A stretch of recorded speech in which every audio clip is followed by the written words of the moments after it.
rooting for the United States. Trace Gallagher, the great Trace Gallagher, thank you. We're out of time tonight. Before we go, earlier in the show, I noted that I was rooting for Russia in the contest between Russia and Ukraine. And of course, I'm joking. I'm only rooting for America. So is this the biggest deal in the grand scheme of things for Tucker Carlson? Not really. He said immigrants make our country dirty. He said white supremacy is a hoax. He said many other things. So in the grand scheme of things, this pales in comparison. It is interesting, though, that he clarifies, I'm actually rooting for the United States, of course, with the historical alliance of the United States and Ukraine. You would imagine that that would not equate to supporting Russia against Ukraine. Just a very strange thing in general for Tucker Carlson to say. And very interestingly, this next story is a very good series of clips. Tucker Carlson was called out on Fox News by a guest, and it was extraordinarily worth watching, particularly because of how the host interviewing the person calling out Tucker got visibly upset. Let's go to that next. Okay, I've got a great series of clips for you from Fox News here. Tucker Carlson, who, as I mentioned, has said that white supremacy is a hoax, said that immigrants make our country dirtier. He also said he believes Michelle Obama is someone that could get into the 2020 Democratic primary race and maybe actually win. So Fox News host Bill Hemmer brought on a guy named Michael Blake. Michael Blake is the vice chair of the DNC. He's also a New York State assemblyman.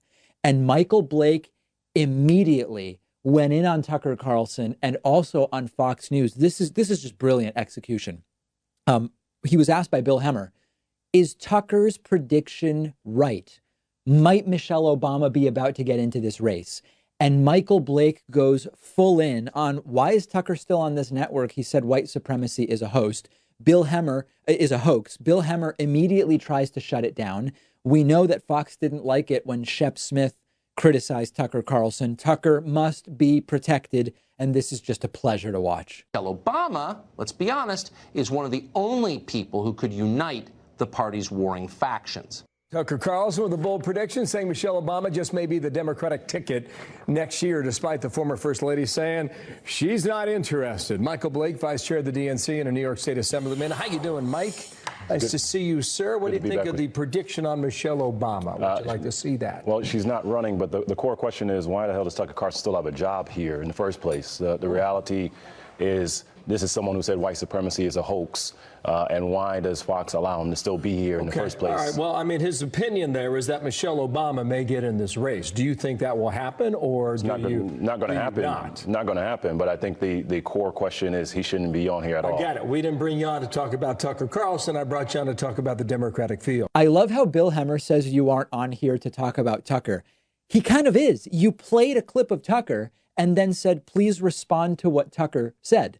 This continued, and Bill Hemmer getting even more visibly angry about all of this. We're talking about jobs while Trump is ignoring the truth. We're talking about health care while he's ignoring the truth. And the question must be for Donald Trump, for Fox News, for other entities. Listen, I didn't bring you on to bash our network. So with all due respect, why don't we just keep it on topic? But it's not. Politico magazine says this, Michael. Relevant. Just out. No, it's not. Well, the Tucker Carlson premise. It is not relevant to the conversation we're having. I really relish how furious Bill Hemmer is getting. Maybe because he could get in trouble for allowing a guest to do this. Is that a possibility here? Really well done by Michael Blake. I would be shocked if he's invited back on Fox News. One thing that you don't, this is an interesting thing. There's this unspoken understanding between Fox News and left-wing guests, Democratic guests, progressive guests, which is you can criticize the right in your role as the lefty that we're inviting on to give an opinion, but you're not supposed to go after Fox News. The few times that a guest has really done it, it's not welcomed. It's quite the opposite, in fact. And Michael Blake ignored that unspoken rule and just did it. Good for him. Absolutely love it. I'd be shocked if we ever see him on Fox News again. I have one of those stranger than fiction moments for you that sounds like it would be a good Monty Python skit or something. Donald Trump suggested yesterday that the centennial of women's right to vote in the United States should have been celebrated sooner, But finally, because Donald Trump gets things done, we're celebrating it and commemorating it now. Trump apparently not realizing that a centennial means 100 years after the thing. So you do it when 100 years have passed, not earlier. That wouldn't really make sense. Check this out from an Oval Office ceremony yesterday with Trump signing the Women's Suffrage Centennial Coin Act. And they've been working on this for years and years, and I'm curious, why wasn't it done a long time ago? And also, well, I guess the answer to that is because now I'm president, we get things done. We get a lot of things done that nobody else got done. But maybe you could say a few words, you'll start her off. Oh, I'll be happy to. Well, no, it doesn't have to do with you being president, Donald. It's that it makes sense because it's been 100 years. Of course, the 19th Amendment was ratified in 1920. 2020, next year, the year that's about to start, will be 100 years of women's right to vote in the United States. It makes a lot of sense when you understand what a centennial is. Evidence of a totally stable genius, for sure. And remember, Sarah Huckabee Sanders told us yesterday, as I told you about, that Donald Trump reads more than anyone she knows. Hard to believe. Hard to believe. Trump also apparently set to sign into law that in 2020, everyone is going to get a birthday. No president before has thought to do this, but Trump is going to decree that in 2020, everybody who's alive gets a birthday. Seriously, though, we're having a good time here watching stuff like this, but it is extra painful when you realize the amount of power that this man currently holds. And right-wingers are, of course, already saying, look, Trump was making a very subtle joke. Trump barely understands humor, and the only jokes he's ever made are ones where he makes fun of people or gives them some kind of a nickname. This was not a joke. This was ignorance, and that's it. The last opportunity to get in on the Black Friday membership special. Get on our mailing list at davidpakman.com.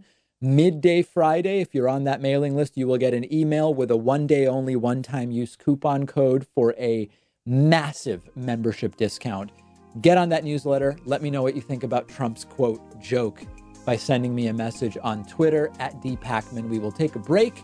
And then the last show before the Thanksgiving holiday. The David Pakman Show at davidpakman.com.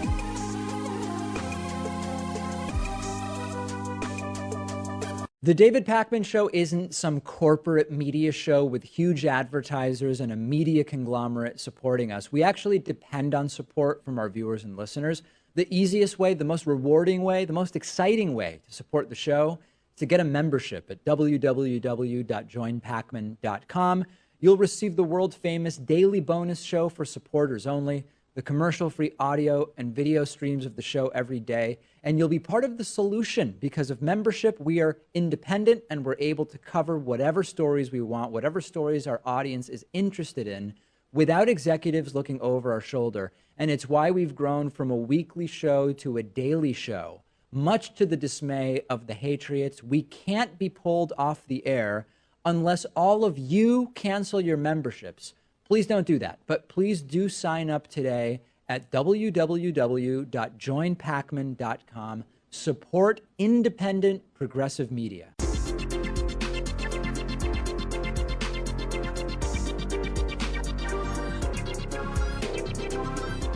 The David Pakman Show at davidpakman.com.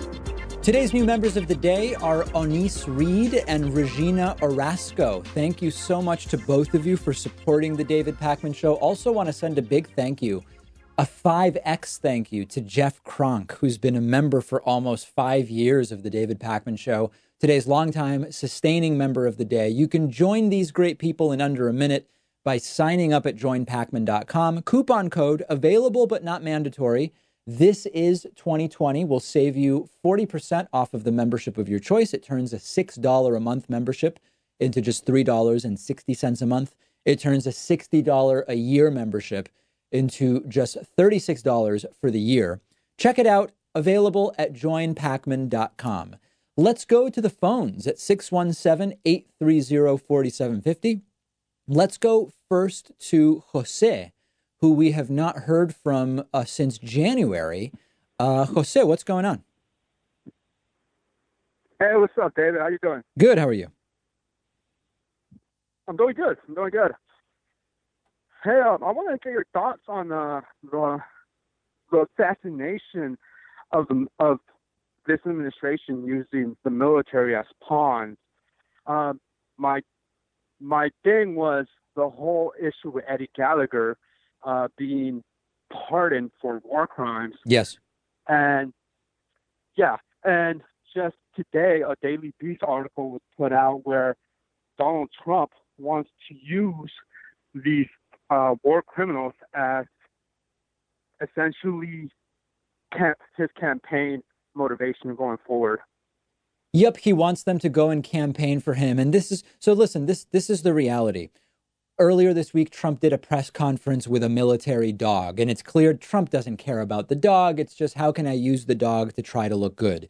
It's always about what can you do for Trump. Nothing is about actual values or political philosophy, because Trump really has none. And case in point, it was absolutely ridiculous that Donald Trump said, hey, war criminals doesn't matter. You can get out. But now you need to do work for me and you need to campaign for me. By the way, Jose, this is totally aside from whether it would benefit Trump to have pardoned war criminals campaigning for him. Maybe it would help him with people on the right. I don't think people on the left would be too thrilled with that. But what we get down to is it's just all about what can you do for Trump? How can you show your unending loyalty to Trump? And if he's done you a favor of some kind, then how are you going to repay him? Right. In my opinion, this kind of it's towing the line with bribery, in other words. That's how Trump operates. You're using these guys. Yeah, you're right. Right.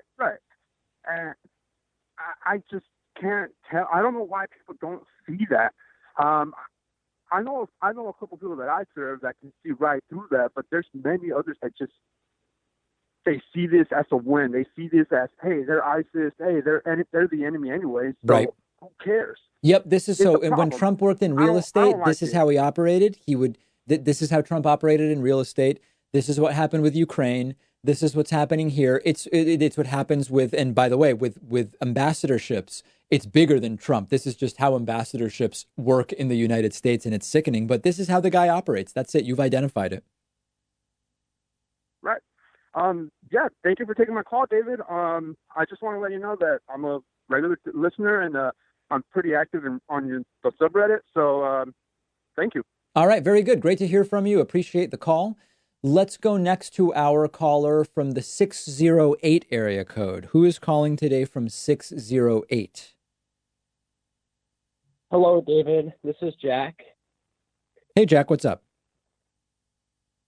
Okay, so there's this thing. I go to a college, and I'm a liberal in my college, and I see a lot of Trump supporters in my college, and it seems the reason for that is because they hate the regressive left, and they don't really understand much about other issues, and they just get driven further to the right because of the left and their social justice warrior, how that is. So I just wondering, what are your thoughts on that, and how can I talk to a Trump supporter that just hates the left because of that and want to offer them a new perspective?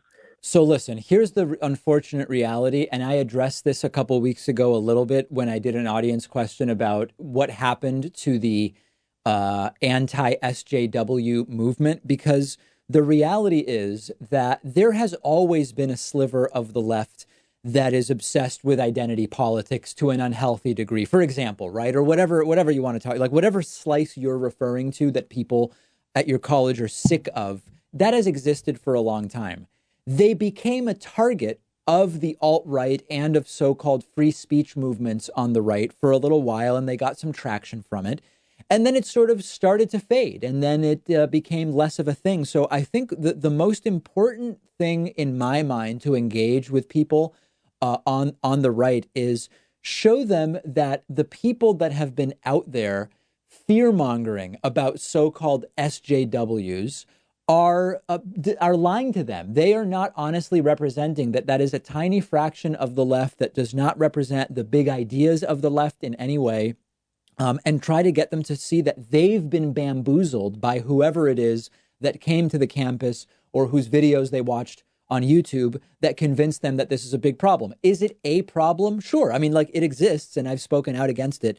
but they don't have a controlling stake in the left at this point in time. They don't have a controlling stake in the narrative. And it's sad, actually, that a lot of people get sucked into these echo chambers when we're really talking about a very small sliver of the left. That's the reality. Yeah, and I talk to these people that say they're conservative, and they seem just to hate SJWs. But when I talk to them about individual issues, right, they're liberal. Yep. Like they're liberal when it comes to gun control, when it comes to healthcare, when it comes to foreign policy. It's just that the fact of those SJWs just make them go right because they just can't stand it. Yep, Even though absolutely. You're pointing this out perfectly, which is on issues, there's no reason for them to be supporting Donald Trump. And it's a horrible propaganda campaign that worked pretty well for a while. But I have to tell you, I think its effectiveness has started to wane, and hopefully will continue to. All right, David, that's really all I had to ask you about. All right, very good. Thank you so much for the call. call. Yeah, I appreciate you calling in. Let's go next to our caller from the 281 area code. Who's calling today from 281? Hello? Yes, that's you. Who's this? Oh, hi. This is Raj. I'm from Texas. Hey, Raj. To be specific. Yeah, I've got two questions. I've been a member for 2 years now, so thank you. Keep fighting good. The first question is it worth bringing up the Democratic primary during our Thanksgiving holidays with our relatives and stuff? Because, I mean, like, and the thing is, I really want to, because, I really only had a chance to look at the most recent climate report from, I think, the ICC that they released last year. And it's just so alarming what's going to happen, even with the warming that we're already projected to have, that, for me, it seems like any time, like, there's only two candidates in my mind that are even legitimately addressing climate change with the urgency, and maybe only one, arguably only one, if you think about Bernie's plan. And so I don't know, like, most of my family are well-off suburban, I guess, elite liberals or whatever, not really just upper middle income, but I don't think they don't have the same urgency that I do when it comes to this election. So that was going to be my question. My first question was going to be, are you thinking about bringing up the Democratic primary to Republicans or to people on the left who simply may not have decided or maybe going the wrong way in the primary? If you're talking here They're about liberal leaning. Yeah. If you're talking about a liberal leaning family, I probably would bring up that. Well, what state is this in, by the way? Texas, but suburbs of Austin, actually. Okay, so yeah, I didn't know if you were traveling for Thanksgiving or if it's happening there. Here, I would bring it up. I mean, you want to bring it up in a way that reflects the degree to which you're willing to make people uncomfortable or to start arguments. And it's totally reasonable not to want to do that at Thanksgiving. But I would bring it up and I would gauge who are people voting for. And Texas is an important state in terms of delegates in the Democratic primary. So yes, I would bring it up, but you don't necessarily need to be accusatory or attacking people, but you can simply ask questions like, if do you care? They say, I'm voting for Biden or whatever. Okay, well, are you concerned about the situation with the climate? If they say yes, then you say, oh, what is it that Biden plans to do? And then hopefully they will then realize, oh, actually, I don't know if Biden's planning to do anything. Did you see what Bernie's plan is on this? And maybe you can stimulate some thought in that way. Well, that's the problem, I think, for people that are generally doing okay in life. The moment that you say, I'm with Bernie, because I'm younger than all of them, right? They're all older, educated professionals, have jobs, all that stuff. I'm still in college. So the problem ends up becoming that, oh, I'm with Bernie. Well, you're an extremist, you automatically get put into, you get boxed in, right? And your arguments are sort of brushed off just because you're labeled, right? Rather than, taking a objective look at the issues and trying to understand what is the most, actual path that we need to take. Well, listen, if you're called you can't go counterpoint on everything, but if you're called an extremist for supporting Bernie, I would encourage you to say, are Denmark, Sweden, Switzerland, Norway, give the full list. Are those countries extreme because Bernie's not advocating for anything more extreme than that? Listen, I wish you good luck and hope you don't make any enemies at Thanksgiving. Yeah, thank you so much. I do have a second question, though. Part of the problem, I think, with arguing for Bernie is people don't perceive him to be as electable, quote unquote, which is honestly to me is just a completely speculative concept, electability. But I do have a doubt in my mind about, let's say, if Bernie were to win the nomination. The only thing that I think I see stopping him is all the special interests will line up and just pour mountains of money into the election, because he's such a fundamental threat to the way things are. Do you see that as a possibility that he may lose the election just due to special interest, pouring all their money into the election cycle? It's certainly possible, but I think it's just as likely, or almost just as likely, to happen with Elizabeth Warren, and I see them as really the front runner progressive contender. So, unless you're saying let's just go with Biden because the special interests will be less against him. If we want a progressive, that money will come out against Bernie. That money will also come out against Elizabeth Warren. So I think we're just going to have to fight that and beat it is the only way around it. Listen, I appreciate the call. I've got to run because I've got a bunch of people that want to get in here before we go on Thanksgiving break. Let me go next to our caller from the 530 area code. Who's calling today from 530? Hi, I'm Charlie Molinix. I am a huge fan. Hey, Charlie, what's going on? I have two questions, if that's okay. All right. So, I personally think it's hypocritical that the right wing has this thing saying that political correctness is a cancer, because I personally think the right wing has their own version of political correctness. Don't you think? Absolutely. Yeah, we've talked about it before. Yeah, I mean, when you think about it, that there's this YouTuber, this conservative YouTuber, Hunter Avallone. He even talked about you know how Alex Jones got banned from social media and some other conservatives because they violated terms of service, and a lot of people in the right wing were screaming about how the right wing is getting censored on social media, and Hunter Avallone, of all people, came out and said, no, this is not really a right-wing, left-wing issue. This happens to everybody. Have you heard of him? I haven't heard of him, no. Oh, he's a pretty interesting guy. I think you should debate him sometime. All right. His name's Hunter Avallone. Yep, I got it. I have this second question. What's that? I think I got the name. Yeah, what was your other question? This one is not necessarily political. Is that okay? That is okay, yeah. Okay. So in my area, I'm a local solo artist. I was wondering if you wanted to check out two of my singles that I have released. Sure. Send them over to me by email, but I am going to move on now because we do have a lot of people who have questions, but you can email them to me and I will gladly check them out. Let's go next to our caller from the 803 area code. Who is calling today from 803? Hello, David. Hi, who's this? My name is Ian, and I watched two of your videos about Bolivia and Venezuela, and I see that you criticize what you call the Leninist left, and I've watched both you and Secular Talk, and you seem to have different views about U.S. intervention there, although you definitely don't take the position of the neocons. So my question is, what are your thoughts on historical cases like the U.S. intervention in Chile in 1973, among others? Yeah, I'm against U.S. intervention in Latin America. So what I don't watch any other shows. So what my position is, I'm against U.S. intervention in Bolivia and Venezuela. What's Kyle's position? He's much more in defense of the Venezuelan and Bolivian government, although he does have some very strong criticism of Nicolas Maduro. Oh, and he's against U.S. intervention there, right? Yeah. Oh, okay, yeah, so am I. All right. Do you think that Evo Morales was a dictator?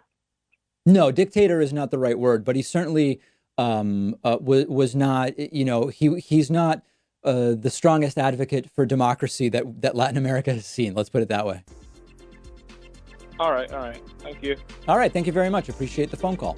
Let's take a quick break. If you're holding, don't hang up because I will go right back to the phones after this very short break. The David Pakman Show at davidpakman.com.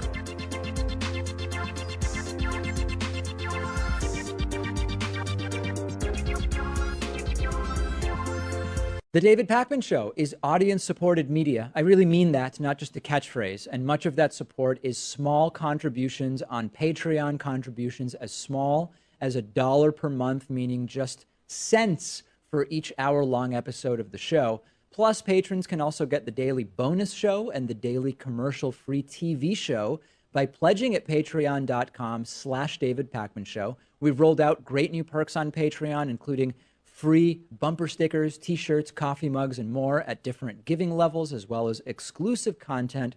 And it all comes with the pleasure of knowing you're supporting independent progressive media, an alternative to the corporate stuff that is as much a part of the problem as our political system. If you value the show and have as little as $1 to put towards independent media, check out patreon.com/David Pakman Show and make a pledge today. It'll feel good, and I'd really appreciate it. Patreon.com/David Pakman Show.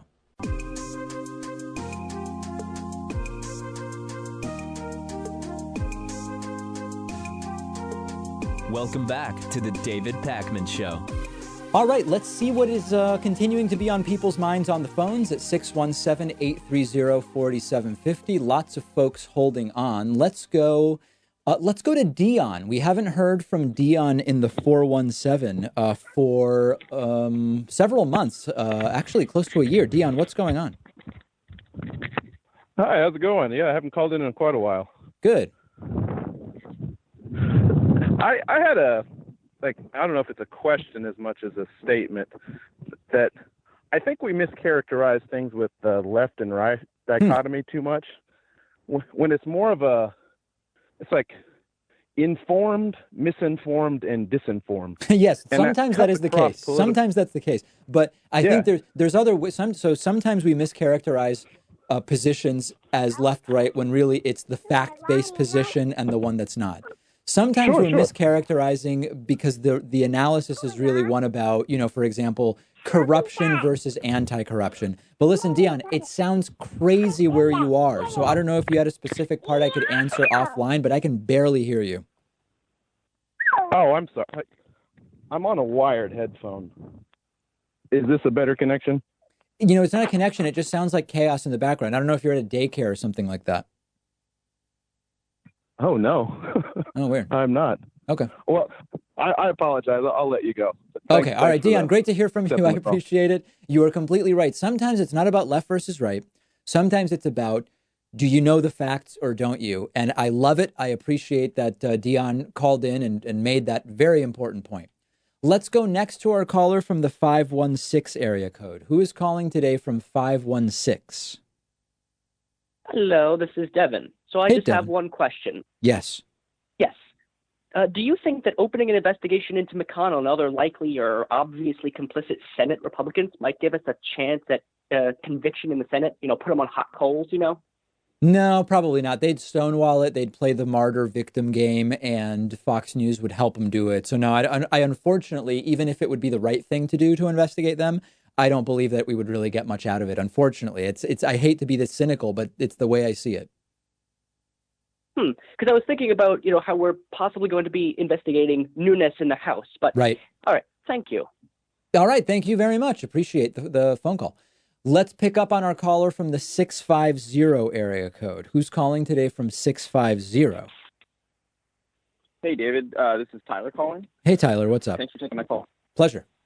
Hey, so I was just calling because, I've been hearing a lot of conversation about the transgender athlete sort of issue where it's sort of amplified a lot in media recently. And, there was the South Park episode that just happened where they got a lot of flack for that. And I was just curious to know how you respond to people when they ask you about this issue. And I'm sure you've probably talked about it before, but, I haven't had a chance to hear your thoughts on it. And I value your opinion and just curious to know how you respond to that. So here's my thought. The reason that particularly the right is focusing on the trans athlete issue is because it's the only way that they can try to get people to even be open to their side on the issue of how society should treat trans people, right? So when you look at all of these other issues, is it a detriment to society that someone born biologically male gets to express what might be a female gender expression by getting a license that says female. No, it's fine. Like, society's going to be fine. Are trans people who are allowed to use the bathroom that matches their gender identity looking to go and, prey on children or whatever? It's like, no, that's not an issue. So the only way they can make any headway is by saying, hey, if you're born biologically male, you really shouldn't be in a female weightlifting class. And it's like, okay, that's fine. We can, I wouldn't even disagree with them. It's just not it's not the issue. It has nothing to do with how society should be treating trans people. Even issues like middle school soccer. Like, my sister is in high school. Her school only has a co-ed soccer team, and they will play against all boys teams. They will play against co-ed teams. And it's like, okay, they're at a disadvantage when they play against the boys teams. They're allowed to have, fewer girls on the field. But it's like, nobody's life is being altered by this in any significant way. And you can find these edge cases of track or weightlifting in the Olympics. It's not really the issue. And they want to put the focus on it because it's the only one where they can really even have any argument. Yeah, I 100% agree with you. And it's really discouraging when, like, I listen to, like, you and, a whole bunch of other, like, podcasters, and or if you want to call it that. But, like, I listen to Joe Rogan sometimes, and it's really unfortunate to hear how he harps on that issue, like, ad nauseum, like, every episode. And I know he's, like, has a huge platform, and I'm sure that definitely, amplifies that message. And I mean, it's just kind of discouraging to hear, like, that being talked about out of all the different things that are going on in the world. And it's like, come on, like, yeah. So thank you for, that definitely answers, what I was kind of looking for, just to kind of hear that. Appreciate it. And, I'd love to go back on Joe's show anytime and would be glad to discuss it with him. And I think that would be useful. All right. Thank you so much for the call. I very much appreciate hearing from you. Let's go next to the caller who is calling in from the 254 area code. Who's calling today from 254? Hey, David, it's Matt. Hey, Matt, what's up? Oh, not too much. Two questions, and they're pretty short. Number one is, how do you do this every day? I take weekends totally off. That's how. Well, the reason I ask is, take, for example, yesterday. What happened yesterday in the news? We had two big things. We had the Supreme Court saying that Trump's taxes could be withheld for the time being. And then you had, before that, the court say that McGahn had to testify. Right. So you get one good thing, and then minutes later, you get hammered with something that, makes it seem like everything's political and justice doesn't exist anymore. And so I'm just wondering what your thoughts are on that issue.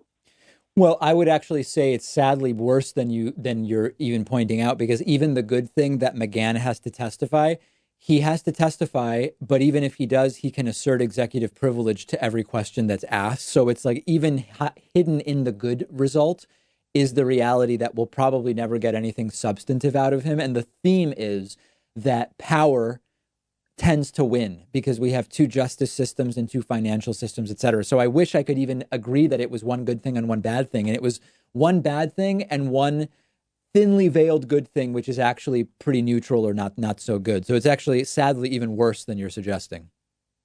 Well, I agree with you on that, but at the same time, you can't claim executive privilege to cover up a crime. So if McGahn is just testifying to exactly what he said to Mueller and the Mueller report, then I would say that would be a good day for the nation to see McGahn in front of the dais there. It would. Now, the only thing, Matt, is that my belief is that he would be testifying only under the umbrella of the Ukraine impeachment hearings. So I don't know that the Mueller stuff would necessarily even be part of it, but that remains to be seen. And then my second question is, what are your thoughts on this whole Gallagher Navy SEAL? I don't think Trump quite knows exactly what he's doing. Oh, no. In this area, with our military, it's a dangerous game he's playing, and he's inserting. And I understand he's the commander in chief. Sure.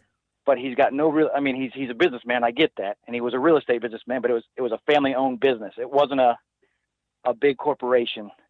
So when you have something like the military, I spent 10 years in the active service. And I'm still in the reserve / IRR, deployed 5 times, 4 to Iraq, 1 to Afghanistan. But it's just one of those things where he's dividing the one thing that shouldn't be divided. Like I was watching Gallagher on Fox News. I'm not sure when he went on, but he was saying that it's all about ego and that, the people above him are just out to get him and this, that, and the other. And he's saying that his buddies in the military support him. And right. I guess well, my I mean, take let on me it ask is, you, guess what? Matt, because my view has been that what Donald Trump is doing by pardoning war criminals is very dangerous because it could be seen as a signal to people in active duty that even if you do something which your superiors aren't telling you is okay to do and which the law says isn't okay to do, that you're being sort of signaled by the president that maybe it is sort of okay and that you might end up with a pardon. That's my concern. As someone, you're better positioned to answer this than I am, as someone who actually served, like you said, 5 tours overseas. Is that the way that this decision could be interpreted, that maybe you can get away with more than you're actually told you can get away with? It's a dangerous thing to undertake. I'll put it that way. It's one of those things where, when you join the military, when you go overseas, you receive all kinds of briefings from, the JAG officers, this and the other, about the Geneva Convention, sure, rules of engagement, your ROE, your rules of engagement, all that stuff. And everything is laid out pretty much in black and white. So it's just one of those things where if, Gallagher went over there and he did what he did, I'm not saying that he did anything, significant. He, killed the bad guy, but then he took a picture with him, in front of it. Yep. Is that necessarily, all that bad? No, but it is against, our rules. So it's one of those things in our law. So it's one of those things where if you did the crime, guess what? Right. You got to do. You signed the contract. You said okay to the laws that govern, what you were doing over there. So I don't have any, no real sympathy. He chose to do what he did. His brothers in arms, kind of went against what he did, and I think he got what he deserved. His life wasn't over. I mean, yeah, he wasn't. I mean, so I don't know. I'm worried that Trump is dividing the services, and the people who, serve the country faithfully and who do it by the law. They see this, and I'm worried that they're going to look at this and be like, well, what do we do now? Right. How are you going to punish somebody in your ranks for, going outside of the bounds? But yeah, you got Trump in the White House saying, well, this guy did it, and because I can't tell you, because I was in during the surge, and I enlisted in 2002 after 9/11, and I'm still in, not active, but and it's just one of those things where I guess I'm just worried. I share that concern with you, Matt. Matt, I totally share the concern with you, and I really appreciate you calling in and sharing your perspective. I hope to hear from you again. Thank you so much for the call. Really appreciate it. Let's go to, why don't we go to our caller from the 512 area code? Who's calling today from 512?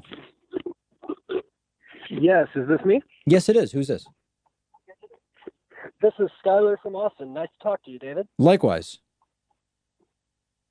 I have 2 options for you. Would you like a fun and silly question or a more serious question? Give me the fun and silly first. Okay. Well, you rarely talk about sports, being that you're a political commentator. But when you do, you always mention how much you love Argentina football, and especially Lionel Messi. Right. How do you feel about people, grown adults specifically, who wear sports jerseys? Listen, the sports jersey. So are you talking about on game day or like to work? Either way, it makes no difference to me as long as you're not being paid to actually do the sport for the jersey you're wearing. Right. So listen, here's my view. I actually, the jersey thing, I don't really care about that much, but here's something I have been thinking about lately. I used to watch every Red Sox game. I would watch every Celtics game. I would watch every Patriots game. I was really a fan, and I couldn't imagine when I was 16, 17, 18, even 22, I couldn't imagine a time where that wouldn't be a huge part of my life.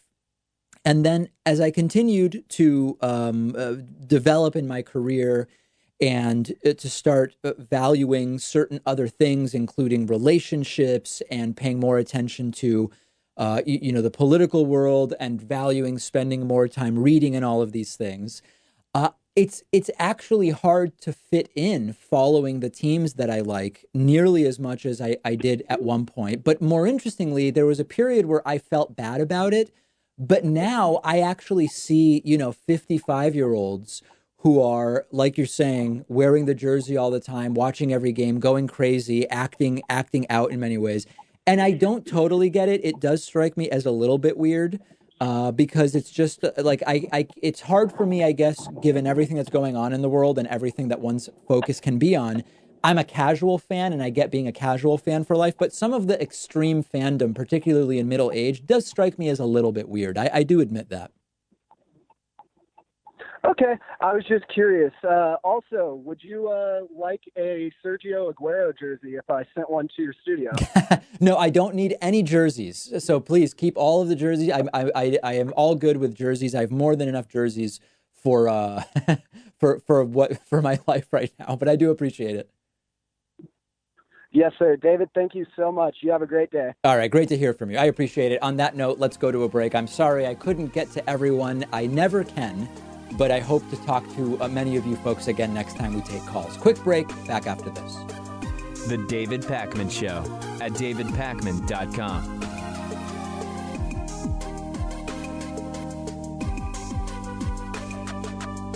Did you know you can get David Pakman Show stuff, whether you're looking for David Pakman Show coffee for your Chemex, French press, or espresso machine, or a t-shirt? It's all available on our website, shipping to anywhere in the world at davidpakman.com/gear.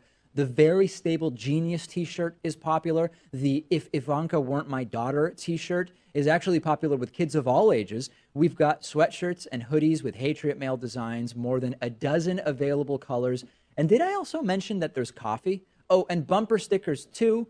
Plus no bogus supplements. If you're looking for something to give you the strength to lift a school bus over your head or make you live to 200 years of age, you're not going to find it on our store. Check it all out, shipping anywhere in the world at davidpakman.com/gear. If you want a 15% discount, all members and patrons get a 15% discount code. Check out the store at davidpakman.com/gear. If you're wondering, how does the David Pakman Show afford to exist? The answer is mostly through memberships and Patreon. You can support the work we do by signing up for membership at joinpakman.com or pledging as little as $1 a month at patreon.com/David Pakman Show.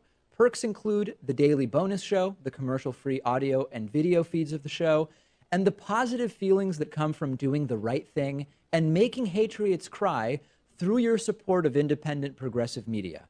Jump in today at joinpakman.com and patreon.com/David Pakman Show.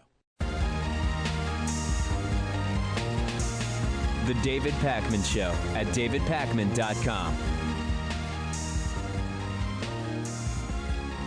Okay, it's time for audience questions a little earlier than normal in the week. Normally we do these Friday, but we are off Thursday and Friday for the Thanksgiving holiday here in the United States. So this being the last new show of the week, we're going to do audience questions today. Denise wrote in, David, can you explain why isn't anybody talking about the actual July 25 Ukraine phone call that we don't even know how long it was? How much does the call summary actually cover? Apparently, it was a 30-minute phone call, and we only got 10 minutes in the summary.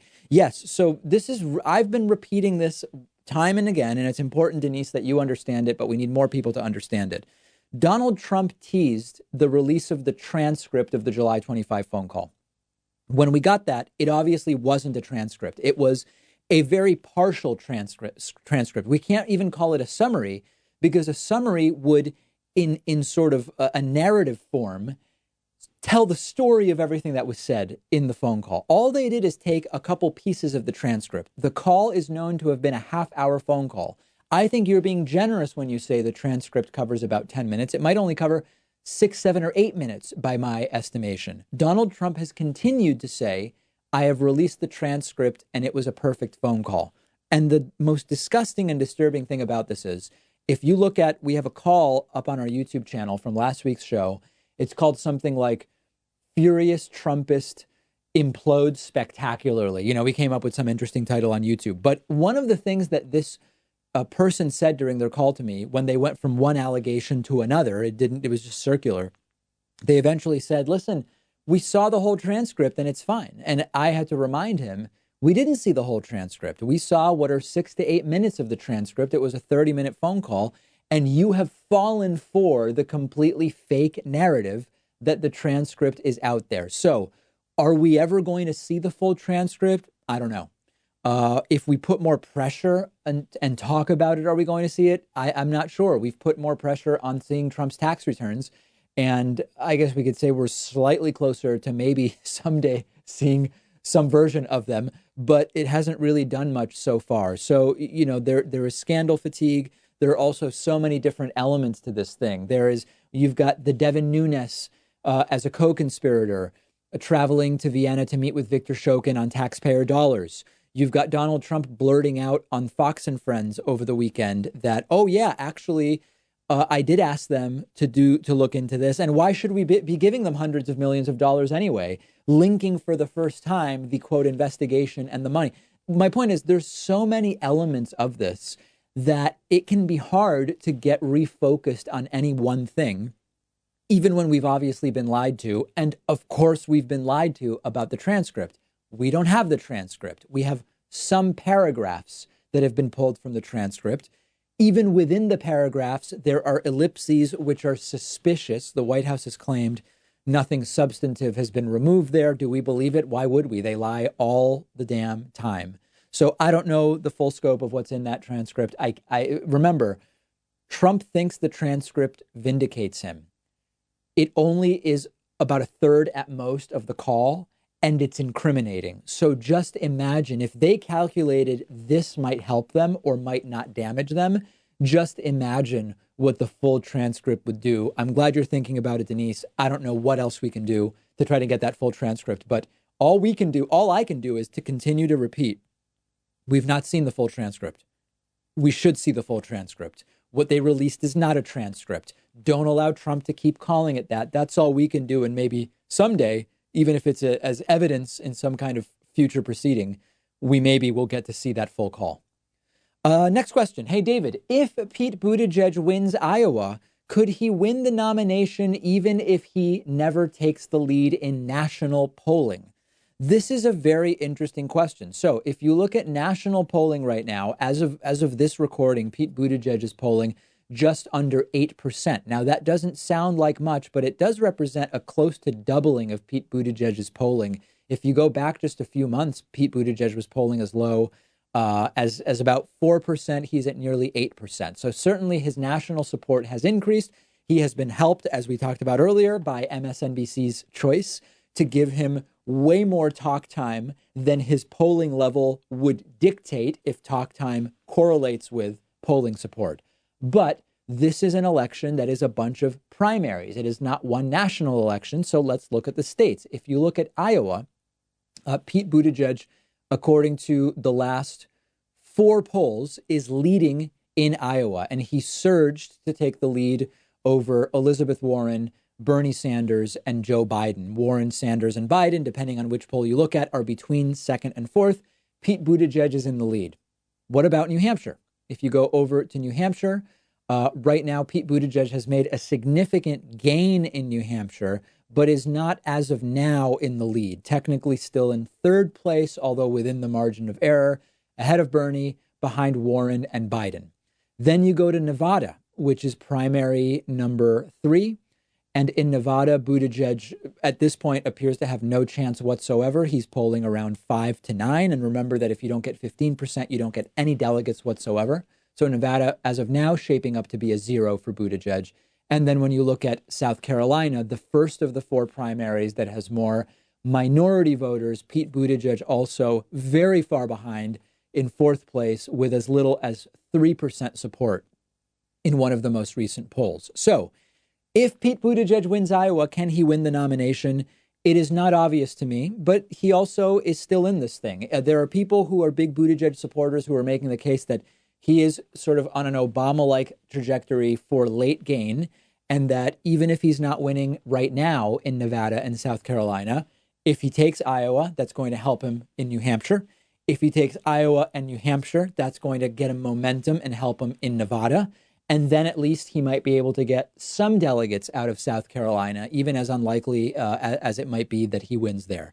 The answer is, yeah, he could win, but it is a significantly uphill battle compared to Biden, Warren, and Bernie, who are currently in a position where if their elections today mirrored their polling today, they would get delegates. Pete Buttigieg in a number of these states would get 0 delegates because he's not polling 15%, which is required to get any delegates. Iowa is a little different because it's a caucus where there are sort of subsequent rounds of consolidating support.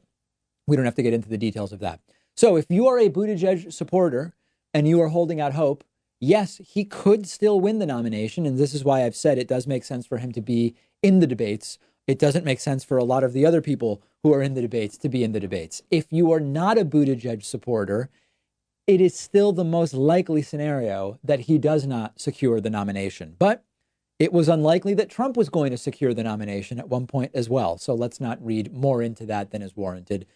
He's in this thing, and if he does win Iowa, it will no doubt be a boost to his campaign. Hey, David, is it fair not to let Yang and Tulsi speak during the debates?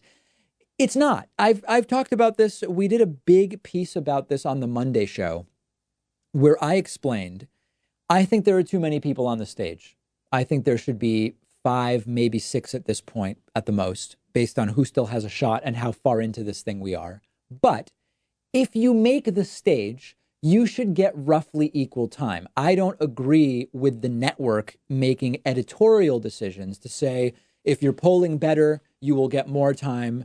If you're polling poorly, you'll get less time, except where we want to do it differently. And what we saw in the fifth debate, which was on MSNBC last week, was that, for example, Andrew Yang got drastically less time than his polling support would predict. On the other hand, Pete Buttigieg was the biggest beneficiary who got significantly more time on screen, talk time, than his polling would suggest. So I do not think it's fair for Yang and Tulsi to speak during the debates. I'm no fan of Tulsi's, and she has no shot. But if she makes the debate, she should get the same amount of time as everybody else. Andrew Yang, I don't think he's going to be the nominee. I've interviewed him on the program. Perfectly nice guy, has good ideas.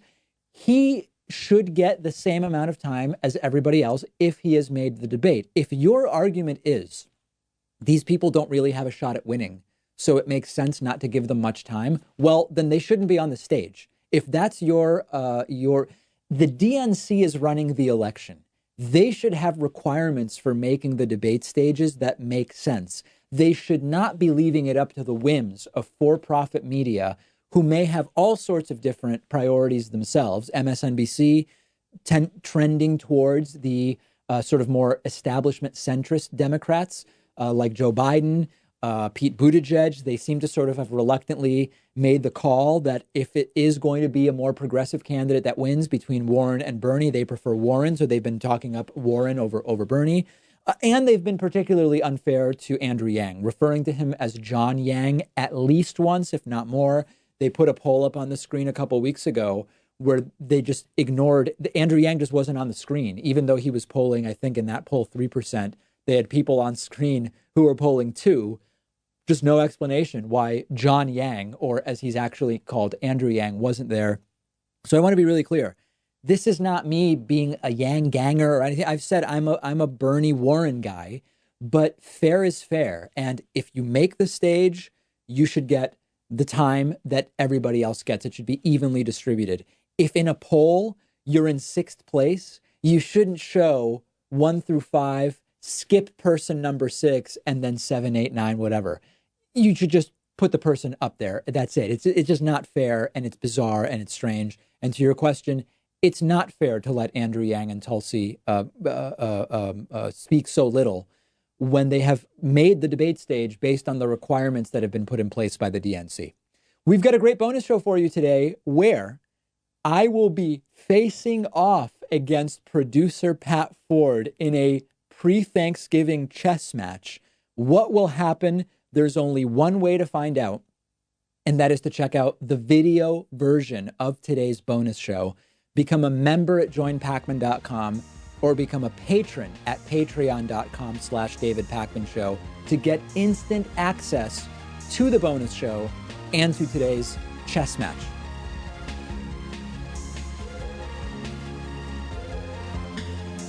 The David Pakman Show at davidpakman.com.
Good evening and welcome to the Tuesday, November 26, 2019 meeting of the Brattleboro Select Board. There was no executive session, so we are opening the meeting for the first time right now. Has the meeting been properly warned, Peter? Yes, it has. Excellent. Thank you so much. Do you have comments tonight, Peter? I don't. Thank you. I also do not have comments. Are there members of the board that have comments or committee reports this evening? Yeah, a brief report from the workplace, the Diverse Workforce Committee. We have a group of students coming from Franklin Pierce College to visit the town, to visit the school system, the police department, and a bunch of other employers in town. And they'll be spending the whole day in town. This is our second batch of students. It's the second year we've had them, and something we'll continue to do. So I'll keep you updated as the time comes closer. Great. Wonderful. Thank you, David. Other comments or committee reports from the board? I do not. Okay. At this time, I will come to the community and ask for public participation.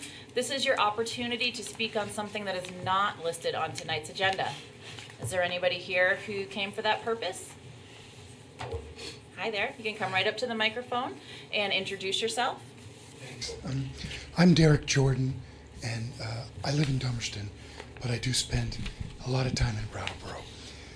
I am here representing my group, EMF Safety for Vermont, and I wanted to just provide some information for the Select Board that you may not be aware of. So it has recently come to our attention that there is a small cell antenna that has been approved for location in the First Congregational Church in West Brattleboro. It is planned to be hidden inside of the church steeple. And the problem we see with this is that, first of all, there's a mountain of evidence showing biological harm from these antennas. And I'll provide some of that to you tonight so you can look at that. But also, the so-called safe distance that one is supposed to be from these antennas to reduce the exposure is 1,300 feet. The Academy School is located 360 feet from this proposed antenna. And the nursery school is located in the church right underneath it. There's a fire station right nearby, well within the 1,300 feet. So we are very concerned about the exposure to the children from this antenna.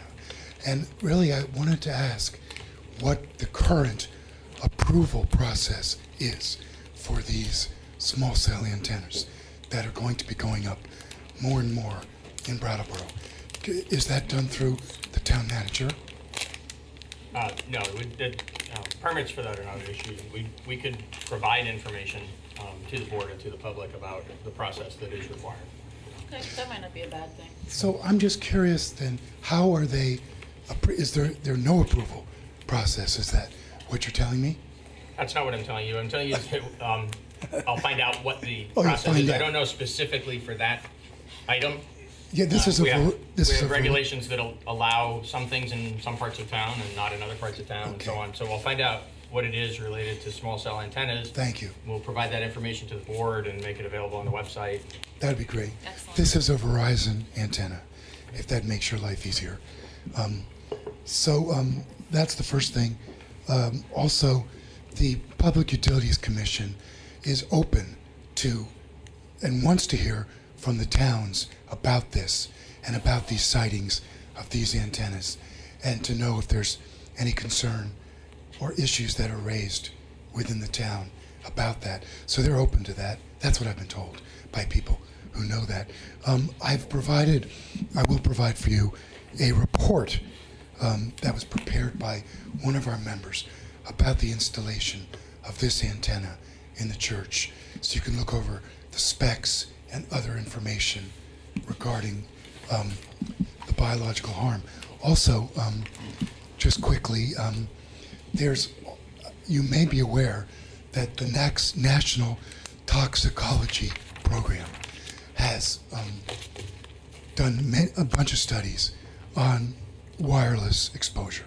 And there's a recent update to their studies showing brain cancer, heart cancer, DNA damage. And this is from regular 3G exposure. And I'll provide you that as well. Let's see. Oh, this is really interesting. So this is a recent development that happened last week. The Washington, D.C. Federal Court of Appeals issued a reprimand to the FCC about their lack of environmental review for small cell antennas. Up till now, they've had somewhat free rein to just let them go in wherever. But this court decision actually says they need to do an environmental review for the antennas, and I'll provide that information as well. Can I give this to you now? Please do. Thank you. Great. Thank you for those comments.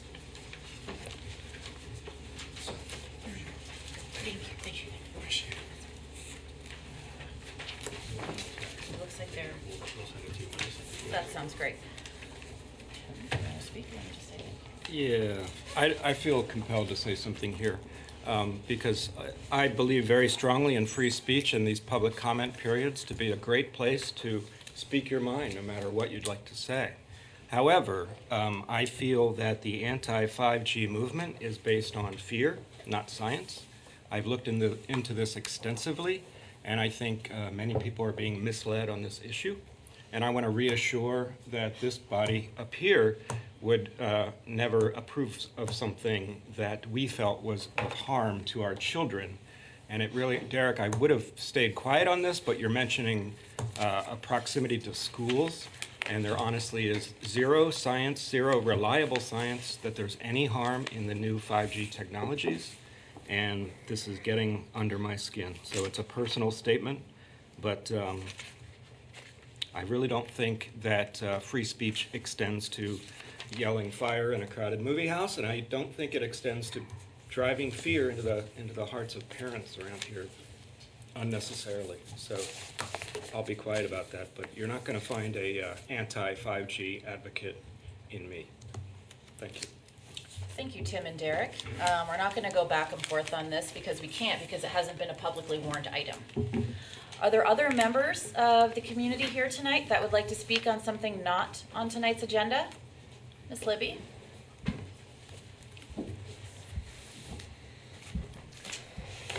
I am Anne Elizabeth Howes, also known as Libby, and I was at home for yesterday's introducing the hope and plan for the overflow shelter that has been proposed as a design for the South Main Street neighborhood.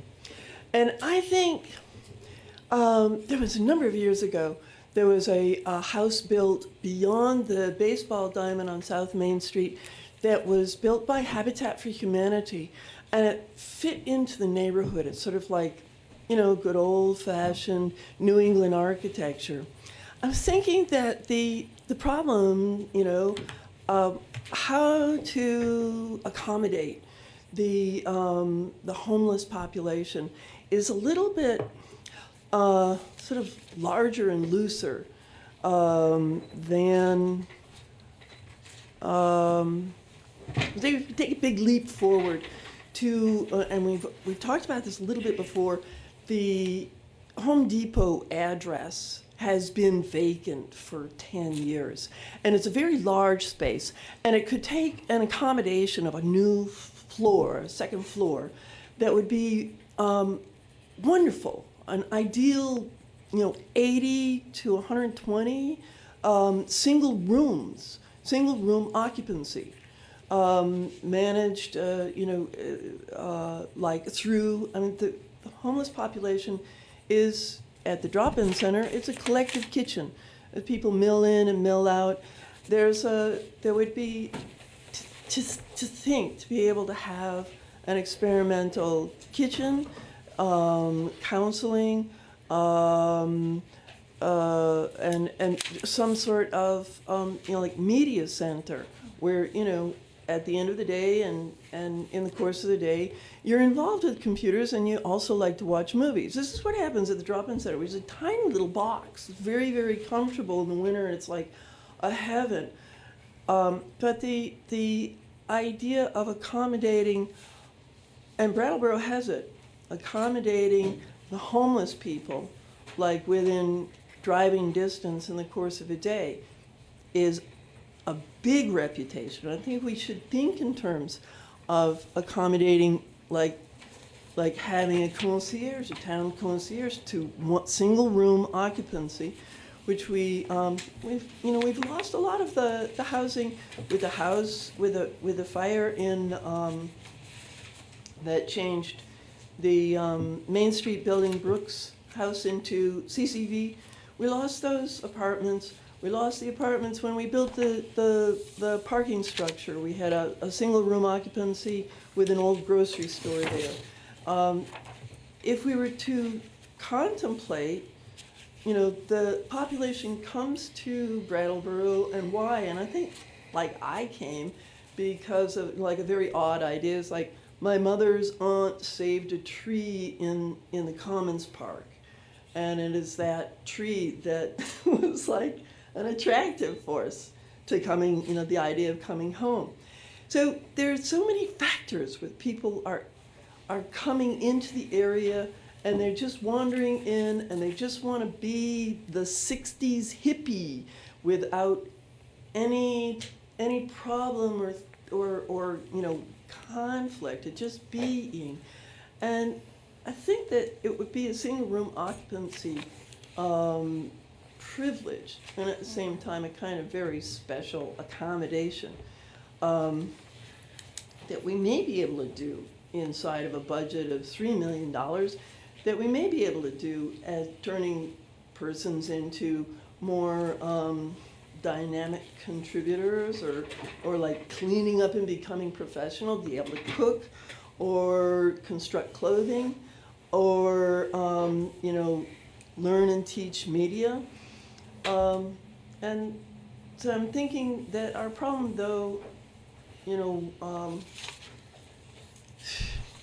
we feel like a little snug little ship at 60 South Main Street, and it's dreamy with heat in the wintertime, but to take a great leap forward for many people across a lot of time, I think it's time for the town to consider the single room occupancy option, and that the old Home Depot shell is a good shell to begin with. Thank you, for your Ms. time. Libby. Thank you. Are there other members of the community that would like to speak on something not listed on tonight's agenda? Okay, and at this time, I'm going to move into our first item, which is regarding local Board of Health. It is a hearing on an emergency health order relating to 48 and 50 Central Street and 6 Reynolds Drive. Peter, would you like to facilitate the beginning of this discussion? So procedurally, you should convene as the Board of Health, as you often do when you're going to be liquor commissioners or. Okay, great. I would take a motion to convene as the Board of Health. I move to convene as public health. Excellent. All those in favor? Aye. Okay. And now you'll proceed with the hearing. You should hear first from Town Attorney Bob Fisher and our town team that has compiled the information for you tonight, and then hear whether there's any other information that anybody else wishes to present to you. Thank you for that direction. Bob? Thank you. And I just want to give the board sort of the procedural history of how we got here tonight, and then turn it over to Health Officer Leonard Howard to tell you about the actual health violations at these properties. But in the middle of last week, an emergency health order was issued and I believe served on the 21st, which was Thursday, upon Mr. Hunter, the owner of 48 and 50 Central Street and 6 Reynolds Drive. That order was also served with procedural rights to appeal that, and pursuant to the statute, within 5 days you have an appeal hearing, and that's where we are tonight. That order, as part of it, had a no occupancy order such that the tenants of these buildings were to be moved out. Mr. Hunter, and that was communicated to the tenants. Provisions were made for the tenants to meet with various organizations to find alternative housing.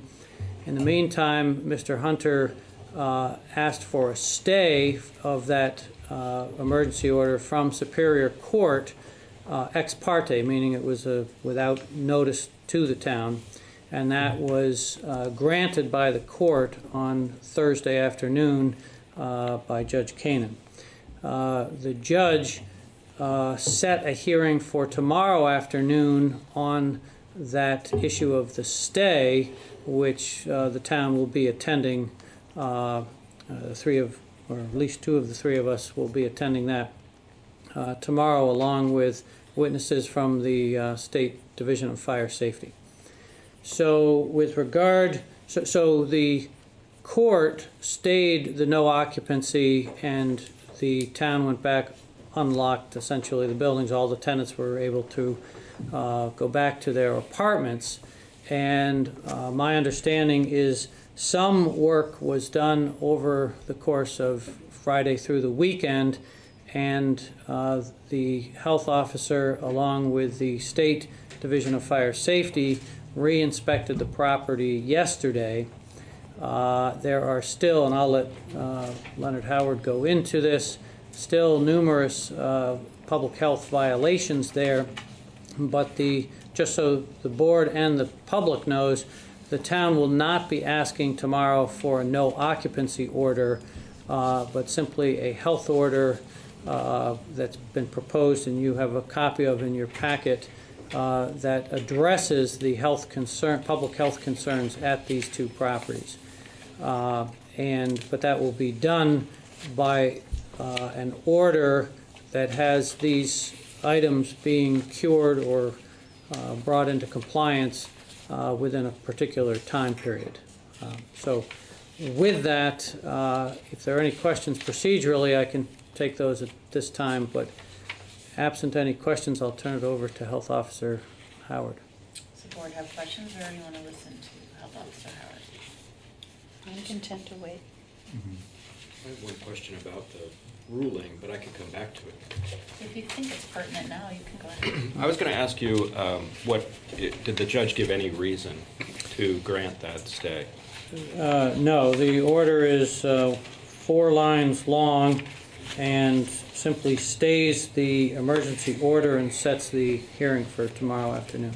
Okay. Is that fairly common for that to happen, for a judge to just, without hearing much evidence, to just go ahead and stay an emergency order from a town? In my experience, it's uncommon. It is not uncommon for judges to hear requests for temporary restraining orders or emergency injunctions, which a stay would fall into that category, without notice to the other party. There is a Rule 65 of the civil procedure that allows that to happen. And then when there is an ex parte order issued, the court sets it for a hearing with notice to the other side, and at that time the other side can ask for that order to be undone. In our situation, given the improvements over the weekend, we're not asking for the no occupancy, but we want to proceed with regard to the curing of these public health violations. Sure. Thank you. Yeah. Good evening. I just want to give you some history. Brian and I have been dealing with these two properties for the last 2 or 3 years, and I'll give you the history for 2019.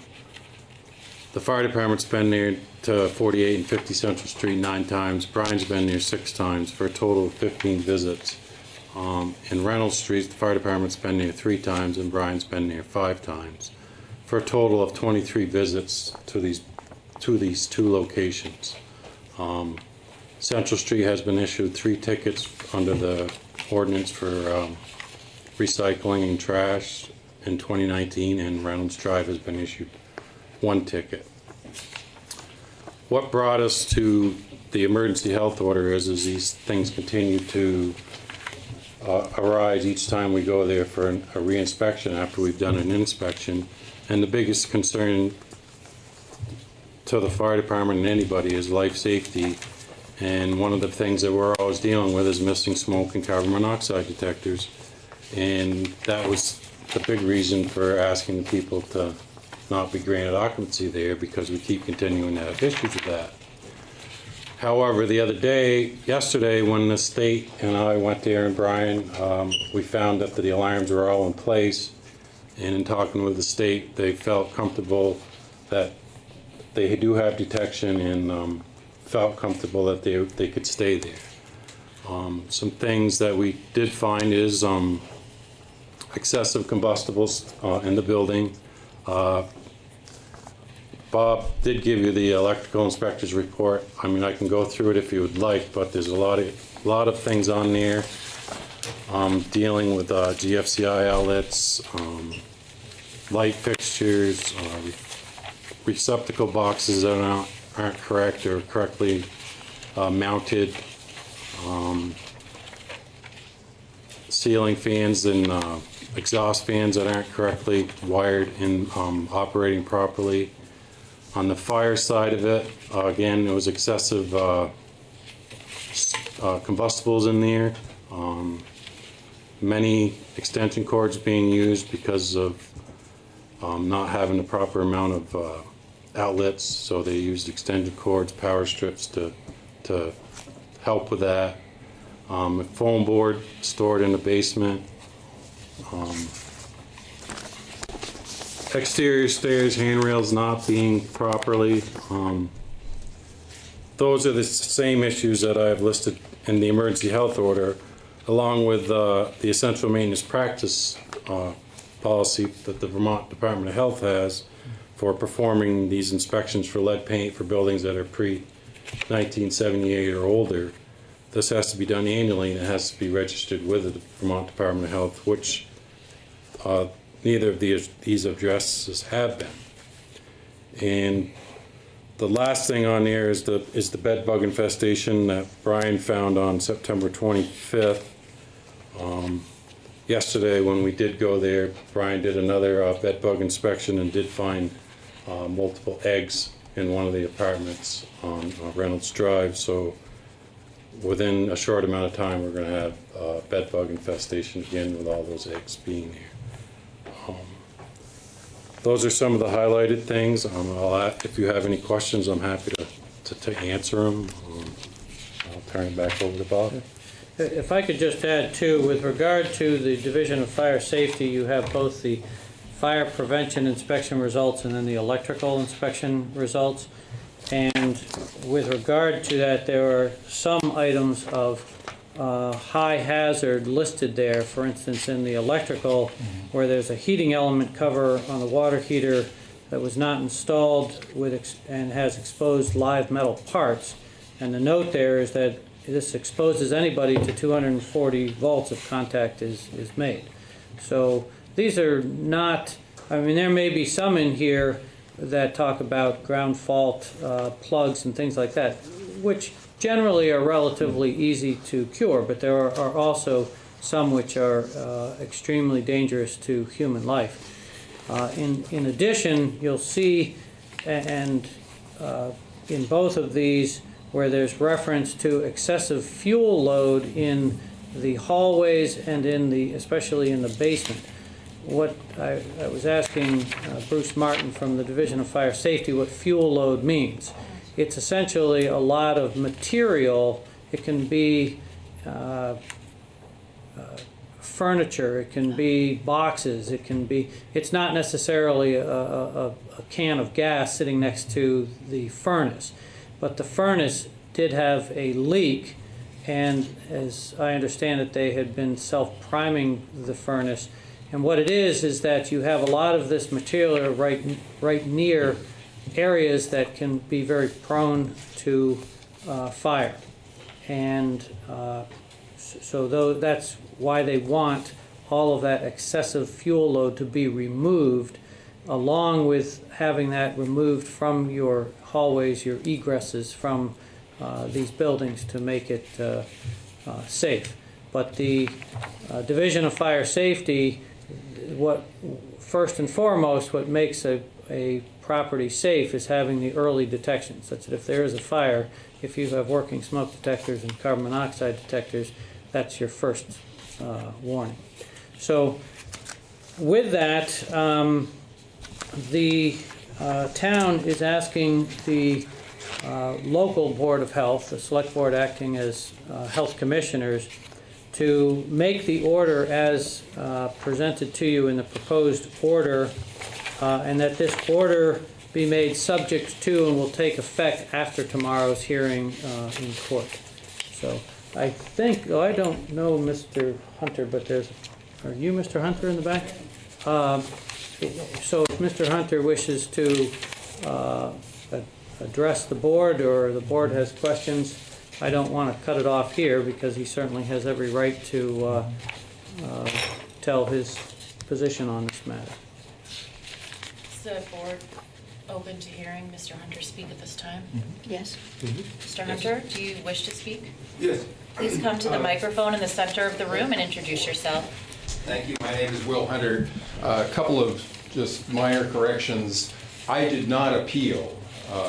I was not aware until Mr. Howard sent me an email yesterday afternoon that this hearing was going to happen. I have not been furnished copies of any of the materials from the inspection that took place yesterday. We had 5 inspectors going through 4 apartments. I would certainly appreciate seeing what is being presented here, and I think it's a little unfair that it's being presented here without being furnished to me. I did go last week after I had been served by a police officer in Springfield with a copy of Mr. Howard's emergency health order. I went to see Mr. Howard. I asked him if it could be modified so that we could do the remedial work that needed to be done. And I would just say, over the course of the last several years, I've worked, I thought, well with Mr. Bannon and Mr. Howard. We have had multiple inspections. We have had problems with tenants taking down smoke detectors, having to be told that they need to leave them in place.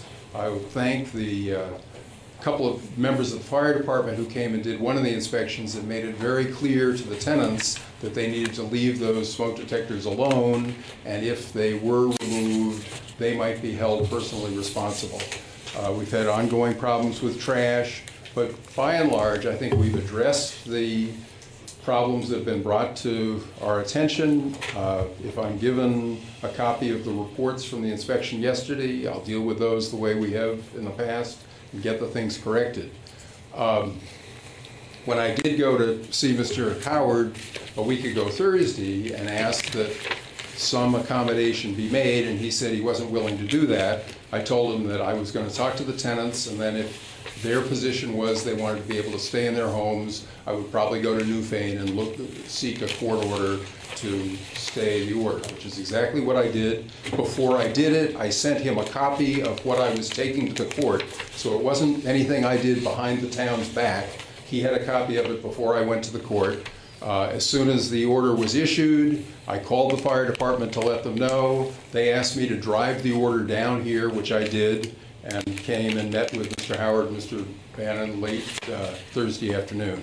So I really would like to go back to what I thought was a more cooperative relationship that we had. I don't want to have to be spending time going to court to tell people not to do things the way they've chosen to do them, but it was very important for me that people who have had a history of homelessness not be made homeless again.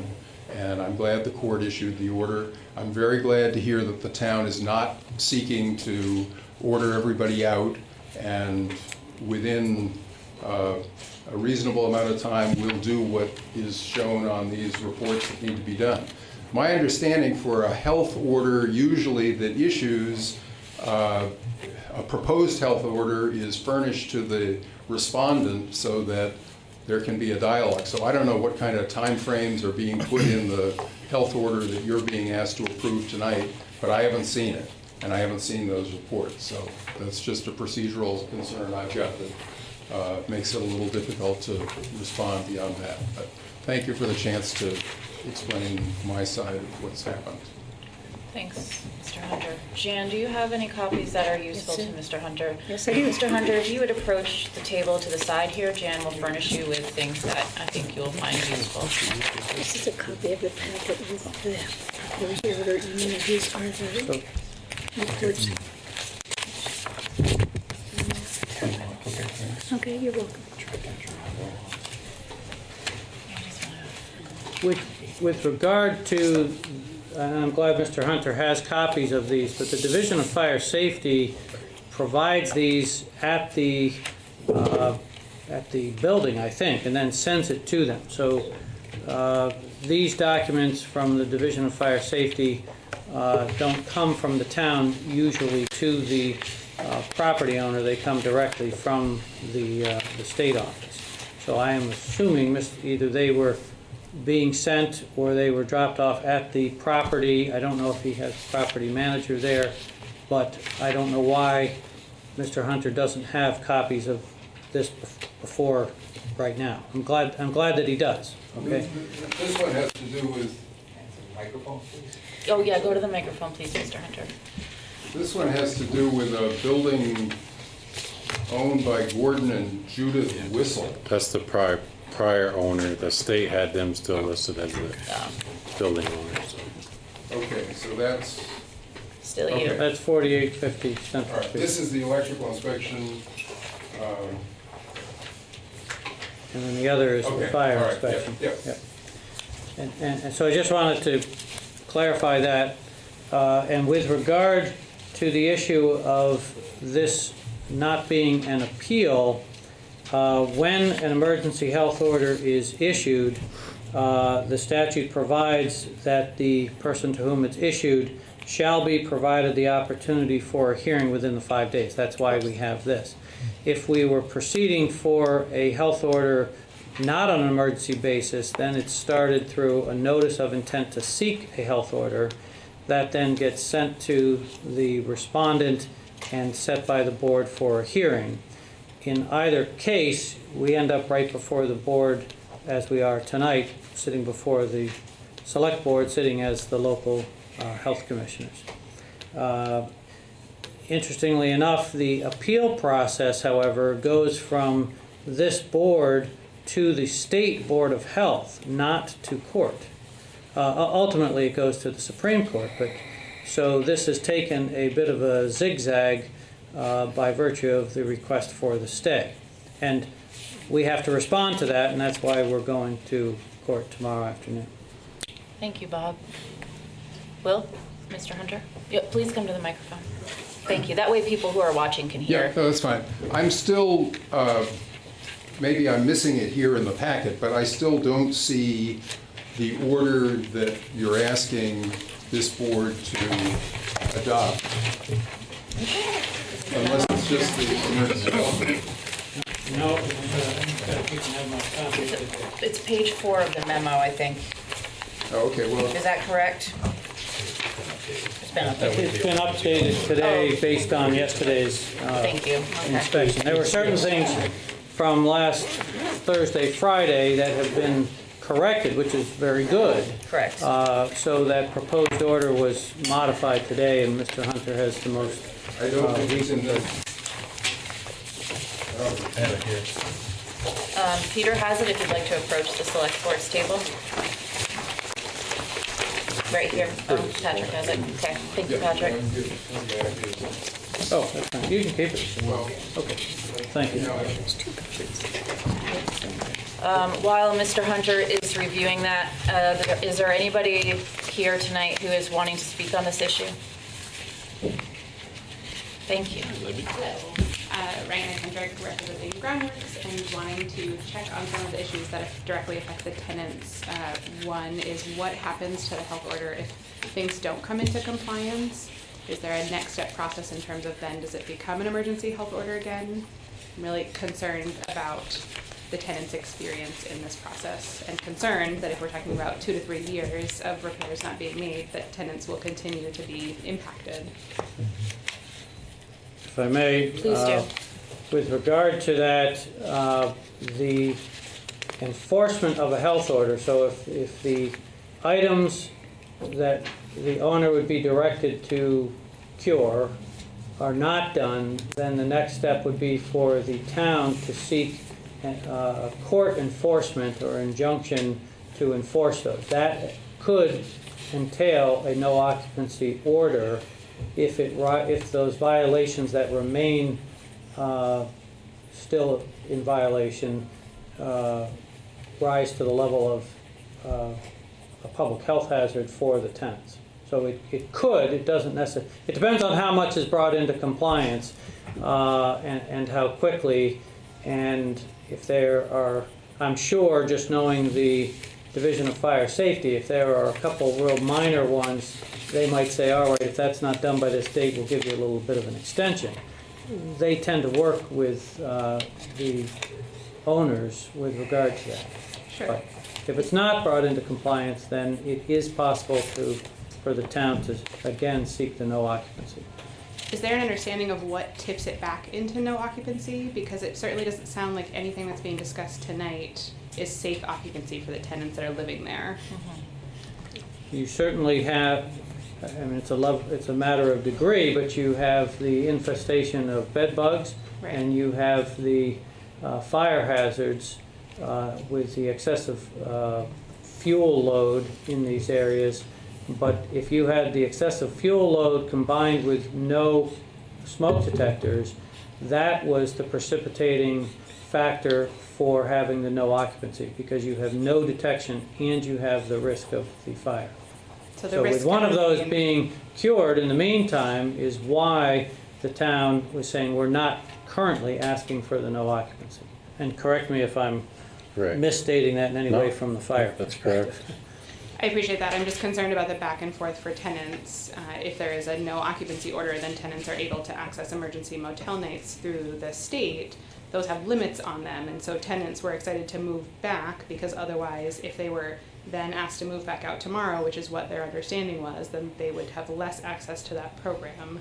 So in terms of, I appreciate that Mr. Hunter takes tenants that may have challenging histories, but housing folks that are previously homeless in substandard housing is actually not a benefit to them. So I'm really concerned about what happens next for the tenants. Thanks. Thank you, Rhiannon.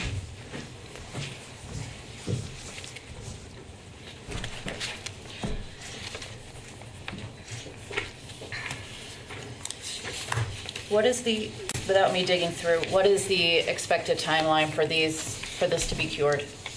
For all of these items listed A through I on the last 2 pages of the proposed order, it's 7 days.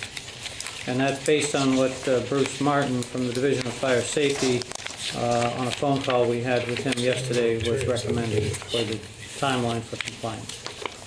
It should be made pretty clear that I personally feel, and I would think that this board might not feel much differently, that there's not going to be leeway or compromise on that time frame.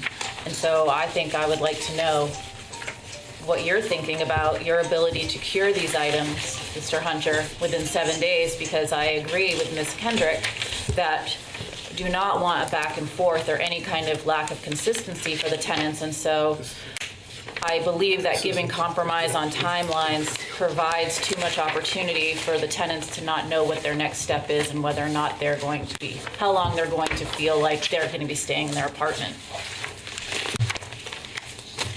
Well, as I said, I'm being furnished this now for the first time. We're about to move into a period of time when there's a holiday. Okay, I'm seriously, you did not just say that. What? This is people's safety. This work gets done, whether it's a holiday or not. And I understand that you may have just gotten this, but considering your involvement with the town, there's no way that you thought it was going to be much different than what is in your hand. Is that right, Mr. Hunter? I don't understand your question. My question is... I was present at the inspection. I asked earlier in the day whether I was going to get copies of the inspection reports. The explanation apparently is that my copy might have been dropped off at the property, but a copy got sent to the town. I'm just trying to read this at the same time, and if your position is that 7 days is going to be the deadline, then we'll make sure that it gets done in 7 days. Good. But it's a little hard to do this on the fly when I'm reading this for the first time, and I don't know what is in here that may be impossible to schedule somebody to do within 7 days.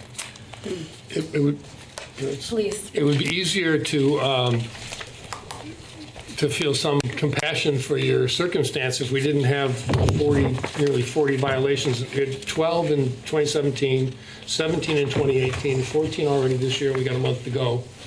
And so, I mean, I don't see, well, whenever we're ready for the motion, I'm happy to to approve it. I just want to clarify a couple of things. So through the health officer, there have been numerous contacts made to talk about, well, to discover what the issues are and to provide information about that, correct? Right. So during the course of this process where we've learned that this housing is unsafe and unhealthy, there have been information about missing smoke alarms and other issues that affect the health and safety of the tenants? Right. Okay. So this is not the first time, perhaps, that you're hearing these things? No, I've participated numerous times with inspections, with follow-up inspections, and understand that that's my obligation. I have no problem with that. What I'm responding to is I'm looking at the proposed order, which says within 7 days, all the things that are on some other reports, which I'm reading for the first time, and maybe they're all doable within 7 days, but I'm, as I say, trying to read it on the fly and participate in this conversation. Yeah, no, I understand that. That is challenging for sure. And I think that none of this information should come as a surprise given previous inspections. So whilst I understand that it is challenging to read this and also be asked to respond to it, I think that none of this is new. No. The only thing that's new on here from yesterday is having an electrical inspector going through and doing a more thorough electrical inspection, and with us finding the leaking oil burner yesterday. Mm-hmm. Those are the new things. All these other items are things that we find each time we go in there, so they're really nothing new to Will's surprise here, other than those. The leak is in the oil tank or in the? It's on the burner itself, which was stopped, but these burners need to be inspected by a certified technician to make sure they operate properly. Yeah. Okay. You're talking about the bleed valve that needed to be tightened? Correct. Okay, which we tightened. May I add something into the record? So the details are set forth in the paperwork, and if you need to probe that any further, then certainly Len and Brian can provide additional details about what they have seen in these frequent visits to the site. But I just think the characterization that this has been a collaborative process needs to be corrected for the record, because it's a very serious matter for us to be here to have a hearing over a health order. It's so rare that it's the first time that we've actually conducted one of these during my 5 years with the town. And my 7. And never before. And so we only get to this stage of this process when processes, the communication up until now hasn't led to a solution. So it is true that there's been a tremendous amount of communication between the town and Mr. Hunter, but the process of addressing the deficiencies at these two sites has not been collaborative. And that's why this is being held as a health order hearing, rather than being something that goes on with a notice and some corrections and some, you got to get a few more things done, and then a few more things get done, and then a property's in compliance. That's how it works when it's working well.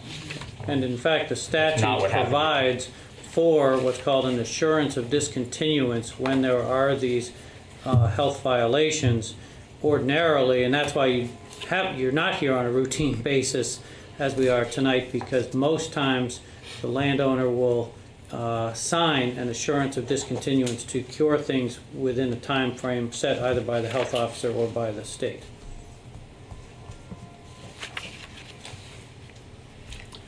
Does anybody? I just need to. Some of these things you're going to have to bring an electrician is going to have to be called. Is that correct? That's correct. Whoever inspects furnaces person is going to have to be called. Yeah, I still want it done. I mean, it has to be done in 7 days. It has to be. I don't see how else people can go on living in circumstances like this. It's It's getting cold out. We're talking about window issues and furnace issues and electrical extension cords running all over the place. I mean, does anybody on this board feel that 7 days is not fair? No, I'd like to also point out that it's not just the health and safety of the tenants, but it's the health and safety of the neighborhood. Absolutely. Especially during the dry time of the year. So I'm ready to move. Yeah, before it gets too deep. Yeah, I just had a question out of curiosity, but it really... No, I think you should ask it. My curiosity is, I drove by today Central Avenue, and there was a truck, it looked like filled with bags of something. Is that the same truck that was there over 2 years ago? Full of garbage? No, There's a new truck? That's been there for maybe a month or 2 months. Okay. So it's full of garbage. Are there further comments from members of the community? Otherwise, this board is prepared to make motions this time. Okay, I would entertain a motion. I move that we approve the emergency health order as presented. Just to modify that just slightly, so what you'd be approving is a health order without the word emergency attached to it, because Lenny issues emergency orders and you issue regular orders. The hearing says hearing on emergency health order. That's what the agenda. That's a good point. So, but then if you concur with what's been presented to you, what you would actually be issuing is a health order. So, Jay, would you change that to we accept the health So order? that's a friendly amendment that's been accepted? Thank you. Yes. Friendly amendment. Friendly. So it's Okay. you know. David has made that motion. All those in favor? Aye. Close the public hearing. Hope to see everything brought up to compliance. Thank you for your work, and hopefully everything is done in 7 days as directed.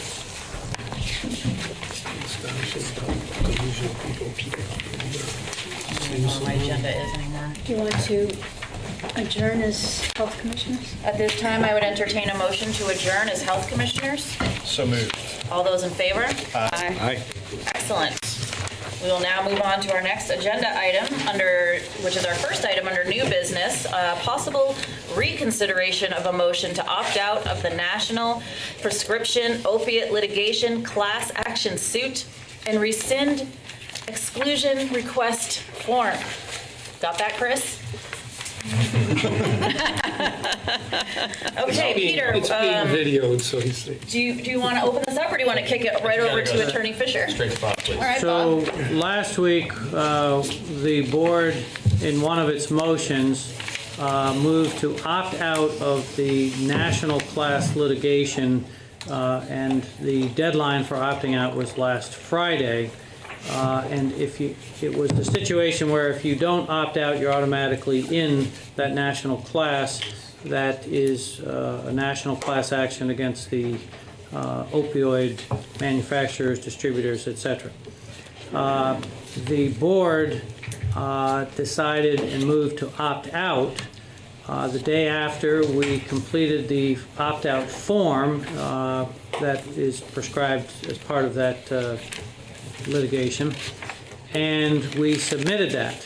I then let our special counsel in Brattleboro's suit against the opioid manufacturers, distributors, pharmacies, etc. know that, and she expressed concern that that would actually be detrimental to the town's leverage, both in its suit and potential, if it did enter the national suit, to gain recovery sooner. I informed Attorney Sakala that we had already sent that in, and she explained that there is a way to rescind the opt-out if the board wished to do so.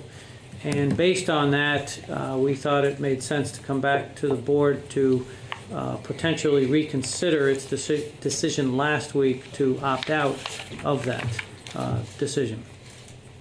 As far as the ability to rescind the opt-out, that has been done before. In fact, it was explained to me that in New York State there were many counties where the Attorney General had recommended the opt-out option, but in learning more about the suit as it progressed and how it would be structured, the Attorney General reversed that decision, and the towns that had filed the opt-out form were able to rescind that and remain in that class. So if the board tonight wishes to reconsider its decision to opt out, then the ability to rescind should put you back into that opt-in class for that national class litigation.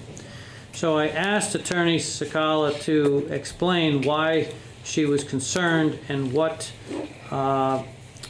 what are the advantages of the town remaining both in that national class and having the separate suit along with the town of Bennington and other Vermont municipalities against these defendants. One of the main reasons had to do with the timing of the suits, and it was her opinion that if the town opts out, that the town's leverage to get into negotiations early or to go to court early, to get discovery, depositions, all of those sorts of things before the national class would be compromised, and so you would have your separate suit sitting sort of at the back of the line. So she didn't think that that was advantageous to the town. In the national class, it was also explained to me by her that there is a lot of shared discovery in terms of the facts that will be discovered, some of which are already discoverable, that the town, if it opted out, would not have access to. So there was another reason. But in large part, if I had to summarize her concerns, it was that the town was losing leverage by not being in that national class. And so I asked her to give us some bullet points, which I believe she just sent this afternoon, but I think the board has, that outlines the advantages of opting in to that national class litigation. So I apologize that this is a bit sloppy to, as far as making one decision 1 week and being asked to reconsider it so soon. But when our special counsel is raising this with the concerns that she did, I think it important to at least bring back to the board for your reconsideration. I am not an expert with national class actions on opioid litigation. Been trying to read up on this. I understand from the concept of how a case progresses her concerns, and it is my advice to the board to follow your special counsel's advice in terms of rescinding your opt-out and therefore being in that national class. Thank you, Bob. Members of the board that would like to speak at this time? Just pretty much we've been following the advice of attorneys through this whole process, and it seems like it wouldn't necessarily be wise to stop doing that now. So we need to move quickly with this one.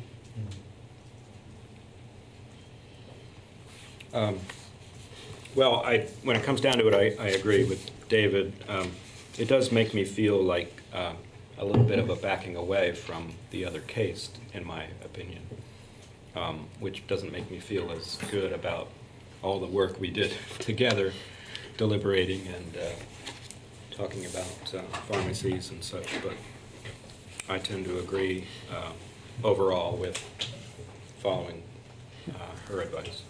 I can address that partially, Tim, with regard to it's not backing away from the separate suit that Brattleboro joining with Bennington is making,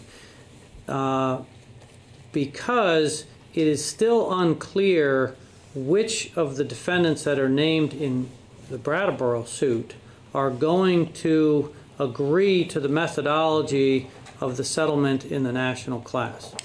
It could be that all of those defendants join in that, but some of them are most likely not going to. So you just can't get double recovery, but there may be defendants that national class doesn't cover, and in that way you're actually more covered than towns that just do the national class, because you've got a separate suit that actually is naming this large group of defendants in that case.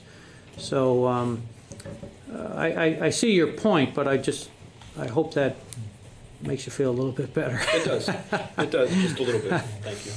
Peter? Just a quick clarification, because we've now moved into talking about the two separate suits, I think it's important to just note for the public's benefit that the reconsideration this evening is only about whether or not to be in the national class action suit, and would not be any reconsideration of those thorough deliberations you had and the decisions that you made regarding the town's independent suit.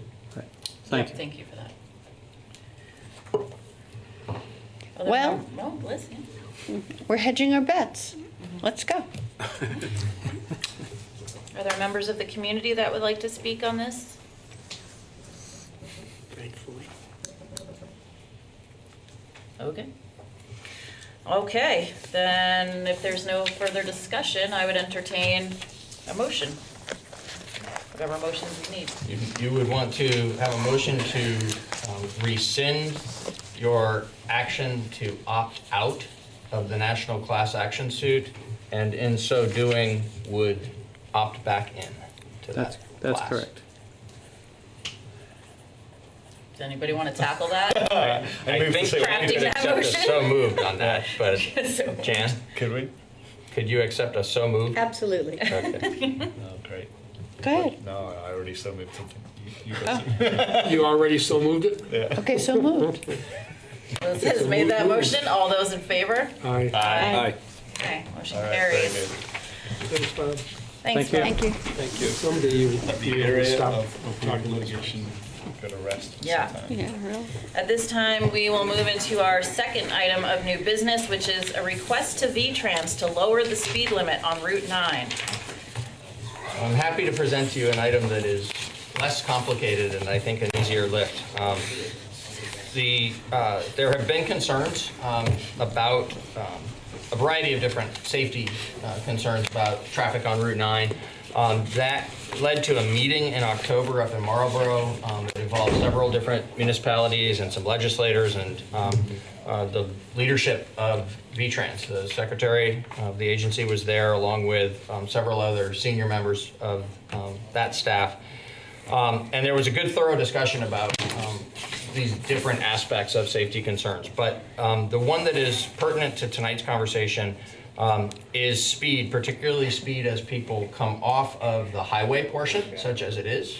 It's very rural highway through the woods and lots of turns and so on that lead to some of the other safety concerns. But nevertheless, you're traveling a highway between Wilmington and Brattleboro through Marlborough, and then arrive into the West Brattleboro corridor, traveling and allowed to travel at a 40-mile-per-hour speed. And so the West Brattleboro Association has made a request to the town, and the reason they made this request to the town is that under the state's rules, only a municipality can ask the state to reduce a speed limit on a state highway. So individual organizations or individual citizens can't. Recognizing that, the West Brattleboro Association asked the town to request of V-Trans a reduction from Paradise Farm out slightly west of the curve that sort of leaves West Brattleboro proper, or the developed area of West Brattleboro, and heads out towards Marlborough, out beyond Chelsea Royal. From Paradise Farm to Edward Heights. And the reason for Edward Heights in particular there is that is the intersection where the state highway becomes the town's jurisdiction on Western Avenue, where Marlborough Road ends and Western Avenue begins. The request is to reduce the speed limit from 40 miles per hour to 30 miles per hour. This was considered at the Traffic Safety Committee meeting in October, And the Traffic Safety Committee unanimously recommended this with a couple of additional provisions. We believe that both the town staff and the members of the Traffic Safety Committee believe that it would go hand in hand with such a reduction in speed limit and be a significant additional benefit to the area if bike lanes were added in both directions, one bike lane on each side of Route 9 as it comes through that section of West Brattleboro, and that at appropriate locations, crosswalks be added. At a 40-mile-per-hour speed limit, crosswalks are not allowed under the regulations that relate to highway safety, but at a 30-mile-an-hour speed limit, they would be allowed as long as they meet other specifications in terms of what the traffic engineers determine is proper sight lines and so on in terms of safe locations for crosswalks. We think that these two additional factors are important because they lend themselves to the reduction of the speed limit. Without that, the analysis might not, would not be as likely to yield the result that we're seeking. But in addition to that, there is documented evidence of a significant increase in bicycle usage of this corridor, not just for recreational purposes, but from people who are actually using it to commute to work, people who are using it to run errands and do other sort of practical uses as an alternative to using a vehicle. And there's also currently and historically been a lot of pedestrians in this area. It is the largest concentration of low and moderate income housing in Brattleboro and one of the largest concentrations in the state of Vermont because of the Mountain Home Trailer Park and the Westgate development, as well as other properties along through this corridor. And so it's very important that we seize this opportunity as we make this ask on the speed limit to see if we can also increase or improve the pedestrian facilities there. Right now what we have is people dashing across Route 9 to go from residences to businesses in various locations along this corridor. I've had communication with the folks at VTrans who will receive this request and process it through the state's traffic committee, and they've been receptive to this. Obviously, they're not able to make a commitment that it would result in one decision or another, but they agree that the timing is opportune because the state is right now in the process of planning the major upgrade to the entire stretch of Route 9 from Edward Heights to Wilmington that's going to be implemented in 2021. So they're doing the design work around that right now, and there is time, while they're well along in that design, there is still time, if this were to be approved, for the pieces that we've recommended to be incorporated into the plan for that project, which is construction of which is only 2 years away. Great. So with all of that, and the memorandum that's before you this evening also includes some documentation of various plans that have been approved in the past that suggest these kinds of improvements.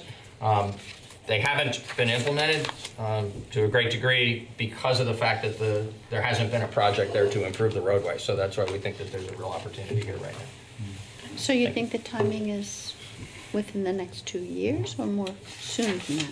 So we'd like you to act on this tonight so we can push aggressively for these changes to be made in the planning for that project. The schedule right now for construction of the project is 2021. So during the warm weather months of 2021, it would be a little less than 2 years away. Thank you. Can I ask a clarifying question as well?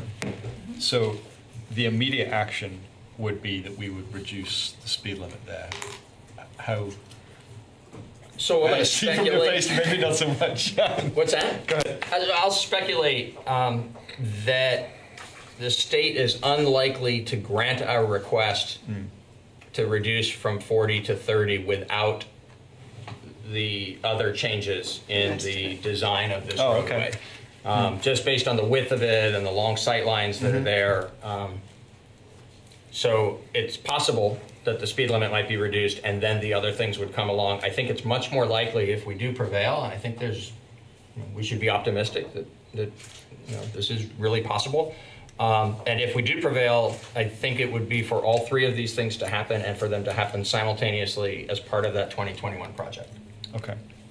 Is this an example of something that's Dillon's rule, and if we weren't a Dillon's rule state, we could just do this? Yes and no. The fact that this particular segment of roadway is state highway makes it less of a But if it were a Dillon's town- rule aggravation. Further in on Route 9, in the Western Avenue portion that is the town's jurisdiction, we have a variety of similar issues that we face that are in fact Up to us to remedy? with which we are burdened explicitly because of Dillon's rule. Right. We don't have the flexibility to manage the eastern part of Route 9 as it comes through as Western Avenue in the manner that we might choose to without state oversight. Okay. Thank you. I was just going to suggest, it doesn't have to be in the motion, but just to remind everybody that in the at least verbal discussions we've had about Putney Road and Hannaford intersection moving forward soon, hopefully, that the greening of bicycle lanes had been mentioned and favorably looked upon by at least one person in the state, right? Yes. I think. Favorably looked upon. And it's actually been, that's a design that has been used by the state in certain locations, particularly not unlike this one where there's a variety of different uses. So people walking, lots of congestion related to the vehicles that are traveling through the area, lots of commercial entrances and exits, off of the roadway. So it just makes the bike lane stand out more clearly in that kind of a complicated roadway. So I just wanted to suggest that moving forward, we Sure. just start to always suggest that it's going to be the green standard that people are used to seeing. Right. I would like to put my 2 cents for it being always protected as well. I know that having protected bike lanes makes it a challenge when we move to the winter time. Right.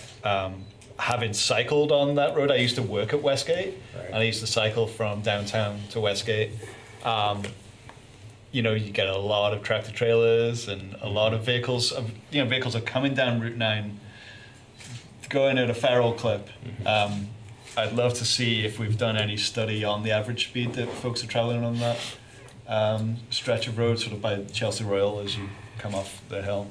There is some historical speed data. I don't have any of that at hand. It's 45 plus is what I would imagine. We actually have some what data they on find with the rubber, with the little hoses, is that the average speed is 45 or more. Yeah. But that's, Yeah, so green paint and all that, great. Protected from traffic, also great.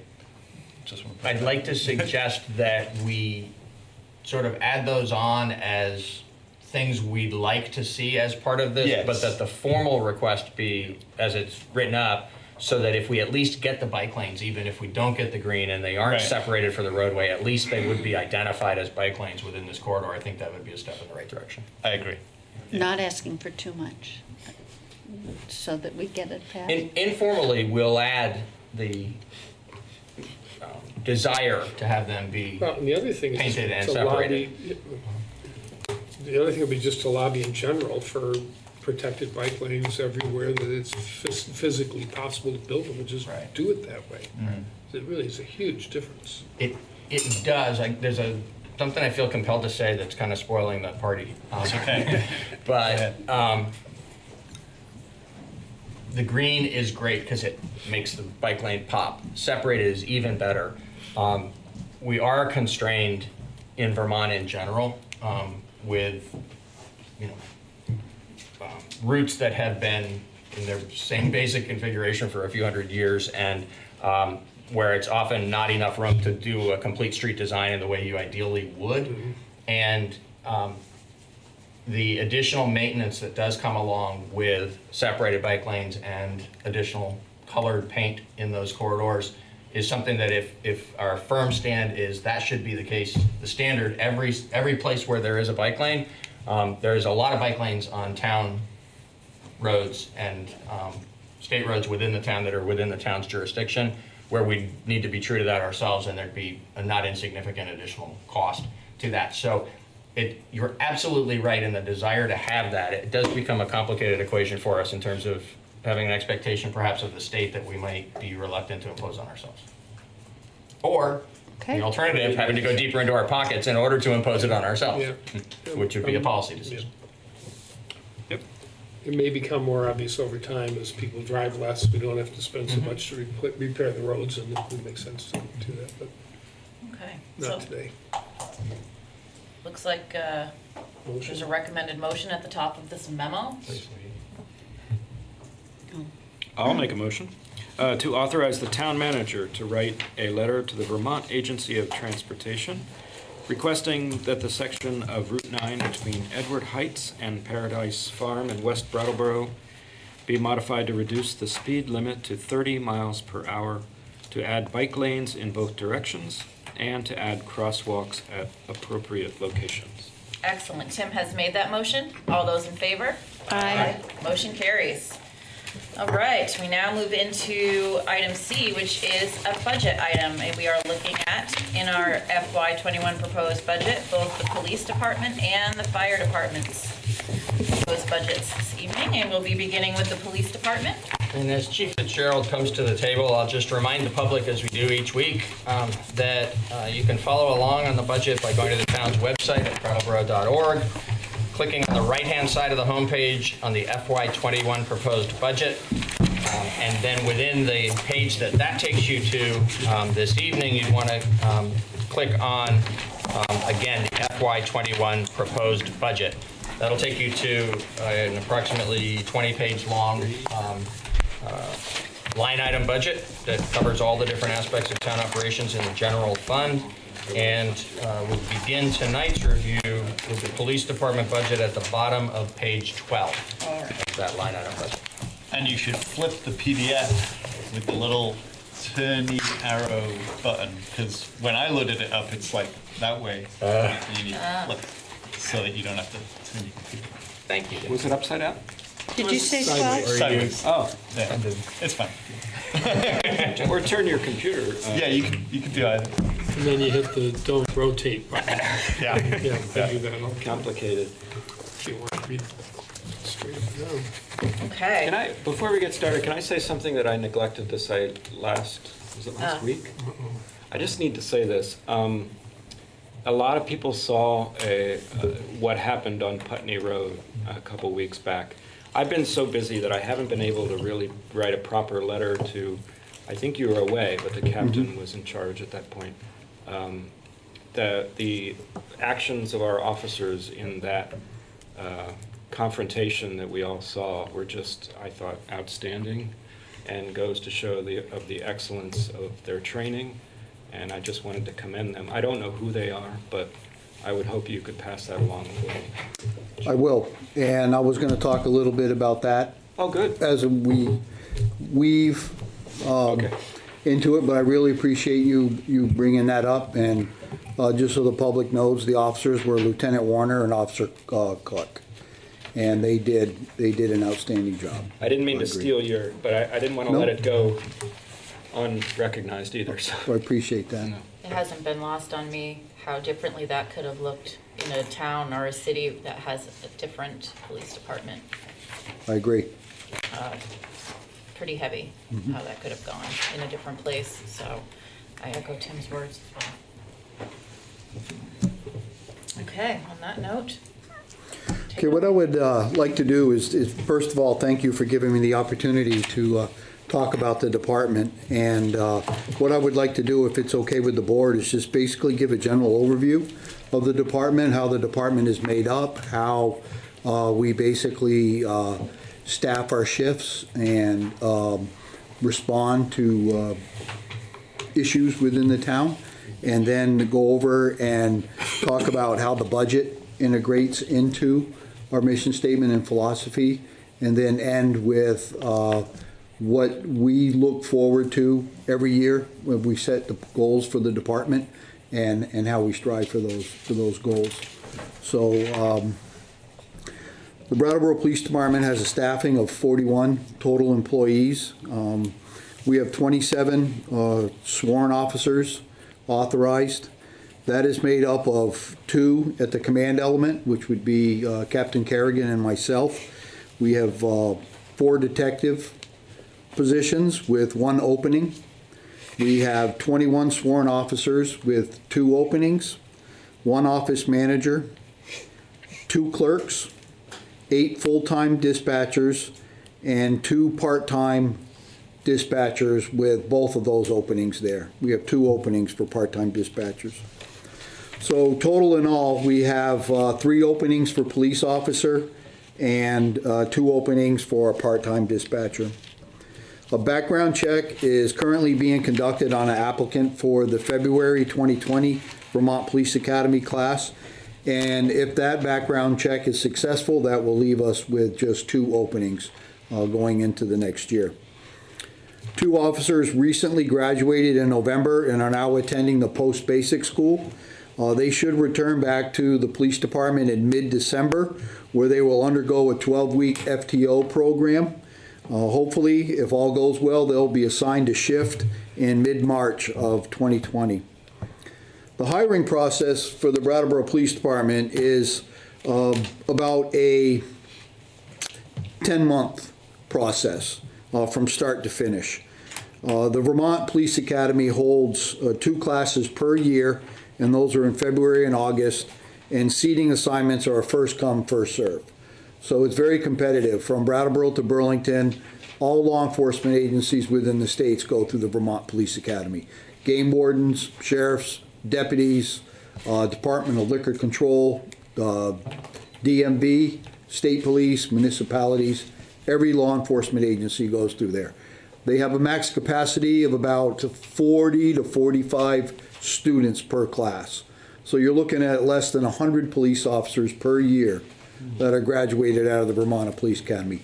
Very, very competitive process. One of the biggest obstacles that we currently have, and we're not alone, every department in the state experiences this, is that when we get an applicant, we have to keep them actively engaged for a very long time without being actively employed. So if you have an individual who is not a resident of Brattleboro, they apply, we like it, it's a good match, and I do the interviews for the August Academy because it's so competitive. I will be doing the interviews for the August Academy here in December and January because the seats open up February. The first day of the academy in February, the seats for August open up. So I want to have in my hand a complete packet of an individual that I can submit that first day. So we will start our process around December, January. Now I have to keep this individual actively engaged for the next 8 months before they can go to the police academy. They're under no obligation to come to us at this point. So they can still apply to different police departments. They can get in trouble and do foolish things and have them drop out because of their poor decision making. Just a lot can happen in 8 months. And we do a really good job of keeping them engaged, inviting them down to do ride-alongs and things of that nature. But that's probably my biggest obstacle and challenge when we're trying to replace these numbers.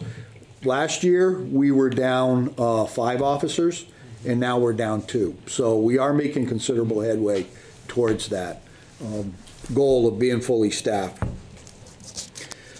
Once you are a member, officers work a 10-hour rotating shift with a minimum of 3 officers on duty at all times.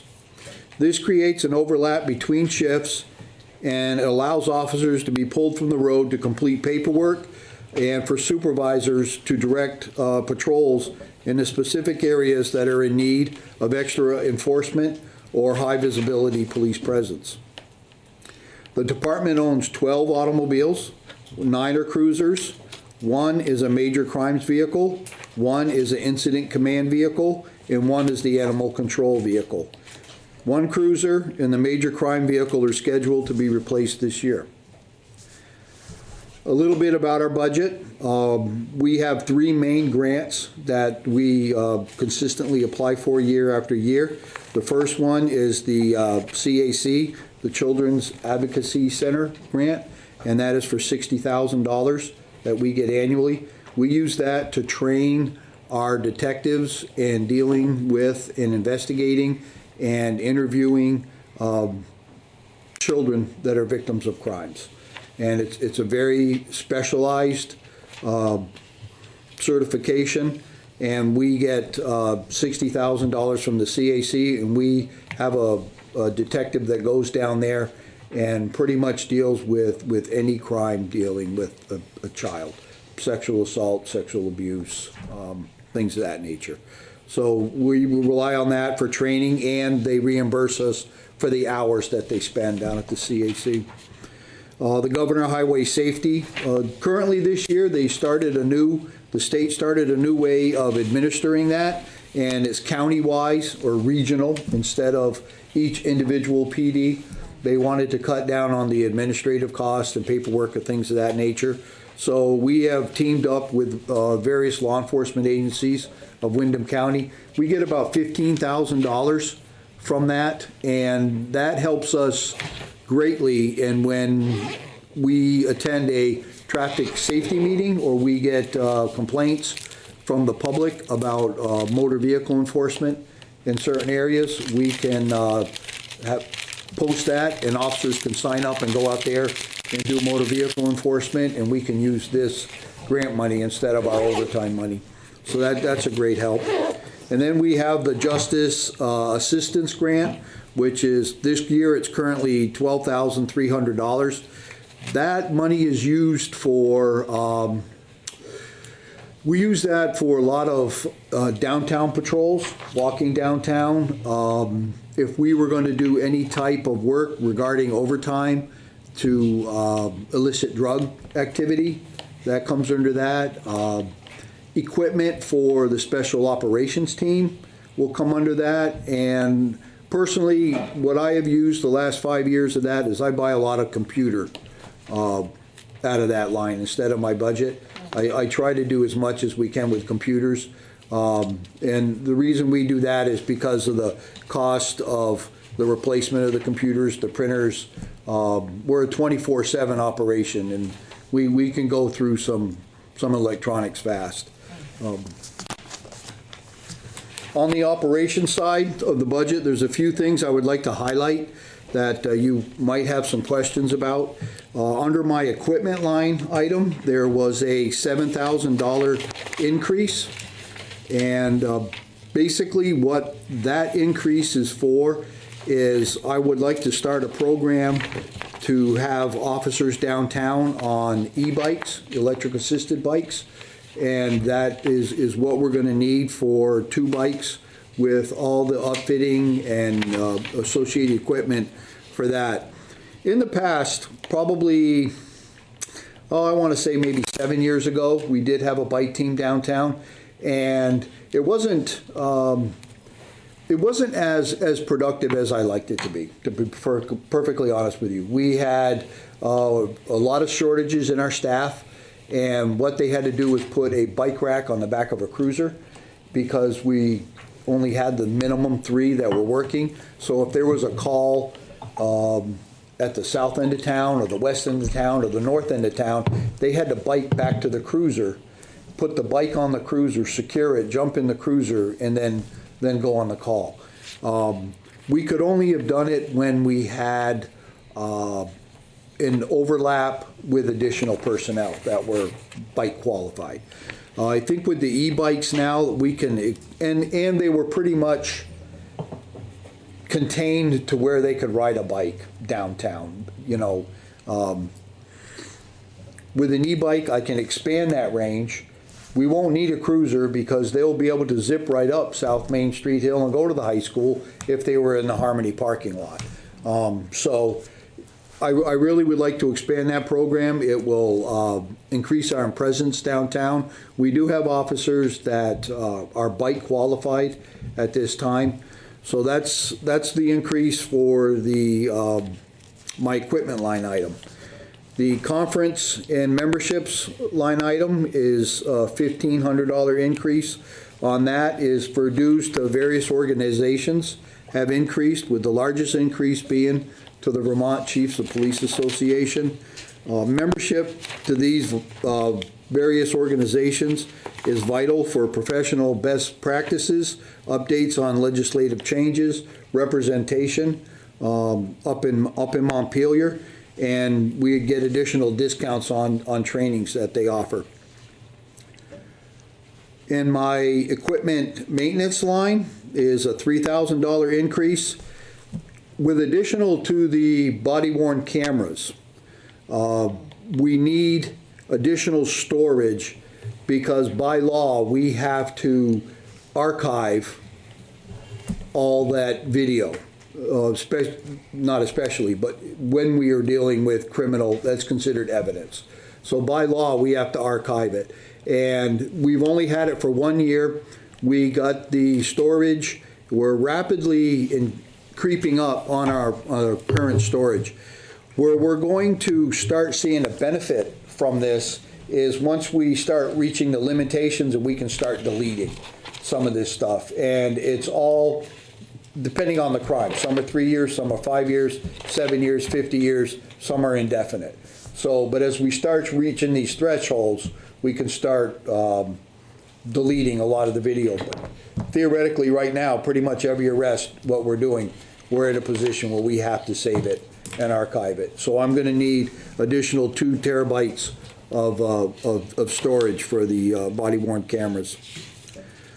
The automotive maintenance line was a $2,000 increase, and we get the extended warranties on our cruisers now, but what we are finding is we're becoming more and more reliant on the electric components of cruisers, and those are very expensive to fix. And the longer a cruiser sits deadline, we have to what we call hot rack other cruisers that were supposed to rest, and now they're being run 16, 24 hours a day, and it just snowballs.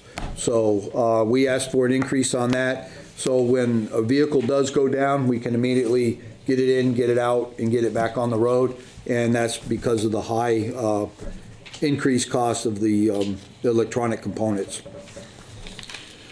I'd like to talk real briefly about some of the community organizations that we habitually work with on a daily basis. We're constantly in the schools. We do all sorts of activities with them, from reading, eating lunch, playing at recess, giving classes, and just basically hanging out. So we do a lot of work with the schools. The reception from the principals have been overwhelming and more than welcoming. So we really appreciate that. Of course, Project CARE, and we'll talk a little bit more in depth on that.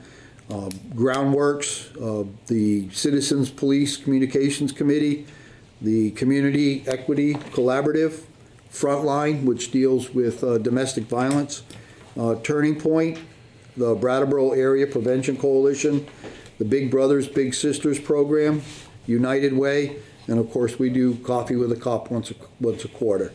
So we work with a lot of great organizations within the town and have a very strong relationship with them.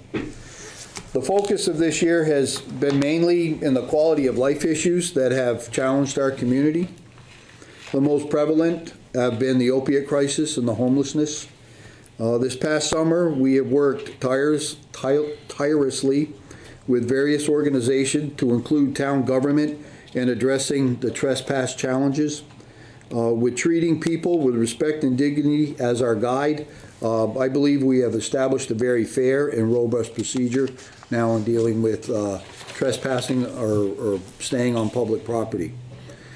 The opiate issue, to this day, we've had 64 arrests with dealing with opiates, and that already surpasses the arrests for 2018. Search warrants, non-consensual, we have executed 10 of those with 12 people being arrested as a result of the evidence found. We're right on par with 2018 in that aspect. As a matter of fact, we have arrested more people off the warrants than 2018, but we haven't written as many warrants, and we still got a little over a month to go just so to get the final numbers. This does not include joint operations. This is just the Brattleboro Police Department, not when we're working with conjunction agencies. Some of the other agencies that we work with is the Southern Vermont Task Force, the DEA, the FBI, the U.S. Attorney's Office, the AG's office, and other agencies from the surrounding states. Overdoses to date is 105 with 7 fatalities. In 2018, we've had 101 overdoses with 8 fatalities. We still have a month and a week to go. So, unfortunately, we are going to surpass last year's overdoses, and it historically presents the same with fatalities. Sad to say. Seized to date, we have had 210 grams of crack cocaine, 625 bags of heroin, and 185 various pills. Once again, these are just Brattleboro. These are not joint operations, just us. That is the law enforcement side of the opiate crisis on what we have done. We've been out there doing a really, really good job on trying to make it as unattractive as possible to be in here. Now, with that being said, you can't arrest your way out of this, so you obviously have to have other solutions in that. So I'd like to talk a little bit about Project CARE. Mind you, whenever we go to an overdose, a Project CARE member gets notified, and with 24 to 48 hours, that individual does a follow-up with the person that OD'd.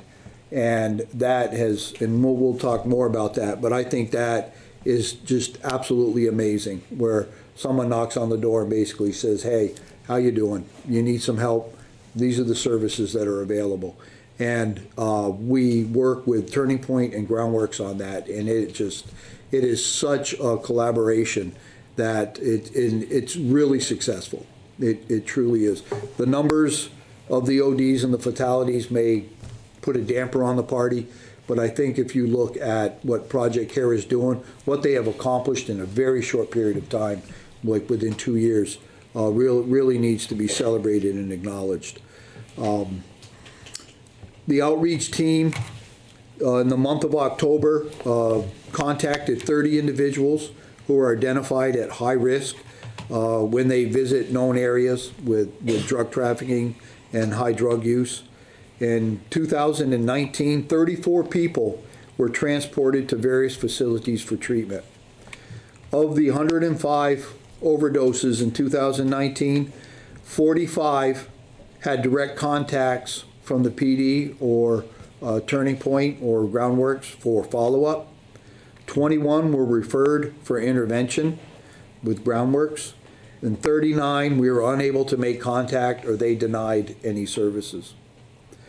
We also instituted a new protocol in 2019 that I thought was very important, is the transporting individuals who are in lockup to their MATE appointments, their medical assisted treatment. Where in the past, if someone was incarcerated, they were denied treatment. That makes no sense to me. So what we did is instituted a procedure where if you're incarcerated and you are currently undergoing MATE, medical assisted treatment, that while you're in our facility, we will take you to that facility so you could get your medicine, and then we would transport you back to lockup. So we continued throughout the weekends or whatever, their medical assistant. This has been very successful in keeping at-risk people engaged in treatment. To date, we have transported 9 people throughout this service. Things that we look at throughout the year, department-wise, are like our goals within training, and to what Tim was talking about earlier is this year, our main goal in training was in use of force was de-escalation, tactics and techniques. And for anyone that have saw in that video, the other day on Putney Road. I cannot give a greater example or more praise to my officers for the past 11 months on everything that we have trained to do. They actually did for everyone to see that things do not need to end tragically. And he got the time, the distance, he de-escalated it. They did a outstanding job. As a matter of fact, I was away, but as soon as it happened, I probably had 8 phones in my face saying, Chief, look at this, what do you think, what do you think? And the only thing I could say was they did a fantastic job. I couldn't even recognize the officers because the phones were so small and I'm blind. But just seeing their actions, I was like, that is exactly what we have been striving for the last 11 months is looking at all aspects of our use of force program and just trying to say, okay, we can implement de-escalation techniques in there, and that was a great example. For the upcoming year, our focus is going to be on officer wellness and procedural justice. The officer wellness aspect will be their physical fitness, their mental health, their stress. We're going to really take a good look at that to make sure all our officers are taking care of themselves. And then the leadership team with the command element and the supervisors are going in depth into procedural justice. And that way, officers are going to really experience a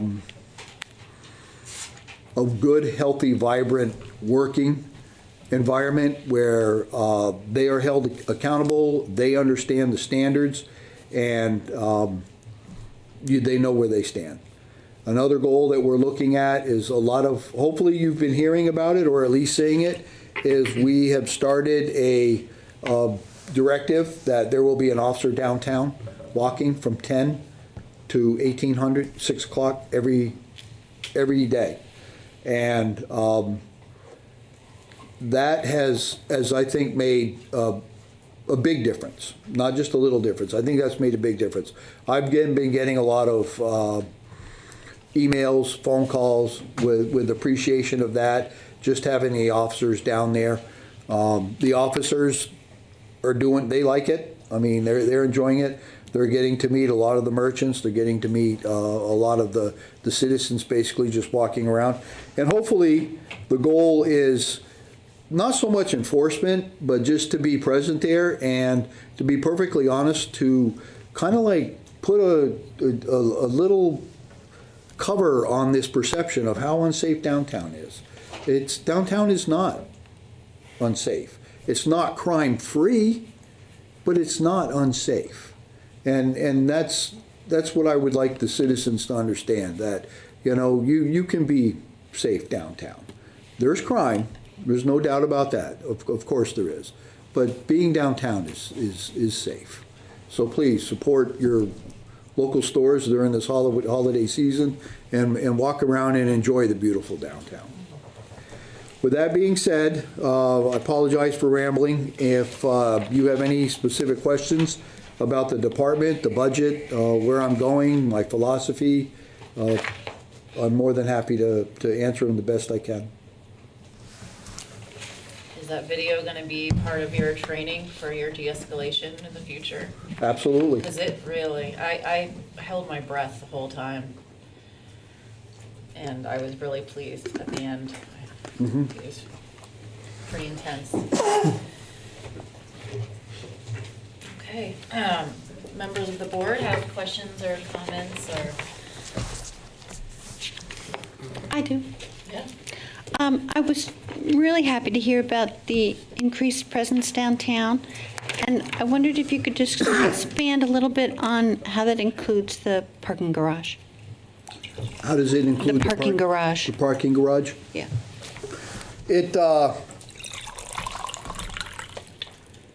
It's not, the parking garage isn't singled out. It's,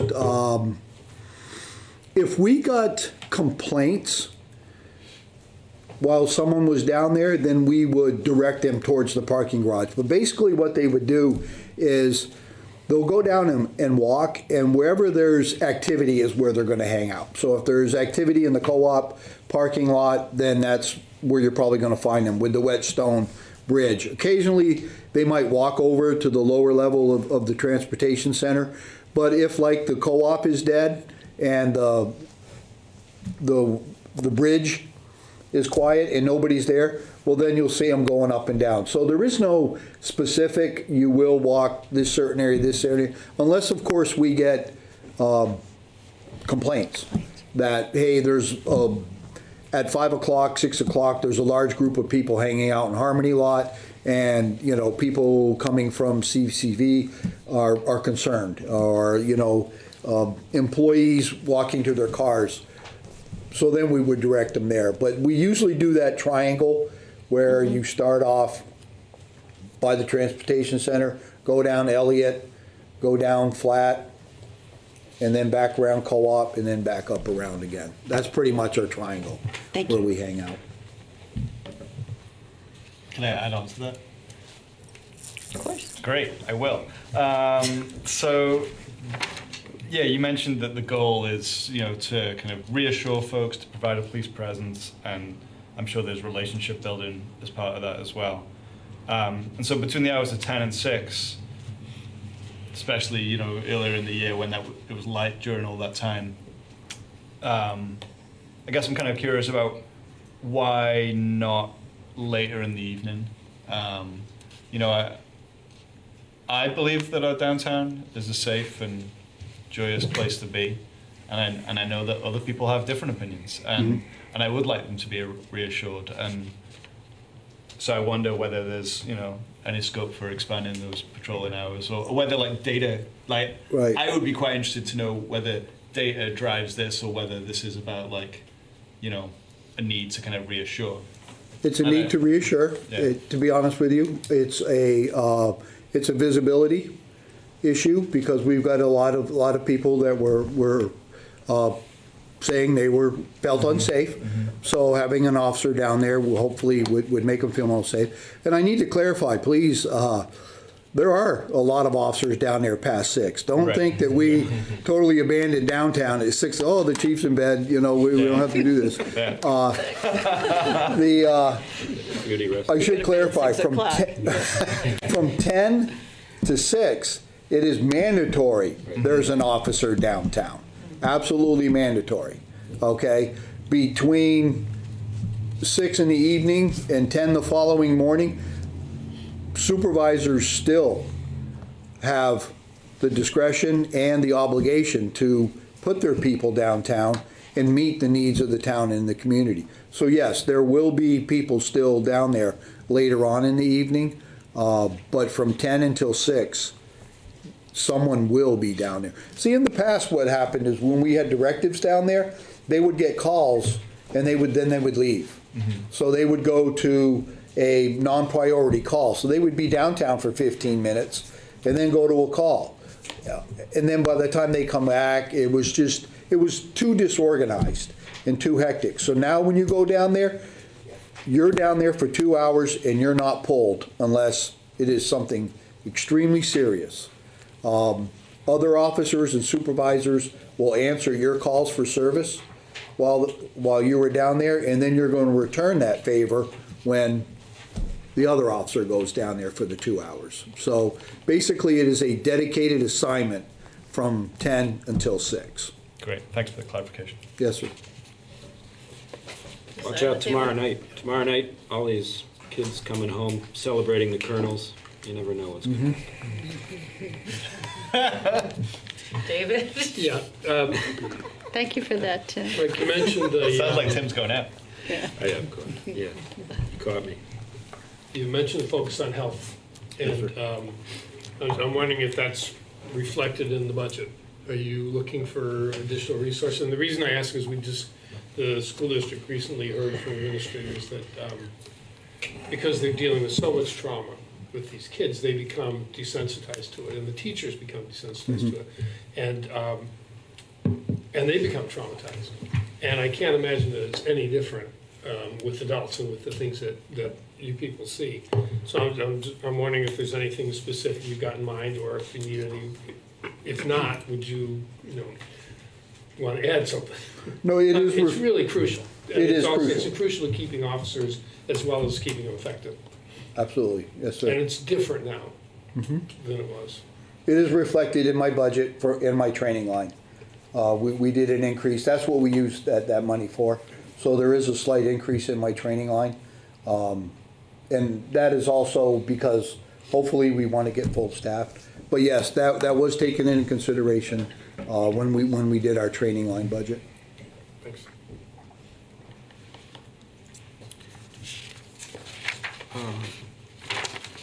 I had a question about overtime.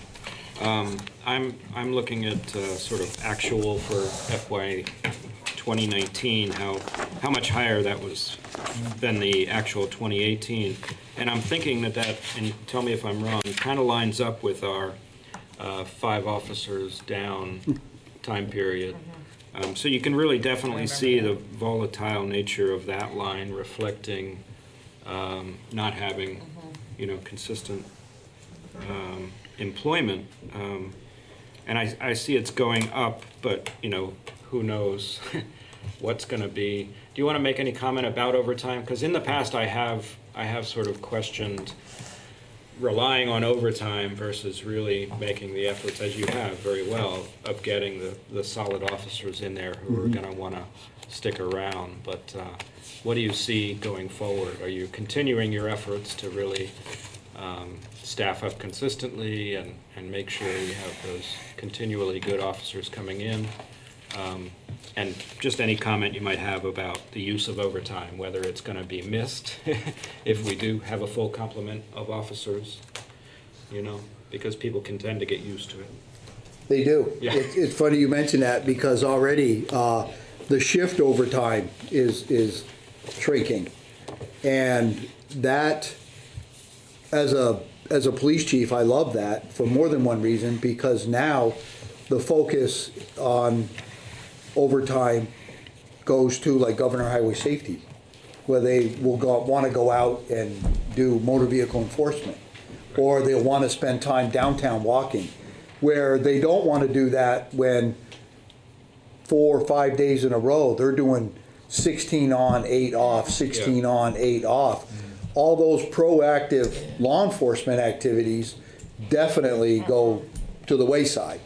Nobody wants to, and when you get your days off, they're not going to be like, yeah, let me come in and do another 10 hours overtime when I already have 30 for the pay period. So as we get fully staffed, the shift overtime shrinks, and it makes them look for other avenues, because you're absolutely right. They're very accustomed to those nice paychecks, and now they'll have to do Governor Highway Safety, the JAG grant, things of that nature.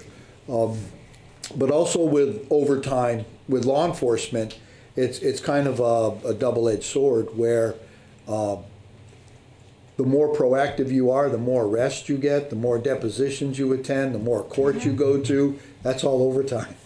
So, it's one of those where if you got a really proactive police department, you're going to have a robust overtime, because you're going to have to pay for that. But the shift overtime is what I look at, because that deals with the overall wellness of the officers. They're not constantly, literally last year they were doing 16, going home for 8 hours, coming in for 16, and coming in for, and it was, you could see it. You could absolutely see it. And that's just not a good place where you want to be. So we're getting rather robust, we're getting healthy. They're looking for other avenues of proactive policing, other areas of funding to get their overtime, and that's a win-win for everybody within the community. Thank you. Yes, you have more questions? Yeah, I have a few more questions. Project Care. So I know there's not a Project Care line. Could you say more about why that is? Because I don't know if that should be a police function. to be honest with you. We headed it out of necessity. Someone had to take lead, and we did. I have a lot of different views on that. Should that come under human services? Or should it be a police department line item? I think we should fund it, but I don't necessarily know if the police department would be the way to fund it. Under human services, maybe Turning Point, maybe Groundworks might be able to ask for that money. I know I have spoken with the director at Turning Point and Lieutenant Petlock, who oversees the program for the department, and there is definitely a need for funding, because right now everything's volunteer basis, everything. And I know the $2,000 grant that United Way gave them for transportation is almost all but done. So it needs to be funded. It needs to be, the recovery coaches need to be paid for their time to go out there because of the hard work that they do, the invaluable work that they do. Right now, they're just doing it because they care, and they care about the community. So I'd be more than willing to sit down and discuss with the other individuals on how it should properly be funded, and if it's determined that the police department is the way we want to go, I'd be more than happy to put a line item in there and submit the funding for it. It might not be a bad way Let me to ask a go. follow-up. Have a conversation Okay. with Susie. And do you guys agree? I didn't hear that. I think that the chief said that he'd be willing to sit down with the other people involved with Project CARE and see where people think funding, who should be asking for the money.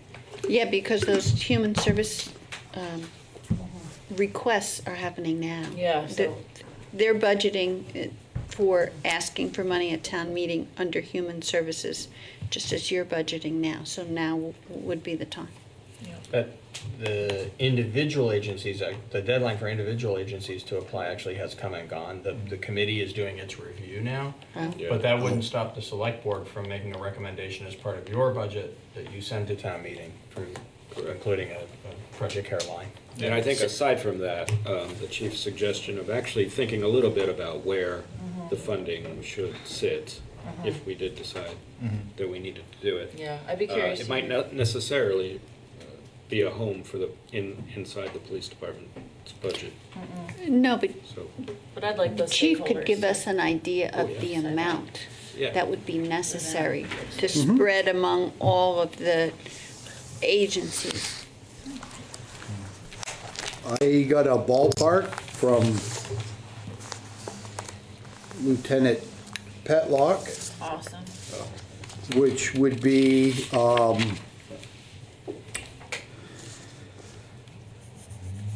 at $12 an hour, 15 hours a week, for recovery coaches. That would be $9,360 a year. And then transportation would be another additional $3,800 a year, getting people to the facilities and back. So you're probably looking at, if I rounded numbers up real quick, probably around $13,000-14,000 is what they initially requested on recovery coaches and transportation costs to the facilities. Who would the recovery coaches be? They would come at a Turning Point. I see. They go through training, and they have to be people who are actually in recovery. Oh, So, like, I was thinking counselors or people. Oh, no, these are no, people. these are people Yeah. in long-term This is recovery. specific, yep. And they are invaluable, how they relate to individuals and basically how they educate us. And what about the groundworks? Is there volunteers that need to be paid? So they have field That I don't know. Groundworks doesn't have any volunteers No. that work outside of the food shelf. Anybody that is working, that doesn't mean that more money wouldn't be helpful. It's too bad that Brianna left, but you can always include Brianna in those conversations. but when groundwork staff join in, they're pulling a paid staff member off their normal duties and putting them on the street. Same with the police And the department's same. contribution. Right. So there's substantial contributions being made there that show up in salaries rather than in a line item. Right. I think Turning Point just naturally for a while was more of a volunteer model, although I think some of that is beginning to shift. Yeah. If we were to fund this, I would like a salary that was above $12 an hour. I was for trying the to, I just raised my hand to say the same thing. Yeah. If we're gonna ask Peter to develop a proposal, I'd like it to be 15. Yeah. 15, yeah. 15? It's a lot of work for an hour. Well, and it's not quite a living wage if you're doing it full time, so. Yeah. You know, it's sort of helpful. Are there other questions on the police budget for the chief? Yeah, I have a sort of related question. If I remember correctly, there was a social worker kind of liaison involved with the staff, but not part of the staff. Correct. Is that still the case? Yes, it is. She's comes from us from HCRS. Okay.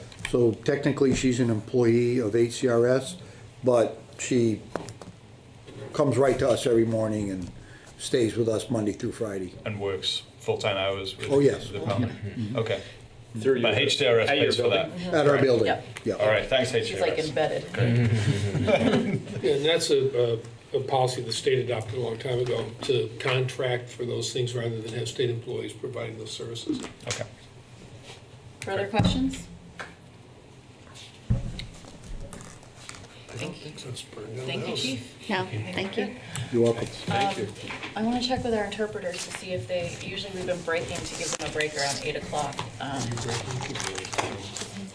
Well, we've got the fire department budget left, and that's what we have, and I'm not sure. And the estimate. Yeah, I mean, we can just take 5 minutes if you want. 45 minutes. Is that all right with everybody if we just break for 5 minutes, let them stretch hands and stuff, and we'll come back at 8:20. And we are back. Thanks for entertaining that opportunity for a break.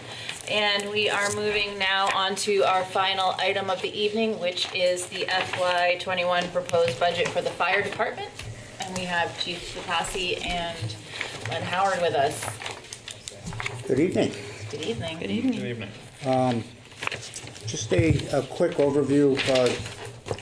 What we plan to do is a lot in the lines of what Chief Fitzgerald did. You'll hear a lot of the same stuff because the departments mirror each other a lot, working on the same stuff. So some of that will be a little bit redundant. But so BFD consists of paid staff of 25 people. This number, when it's broken out, is 21 shift personnel. They work 56 hours a week.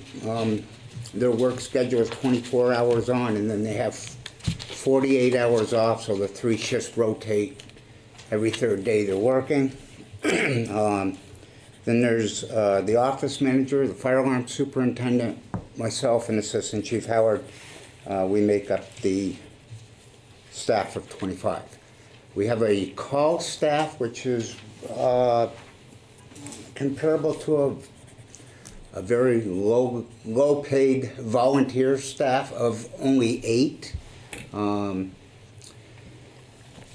That crew has been very hard to keep the numbers up.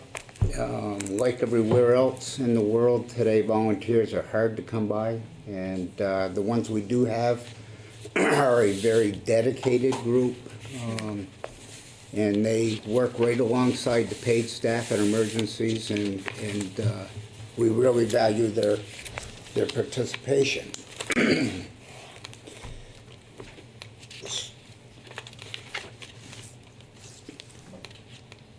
So with it, as I explained, the 21 folks that are on shift, they make up the 3 shifts. We work out of 2 stations. The 7 that are on duty, 5 of them are downtown and 2 of them run out of the West Brattleboro station. Minimum manning is 4 at Central and always 2 at Station 2. We never go below 2 in West Brattleboro. We average approximately 2,400 calls a year. That's been consistently increasing over the last few years.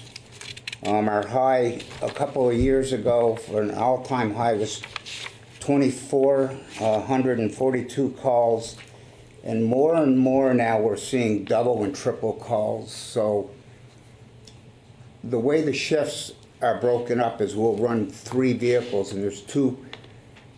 When we're running 6 folks, there's 2 vehicles on, or 2 people on each vehicle. So it's very common now to have 2 and 3 vehicles running different calls.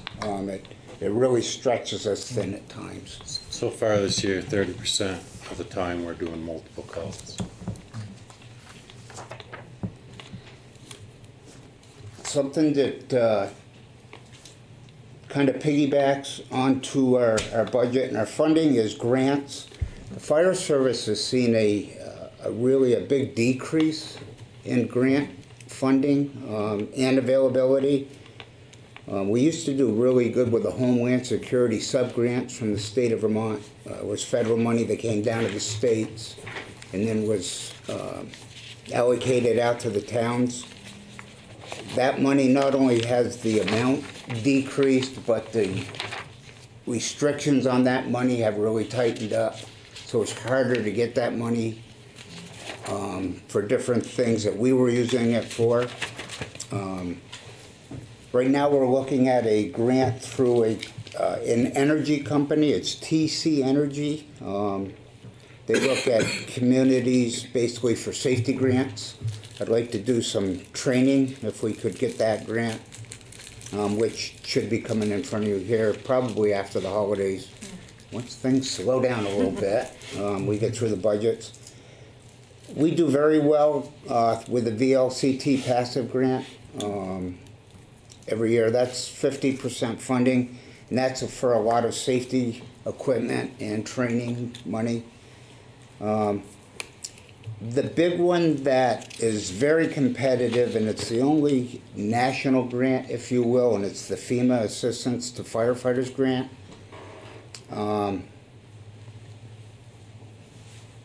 Though we had luck with it,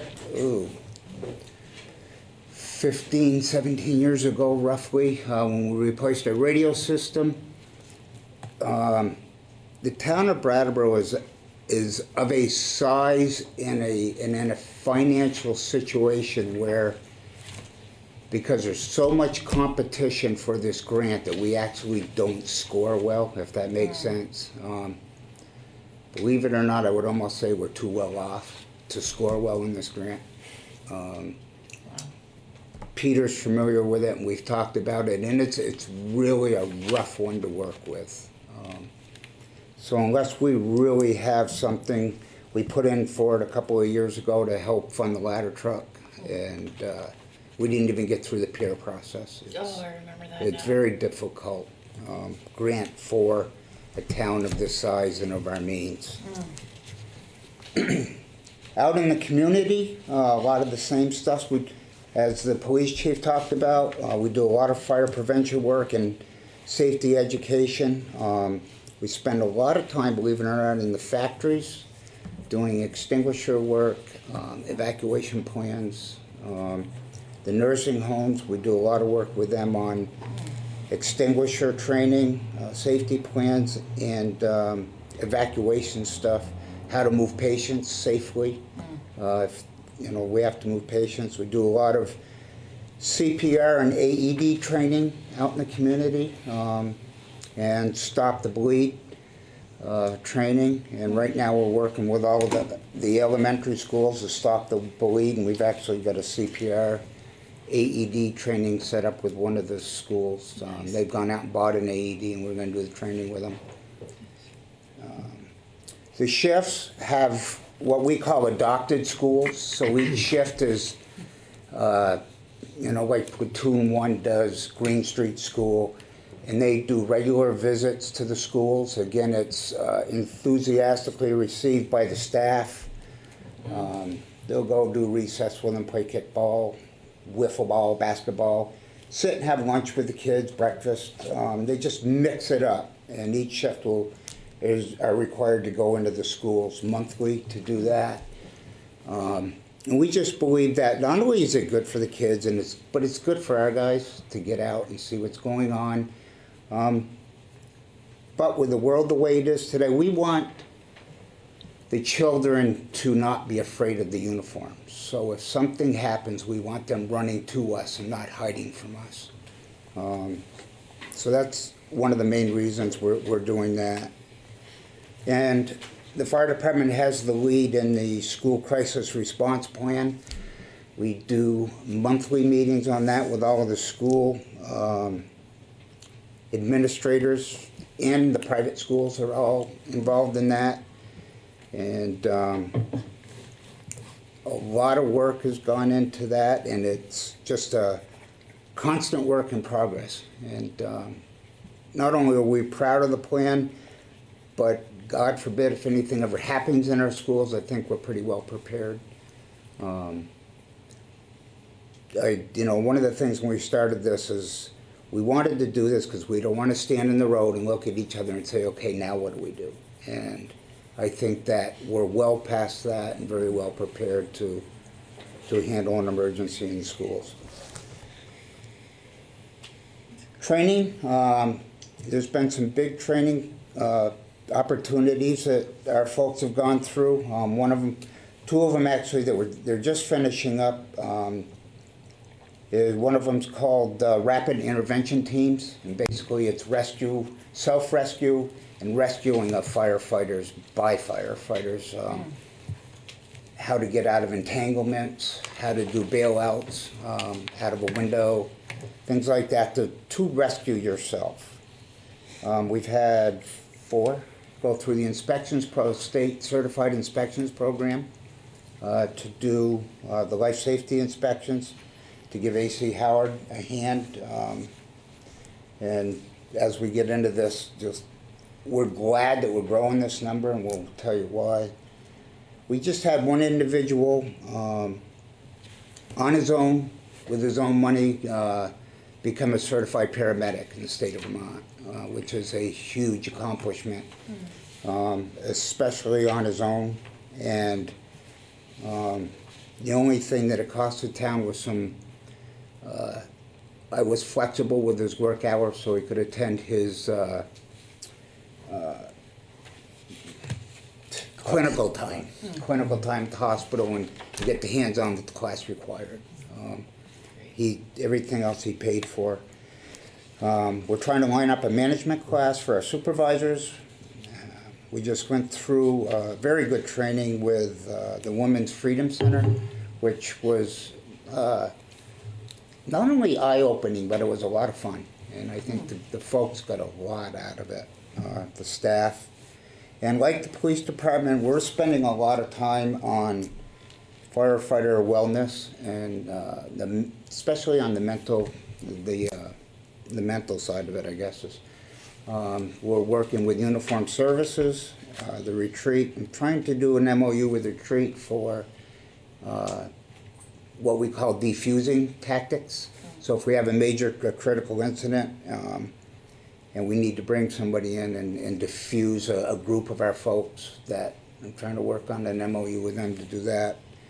And we're also working with a private wellness coach that does not only the mindful stuff, but we're actually doing some relaxation exercises, and we'll be starting that after the first of the year. AC Howard to talk a little bit about where we are with the rental housing inspection program, because that's really got off to a good start. Yes, we're just about in our second month of the rental housing program. We have 216 buildings registered so far. We're in Zone 1 this year, and we've inspected 56 buildings and 200, which includes 254 units. In 2 months, we're 33% of the way through Zone 1. So we're doing very good progress. We currently have 5 guys on staff that are trained to do this. And so far, I've heard nothing but positive feedback from the landlords and the tenants in the buildings. I'm very happy with the progress that we've done so far, and I think we're going to see a big improvement in the housing in town. So that was one of the reasons that we wanted to get more inspectors on board, to keep up the pace, to get into some of these buildings that we haven't been in many years, and hopefully avoid situations like we saw earlier tonight.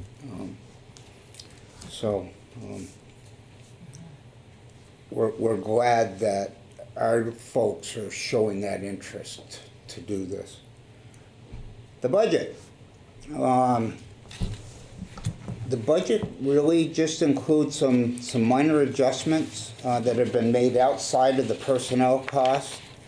The personnel costs that you do see in the budget are all made by the town manager's office through the contractual agreements. The changes that we've proposed as the management and approved by the town manager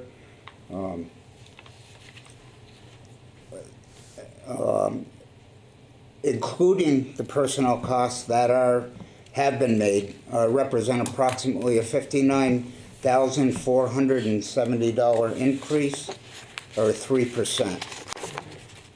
The line items that, for the lack of a better description that I can say, we can control, everything that's outside of the personnel cost, but including, the only personnel it really includes is the auxiliary staff. That total number is down by $6,250.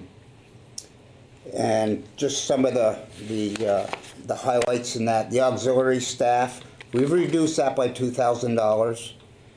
We continue, like I said, to have problems staffing that group, and over the last couple, 3 years, we've kind of held on to the money, hoping that things would turn around, but they haven't. So what I did was we took that money and actually we didn't eliminate it, but we took $2,000 and, as you'll see, we put it into other line items where we felt we needed more money. So we took $1,000 of it and put it in. We can go over that in a minute. Propane, we reduced that by $8,750. That is our biggest decrease, and that's based on the history. We're starting to get a better handle on the usage in the new buildings, and though I think it'll be tight, I think we can do it at that number. And my office manager goes out and gets a bulk price, and she beats him up hard, and we get a good price. We get a very good price on propane. Office supplies we've reduced by $500. So the equipment line item we increased by $1,000, and that $1,000 was half of the $2,000 that we took from the auxiliary staff. Training we increased by $1,000, and that was the other $1,000 that we took from the auxiliary staff. We wanted some more money in training, not only to keep our folks safe, but to keep up with changes, modern technology. And one of the bigger things we're seeing is the Fire Academy is basically self-funded, and they're funded through grants and from the Division of Fire Safety. So they don't have a budget of their own, and they're even having a hard time getting grants now. So some of their training programs that we have always got for free in the field are now being cut. So we're going to see an increase in what we have to pay for, I think, in the coming years. Yes. So weird. Building repairs, we've increased by $1,000. The warranty periods, even though the buildings are new, the warranty periods on the equipment are now all starting to go away and expire, and so that's costs that we're going to have to start picking up. You know, with the expansion, we've got more maintenance to do, like we've got 4 more overhead doors that require annual maintenance, things like that, and it adds up. So we put in another 1,000 there. Telephone, we increased by $750. And the reason for that is to keep up with technology. We're trying to put tablets in all of the trucks. We've got them in 3 right now, and it's really working out well. It's something we've slowly gone into, and it's really helped the officers a lot in the field, as well as we want the inspectors to start doing some of that work out in the field. They can actually do a check sheet as they're doing their inspection instead of coming back to the station and filling out the paperwork. Operating supplies, we've increased by $250, and that's basically to get it into closer to the historical spending that we've had. And clothing, we've increased by $1,000. And that's to maintain our bunker gear replacement, which averages about a 3% increase every year. That's the budget, and we're glad to answer any questions you may have. I'd like to offer my thanks to the department. When you said that you were going out on triple calls, I feel like that matches what I hear. Like sometimes I feel like, and I don't know if it's because of the work that I was doing, that I'm always hearing sirens. I'm always hearing you guys go out, and so you saying that kind of validates that what I'm hearing is true. And every time that you've ever come to anywhere where I am, it's always been kind and good communication, and I really appreciate that. Thank you. I appreciate that. The staff has had a difficult go at it at some of them. You know, the health orders we did the other day, it wasn't easy, and we didn't like doing that, but and that just plays into the social things that are going on in town, and makes it difficult at times. But the staff has really adapted to it. They've done well. I appreciate that, and we're behind all actions like that, 100%. We have the back. This rental program obviously was so needed, and yeah, I think we know I could go into that deeply, but I won't right now. Ms. Bliss. So, does the department have a wellness program similar to the police? For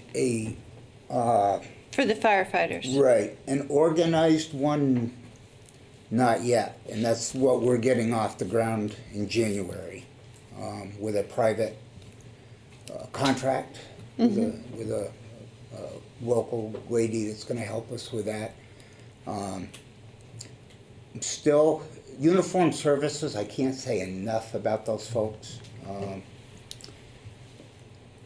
They came in and did some special training with us on relaxation techniques and things like that.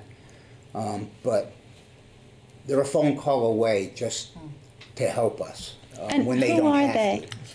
to. They're a program through the retreat, and they specialize in PTSD of uniformed people, military and first responders. And they're fantastic. And like I said, we used them yesterday. They're a phone call away to give us advice to get somebody headed in the right direction before they even need to go into their program. And I'm working with the director of ambulatory services to get that MOU written. So we have basically counselors on call for us. Oh, great. And they have been, uniformed services, even though they're associated with the retreat, aren't really, the way I understand it, part of the retreat. They're a separate program, but the retreat also has been fantastic and they're trying to find funding so we don't have to pay for this on-call team. And that's kind of what's holding it up. So it's a big topic in today's first responder world. Thank you. Other questions or comments? Yeah. Yeah. Couple. Should I go? Yeah. The rental housing, it's listed as overtime, but that's the funding, that's the expense for the rental housing. For the guys. Which is overtime. Yeah. Yeah. I noticed that it's up a tick for $1,000, but that's probably just a marker that it's probably gonna go up a little. You said 33% you're through on the first On zone round, one, first yes. zone. So what's your sense of what it might take? I mean, just a little I bit think, above what we financed? currently talking with Cindy and going over the budget figures so far, we're actually a little less than what we thought we would be, so I think we're in pretty good shape as far as with that number. Okay, yeah, so you've kind of nailed it. Yes. Yeah. Well, I think it's an essential program, as you know. Mhm. Stated my views on that. I'll pass it over to whoever else. Yeah, I had a rental housing inspection program question as well. So you said that 216 buildings had registered thus far. What is that as a percentage? We have 956 buildings with 3,000 something units. Okay.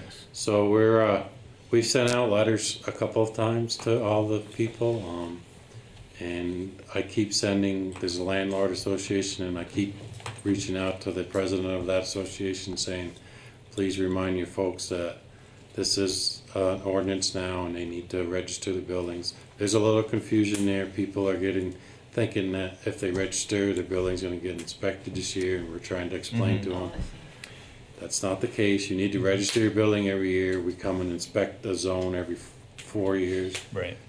So it's an education thing, which I'll continue to keep pushing and getting people notified and saying you need to do this. And after the first year, I think we'll be in good shape. Okay, great. I have a more prosaic question. It's about the electric line item. I noticed there's a 25% increase on that, which is $5,400. And I'm just looking at the history, and I'm presuming that it's just really, it was like under budgeted for last year, and this is more of an accurate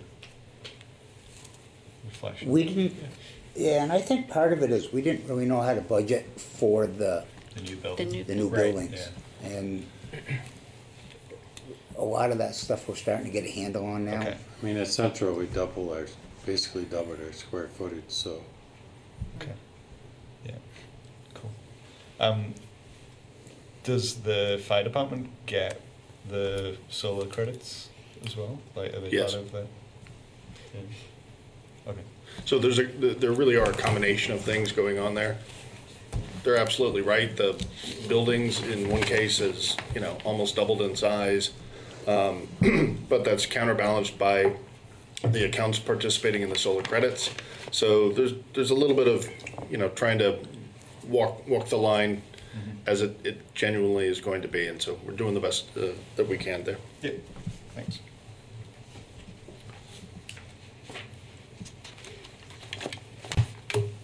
Further questions or comments from the board? I want to know why the chief gets this amazing picture in December on the calendar, but I don't see you, Len. Are you in here? Just on the front. You missed picture day. Yeah. Just in the big. I don't think I've ever seen that. When he was inspecting rental right. properties on the day the photos went in. Just Is this available? Photoshop his head Still- on in there Are these somewhere. still available? They're available. This is a revenue line item right here. You're gonna have a new one? Yeah, I Tim think is, so. for those who can't see, holding up the Brattleboro Fire Department 2020 calendar. I got a big rust. And this isn't just to give the VFW auxiliary credit. They're the ones that are behind it and wanted to do it. And Thank you. Thank them very And much. where can we get ours? They got my $10 or higher. The jokes in the No, way. we get your Higher. Hold it up higher. Oh, sorry. Look in the thing. Oh, Now lower. Now higher. Yeah, there you go. You're good. That's good. That was fun. Now don't move.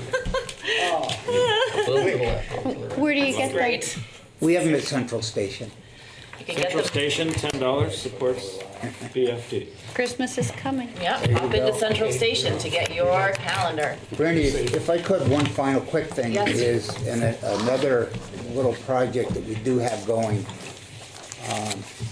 is back when Vermont Yankee was operating, they always did the annual calendar with the special needs Oh, yeah. cards that were in them that, so if people needed extra help in an evacuation or whatever, they would fill out the cards, send them in, and it would go into a database. Oh, yeah. That hasn't been done in quite a few years, 3 or 4 or 5 now. The fire department just did a campaign on that. We want to get it going again. We want to build that database back up and update it. Right. It's been in the media and things. So if you know of anybody that needs help to the public, go on our website and there's a fillable form there.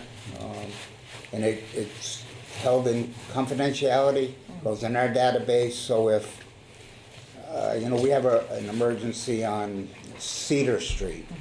We bring up Cedar Street, we can see where folks may need some extra help. And that's where some of the extra attention will be paid in an emergency. That seems incredibly valuable. So, if, the return right now is very slow, so if we can get the word out to get those forms, and it's a big help to us. And major power outages, bigger storms, we'll check on folks. Maybe have somebody make a social media post and we can all We'll share it out for sure. share it out. Good. So Thank just you. to make sure people heard that at home, if you live in Brattleboro and you have a special need, you go to the fire department's website, there is a fillable form where you can put down your name and where you live, and it's confidential, but it will flag an alert, so to speak, to the fire department so that you can get the help that you need in an emergency. The That's town clerk also does a large social media Really distribution of anything that comes through, so. And we can get the word out for sure. Yeah, definitely. Thank you so much for everything you do in our community. Thank you all. Thank you. Have a good night. You too. All right. Okay, we have no other items on our agenda, so at this time, I would entertain a motion to adjourn. So moved. All those in favor? Aye. Aye, meeting's adjourned at 8:50. Thanks, BCTV. I did not do it myself this time.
Okay, I would like to call this meeting to order.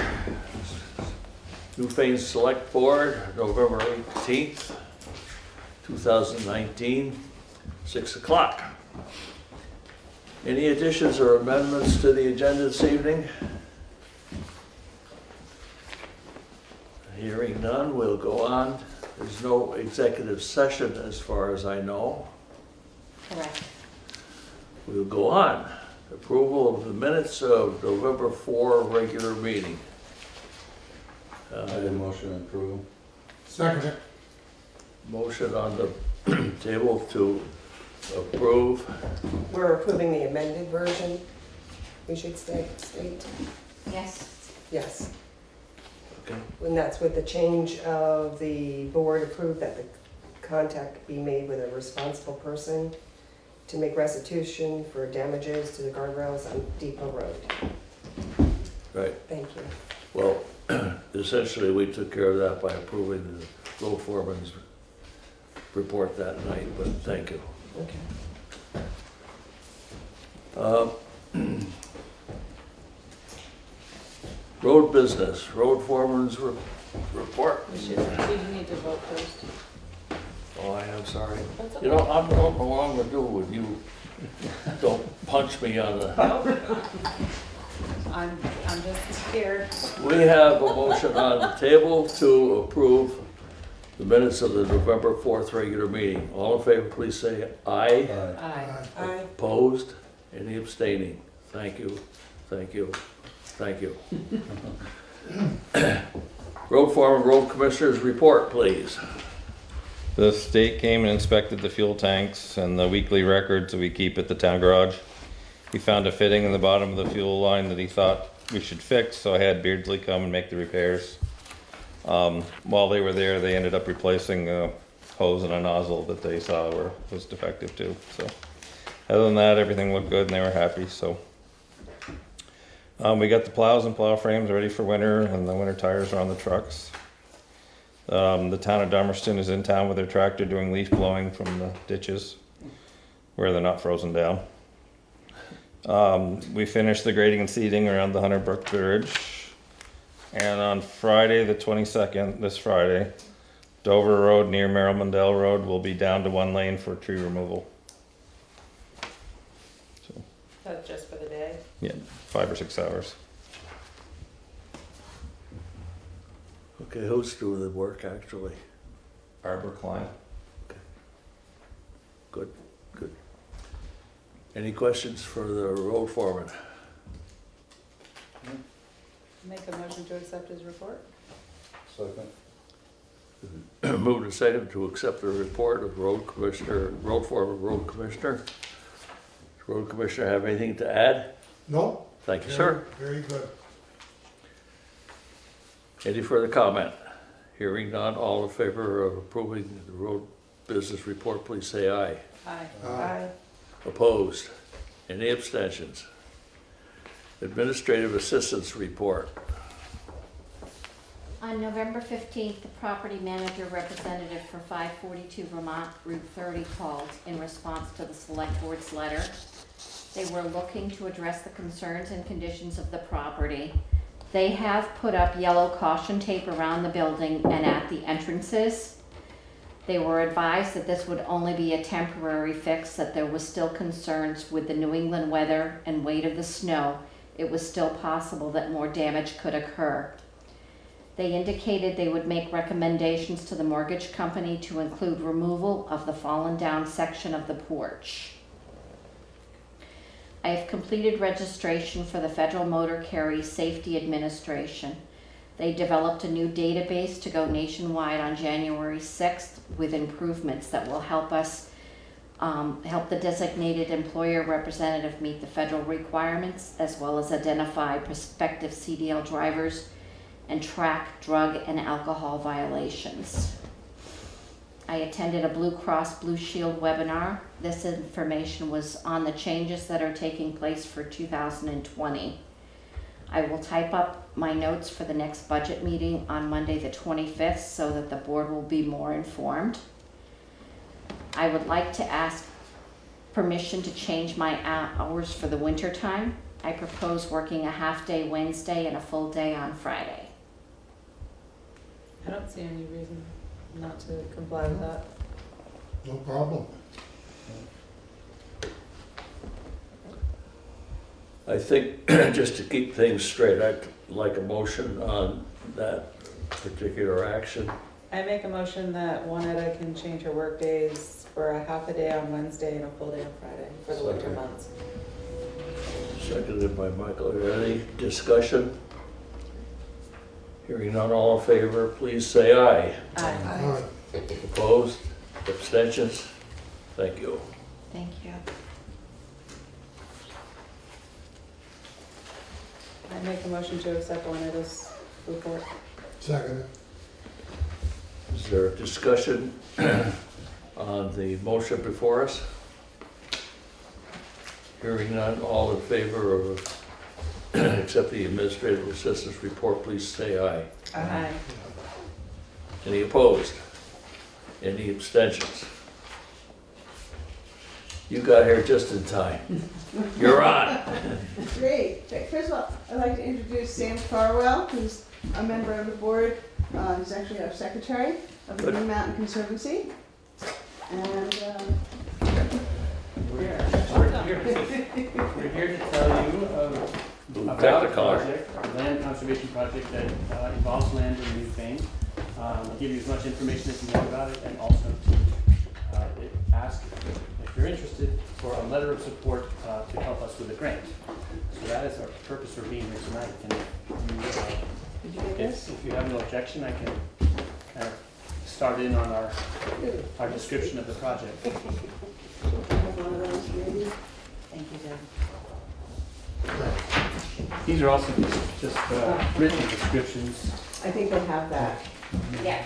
Okay. All right. Thank you. So actually, Mary Ellen signed the purchase and sales. That's right. So you have the map in front of you. The back side shows sort of the general area and where the location is. The front side shows a close-up ortho photo. I don't think I'll use this large one. I think you could probably see better detail with the map in front of you. But we've been working on this for about a year. It started in Dummerston with a 287 acre parcel that's right in the northwest corner up against Brookline and Newfane. We knew that was going on the market, and an ad hoc group of neighbors essentially who knew the value of the land decided that we would rather purchase it and conserve it rather than take our chances on it going onto the open market. So the landowner was very sympathetic with that purpose. The land had been conserved just by the owners, various owners, since about 1930. Nothing had happened there. So we proceeded with that, but at the same time, we were aware of the transition in the Mercedes family and all their land holdings, and so we reached out to them, and that was,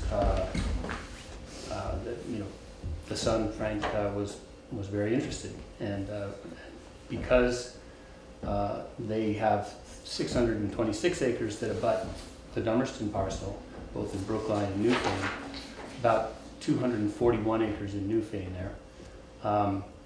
When you put it all together, it was almost 1,000, all contiguous land, all with 2.5 miles of West River frontage right up to the top of Putney Mountain and over the other side.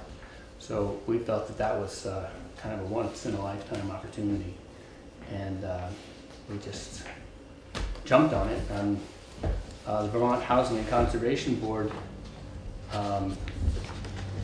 which has a fund for this purpose to fund land conservation. It's funded by the real estate transfer tax. We applied to them and went before the board in March, and they gave us $150,000 for the Dummerston parcel, which was 3/4 of the agreed sale price. So we will be closing in a matter of weeks. We've managed to raise the rest of the funds through smaller private foundations, including the Wyndham Foundation, small grants, and local fundraising. So that's been kind of successful beyond our wildest dreams. And meanwhile, we just signed today a purchase and sale with the Mercedes family. And again, in the same, both of these parcels were appraised independently, and in both cases, we agreed with the seller on a price that was 10% off the appraised value. So they're essentially donating, that's their donation to the project. And the Mercedes family has been wonderful to work with, very, very supportive of seeing this happen. As we've met and talked with them, they feel that that's the best thing they can do with that part of their land holdings, which has no road access and very steep slopes, and land conservation really seems like the most appropriate use for it. So we have already, again, applied to the state. We will sometime this winter go before the board again for that same funding for this purchase. And that's where the municipal support would be valuable. The state looks to see that these projects have the support of the towns, and so letters of support from the select board of each involved town is asked for by the for the grant application. So that we are formally asking if you're interested in giving us your support for that. But back to the project, we will go before the board sometime this winter, and the purchase and sale contract that we have with the Mercedes family gives us until the next fiscal year, which is when the funds will be released, so end of July 2020. So that is the time frame we're working in. It will probably be a steep climb as far as fundraising, but we're hoping that it's as successful as the previous year. That's a good place for me to come in. Jump in. Because I found out about this project December 4th of last year, 2018, when the Dummerston town, or I guess the Green Mountain Conservancy, had an open informational meeting. And I'm particularly interested in this land because I've been hunting on it for the last 3 years, and all day today. And I think all the deer have left. but it's really beautiful land. And so on December 4th, I met Sam, Mary Ellen Copeland from Dummerston Conservation Commission, who's involved in this. They had the ornithologist who found 70 different species, including many that are endangered. There are 2 power lines that run across the land, and it turns out that the land underneath, the habitat underneath the power lines, is what used to be all over Vermont when Vermont was open, and so it's tremendous for rare and endangered species there. There was a naturalist from Bonnievale who spoke about all the different animals that are living there and some of the flora. There's also endangered species of those. The land, as I read the Newfane town plan, the land conforms to the town plan, and it is really not great for development. It's too steep, and it's also this unusual large forest plot.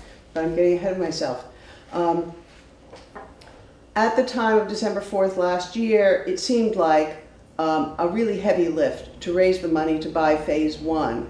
And Sam talked about the possibility of the Mercedes parcel possibly going onto the market, and that seemed like pie in the sky. But we've raised the money for the first parcel lickety-split, and Frank Mercedes has been incredibly generous with offloading land he can't otherwise use or sell, truly. And it's contiguous. You know, it's a huge parcel of land inhabited by everything but deer, it seems. They come back in the winter. It's a deer wintering yard for sure. Yeah. Probably on December 2nd they'll be back. Right. And with the landowner's permission of parcel 1, Roger Haydock, who's also on our board, has built a 2.2 mile hiking trail that goes up to a stone monument at the peak, and it's never goes beyond a 9% grade, so it's very walkable. And we're hoping to extend it in the on the new parcel when we close on that. And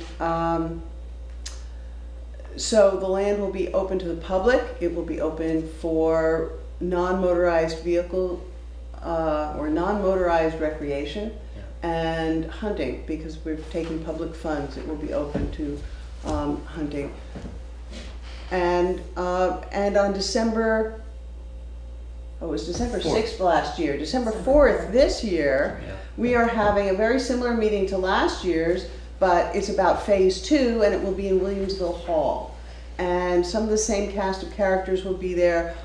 We think that Marie Caduto will be there from the Agency of Natural Resources. Protecting 2.5 miles of river frontage has gotten a lot of people's attention. And this is a big, big piece of the West River watershed that we will be conserving in perpetuity with the Vermont Land Trust. And Joan Weir has been working with us for that.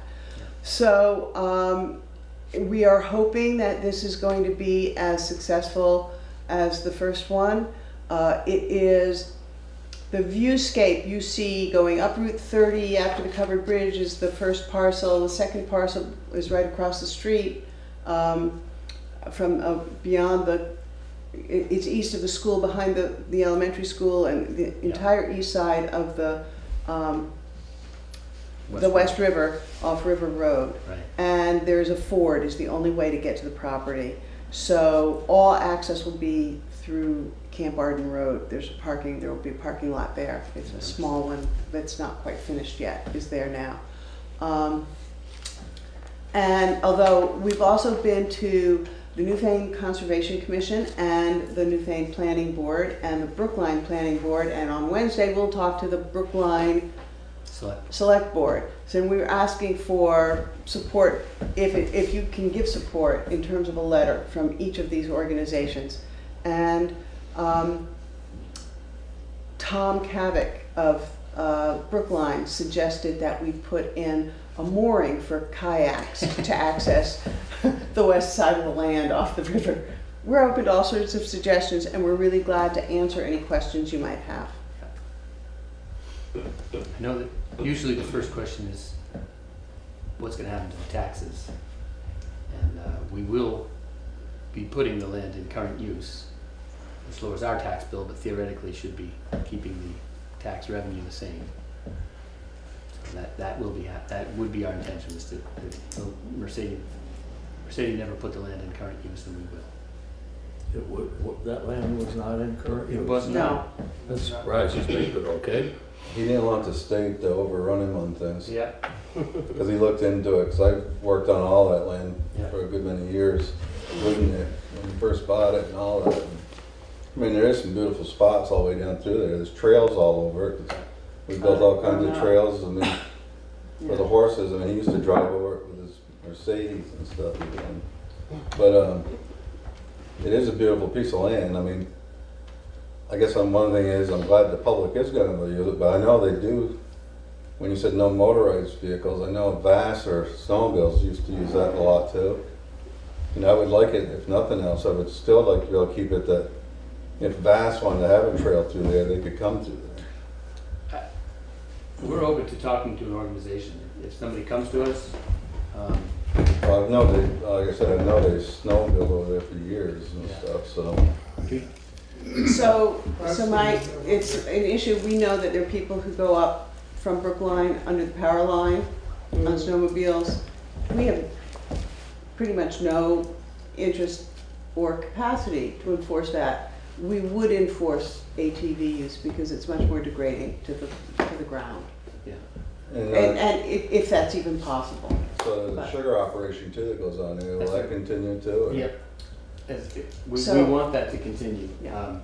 And the fields are hay too. We want that to continue. We want to keep the fields open. So as long as they can continue to do it and keep it profitable for them, That's good for us. The state likes to see that. You know, they like to see that they're There's protecting. a 100-acre field there. Is that leased land then to people? I think For Nick Haley and stuff? Mercedes and then Frank Mercedes have had different arrangements. So, Well, most of it went for farm, the hay. Oh. yeah, a lot of it went to the stables. Right. But recently there's been more hay than horses, you know, so, and now the stables are closed. Right.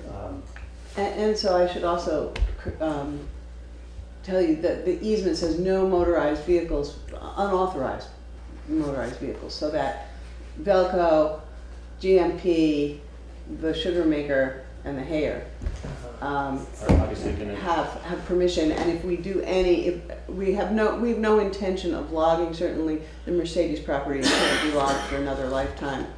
But even on the first parcel, phase 1, which has just incredibly magnificent trees like you've not seen, they're huge. There are no plans. It's under a conservation current use, so there are no plans to do any timber cutting. They'll be cutting as needed for invasive species or blowdowns, maintenance, and of course the right-of-way. The power companies do that. Well, the current use, you'd have to have a program set up anyways for harvesting. Right. Yeah. Which you should be doing anyways. They should be harvesting timber off lands it does, because if not, you won't have your deer Yeah. and all that stuff. Because that's the problem. A lot of these government things, when they get stuff, they don't manage it the way they should manage it and keep them logged off, because that's what brings the undergrowth for all your wildlife. Well, Yeah. one of the nice things about the parcel is the openings created by the power lines, and those are there's a lot of wildlife that are attracted to that. And almost all the poles, the wooden poles anyway, in there have bear scratches. So that's an interesting feature of the site. Like Deb said, a lot of the Mercedes parcel probably there's not much left to harvest for quite a while, so. That's been pretty well logged in. So it's kind of in recovery. But as far as the use of the land and the snowmobiles, for example, the Vermont Land Trust has when they put a conservation easement on, they have various restrictions, and one of those is motorized vehicles, but specifically snowmobiles are left to the landowner's decision. So we do have some wiggle room there. And we would obviously prefer to deal with a well-run organization like VAST, so that they would be maintaining trails if they So I'm sure, it sounds like you've checked what we require for land use or whatever for the resource district within our town policy. We did review the town plan. Yeah. And actually, Deb could send you, she did quite a. I think she's got a copy of it. Yeah. Okay. So, I mean, you checked it all out to make sure conformed and all that kind of stuff. To the best of my ability. Prior to this, I had never read a town report. Uh-oh, it's on me. It's on me, but it's a good one. You said you have talked to both the Planning Commission and the Conservation Yes. Commission. Did you get letters from them? The Conservation Commission has sent a letter, and the Planning Commission said they would send a letter. We just met with them. And I haven't written a thank you to them either. What kind of a schedule have you assigned to getting letters? Well, Any deadline? the deadline well, let me was explain my- November 8th, and which is the day we got our, we submitted our application to the Vermont Housing and Conservation Board, and they understand that everything, this comes in an appendix, the copies of letters of support from municipalities, and they understand that they'll be coming in or not as time goes on. you're probably about to come into budget making. So Get out maybe of the this way. would be a good thing to get out of the way before that. Unless We'll you- see you sometime after town meeting. No. Okay. End of the year, end of the year. Yeah. We need it before we meet with the board, and that will be sometime this winter, after the New Year. My question was based on, I'd love to have a copy of the letter from the planning commission and the conservation commission to help guide and back us up. Okay, We can I send have it. a copy of Greg's letter here, but I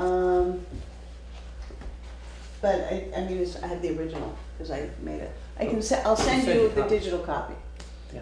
That's what I can do.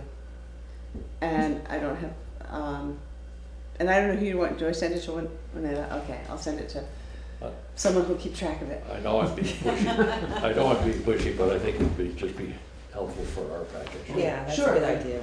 Then Sure. they looked it all over. Yeah, and Yeah. there's time, I mean, Yeah. for the planning commission to write one, and then we can send it to you. There's Right. time for that. And but that would be very helpful. Again, if you've got questions, Chris, did I see that you had a question? It's been answered. Okay. Angela, any questions? I had one more. I was wondering if you could give me a little more information on associated phase 1 conservation parcels to the south. Yeah, so when we did that, I know it's none of our business, I'm just curious. well, what it does is it sort of increases the total amount of acreage that's being conserved as part of this project. Those landowners, actually I'm one of them, we don't have buyers for that land, but we're putting a conservation easement on that acreage. And it helps us go to the state and say, you know, not only are we conserving this parcel that we're buying, but, you know, neighboring landowners are also doing it, and that makes it a more compelling grant. And I mean, it is. Those adjoining parcels essentially connect the phase 1 parcel to the West River, and the land that is being conserved is the drainage. All of the water that drains off that 287 acres comes down into a major, feeds into a brook that runs through a ravine and into the river on those conserved lands. So it's kind of nice to think of that entire watershed being conserved. So that. And I believe that we are in discussion with the people who own the land along the river. There's about a half mile that we don't have. And that it's all owned by relatives. Descendants of the people who bought the land a couple of generations ago, and so it's been fragmented but not built on except for 1 or 2 houses. And so we will, when we have a chance to catch our breath, we will be approaching them and seeing if they are interested in either conserving their land or selling it, and for conservation. Then we'd have that. And then that we'd have entire the whole stretch of the 3 river. 3 miles of river. That's great. So everything like within this red is all gonna be part of it then? Yeah. So that's all gonna be open to the public for hunting and whatever else? Yes. Hiking. Spending The the day associated outside. parcels Yeah. will still be privately owned. All this too? Everything in red, in the dark red outline, is what we are going to close on within the next 2 weeks. That's the first 287 acres. These 2 parcels are privately owned parcels that will get conservation easements. Again, when dust settles, we are kind of working. Overtime. It's incredible how much work is involved in doing this. And this is the Mercedes piece that we are just signed to buy, and now we have to raise the money. So these right here, this is gonna be the right way into it. No, the right of way into it is a Camp Arden Road. This is where the parking lot is right off Camp Arden Road. Where the house is at the end of it, right? No, the house is over here. If you And see so this is this is where the trail starts. The parking lot and the trail start here, and it goes across this private property and then it crosses the power line, that's the GMP power line, and it goes up, then it crosses the Velco, and it goes up to the edge of land. I was up there today, and it crosses again from here. You can look back on the covered bridge and see all the way down the West River Valley. It's a phenomenal view. And actually from here, you can hear the kids playing in the schoolyard, Newbrook School. And I walked, I did this entire quadrant today, and there's no deer there. And I did this yesterday. I did the whole top. So if you follow the yellow line, the trail, down to where it starts at Camp Arden Road, that's where we have a parking area. That's going to be the public entrance. Not yet, to because the we don't own the entire land. piece. But we'll be closing very soon. Oh, okay. And Yeah. when the ground thaws in the spring, we'll be getting a little gravel in there and putting on the sign. Yeah, absolutely. So it does change the land use from a regular real estate property taxed parcel to a current use, so there is a discounted tax rate, is it? For the owner, correct. For the owner, but the town won't suffer. The Let's put it state that way, reimburses the town. to use the word, tough word. The town won't suffer. In fact, the town might see more tourism, and conserved land tends to increase property values. Okay. Local people might get more exercise. Might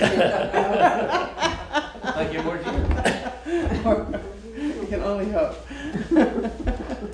One of the things I was like over on this side too, about that's why they say some of the snowmobiles, motorized rigs is, I mean, anybody into cross-country skiing, there's a lot of trails on Mercedes property already that if they were groomed up a little bit for cross-country skiing, would be a pretty good thing, you know. Yeah. So I mean, really, the only road frontage that you have right now, once you buy his, would be for the forges. Because that goes right to River Road, there's a deeded right-of-way right through there. That's right. Yeah. There's actually We should two of have them. hired you instead of the lawyer. Yeah, the lawyer had a hard time sorting out the rights of ways and the deed. Yeah, there's actually, there's two, there's one up here and there's one down here at the Lawrence Farm too, it's right there, right by Houston's. Yeah. They really only use one currently. I don't know. We never finished putting the road all the way to the brook by Houston. We had one person. But we had it so you could drive across both forges at one time. One person told us that Nick wanted to build a bridge there. Yeah, he was gonna. Yeah. Like So- I said, we had someone come look at this at one time, and we was gonna put a golf course on there. On the fields? My friend of mine that owns the Brentwood Golf Course, his son designs them, and this one up here with a 100-acre field, he said he could build the best golf course in New England, the way that land laid in there.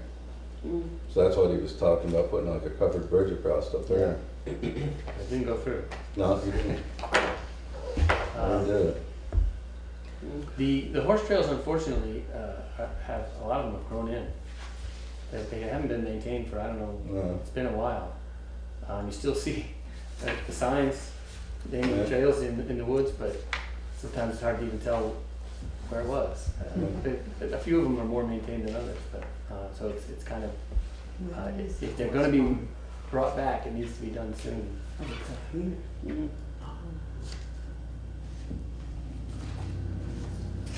They had a mill down in there years ago too.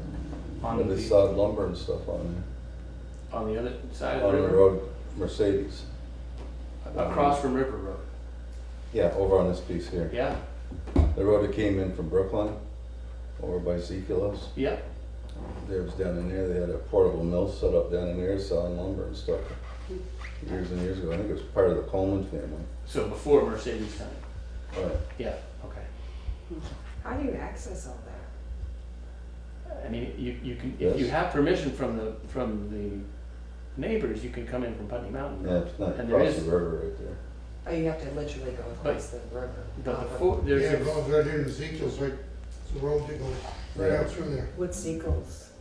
You're talking about it was between the Mercedes parcel and Putney Mountain Road. Yeah. Yeah. There is a pretty well-established logging or woods road coming in from Putney Mountain Road there in Brookline, but the ford is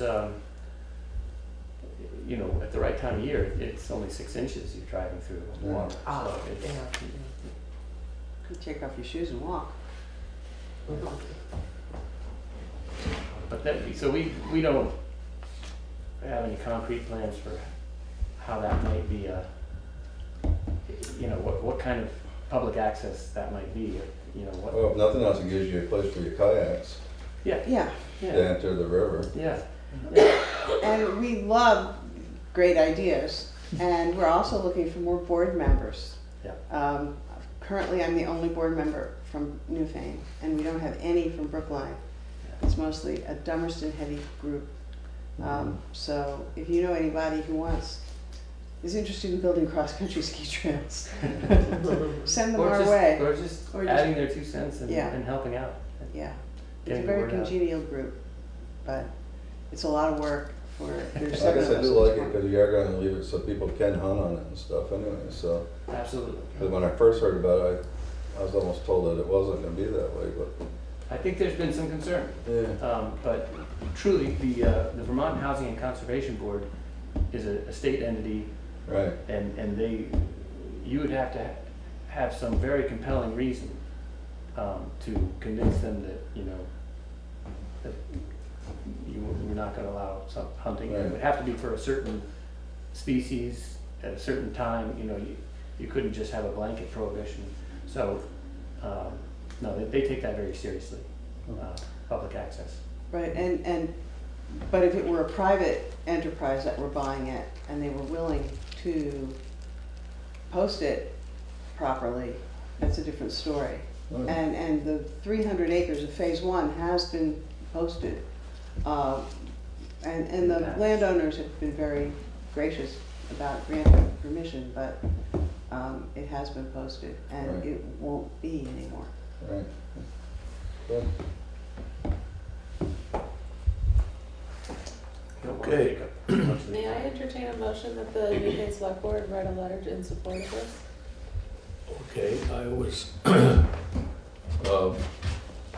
is there a second? I'll second it. My question would be, do you want to write it right off the bat, or would you like to hear from the Planning Commission and the Conservation Commission first? Yeah, I think we were talking about. Yes, we should Yeah, listen to them. Yeah, we can hear from them too. Or can I amend my motion? You may. To review their letters and then write a letter after that? If it's well, it's kind of hard to say, but. We've got time anyways, because you're not If closing they're in until next support of July, it. so. Yeah. We'll keep it. But the letters for the Conservation Board, we're not gonna close if we don't get the funding from them. Right. But we would ask that Yeah. it would be best for us to try to get those letters into the Vermont Housing and Conservation Board by the end of the year. Oh. That would be ideal, so. We will try to get. Yeah. Should we send them direct to the board? You can, Or and to we you? can give you that information, and you can also address it to us, either way we send it on. We've received various letters of support, and each one is addressed to a different person. So, there's the head, there's Gus Seelig, the chair of the board, there's Karen Freeman, who's the head staff up there, and then they address them to us, so. Well, I can check with our Newfane representative. and find out Right, what's I mean, this is the letter that Marie Caduto from Agency of Natural Resources wrote on behalf of, and you can have that copy. Oh, yeah, that's good. Thank you. That's helpful. We've also received letters from the Wyndham Regional Commission. Yeah, actually. Yeah, those kind of letters we should have. I would have copies with us tonight. I have some more here to. Here's the Wyndham Regional. Wyndham Regional. Here's Wyndham Regional. Here is the Southeastern Yeah. Vermont Watershed Alliance. Yeah, yeah. This is the letter. Do you have a copier? I can just give you this as from Newfane Conservation Do Commission. you need copies of these too? You can have them. We can have these copies. Okay. Yeah. That's good. I like to read them. Yeah. You have to give the one. She's gonna copy the one. Yeah, she's gonna copy the one That's from. all I got there. Okay. The one today. Yeah. Okay, I gather that the motion before us right now is to write a letter of support as soon as possible, with the assistance of some documents that we will still have coming to us. If that sounds approximately correct, all in favor, please say aye. Aye. Opposed? Any abstentions? Thank you very much. Thank you very much for your time. I have one more thing, is that please come to the Williamsville Hall on December 4th and learn more about the program. 7 o'clock will be, we have pictures, we have speakers. We'll give you refreshments. Maybe even refreshments. Don't come too hungry. Cheese and cookies. I think it's cookies and cider, but maybe we should only have so much snow. Yeah. Thank you. So thank you so much. Thank you. Yeah. Great, sounds good. Take care. Thank you. Thank you.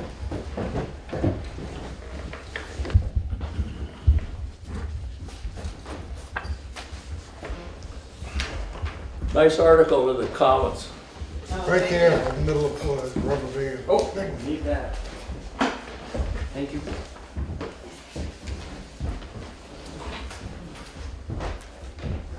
Okay. Have we any unscheduled members of the public that wish to pipe up? Old business. On our agenda, review traffic ordinance. Basically, what I think would be the most useful is for everyone to take the copy that I think you got this evening. Take a few minutes between now and our next meeting and go through it and see where you see areas that it should be changed, improved, taken out, whatever the case may be.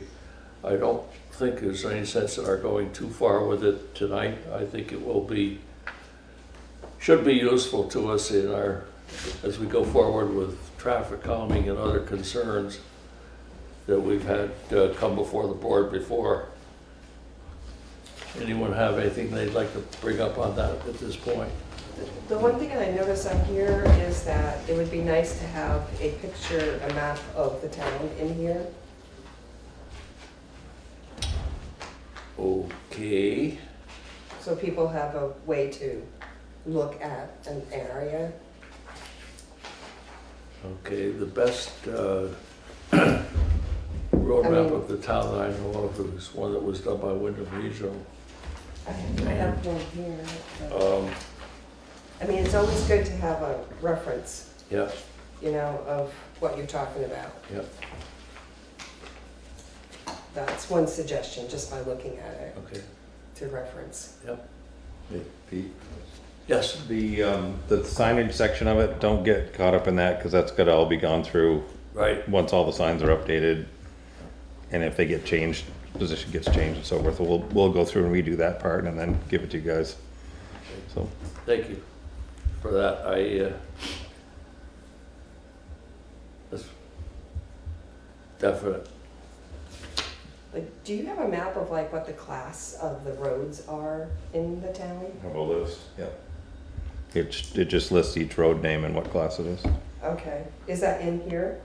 Do you know? I don't think so. I think that should be another thing, that it's a list of the different class of roads, what they are identified as.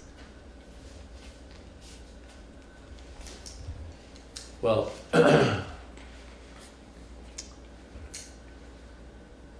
okay. Any new business that anyone would like to bring before us at this time?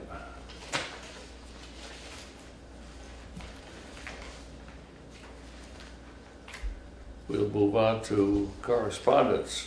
Vermont Emergency Management, November 1 storm, I'm not sure. Is there any action decision we have to take on this? This is No, it was just point of information. indicative of what happened elsewhere. We got through that one pretty luckily. Again, our thanks to the troops who are out there taking care of the roads and trees and things like that. We just had trees that went down, right? Yeah. Just a little bit of walking here, not much. Power line, just that work, yeah. Okay, this next item, VLCT pending legislation. I think you have some information on this matter. There is legislation before the legislature, and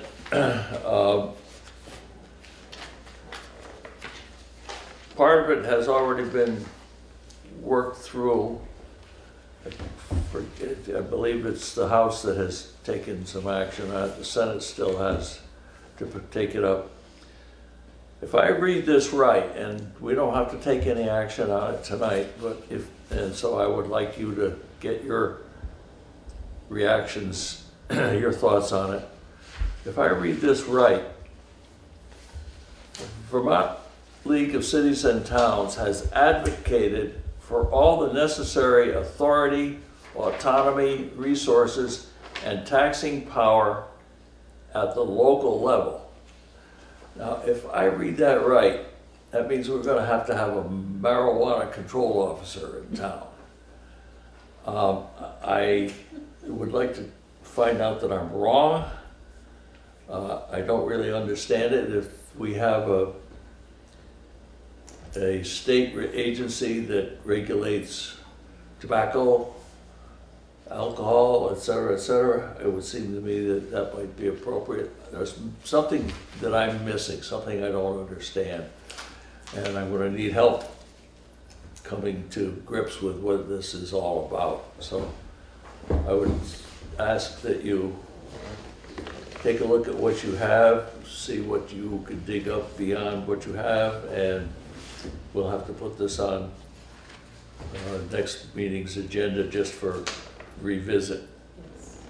Unless someone has something they'd like to say about it right this moment. I think I did kind of hurt, when I was reading some of the law, that was my feeling about it. That was a local level. And it does say in here, the state needs to ensure that local governments are properly prepared with the necessary resources to ensure a smooth rollout. Yeah, I mean, I don't know. Of a Maybe taxed it's and regulated marijuana marketplace. yeah, maybe it's. I can see Brattleboro perhaps getting into it, but We have a dispensary there too. May I ask, is that something that each town would vote on and say we would want it or not want it? I think not yet. I don't believe by town meeting this year, simply because the legislature won't start in on it again until they go back in January, and I doubt that they'll get too far. If they do get something done, they may very well have something that we can bring up from the floor. But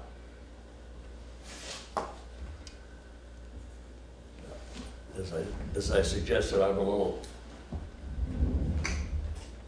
unsure of what's involved, and that's certainly I have not read the law, what's been acted on yet. Thank you.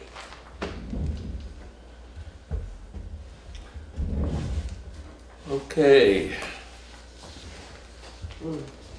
Unless there is other business to come before us, we will move to review and approval of pay orders.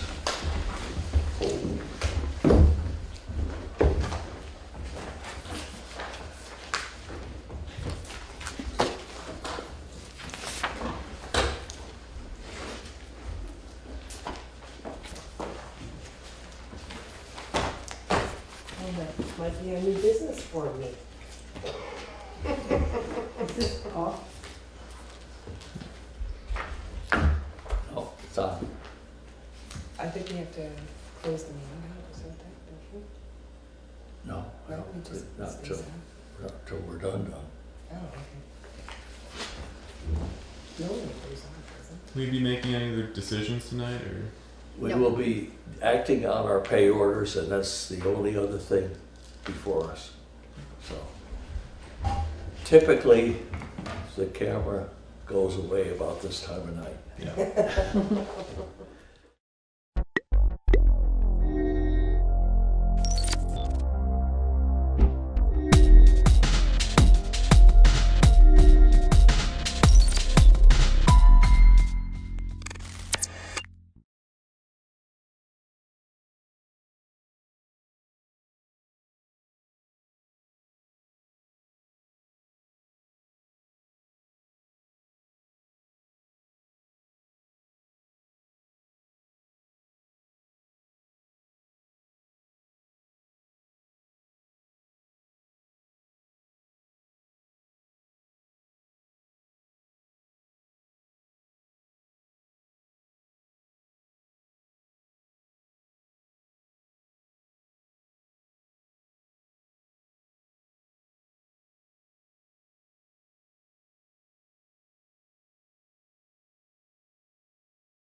in terms of the appropriateness of us paying the dues to the VSA. You know, it's hard to see how it's hard to see the value of that to the school district. It's a professional organization, it's a private membership organization, it serves the superintendents, which I think is probably valuable, but I'm not sure it serves the taxpayers. So and I think the same with the VPA dues, which we'll find in the principal's lines and the VPA conferences and things like that. I think if the principals or superintendent want to join a professional organization, that they are compensated well enough that they can do that on their own rather than the taxpayers be sending that up. I would submit that we get very little in return for that, and when we do need their services, we wind up paying the fees anyway. When they help train a superintendent, or if they help when they help the superintendent evaluation, same with the VSBA, we pay a healthy fee. And there was a $200 fee in one of the SU budgets for to rent or to lease the VSBA database for negotiations. We pay fees for their services, and I think that paying dues I think we need to just stop doing that. So I don't know if we can get a more specific accounting of what those things are, because subscriptions, if it's valuable subscriptions or something, we want to keep that. But as far as the dues and conference fees and things like that, I'd like us to consider not including those.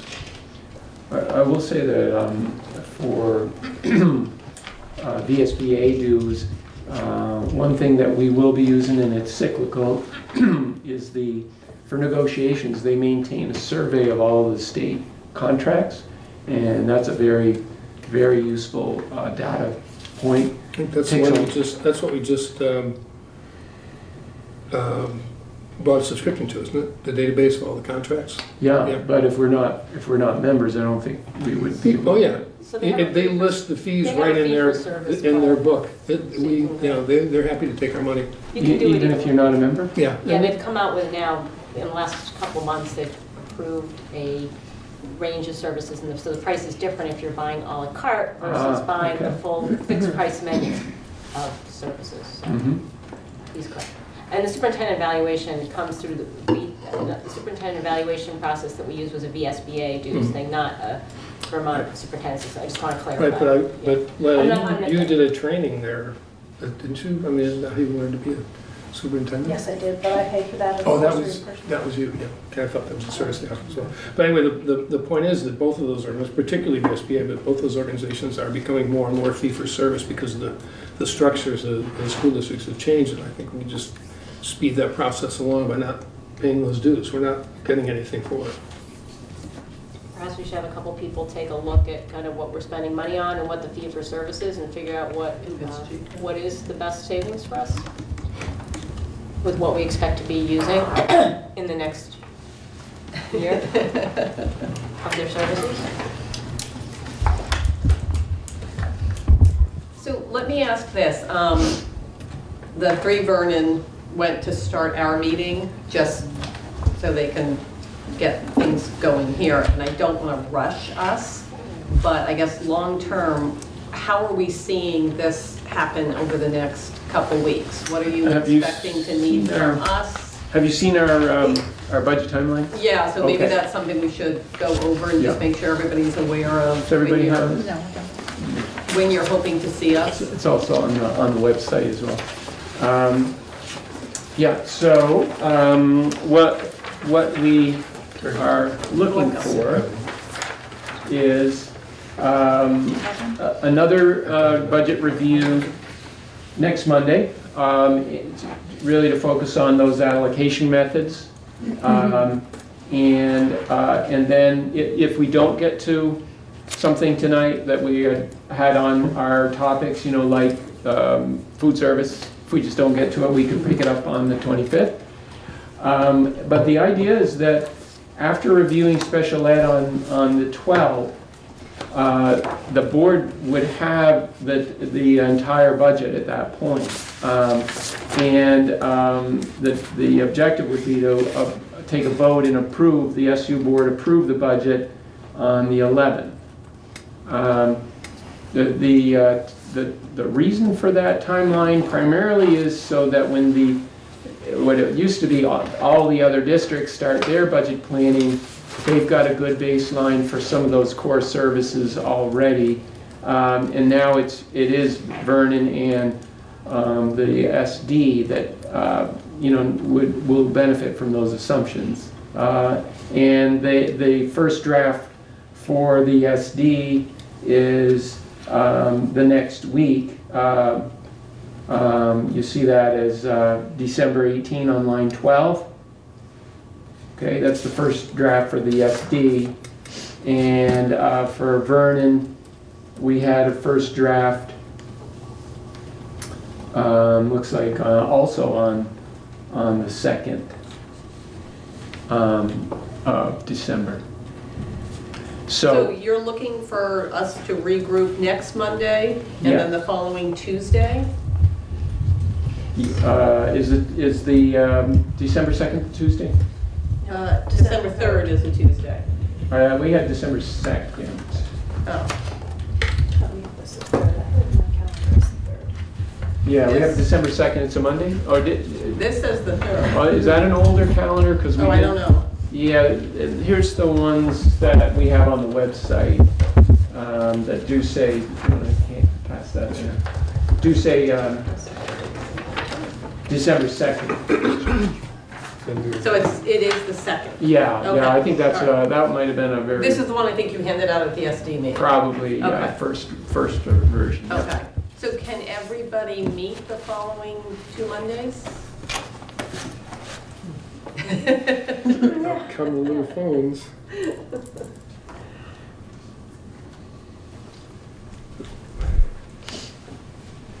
December, the 25th and the 2nd. So Monday, the second- 25th of November, and then December 2nd, Monday. I can. They're all scheduled for central office. Okay. 5:30, Time? yes. 5? Everybody do 5, central office? Yeah. Or- I think 5 might be a little tough for me. Is there any possibility 5:30? Does that work? 5:30? Not a problem. Okay, so central office.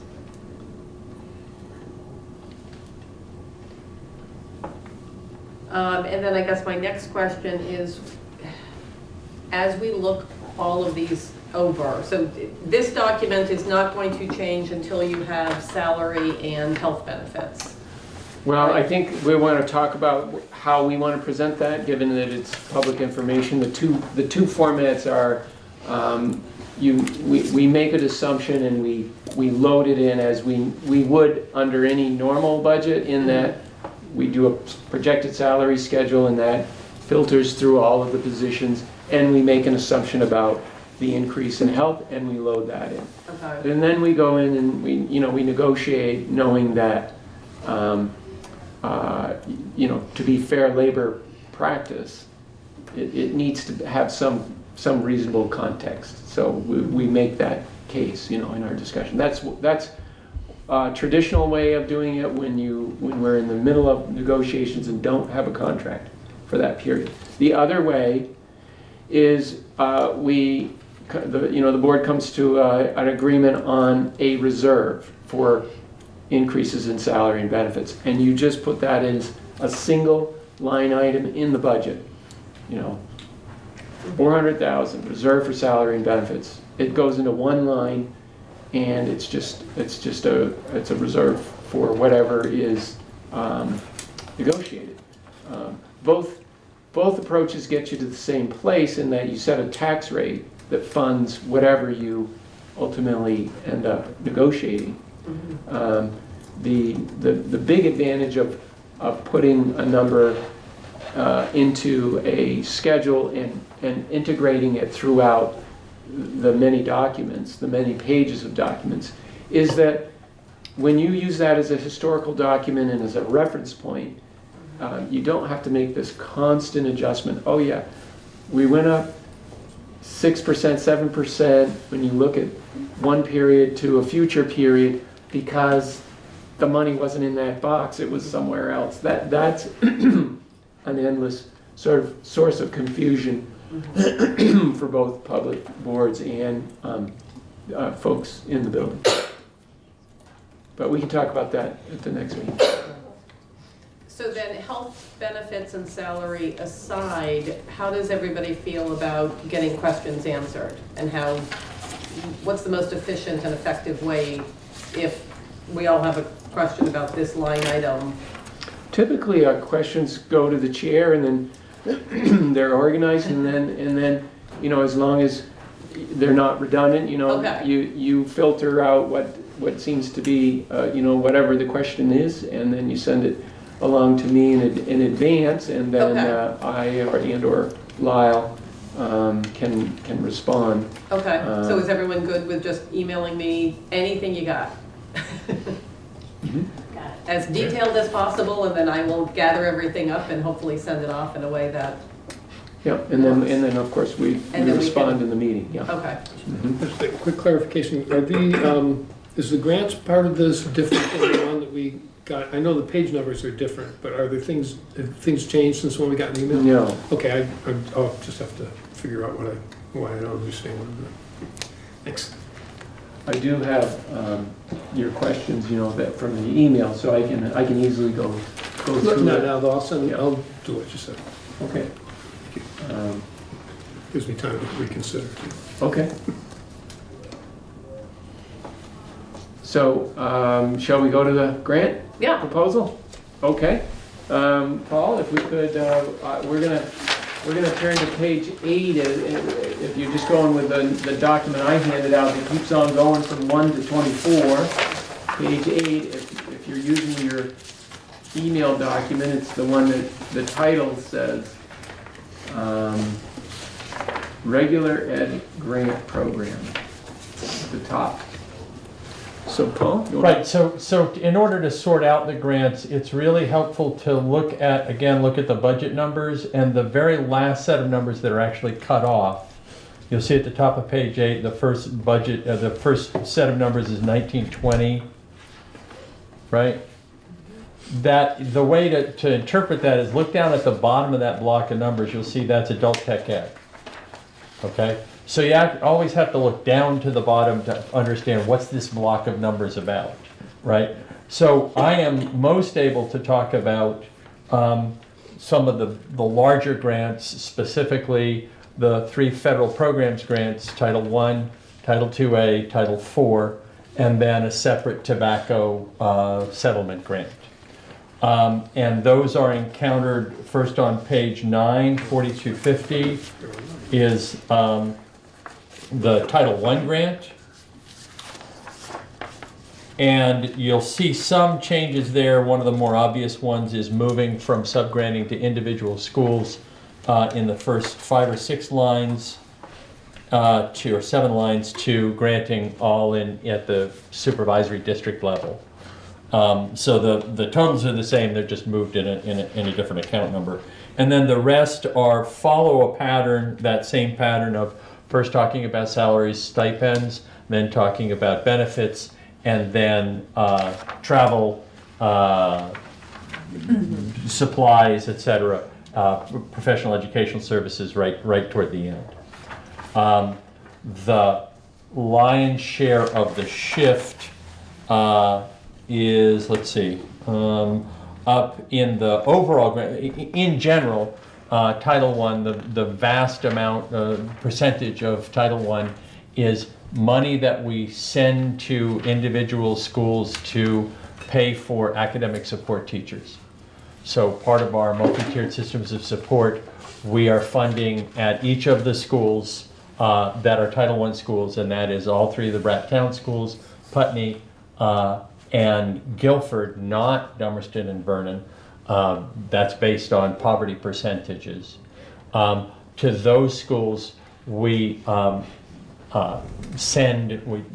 subgrant money to pay for salaries for the academic support teachers, salary and benefit for academic support teachers, and some stipend money for district-wide programs like the summer academic support camp.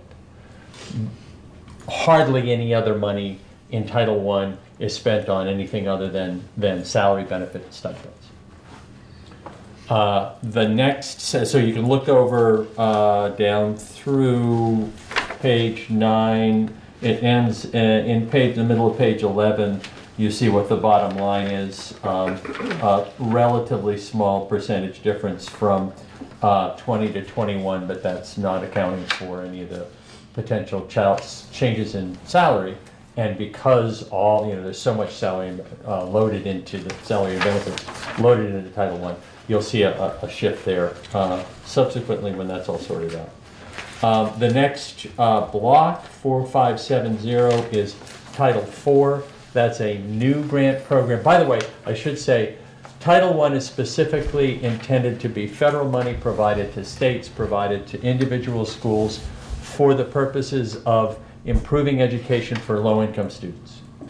For all of the schools in our district, we are able to access what's called a school-wide plan, where we aren't individually identifying and providing specific services to particular individual students. Rather, the poverty percentage is high enough that it's vastly more effective to simply serve all of the students in the school.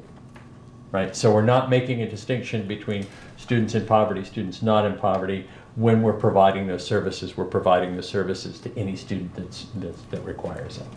Okay. The next grant, the 4570, is a relatively new federal grant. It's for well-rounded education, safe and healthy schools, and integration of technology. Those are the 3 target areas that are identified.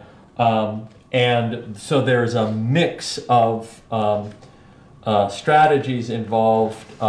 Some salary, that salary is part of my salary for science coaching.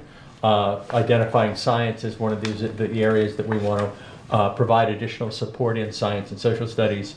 There is a part of my time is spent being a science coach to get more science happening in schools. And some of the supplies budget is about providing for additional science equipment for schools. There's also funds in place for professional educational services for technology integration support. And there is, let's see, garden coordinators is a new piece that we've added in. So, and I will also say there's a number of professional development opportunities, materials opportunities for independent schools that are also built into this budget, the Title IV, and also 2A. Part of the deal with federal programs grants is we have to share some of that wealth with the independent schools in our catchment area. Most often we spend it for professional development for those schools, or for materials and equipment that will support this well-rounded education or teacher professional development. Okay, so that Title IV ends on the sort of top part of page 13.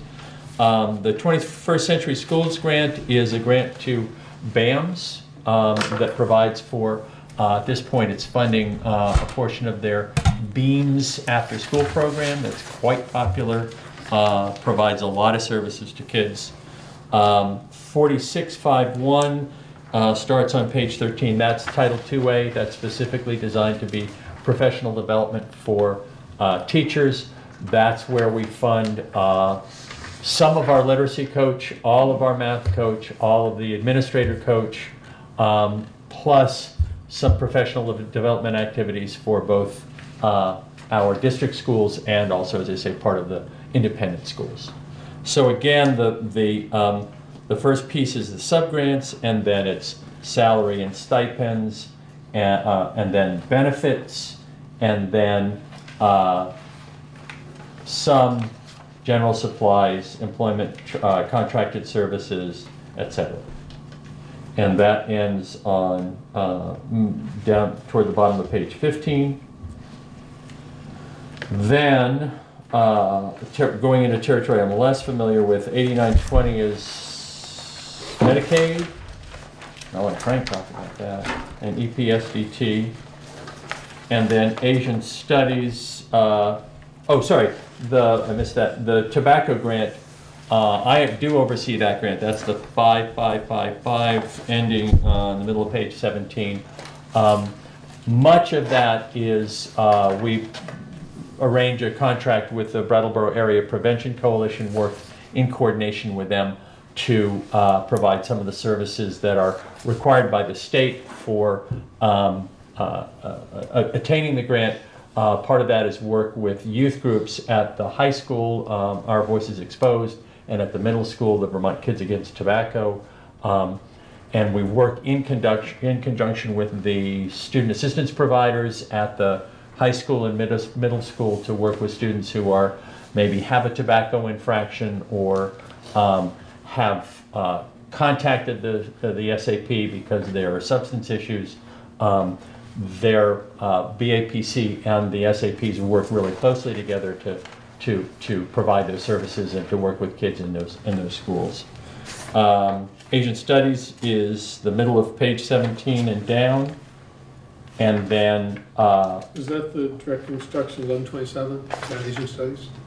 Asian Studies is 5700, starts on, yes, but it is that program. And I think Lyle can talk more about that.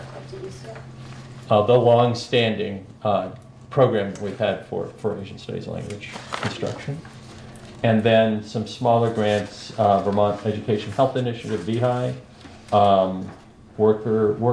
Workforce Investment is WIB, is it, Frank? Yeah, that's what it is. And then Regional Standards Board. There's also that section there for social competencies and diversity training, which is the school leadership teams from each of the schools. Each school has a leadership team. We go to Landmark College a couple times a year. Each school leadership team looks at the school's climate surveys, and then they work towards improving school climate. As Frank mentioned, all of these, the grants are, we have this amount of money, we have a plan for spending it. If the amount varies, we have to vary what we spend. We can't overspend on any of those. So it's what comes in should be what goes out. So the Asian Studies is grants from private sources. What is? Yeah, it's in this group because it historically was nearly 100% from private, the Freeman Foundation. Okay. But that is changing, and there is a local share through the districts, and I don't know if you have an update on that, Lyle. I don't. We have applied again for a Freeman Foundation grant. What I'm hearing is that the Freeman Foundation is more interested in funding things like PBS, news, some colleges. We are one of the last school districts that they've been funding, so I don't know how long that will be available to us. So the high school has had a fairly significant line item to fund the program, and that is a revenue source to the. So it's one of the few where there is now local money coming in, and because of that, it probably should come out of this group because it's no longer the group of activity in here is intended to be basically self-funded. So if it's no longer the case, then we need to restructure. Would that happen this year, or? We're still waiting to hear. Yeah, we need to know. So that might happen. Yeah, it could happen for fiscal year 21. I would expect we'll hear from the Freeman Foundation fairly soon. Frank, where do the WIB funds come from? It's a state agency, and that's been used to get the nursing program integrated with the collegiate high school program. So we've been working with Paul Cohen to develop co-op opportunities for kids at different medical facilities. Can we get more money from them? It's been about the same for many years, but what little bit is there, that 16,000, I think has really been very well used. Oh, I see. Oh, I was looking at the total amount at the bottom. Yeah. Yeah, it's in the, you had a question on the social competency and Oh, the the diversity training, yeah. Yeah, that's work that Diana Wally's been doing. Did you already describe that? Yeah, a little bit, Yeah, the yeah. leadership. Yeah, I know each- some of her, I just didn't know who that was. Yeah. Are they expanding that program? Is that why that? We're line gonna look item's at that. gone? We're thinking that there may be some redundancies there, and that, in terms of that line item, up 15,000. Yeah, what's conspicuous is if you look at FY '20, 15,879, it's the same amount that's up. Okay. So that tells me that we gotta double check the revenue source and make sure that it's, Something didn't get. yeah, that maybe Okay. something got duplicated there. Okay. I don't know if you know, I, that seems up too much, but I do know that we are up some because we're trying to work a little bit more with the community justice and restorative justice, so that they come in and do some training with each of the school leadership teams around restorative justice practices. So we have put some money in the budget for that as well.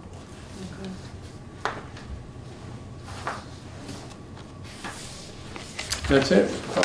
Yeah. Okay.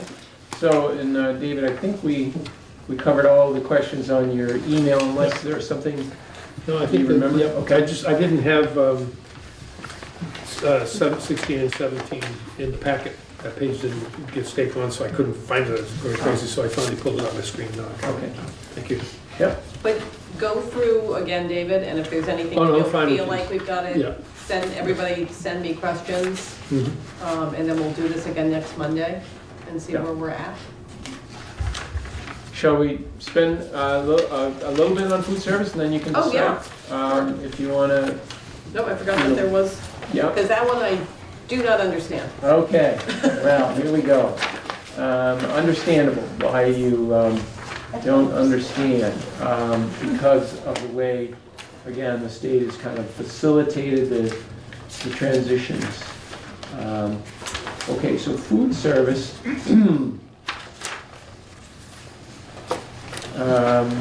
Let's see, where does that start? On your document, it should start on page 20. 20, yep.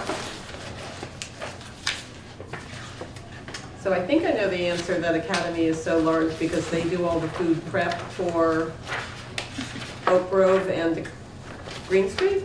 Yes. Is that the case? They do that, but the volume also reflects that they're, 3 times larger than Oak Grove and Okay. nearly, a third larger than Green Street. But yeah, so, but the cost there, the 1,001, in being in a district-wide, you see the 51 on that, where it's Oh, yeah. $452,000? Yeah. It's important to recognize that when you go from the 11, see, this is a good illustration of our chart here. The third sequence of numbers is 11, and it Yeah. starts out that way, and then it changes to a 51. Okay. That's where you're no longer just serving Academy School. Now you're serving Academy, Oak Grove, and Green Street. So okay. you're right about the 450 that's- being all 3 schools. Okay. So the community eligibility program has been doing very well. We've remained eligible. It's good for 4 years. We've got another year to go. And the reason why it's so successful, not only does the specification that went out to bid require a very specific set of nutritional guidelines, it's the fact that the Brattleboro community qualifies for the high poverty subsidy. Fortunately or unfortunately, the way you look at it, none of the other communities qualify. However, there's something called Provision 2. Community eligibility provision is what Brattleboro Town uses, but Provision 2 is where you have feeder town like Brattleboro going to the high school where you know that's the majority of the population, so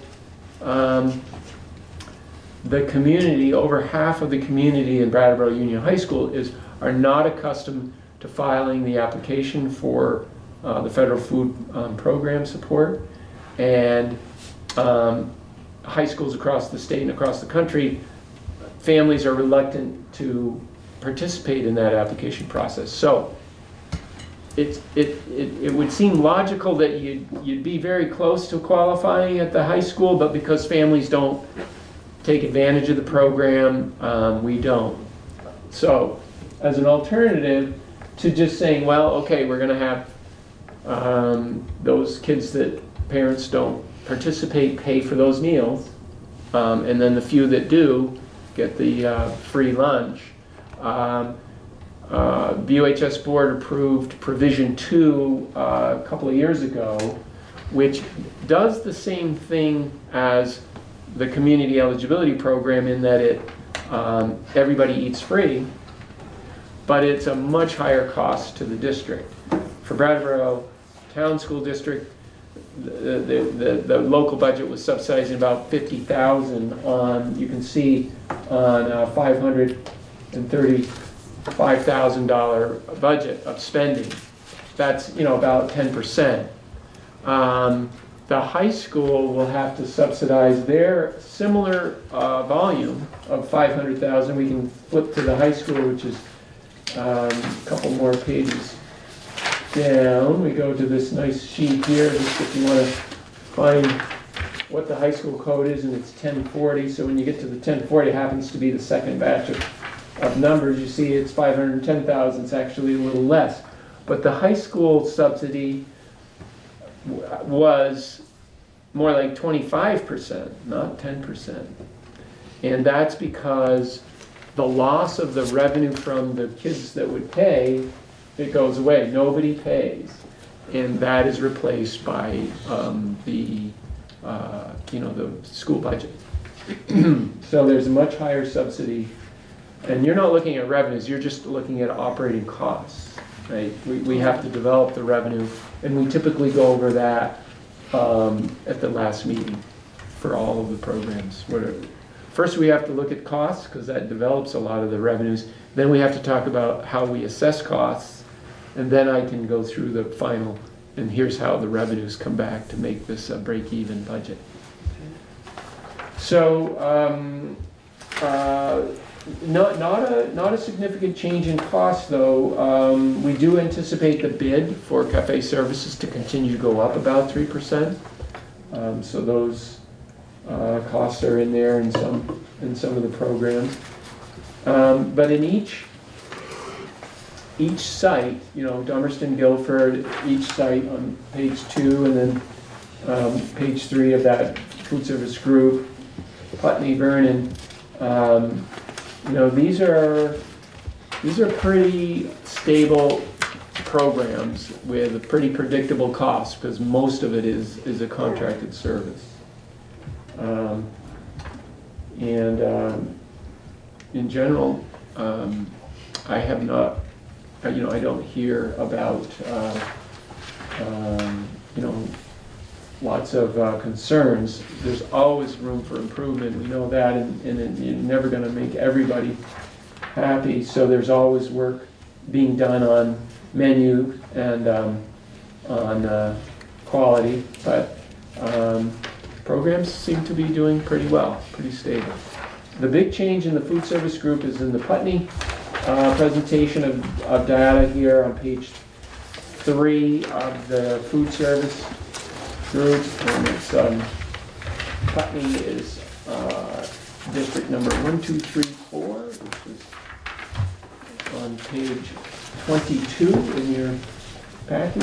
And the big difference is that Putney was not fully integrated in the supervisory union in the prior year. The only part that was in the supervisory union was the pass-through money that the state would send to the supervisory union, which is their share of the free and reduced lunch reimbursements. And then the supervisory union would just cut a check back to the Putney School District, and they would incur the rest of those expenses. But now we have the full operating cost of 239,000 instead of just 87,000 pass-through revenue. So that's why that is up so much. And what we will look at relatively soon is, well, what are the revenue sources to fund that? And Putney has also been contributing a higher percentage of total operations than the other schools generally. It started out 45,000, but I think it came down a little bit. Putney's also tried to expand their services to some catering groups, because from their point of view, a higher volume covers their fixed costs and allows the program to be more financially viable. So Frank, is there seeing the difference between 11 and 51, the 3.9% and 3.6% increases in Academy and Bravo make sense, because those are for the whole, for a much larger, it's not just those two places. But why the increase in the food service management fees? Why are we paying, well, 17,000 in the BUHS section? It's not just BUHS, I understand. And then 17,000 in the Academy section. Why did the management fees go up so much? So that's part of the bid process. Do you have a specific line? Yeah, 3100 5710 4454. Mm-hmm. Yeah, that is, I mean, you see the 3% on page 20 there, the 439,000 is going to 452,000, and that's for Academy, that's 13,200, that's a 3%. That's a 3% increase in the... Yeah, that's what we're projecting, but, it will be, it is a one-year bid every year, and they request a renewal, and the state reviews their request, but I don't know if you recall the bid that was just awarded. This is the second year of their bid, and they did compete with the Abbey Food Services and Fitzvoigt, and they actually were not the low bidder. But when principals, there was a evaluation team, when they compared notes about the quality of the food. And the response of the staff to address concerns about any part of the program, the consensus was to retain copy services. They're responsive. Thanks. Yep. Anything else? Other questions? Sean, how we doing? Good. You're our expert in the room. We get to go. I'm sorry. Well, the one last thing, I hate to make it our wrap up, but I gotta believe it's no surprise to you that the biggest service group in the central office is special ed, and we are seeing very large increases in special ed services. Unfortunately, it relates to I'm sure you've heard it. It's your local districts in your local schools. It's the attention to addressing the behavior issues that are throughout all of our communities. They're throughout Vermont. We're hearing this across the state. The need for behavior intervention, the increase in outside placements to Brattleboro Retreat and Kendall Farm and these specialized programs. We've gone from $1 million outside placement budget to $2.5 million is where we're at now. That was not budgeted. A lot of this is, when I say not budgeted, for this year. So we're heading for a deficit this year. And a lot of it is families moving in as well. So isn't there a revenue stream for that? So for some there are, but a lot no. They're new residents of the Brattleboro area. So for those there's no new revenue other than the standard state aid. A little bit of good news on that is that the commissioner or the Secretary of Education rescinded his earlier sort of edict that they weren't going to pay for the first like $50,000 of these outside placements. They were going to call that regular ed. Is ignoring the argument that, well, if we could educate these students in the regular ed environment, we would do that. And they're in these placements because, and the VSA, the VSBA, engaged folks in Washington to say, I think you better review what Vermont's trying to do to special ed funding, and I think that made a difference. And he rescinded his attempt to essentially shift a lot of costs to the local tax rate. So maybe back to that point, David, you know, there's a very significant impact, you know, of getting the benefit of a VSBA, VSA initiative. You know, you put it in a context of a $10,000 dues, you know, we were talking about losing potentially, you know, 500,000, 600,000 in state funding. And it looks like the groups have prevailed so far.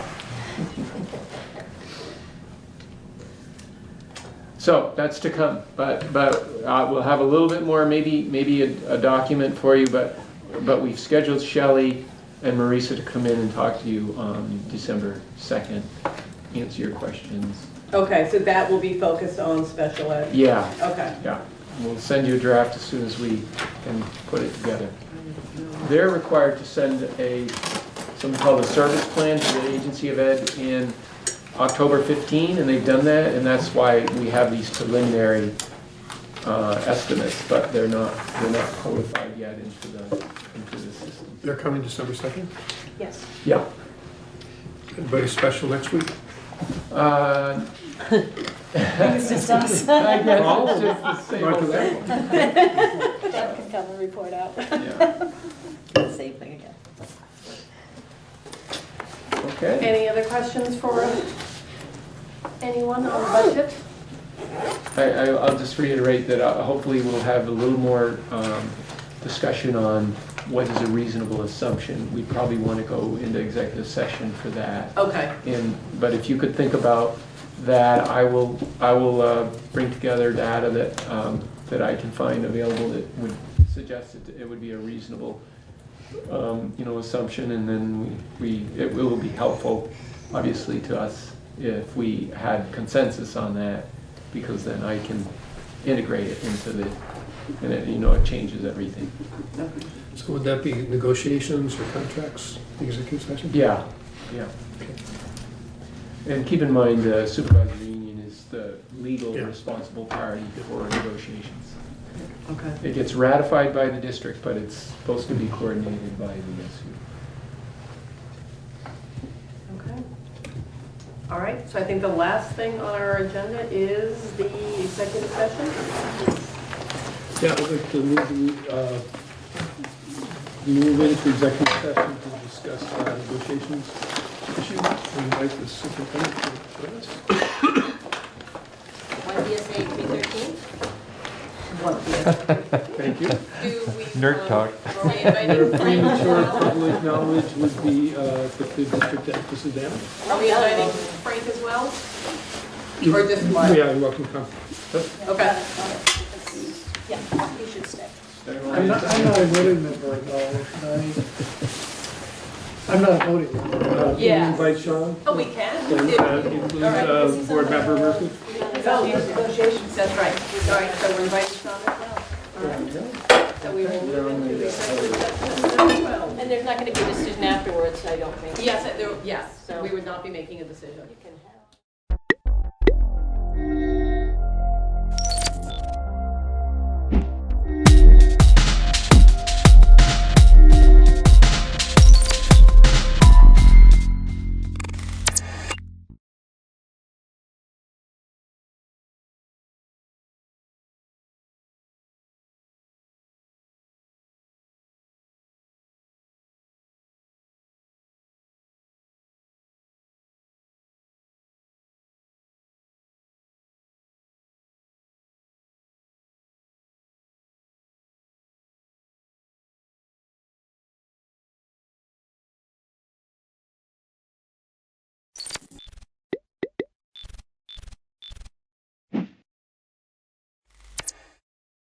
To order at 6:33 p.m. This is a real Wardsboro versus Dover tonight. It's a battle, huh? Both sides of the table? It's a battle of the boroughs. Right. Battle of the hill. Okay, so we called the meeting to order, which is good. 2 minutes late too. And then additions or deletions to the agenda?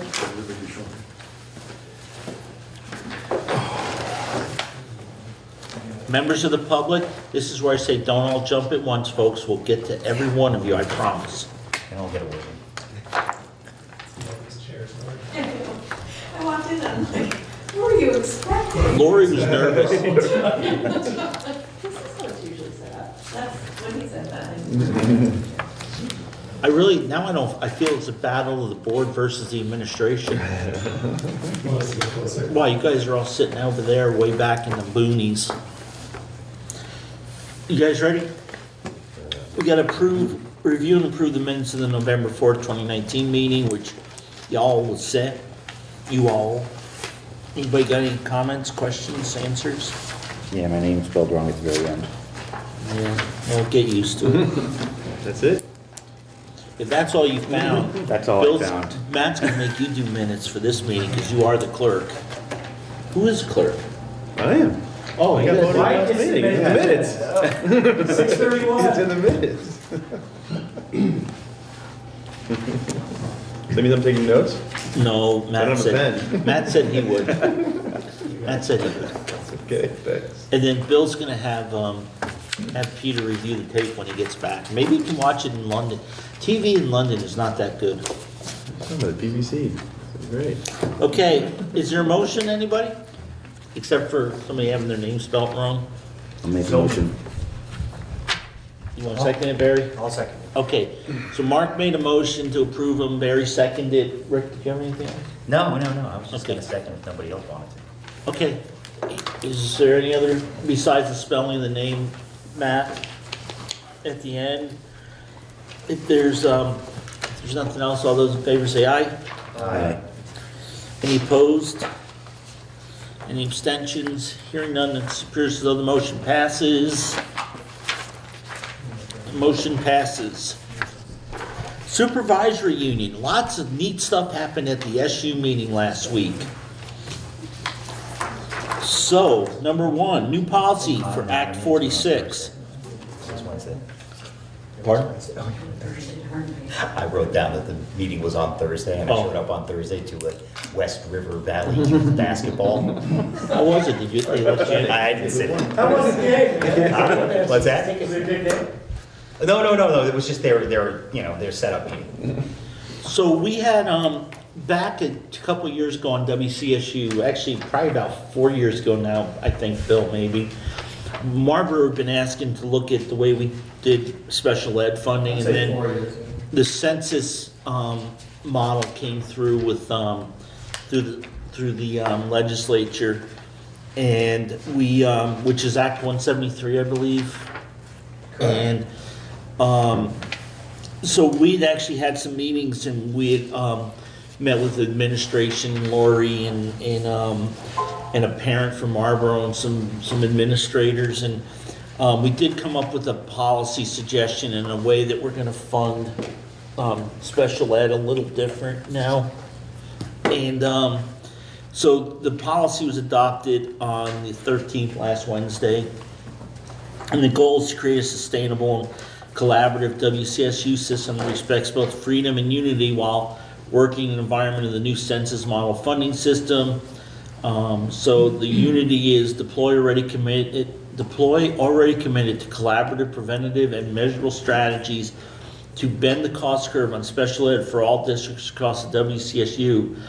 Specific areas include WCSU provided professional development, PD, WCSU supervision and evaluation, S&E model, and a local comprehensive assessment system that allows SU administrators to discuss and measure the rates of student success against the standards approved by the Vermont State Board of Ed. And there's a little asterisk under success, and different methods of reliable testing that prove standards can be used. Assessments will be reviewed each year for reliability and late ability by the superintendent and/or task force of WCSU administrators. And that may be a really small policy, but it took forever to get to. And then the funding was already approved, and the funding is everybody's at the spot they were at before, and any increase in special ed is going to be funded by ADM. So if everybody has one level we're all stuck at, wherever we were last year or this year? Fiscal year 20 is the base year? Which is the year we're currently in.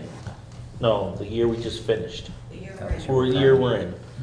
And then after that, any increase between FY 20 and 21, that number, that increase will be taken and divided amongst all the schools by ADM, or all the school districts. So there's only 3 school districts that participate. Stratton doesn't count in that, do they? Yes. Oh, they do? Okay, so it's Wyndham, Stratton, West River, and River Valleys. So obviously we're the second biggest, but Wardsboro wasn't that far behind us, are they? By ADM? Yeah. No, they're catching up. But You mean Marlboro? Marlboro, I'm sorry. Yeah. So, yeah, I think West River is like 50% of the ADM for the district, 50 something. And we're in the 20%-ish. I think they're 18.9 maybe. I'm sorry, for what? ADM. But we'll see it in a few minutes.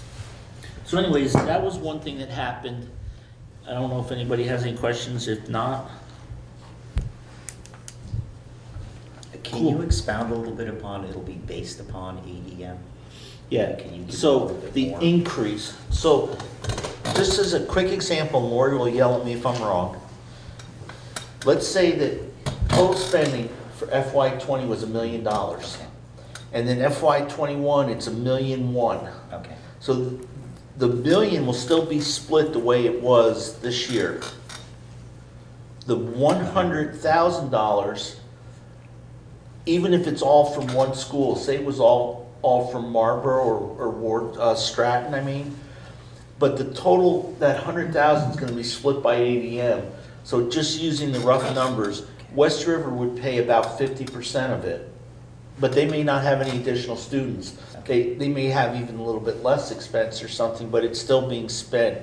That's how we're going to split any increase in the total funding required to fund special ed.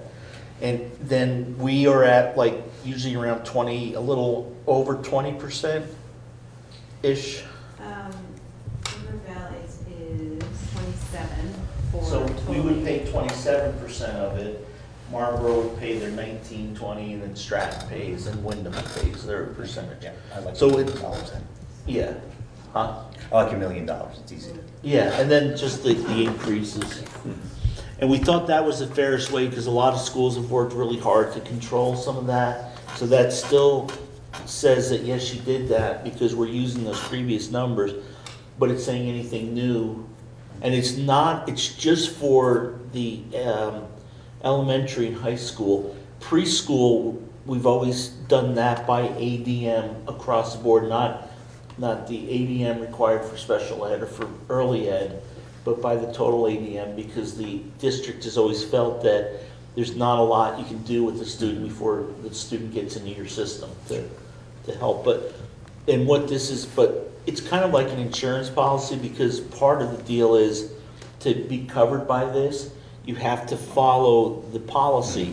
So if we decide as River Valleys that we don't believe in Bill's, in the SU's version of how to assess, and we go out and do something totally different and it's not recognized, then we don't get the benefit of that insurance policy. So let's say in that $1 million thing, and it goes up 100,000 in the scenario, then we would be responsible for the full increase if it was our increase. Gotcha. Okay, so you'd be responsible in that case for the 100,000. Right, because If you we didn't follow aren't following the best practices and what a lot of people that are a lot smarter than us have determined to be the best way to. Is that good? Pretty good. Lori, you're okay with that? Yes. but then the numbers are a lot different. What was, I think, well, we're gonna look at it right now. Oh, excellent. If you guys are good with the new policy. And as far as a decrease in ADM? Same thing. Yeah. Same thing? Okay. Okay. No, ADM. Yes. So every year we calculate ADM, so that percentage gets recalculated each year. So as an example, if we wind up tripling our students and West River loses half their students, then we would be paying whatever percentage. So our ADM has actually gone down a little, which surprised me because I thought we were holding steady or growing. It went down a little bit, right? Right, and Marlboro actually went up because of the preschool, and West River went down, right? No, they stayed Pre-close? the same, yeah. They had preschool as well. They lost it at the high school level, but they got it at the preschool level. So and remember, the ADM is all, whatever we're getting credit for from the state. Okay. It's not, they're not real numbers because one of them is 50, you know, like 512.3 students or something. And that, like I've always said, that 0.3 student will kill you. Does that number include the phantom students? Yes, it includes, is it the weighted ADM or the regular ADM that we report in October? In October, we report ADM, which is the kids in the chairs. Okay, you think of that. And then that turns into the equalized people, if that's what you're referring to. Yeah. Yeah, so Okay. then we send all that information up to the state, and then they start the weighting of those numbers. They take the 2-year average and then start weighting them depending on what. Where they are. It's a pre-K student, it's not weighted the same as high school. Correct. Got it. That's right. And then they add for poverty, and there's different weights for different things. And just for fun fact, there will be a study out December 15th on how we weight those students. That will be given to the legislature to contemplate changing how they weight students. That includes the rural weight study? So rurality was one of the things that was considered during the study, but the actual study itself is asking for weighting in general. The rural weighting was something our legislators been asking for.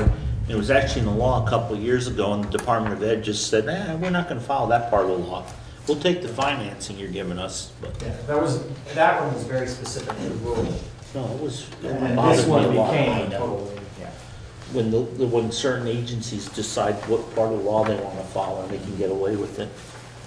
So, first thing we're going to go over is the superintendent's budget. Rich, there's one here for you if you want it. You guys all have this? Anybody want it? So basically, this budget was approved at the meeting last week. When we did a compensation meeting about a month and a half ago, they predicted, the SU's office predicted a 3.4% increase. So Lori brought it in at 3.39 just to show that she could.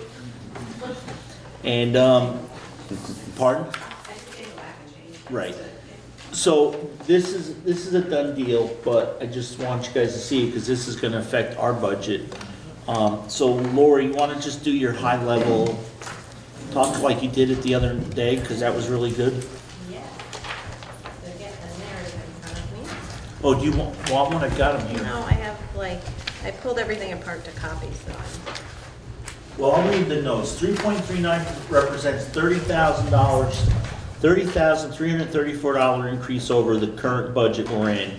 18,100 are salary increases that were approved by the WCSU board on October 23rd.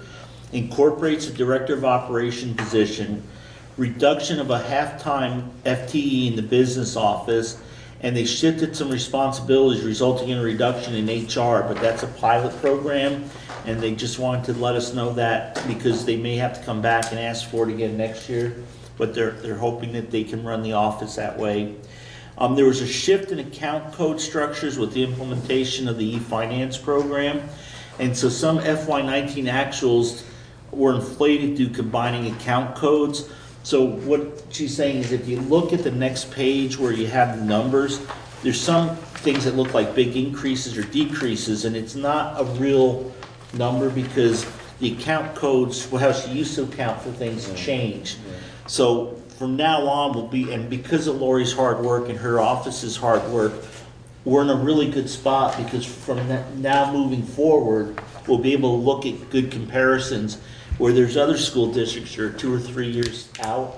So they had their old accounting system, then they had their new combined districts, and then they're gonna go to a new accounting system. Right. So it's gonna be really difficult for them, so we should be in a really good spot. And that is, like I said, the 3.39% increase. Some of that's because there was an increase, we had a fund balance, and we actually were asked back last spring to use some of that fund balance to hire the director of operations, and actually they didn't have to use as much as they thought, so we're also looking at there may be a little bit larger fund balance than we anticipated. And they're still doing the FY20, which we just closed out, audit, so we'll have better numbers after that audit is done. And if you go to the second, third page, those are all your numbers. And the third page is actually the breakdown, and it gives you your how much each different school district is paying. Marlboro, River Valley, Stratton, Wyndham. Lori, you good? Yeah, I just wanted Yep. to make one point as we look at this and then look at also the special ed. The ADM numbers are different because traditionally the superintendent's budget is mainly all of just the elementary students, not the secondary students, but special ed takes into consideration the secondary students, your tuition students that are getting special ed also. So when you look at the different numbers, they're all ADM, but they're just, one is just pre-K through 6 for River Valley in this budget. In the special ed budget, it's pre-K through 12. So this will be part of when we go through the budget, there'll be a number in there for superintendent's office. And we'll see some of these numbers in that. But this is was set by the SU board. So is there any questions for Lori or Bill? Luckily Matt and Tammy get out on this one. This isn't, they can't. They get to skate.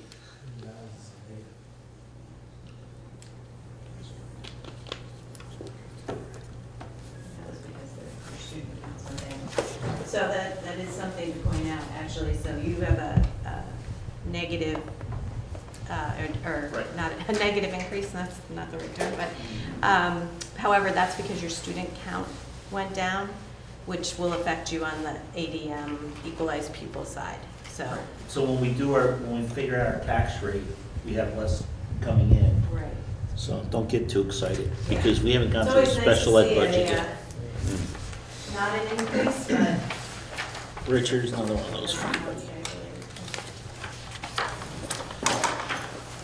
Is everybody good with the SU budget? Any questions, Rick? Why did you start with me? Well, no, because you looked very intently at something. Yeah, I'm no, not no, sure no. what. I'm looking intently at SU Doc Technology /DOO. None of those mean anything to me. It's the Director of Operations. Oh, okay. Great, thank you. Director of Curriculum, and a portion, well, it's a portion of all three of those positions. Great. And we hired somebody into that position, so we expect to see an increase.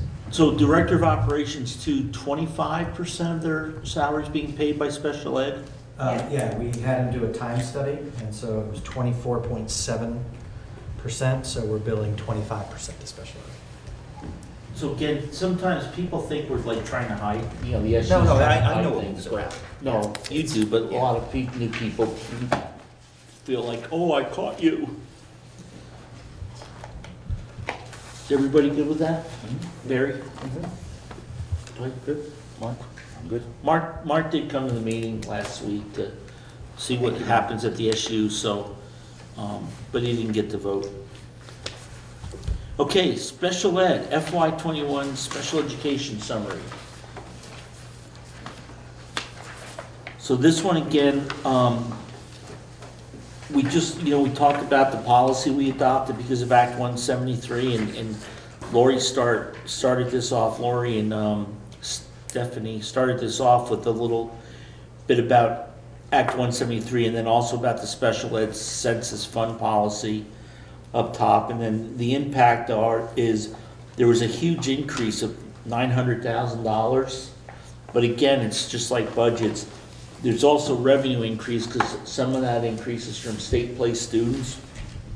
So the total variance is only $134,627 over the previous year, which is really a 5.82% increase. So if you look at that, $900,000, you would say, oh my gosh, but it's not as bad as you think.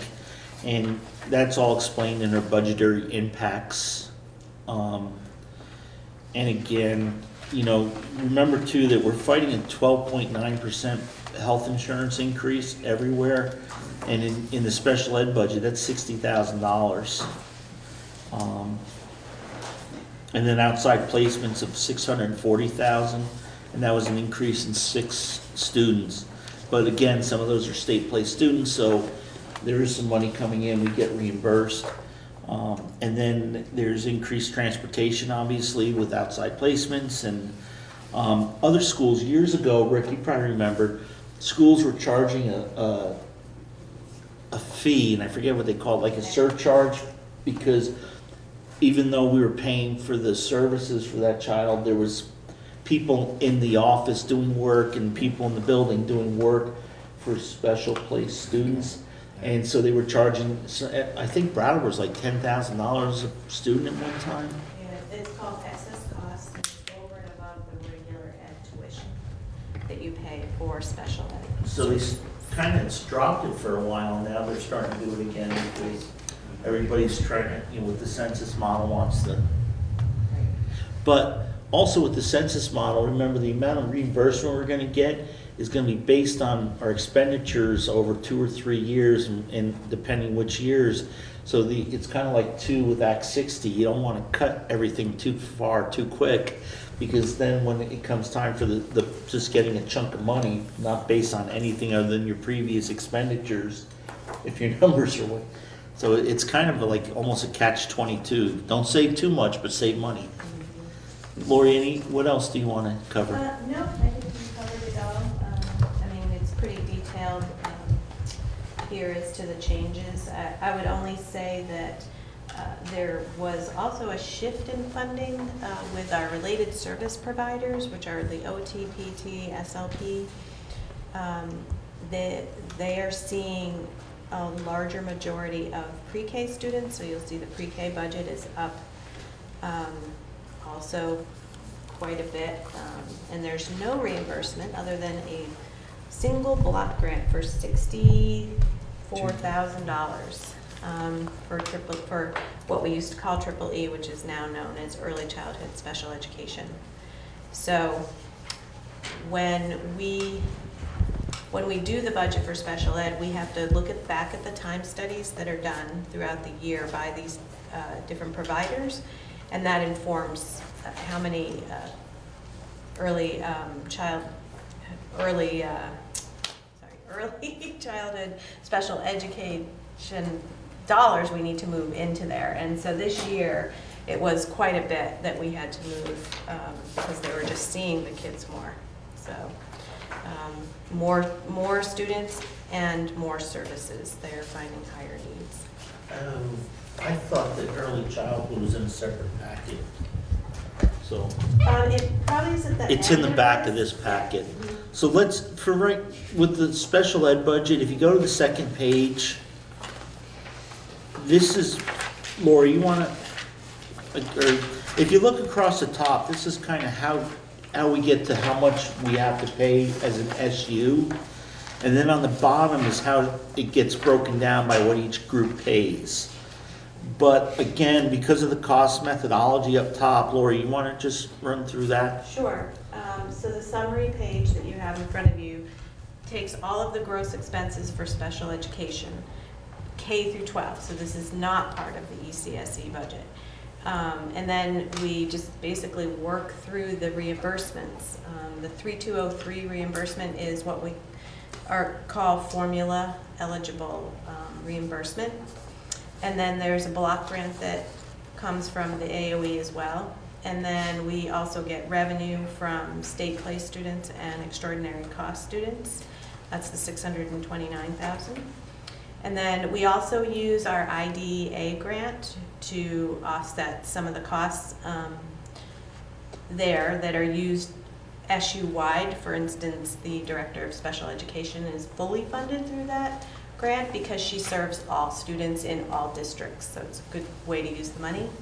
So that is a revenue that we bring in, and then that creates the basically the bill to the LEAs of $2.4 million. And then we take that $2.4 million and in this methodology, as Rich was saying before, we took fiscal year 20 as a base year, which was $2.3 million, the second grid down, the bold grid. And fiscal year 21 is 2.4, so the year-over-year variance is 134,000. So we take that 134,000 and divide it by your percentage of ADM. Is that making sense for everybody? So your new allocation for special ed for fiscal year 21 for River Valleys is 321,669. So, which is actually, I think, a little bit down from what I actually put into the River Valleys budget. So as when you get your second draft, I'll readjust that. We hadn't quite finished this budget before your first draft came out, so. It's very confusing, but we looked at a whole bunch of different models, and Lori came up with this like at the last minute. I won't tell you where it really came from, because she gets very upset. But Lori had some help from a higher power, not me or the board or anybody, but. Well, it was complicated in when we used just ADM to split the 2.4 million, we'll say. There was huge variances. Most of them bad. Yeah, for River Valleys, it would have meant like a $500,000 increase, right? Because it hadn't been done that way in the past. So we're changing models. So this was a modified way to change the model without causing big swings for any one district. So it worked out well in that case. You can tell just from the gross number, if you just divided it by ADM, it would have been a phenomenal increase for certain parties and a huge decrease for others. A nice size decrease for others, yes. Yeah, and it wasn't really true of the actual spending. Yes, so this really takes into account all of that. Good negotiating, Richard. Well, it wasn't just me, though. It was because we actually, it was weighted pretty heavy towards the West River and Marlboro. I don't think, did Wyndham participate? I don't remember anybody from Wyndham at those meetings. But Marlboro actually had their administrator, their almost a bunch of board members and a parent. I'm sure they did. But it was really good because they, everybody bought in, and this is something that Marlboro's been talking about. Yeah, no, I remember it. It's at least like 7 or 8 years. And we kept kind of blowing them off. Yeah, you did a great job of doing that too, just by the way. If I remember correctly. Yeah. Let's table this discussion. Well, Marlboro actually would have benefited from just doing it by ADM, but they came back to the table and agreed that this was fair. So that was. That's why I said it was a good. It was good discussion. Great compromise, it really is now. I mean, compared to what it could have been. Especially for as far as swings go. Are you going to be continuing the same methodology of using the previous year's total Right, plus the... exactly. So fiscal year 21 will become the base year for 22. So the only time this will change is if they change the law or a district comes in and says, hey, we want to re-examine this, but then it's up to the SU. And remember, to give credit where credit's due, this goes back to Frank, Rucker, and Abby, back realizing that some schools were spending a lot more on certain things to help bring down the cost of special ed, so that it wasn't fair to just, it was a good idea to give them, some benefit for their expenditures. So And, you know, it made sense that you could do it in the special ed where you could control something, but in the essential early ed, you know, nobody has, you don't even know what you have until the student gets into the school. So that's why that one has always been by ADM, and we'll get into that one next. So, I mean, so I know a lot of times people's eyes glaze over with special ed, and it used to always be, well, it is what it is, and let's not even bother talking about it. But it's good to understand because Act 173 is going to change a lot for a lot of schools, and there's a lot of schools already wondering what they're going to do. It's good to understand what you can understand. Yeah. With the information that you're privy to. And don't forget too, though, folks, again, this goes back to my town meeting joke, is that, you know, if we could, so Stephanie and Lori and the group are making up a budget that doesn't even start until July 1st, and it's got to run all the way through June of the following year. And, you know, in Dover, we had a student that was $120,000 leave town like August 30th and show up in down in Stamford, and it was an out of the area placement at, like I said, 120 something, and they're like, we didn't budget for this, what are we going to do? And that's one of the things Marlboro, in all rights, Marlboro, there's nothing that Stanford did or could have done. None of us can foresee something like that. No, but that's it can also trash. Right. It can make you look great by having a huge surplus, or it can make you look like you don't know what you're doing. And that's why, you know, a lot of people really fall for all special to just go through the state because you know, people move, right? And this will also, we'll do a true-up at the end, like we've always done anyway. And so if there was overspending throughout the year, we had one of those students move in, whatever that overage is will be split by ADM.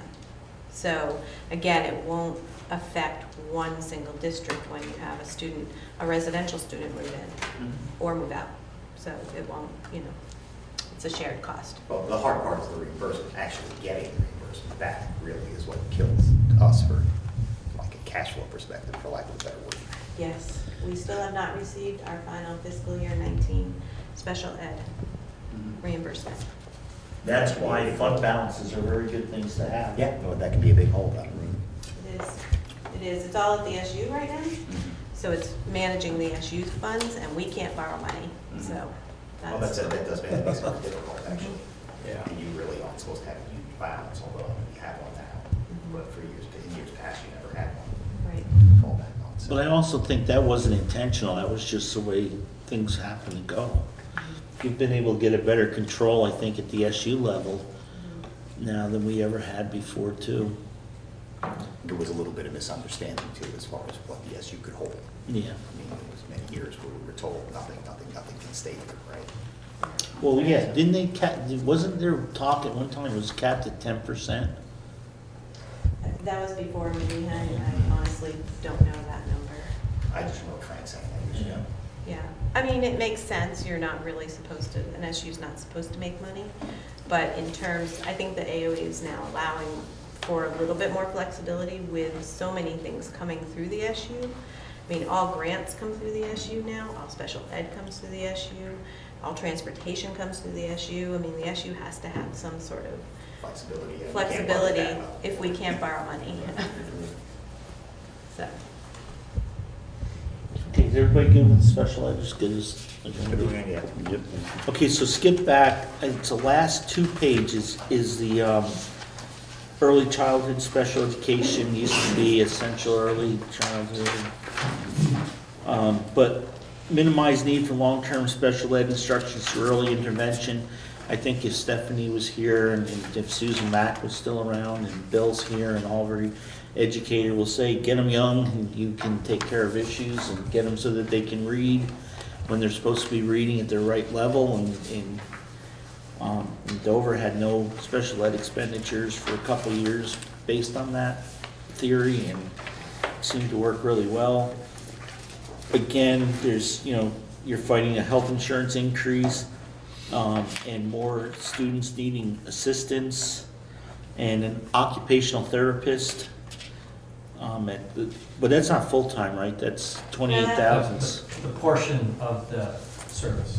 Okay. That goes It's to what we actually had to move in there, so almost $30,000 of salary and benefits and for just OT. Oh, an additional paraeducator. So any one-to-ones are direct billed back to the district because it is something specific to that district.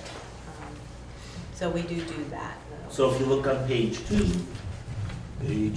Paul Harvey. Yeah, at the all the way in the bottom on the right, direct bill. So West River and Wyndham have a direct bill, and again, that's projecting out, and we could have a direct bill. Correct. So your total expenses and then the block grant, direct bill revenue from Act 4226, and then the LEA's base cost, and then total due comes up with your big number. And then based on ADM, again, we pay 27%. So our cost is, For fiscal year 21 is 45,061. yep, there it is. So quite a big jump.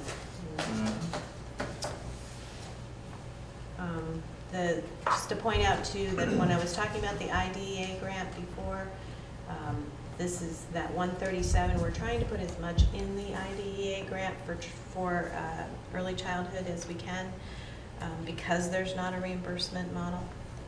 We're able to put that in there. So between the two, that uses up our IDEA federal grant between K through 12 and GCSE. Or the one thing I'm missing, and I thought it was here, it doesn't show what, oh, okay, 11,000 was our portion was 20 and it goes to 45, so it was 171. So you're up about, okay. 80,000. I'm there. 47%. So out of though that increase though, how much of that is because grants aren't as high?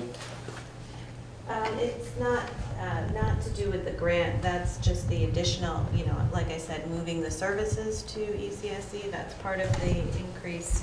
And also the 12% healthcare, all of that is all part of that number, so. So our reimbursement for the block grant, the grant 4226 grant is pretty similar year over year. The block grant for ECSE is about 60 to 65,000 a year. Okay. And that's Consistent. all we get. You had talked about some of the grants starting to go away. So for ECSE, it doesn't apply, but you're right, at the WCSU meeting, I talked about what does the K through 12 budget look like? What does that summary look like under Act 173?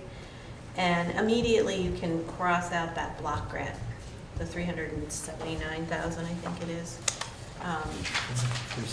Yeah. And so the reimbursement, the 3202 number, is the 2.4 million that we would get as a reimbursement from the AOE. That number becomes the census block model, or census block.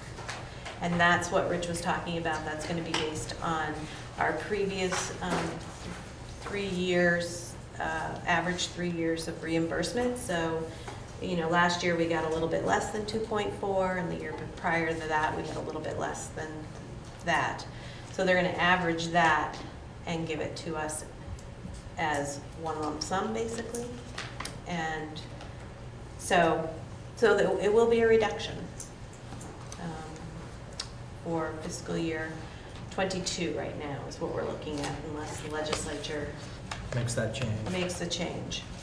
But there is some talk about that, I guess. Yeah. Yes. And then Bill, the South County Superintendent met with some legislators to talk about Act 173 and where it's at. Were you there too, Lori? I wasn't. But- No, he filled me in. So I guess from what I heard, it was very interesting. A lot of people got a lot of good information. and a lot of legislators kind of got their eyes open, or open, I guess it surprised them, or they were not aware of how. Yeah, because Act 173 is really two-pronged. One is changing the funding mechanism, which is what we've been talking about with census.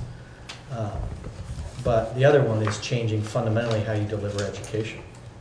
And so they had 2 major studies done on what are the best practices that should be going on in a system-wide delivery of instruction, both classroom instruction, intervention, how you use special education. It's why we've made a lot of the changes we've made in the last couple of years of investing in academic support teachers, investing in specialists, reading specialists, math specialists, to follow the recommendations of the studies, because if you don't fundamentally change your system, then as Lori was pointing out, those $400,000 excess costs are just going to continue because you're not doing anything to bend the cost curve on what you can control. And there's a lot of things that are out of your control, but there's a ton of stuff that is, and one of them is the delivery of education that we as professionals have an ability to do. It's just unbelievably different than what we've been doing for 25 years. So it takes time. It's a cultural change. And the principals and the teachers are on the front lines of that. And we're very fortunate to have a very strong group of principals leading that charge, but it still takes time. We'll also prompt some regional collaboration, Yeah. because everybody is going to want to save money. Because right now, when you save $1, you're really only saving 50 cents, broadly. But when you, under Act 173, when you save $1, you're saving $1. So, there'll be more emphasis on collaborating and some of these outside placements, doing some sort of collaboration with that. Are the minutes out from last week's meeting yet? Just posted today. Okay. So we had about a 40-minute discussion on Act 173, and one of the things Stephanie talked about, our special ed director, is that she's trying to work with just within the county with some other supervisory unions to do things that we can maybe collaborate on. Yeah. Like if we have room for a program that maybe we can take a student and we can give a student to somebody else who has room. So, it's grown more than just, everybody's out for themselves. It seems like everybody's trying to work together, which is a good thing, which leads us into another really great topic.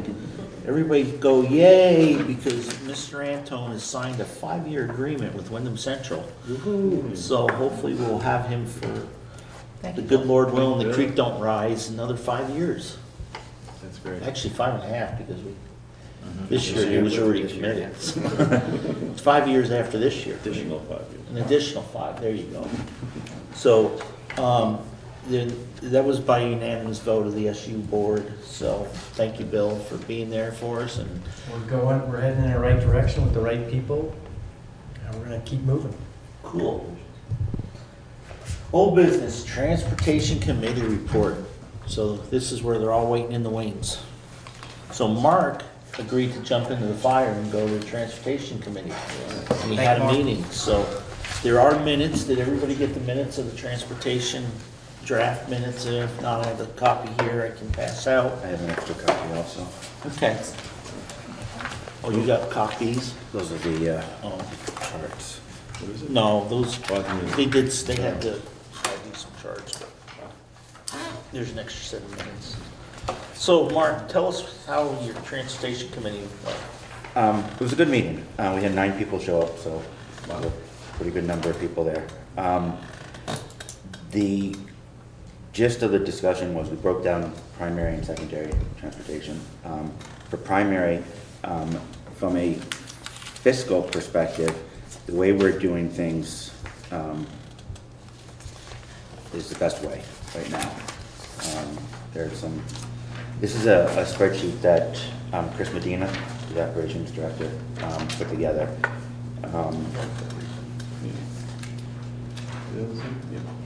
Yep, that's all the same thing.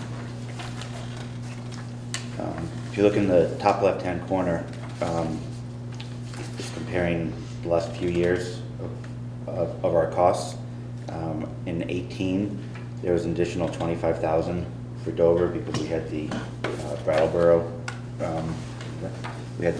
bus, which we no longer have. The 20, where does he have the 20? I think it's on here. We're looking at about 110,000 for fiscal year 20. Is that right, Lori? It's the first I've seen this, so I'm Oh, just trying to okay. follow. Yeah, looking at it, it's not the easiest thing to follow. I don't see this page. Yeah, it's not on here. Okay. He doesn't have 19 or 20. We had one question, which Lori, I don't know if you can answer quickly. The Wardsboro transportation costs. No, but it's From on the his little chart. knowledge I have of the budget, I only saw 41,000, but the number that Chris had was 59. Right, so there's, well, for River Valleys for fiscal year 20, that was the number, that we did a allocation for fiscal year 20. I think it was, right, Tammy? Yeah, because Wardsboro, we had just basically kept the legacy numbers rolling forward, and Wardsboro was losing a lot of students, so we reallocated. And so it dropped Wardsboro's portion of the WCSU transportation budget. Okay, so 20 was the 59, 21 we're looking at the 41. Right. Okay. But for River Valleys, we did also add, there was also $10,000 added to that for the Dover, Leland and Gray bus, is that correct? It was in there, I don't know if it was It was added, in but there. it was in there. I think it was Yeah. 11,000. Okay, Was let the me just Leland see and if I Gray. have my, let's see my budget. All right, so what it comes down to is the amount of money that we're spending now is less than we would be spending if we went with any of the other solutions. If we went with West River, currently can't take us on because they're going to be going to contract negotiations. But at their current cost per bus, we'd be looking at about $120,000 to do the entire district. Chris had spoken to Comescus, I don't know how you pronounce that, another bus company, and that was $230,000. Yeah. So we're actually doing really well with our current structure between the use of the Dover buses for Dover, West River for Wardsboro, and the committee felt that if we brought the field trips all in-house and used the current Dover buses, that we'd save a little bit of money. Chris was going to ask Lori for that number because we didn't really know what that was, but that's probably in the neighborhood of $3,000, $4,000, $5,000 was my very rough guess. So primary-wise, the committee's recommendation is to do that, stay the course where we are now, and continue evaluating year over year, especially because the buses are going to start coming up for more repairs and replacements. So the committee is going to meet again at the beginning of December, and one of the agenda items that I want to put on there is to start planning for that, and that includes getting numbers. Chris ran some rough numbers, and this is if we were to add another bus and 2 bus drivers, I believe, to bring everything in-house. We'd be looking at an additional $174,000 for 1 year. That would include the cost of a bus. 84,000. So it would be 84,000 is just the drivers, fuel and some of the other disposable costs. Which was why we said that doesn't make a whole lot of sense right now. The idea is pretty much use these buses as long as we can, and evaluate the numbers as we get along in that process. One bus is 11 years old and one's 8? I think they're not that old. I Not think that they're 9 and 7. Does that sound right, Rich? Yeah. Yeah, not quite that old. We got him the first year of Obama. 2010. Is that Oh, when- with Armin? 2008. Yes, it Well, it was, That was 8. parallel programs. Yeah, 2010, I think, was the R yeah. money. So we've got a number of years left on them. The drive, both Dover drivers and both Wardsboro drivers were at the meeting. We don't get much over, I was starting to think they start falling apart about year 12 or 13. That's still a decent number of years though. Yeah. By mileage? How many miles are on? Well, a lot of it's salt. You had 88 and 60? See, we were Yeah. told you're not allowed to undercoat buses, then we found out you are. And so we were actually undercoating our buses for a while. I don't know if we still do that, or if that dropped off. But that made a huge difference, because when we first went to the international buses, we got 4 years out of one, and we were doing like some major body work. It just, the town uses a lot of salt. And then the mileage was fairly high too. And then when they had the special, deal where you could buy the energy efficient, better mileage buses, we got 2, and we went off our schedule just because it made so much sense, because we got like $40,000 towards a bus, and we actually gave a bus to West River, because we had a bus that was, to West River Transportation, because it wasn't that old. All we had to do was prove that we destroyed a bus, because that was part of the deal. Part of it, yeah. Right. And so he gave us one of his old buses, and they basically had to put holes in the engine block and cut the frame in 3 spots or 4 spots. And it had to go to scrap. You couldn't even use parts off of it. Wow. For anything. Okay. Spurred the economy. Yeah. Cash for clunkers. Yeah, it was the same. So we did, and we actually, Lori, we did have money in our capital, well, we in Dover had a reserve fund dedicated towards the buses, because we figured the buses on a 10-year rotation. Every 10 years getting a new one. Because the other thing is, then the old bus still had some value, instead of like waiting until it was just basically scrap and, not having any value. And then there comes a point when the repairs are so much higher than if you just, you spend more money in repairs and there's no reliability for it. Sure. And that seemed to be 10 years. And that's why we want to start looking now into what we're going to do in the future. I'll do some research for the bus grants, because they come up every so many years. Okay. And see what's out there for that. Do you usually just need to buy a new bus, or not? No, just that we have to plan. So we can plan to purchase new buses as these go, or we can plan to outsource. Right. So it's really just a matter of getting the numbers together to figure out what's going to be best for us moving forward. Okay. Because we really shouldn't just say that because we own the buses now, it's a better move.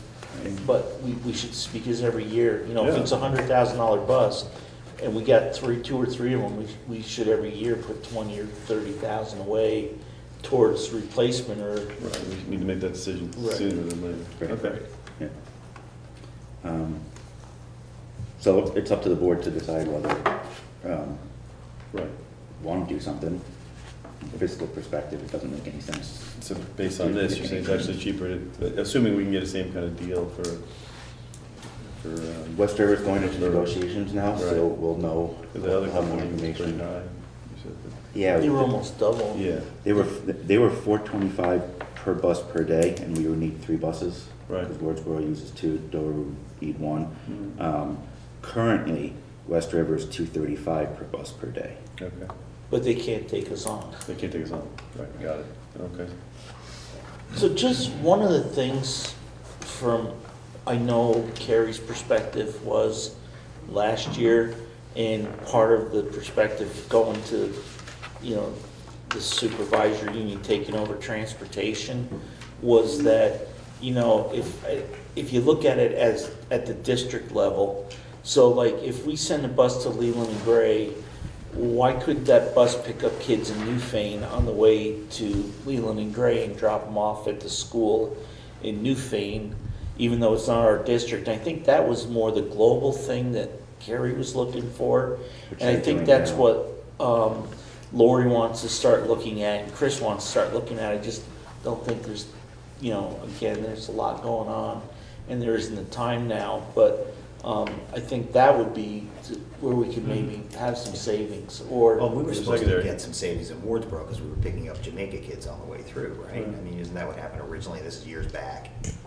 You know, maybe the numbers never came through. Do they pick up now? Yeah, they pick up all the kids along the way, right? Yeah. But that's probably why your contract, why you went down. Yeah, that's what I'm saying, is, I mean, all the East Dover kids could be picked up, and all the South Newfane kids could be picked up. You know, to make the whole more efficient for whoever takes it on. Yeah. Which is really what we should look at, I guess, for future. Right, well, West River has said they don't feel that there are any more efficiencies that they could find in the system. This year they are doing the Newfane, the Dover kids to Newfane, and going to Brattleboro. Todd was pretty clear that he didn't feel there were any other efficiencies that they were going to be able to find. And that they don't have the capacity right now to take this. Yeah, Exactly. exactly. They're going to have to buy for buses. this year. You're right, Yeah. absolutely. No, you have the best system that we can have for this year.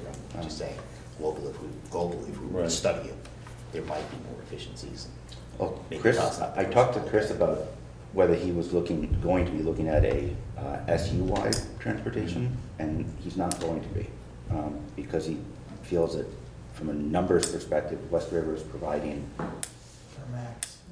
Yeah, I mean, their numbers Maxed are. out, Marlboro is content with their current system. Well, and they have their own. And they just bought. They're leasing. They're leasing bus. Which is something we could put into those leasing. Which is another option. Yeah. So we still have a lot of work to do at the committee level. But we wanted to get this to the board right away since the budget was being worked on right now. Looks like it was spirited. The primary wasn't so spirited. Yeah, no, your charge was not so spirited. The secondary transportation was quite spirited. Matt, do you have, everybody has there? This is a chart of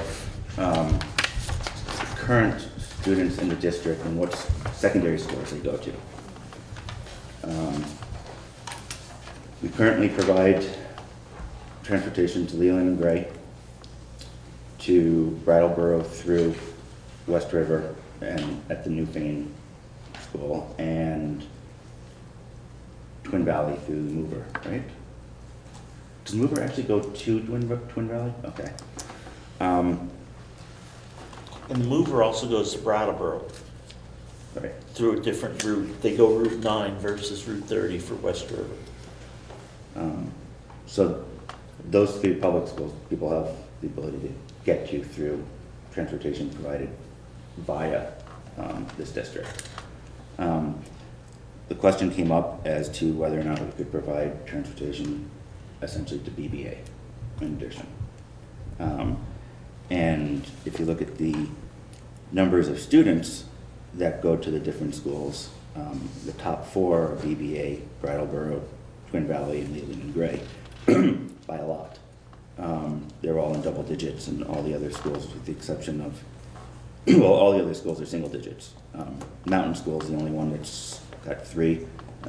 My understanding is that that would be the middle school for for BBA. So the discussion was the bus drivers had some concern about the actual physical transportation, the weather. There was some concern about the cost involved in paying the driver, because you're talking about an hour and a half drive each way, and then they'd be possibly deadheading back, and then back again. So essentially you're talking about 6 hours of driving in an 8-hour day. That's if the weather's good. That's if, right, exactly, that's if the weather's good. What the committee wanted to do was to get an idea of how many students in the district would take advantage of that transportation if it was made available. So we asked Bill if he could ask his administrators to do that, and then further discussion, between myself and Bill and myself and Rich was to bring that to the board to decide whether we wanted to go that route.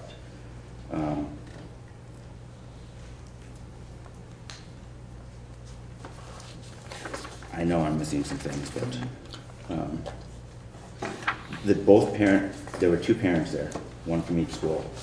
Both of them would like to see it, one more than the other, but and feel that there would be a lot of parents that would take advantage of it, of going to PBA, if given that. Providing transportation. Right, if transportation was provided, that they would send their kids there. So there was some discussion about how we could provide the transportation, whether we had a bus or we contracted with West River to go from Dover to Wardsboro to PBA, or just Wardsboro to PBA and parents would have to get to Wardsboro from Dover, or possibly asking PBA, one, if they would provide a bus. I mean, if we're sending them all these students, would they provide a bus? And if they won't, will they provide a bus halfway? They would meet our bus at like 130, the junction. So once we decide what we're going to do about getting these numbers, Chris will speak to BBA about that. They already have, there is an existing bus from Stratton, isn't there? From Stratton, there is. It's in. Chris said they're at capacity. They are. Oh. At capacity. Yeah. Okay. So, if we want to poll the, I guess it's current 6th grade families, I thought we could just do an informal poll that Tammy and Matt could kind of just ask the parents. Well, would it be 8th grade families? But we don't have 8th grade. No, they're looking at having you ask 6th grade. Yeah, 6th grade. Would you choose Burn if we provide you transportation there? And that may change their mind on what they do for middle school also. That's easy enough.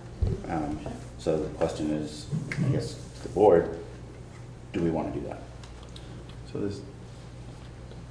So 3 out of the 4 currently we have busing to 3 out of the 4 the top high schools. Well, the public schools. The public, yeah, right. Or public schools.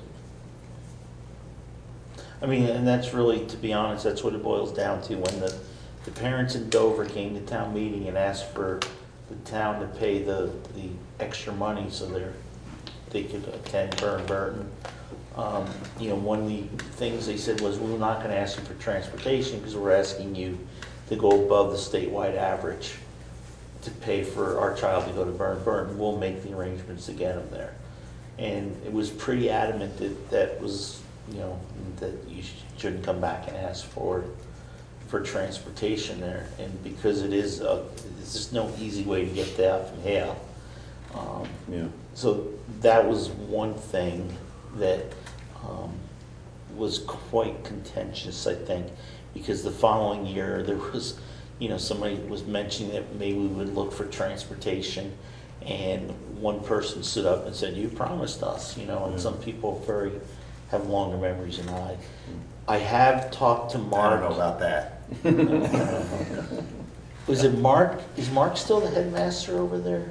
Yes, Mark. So I actually asked Mark at one time, would you be willing to send the bus halfway and or do something, because there may be more income for you with students. And he was pretty adamant at that time, and that was back when Bill was still our administrator, that he did not ever believe the trustees would ever approve something like that. Now again, trustees change, as do situations where we're now 2 towns, not just 1 town. So that's just a historical perspective from Dover. I know going to Wardsboro town meetings before we joined that, there was some people made comments that they shouldn't pay any extra to go to a private school, and that you guys kind of up that in stages, I think, to get to the Burton number. So I don't know, has the transportation ever been discussed with you folks too? I don't think It hasn't come up. It hasn't come up, you know, but that is only because last year was, like you said, we did it in stages, and last year was just The first year. the first year of being ascending town. And then, did that increase a lot of the students going I think it to did. Bergen? I think it did. I don't know the numbers, but from because actually my child goes there and sort of varies. We've seen an increase in the number of students that are going, but I don't know the numbers previously. I would say they've doubled. Doubled. Since you became ascending school? Yeah, but I don't want to speak for anyone else, but I'm not hearing a lot of parents, and Barry and I are parents that have kids that go to BVA that are clamoring for transportation. And would it make sense, I'm sorry, Dwight, to actually ask the folks that are already sending kids Yes. there whether they would use transportation? Because I know a lot of the kids participate in after-school activities, so when would the bus run? Well, this is You know the- what I mean? right, Yeah. and, you know- I think you get into, if there's 13 students that are going, how many of them are just participating in after-school where they wouldn't be able to get on the bus on the way home anyway? So, That's my question too. so would going back to the parents that are sending students there right now, would that be something that would, Well, that's the thing want too. to discuss You know, also? the kids start driving now earlier and earlier. You have juniors and seniors who are driving on their own, and I would think the kids that go to the public schools also are driving and they're not taking the buses. So I think that would be kind of similar in that respect. And they have after-school activities as well that they can't take back. So I think that's the same, whether they go to private or public. But for me, it'd be great to have a bus go in the morning and not in the afternoon. But that's that would be better. But I don't hear a lot of. We have a great carpool and that kind of thing. So it's not as if when we understand it's a longer distance and a larger expense. It's a little closer for you guys. Right. It's part of absolutely. We knew what we were getting ourselves into. Yeah, no question about it. But if parents are asking for it and the numbers are increasing, something that please consider. Yeah, I think you just crunch a bunch of numbers, table it, see what you guys come up with for numbers. And, it's. But I would have like 3 kids come back on a bus in the afternoon would be disastrous to go an hour back. Well, that's, I think Matt could speak to that, that's right, with the Brattleboro running. But is it, so currently there are 2 buses going to Brattleboro, is that Well, correct? yeah, there's the, Well, mover and a bus. So we pay for 2 buses to go to well, we Brattleboro. don't pay for the mover, we make a donation to them. Is it donation money? Yeah, it's It's not, it's a token. All right, okay. It's not a whole lot All of right, money. tax deductible? yeah, no, but what it was It's is, gonna pay taxes. there's some parents that didn't want, because anybody could ride the mover. It's not reserved just for students. So, I mean, I know one family, I just talked to them last week. They have a 7th grader that's riding the mover and they think it's the greatest thing in the world for the child. And there's other people that don't want their 8th or 9th grader riding public transportation because of, you don't know who could be on the bus. So it's, it's a really, and remember, we're talking about people's kids. We're not talking about, people's dogs or their cars, and it's very important to them. And people feel very strongly. So that's why transportation's always been something that's packed the house when you bring it up. So I guess the question comes down to, do we want to ask the administrators to poll people? And I think the question you ask is very important, how you ask it, the exact question, because I don't think we want to let people think that we are going to do this just because you want it. Right, that's right. Or, but I think, so, I mean, I think it's a difficult thing, and I think you're also going to run into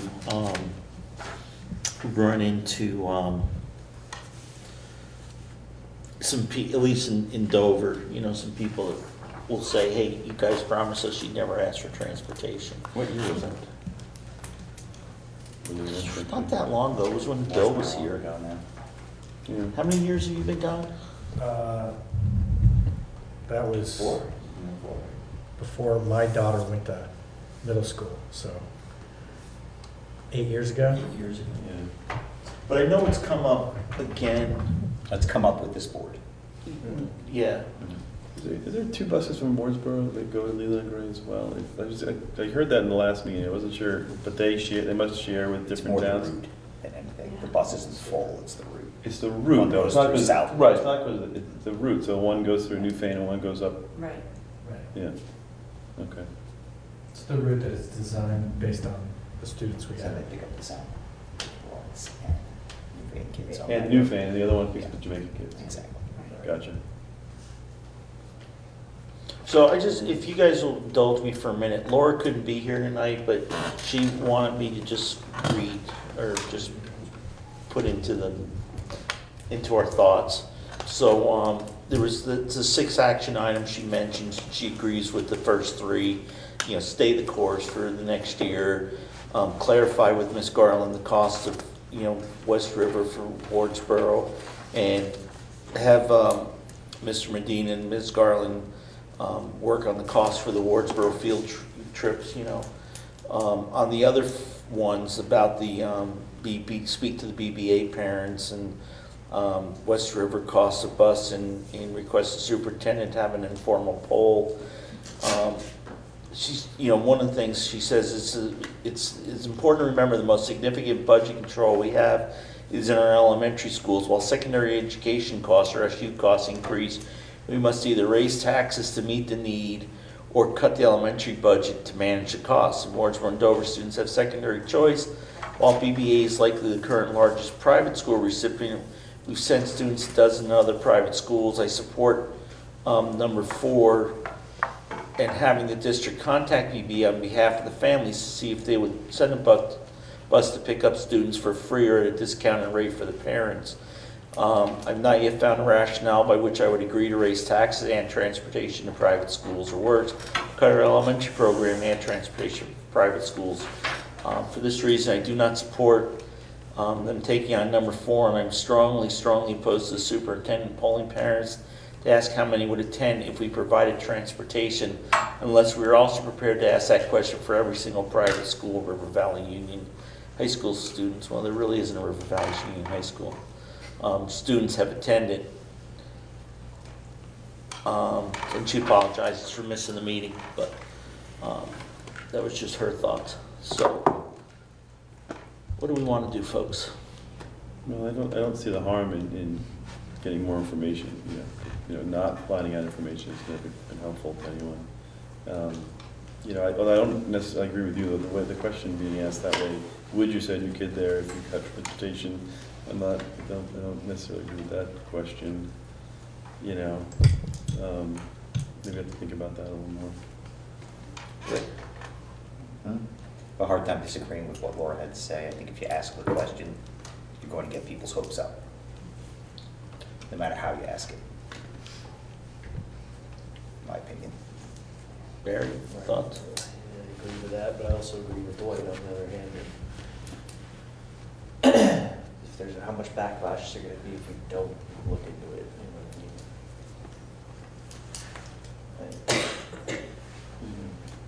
Look into some numbers, see what people say, but and a lot of people might just say, it doesn't make sense. And like I said, I know with my daughter, she's got after-school programs every day, and so a bus in the afternoon seems kind of ridiculous. Like you said, bus in the morning would be kind of epic. But that would be good. There would be plenty of kids on it. And it's going to all come down to money, and that's the.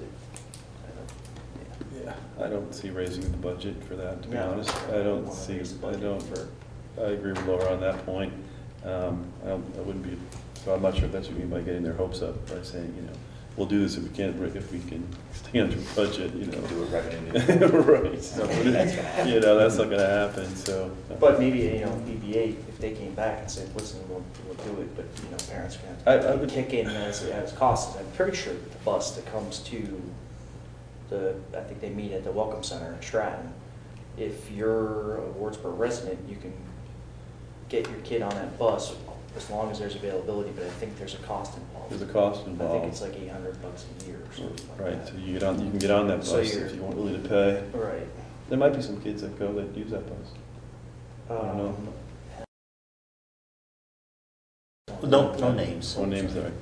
Yeah. Yeah, there are a couple. Yeah. Mark, I'm giving you a chance to weigh in. So you brought the facts now. Now opinions. Yeah. What are your thoughts? My first thought is I do strongly believe that public money should go to public school.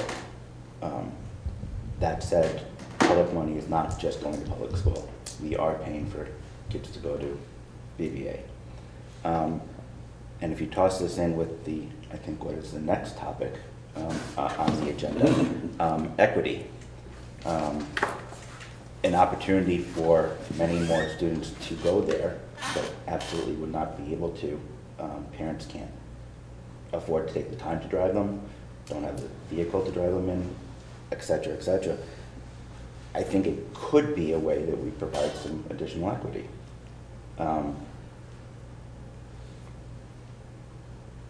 So basically, you haven't decided yet. Oh, no, I absolutely haven't decided.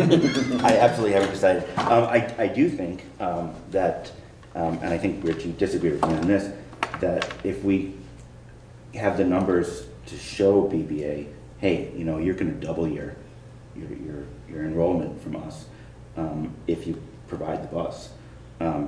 I think that would give them incentive. I just know the last time, Bill, and I think you were involved with that with me. Oh, yeah, no, I asked directly. Didn't we meet with him for breakfast or something?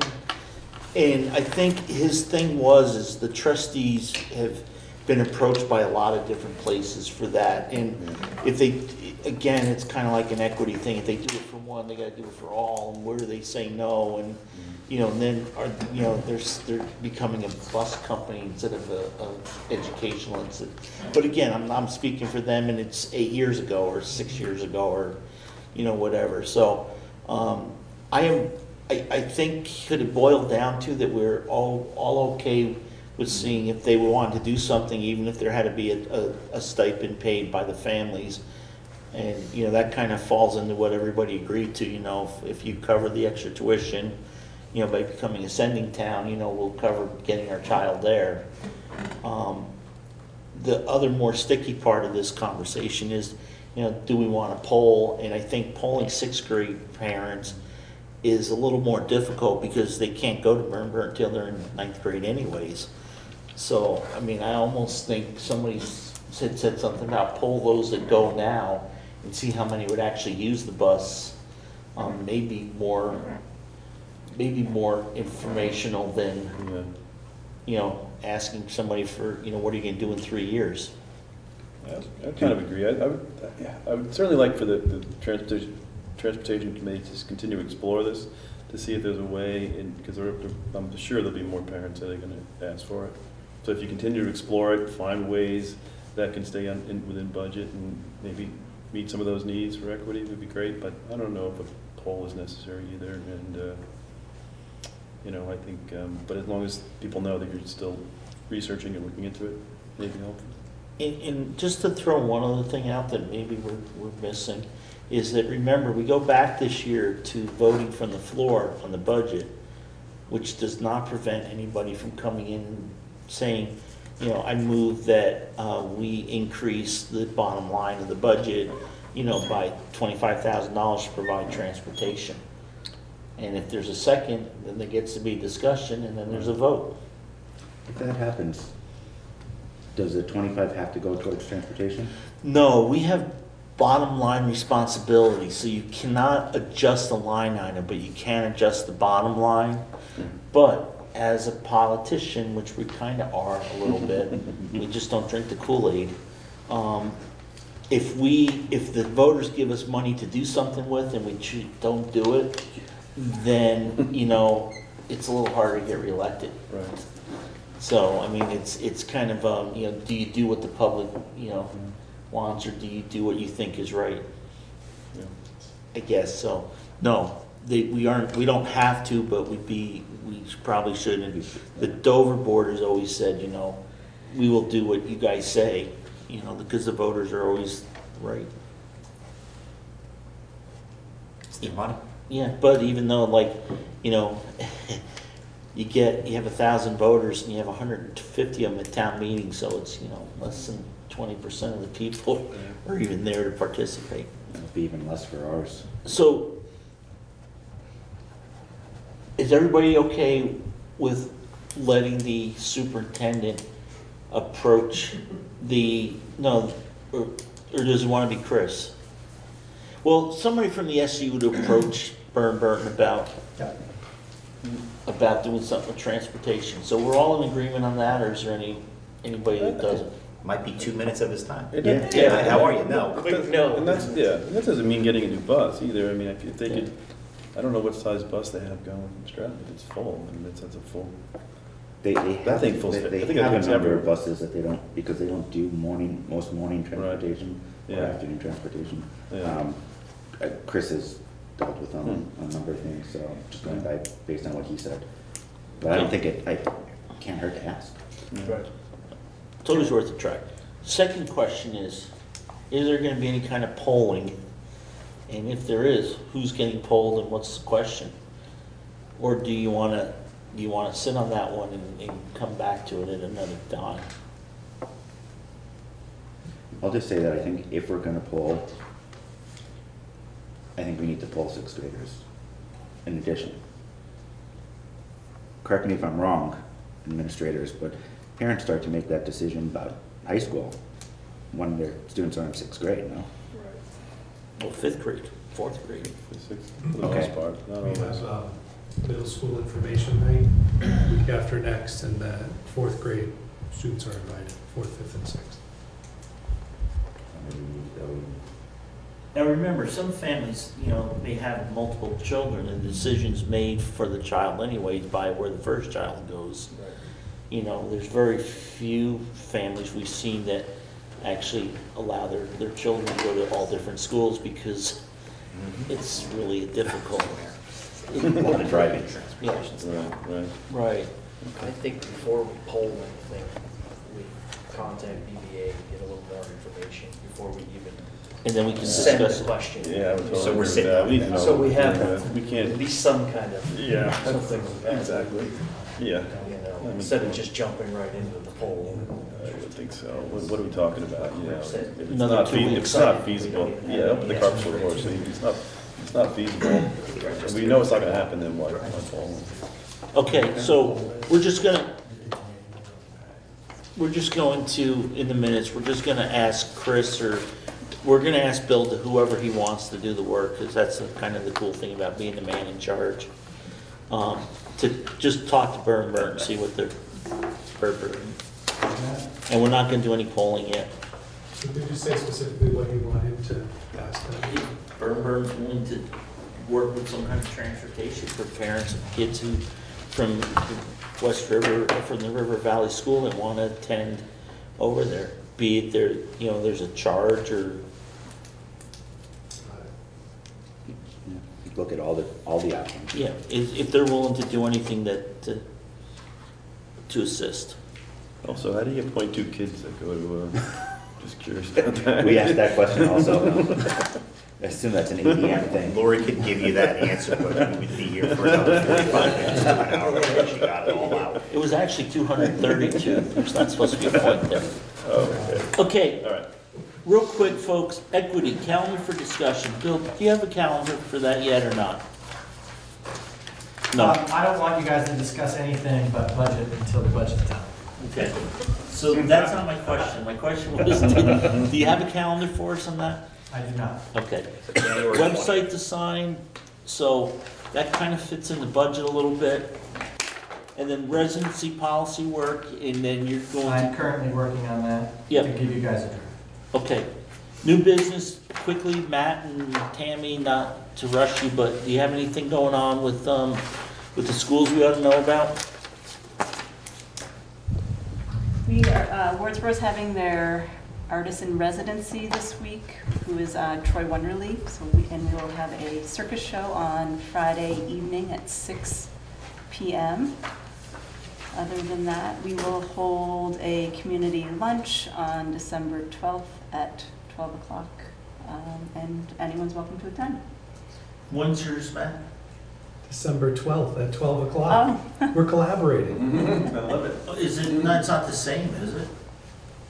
Oh, everybody's gonna be in the same Oh, building? no, just No. they're, Oh, they're at the same Same time. time. we want you to do it different so that the board Go can to go both. to 2 lunches. Yeah, we're gonna get too much. Well, hurry right over, it's only 20 minutes. Depends on the weather. And then hit the other. Eat twice, I like it. Okay. Matt, I'm sorry, go ahead. It's okay, I'm not sure. Catching up on the minutes. Same, community lunch, middle school information night is the only other big thing we do, like an arena style in a gym, and the schools come and they get a table and they get to pitch their school to our students that have choice. And families get a chance to kind of get a sense of what the schools are about, and, yeah, so. Cool.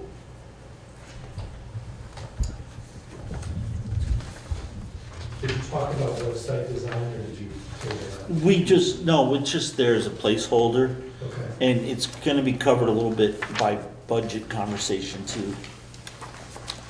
Okay, so then, the next thing I have is Lori, So we went, financial review. so we went through the budget. You know what, Lori, let's do this if you don't mind. Why don't you come right up and join us? Well, that way. Got invited to the big table. Hey, Bill, you can come up too. Yeah. I feel like it's Bill's Thanksgiving. come back a little. Yeah, and if you guys are noisy, you're getting no dessert, no pumpkin pie, with cream. I know, Come that's why on, you went to Tammy. jail. Now we messed up the, I'm Right sorry. there, see that? Camera and everything. Come on. Sorry. Back of the head. Okay, Lori, go ahead. We went through the budget very quickly last time. I gave you a quick overview, so I hope you've had some time to look at it. And we can start with, basically, the first couple of pages are just talking about the guiding principles that were used for this budget development. These were created by Matt and Tammy, and just how we looked at the budget and how we made plans. Then on the fourth page, sorry, I always forget to do my pages. To the third page, it gives a breakdown of the increase year over year. We talked a little bit about that, and then I think you also have another document that we handed out tonight that says, what are the factors in the budget increase? Yep. Sorry, I can't read it. You can't read sideways? No, thank you. Does everybody have theirs? You're right. So these are just a breakdown, basically very similar to this, but a breakdown of that. Do I make it going? Now, hang on 1 second, everybody, is everybody ready? Ready? Okay. All right, so the first budget that you're looking at, or first piece of the budget, is the pre-K. So I've put in some notes there, and I think that we just should talk about your questions, or ask your questions. If I don't have the three of us don't have an answer right away, then we'll get to it. One of the things we noticed was not in here is elementary school student counts. Elementary school student counts, got it. So I'm gonna look to your elementary school principals. So this budget was based on current enrollment, and at Wardsboro it's 41. Does that, and that does include, or does include preschool? It does include pre-K. In Dover, it's 95, which does include pre-K. How many pre-K, I guess? So 136 altogether, if I learned math right. Quick too. Mrs. Twitch will tell me around. How many pre-K together?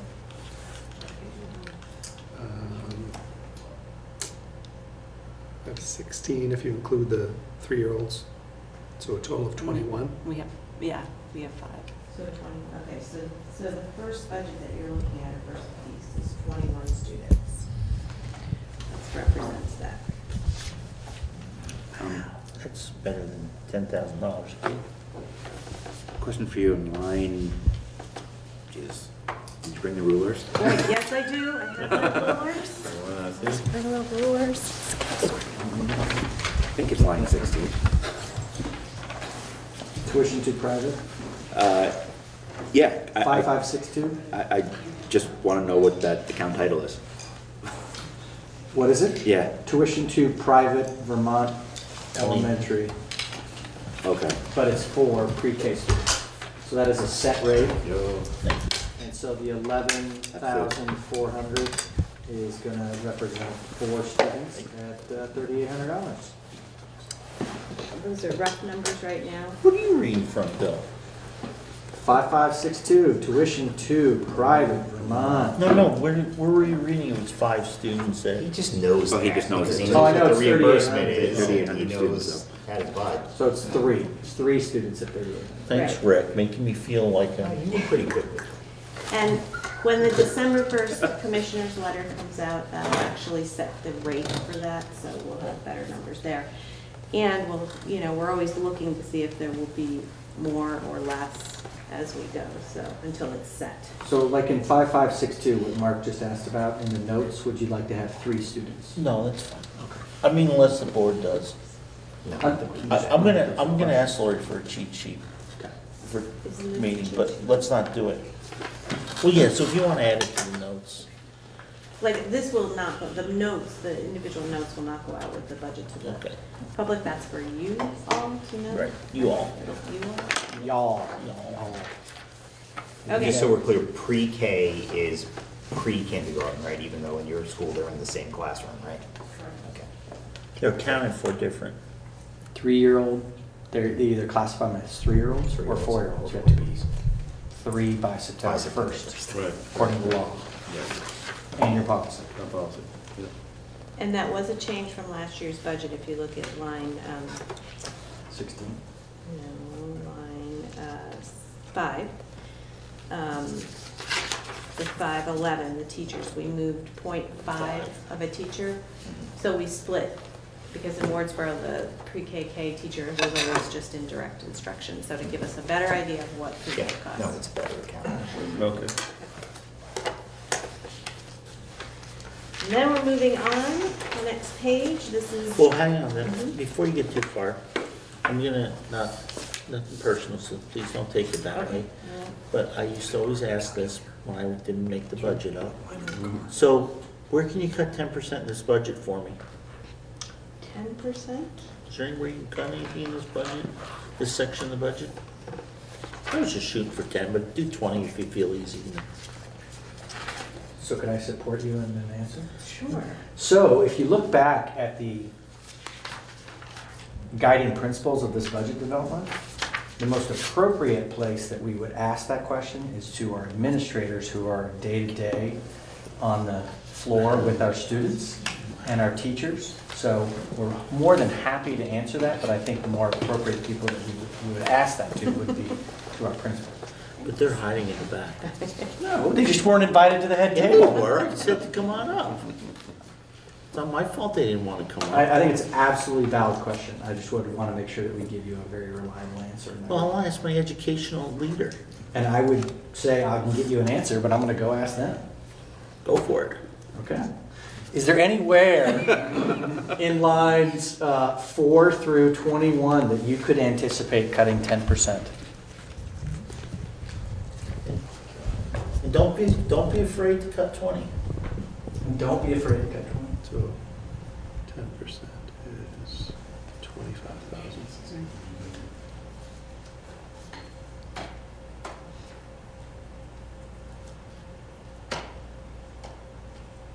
Not at first sight. We'd have to Well, either. 20, you can only do the 10. 20%, 10% is 25,000. So we would have to cut health insurance from the employees or reduce the positions to, some fractional FTE. I would love to see us reduce the amount of tuition we pay to private pre-Ks that are not ours, but that may not be in our control. And that's only about 5%, maybe just under 5%, so it wouldn't quite get to 10. But you can't cut that. Right. So there really is anywhere you can. So the quick answer is not without making cuts to the program, You can't reductions. cut the program. We were offering it. And Yeah. You've got to have a person there, right? Right. We want to make sure our programs are strong and that they're attractive and they're good. And, so. You could always just move the money back that Lori moved into it. Okay, Larry. That would be a sleek way of doing it, wouldn't it, Matt? You could do that. Okay, Laurie, I'm sorry, go ahead. No, that's fine. So then the next page is starting into the elementary combined budgets. So it represents 12 teachers, first line. A .20 for duties para, both at Wardsboro and Dover. Substitutes, you see the note, check this. I only pulled over the number. I want to see what the fiscal year 19 actuals would look like, so, or where we're running for 22. But we also put some money aside for professional development, so and if staff is going away for professional development while school's in session, so should part of that money we said that was going for like the STEM, should that be moved over into there, or should that, if there's substitutes for that, does that come out of a separate line item? It all comes out of this line. That item, line item. Yeah. So we should just need to make a note, maybe a good note for that would be, with the IB and the STEAM stuff, that there may be, that may be an indirect cost that's showing up in that line item for us.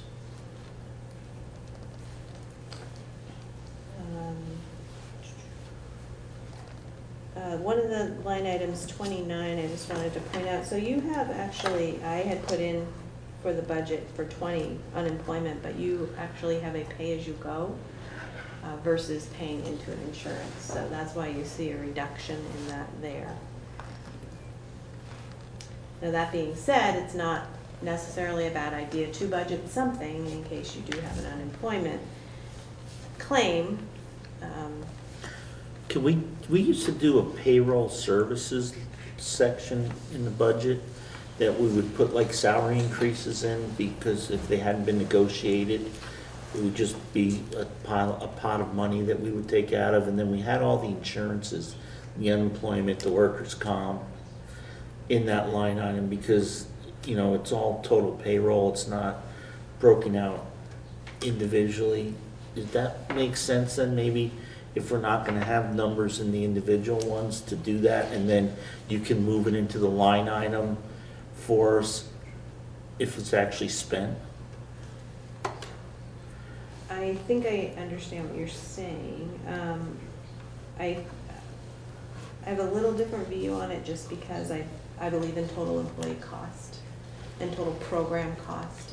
So if you really want to know what your total program cost is for direct instruction or for PE or for any of these things, then I like to include all of those insurances in those line items. But if we may not use it, that's why if we put it in another, if we just do, that employment expenses or whatever we want to call it, then if you actually need it in a line item, like let's say we have to pay unemployment for a elementary preschool person, be a one-on-one or something, then you would take that money from that line item in the kind of like this little reserve area, and then put it over there, so we would know at the end of the year what we truly spent. But if we don't spend it, it doesn't show up there, and if we don't spend it, it's still in that other budgeted area. Okay. Just a thought. I mean, you have to see how it works with your programs and stuff, because it's back in the old days when programs weren't so sophisticated. It's definitely can be done that way. Are we talking, I guess I would just need clarification on what we're talking about. Are we talking about just unemployment? Because right now, that's the only thing that's not Right. budgeted there. Right. Okay. But we may want to, in the future, like if we're in negotiations and we haven't figured out a number, so maybe we could just set that category up, but like this year, there'll be nothing in the raises or the compensation, but you would always have some number that you feel comfortable just in case, and we would rely on you to tell us what we should put in there for, just for that one, right now, you know, the pay-as-you-go. Right, yeah, no, I agree. You can do that, especially in a negotiations year. A couple of different ways you can, that it can be visually in the budget. So, and that's one of them. That's a great way to do it. Does anybody have any questions on this section? The purchase service, I'm assuming, cancels out the decrease in the wages? Yes. It doesn't cancel that out, it's $15,000 more, but close enough, I guess, for budgeting purposes. 2 questions. Oh, hang on. It's Oh, also, I'm sorry. it's Okay. also I'm all in set. healthcare too, though. Okay. So, yes. Oh, sorry. 34. Other tax services. So this is another word for this. Some of these account titles came from the new system, so it's a little not deceiving, but Unclear. unclear. Another word for this would be enrichment, right? This is another, what we would consider enrichment. No, because it's Kuwait and field trip. Correct. So part of this is the field trip funding that you had asked about. We also have our Four Winds program. B is paid out of this line, as well as Keewaydin. So what do we pay for Kuwait now? It's about 300. No, I mean, what do we pay versus the students' fundraise, and do we just pay the full thing and? We were just chatting about that, Uh-oh. and we realized we uncovered an area of inequity. So Wardsboro pays it all, and Dover has been paying half, and families have been paying the other half. So that's something we were just talking about. Well, luckily, we're not gonna be talking about equity for a while, Got a few because months. we couldn't get that on the calendar. But no, what do we do with that, Bill?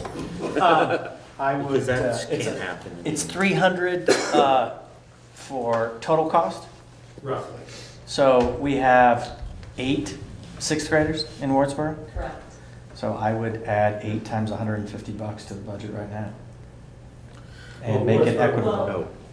Wardsboro pays the full fares. Oh, Wardsboro pays the full, I'm sorry, the opposite. Right. Oh, I thought it was the parents are paying the whole thing. No. How many sixth graders do you have in Dover? Well, we said fifth graders, and there No, are how many fifth graders? 14. 14, then I would pose the question of budgeting 14 times $150. $2,100. $2,100. You're good. So where's that 2,100, where are we gonna save 2,100 in this section of the budget? I do not know, but I will ask my 2 administrators if you were asked to save $2,100 in this section of the Oh, budget. God, no, that's not enough. Or more. Well, at a minimum, I'm starting with There you go. 2,100. Good man. Well, actually, is there any other questions on any of the other line items in the budget? Just 35, what is the account title? So these are non-technology repairs. Repairs, Yeah, okay. repairs, sorry. Classroom Yeah, so this is. desks and chairs. Right. I actually see that the Director of Operations is keeping an inventory of equipment we have between buildings. Wow. That's great. So that if somebody needs like a desk, instead of a school buying one, they can go steal one from another school. Very cool. What happens if that school needs a desk the following year? Does it come back, or does that school buy a desk? We haven't made a policy, but it is an agreement that if Townsend needs their table back that they loaned us, that the principal will call me and we'll make it happen. So is there any other questions in these line items? Is there any questions on the overall numbers besides can you save any money anywhere? I'll just point out one other thing that we did do for equity is the consumables for classrooms is all, and actually it's SU-wide, which is great. I should say asterisk Marlboro maybe, but $50 per student in the classroom for consumables, so those are, and correct me if I'm wrong, workbooks and things like that that don't. Paper, pencils, art supplies.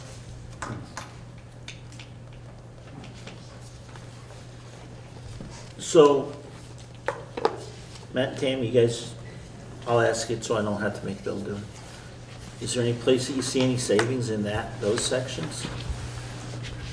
So that's already significantly reduced, right? Right. So they're, it's up. Well, it's up 3.6%, so 0.6%. So I wouldn't say it was significantly reduced. The amount per student for supplies is lower than it was last year. So there may be other things that are up, but. Well, you got two consumables, because you got non-library consumables, and then you got classrooms consumables, books and periodicals.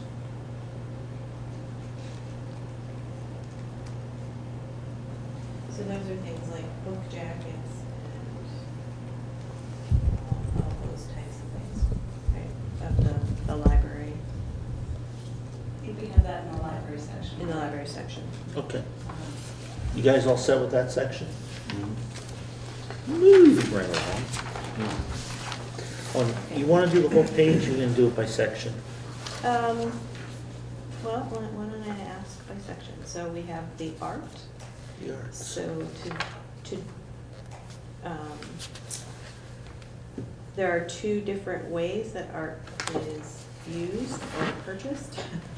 So in Dover, there is an art teacher, so that is an employment, and in Wardsboro, it is a purchase service from the SU. So why don't we just purchase it all from the SU and then that was. Because we're actually looking at all of these different areas of the budget. We're actually looking at and seeing what is the better way to do things. So just for a high-level look, when you purchase something from the supervisory union, then they are working under a different contract. And when you create something under River Valley's contract, that's obviously under a different contract. So it's really creating the flexibility for purchasing the service that matches the needs of what you need for River Valleys. So that's what we're kind of doing right now, is we are looking with Matt and Tammy, what is the needs that they have for running their building, and what is the best place in which. Is it to purchase the service, or is it to have an employee? And I'm sorry, I was reading this wrong. I was reading that Wardsboro had half a day and Dover had a full day, so I thought Dover had a full-time person and Wardsboro had a part-time, like a half-time person. But you're actually total between the two buildings, you only have a 0.3, so it's just 1.5 days per week. Yes. That makes sense. Any other questions for Art? Moving along to world language. This was an increase, the position became a licensed teacher. Position became the person, the teacher became a licensed teacher. So there was an increase in that salary. It was also a purchase service before and needed to be an employee. Purchase through WCSU? No, it was a contracted service is a better word. You could contract the service before the person became licensed. Once they became licensed, they had to be paid as a teacher.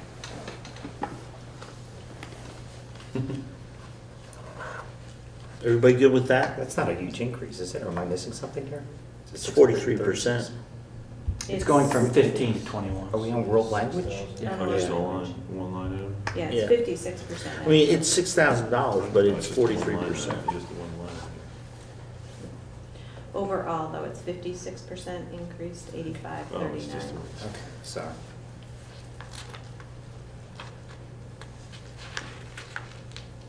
Okay, moving down to band, not That's- really a significant increase. We did add some equipment. There's some replacements of band equipment that needs to happen. Is that in the individual buildings, or is that something that the person that's kept at WCSU has brought around? It needs to be in the individual building for the equipment. The person that is doing that is the one that. They travel. Right, they travel. Perfect, thank you. And then there also is some music education. So that was band, the 1111 is band, and 1112 is the education piece of it, and that is a purchase service from the SU. Which I believe is 0.3 and 0.1. Am I right about that? Yeah. I need to have my other budget up on even dual screens. PE, again, this is very similar to art, where there is a teacher in-house and then a purchase service within the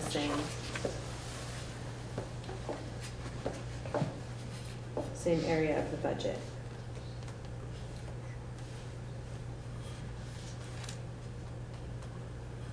Any questions on that? No. Okay. Anybody? I'm sorry. Nope. And that's all rolled together, right? All of the benefits and everything are all rolled into that number, right?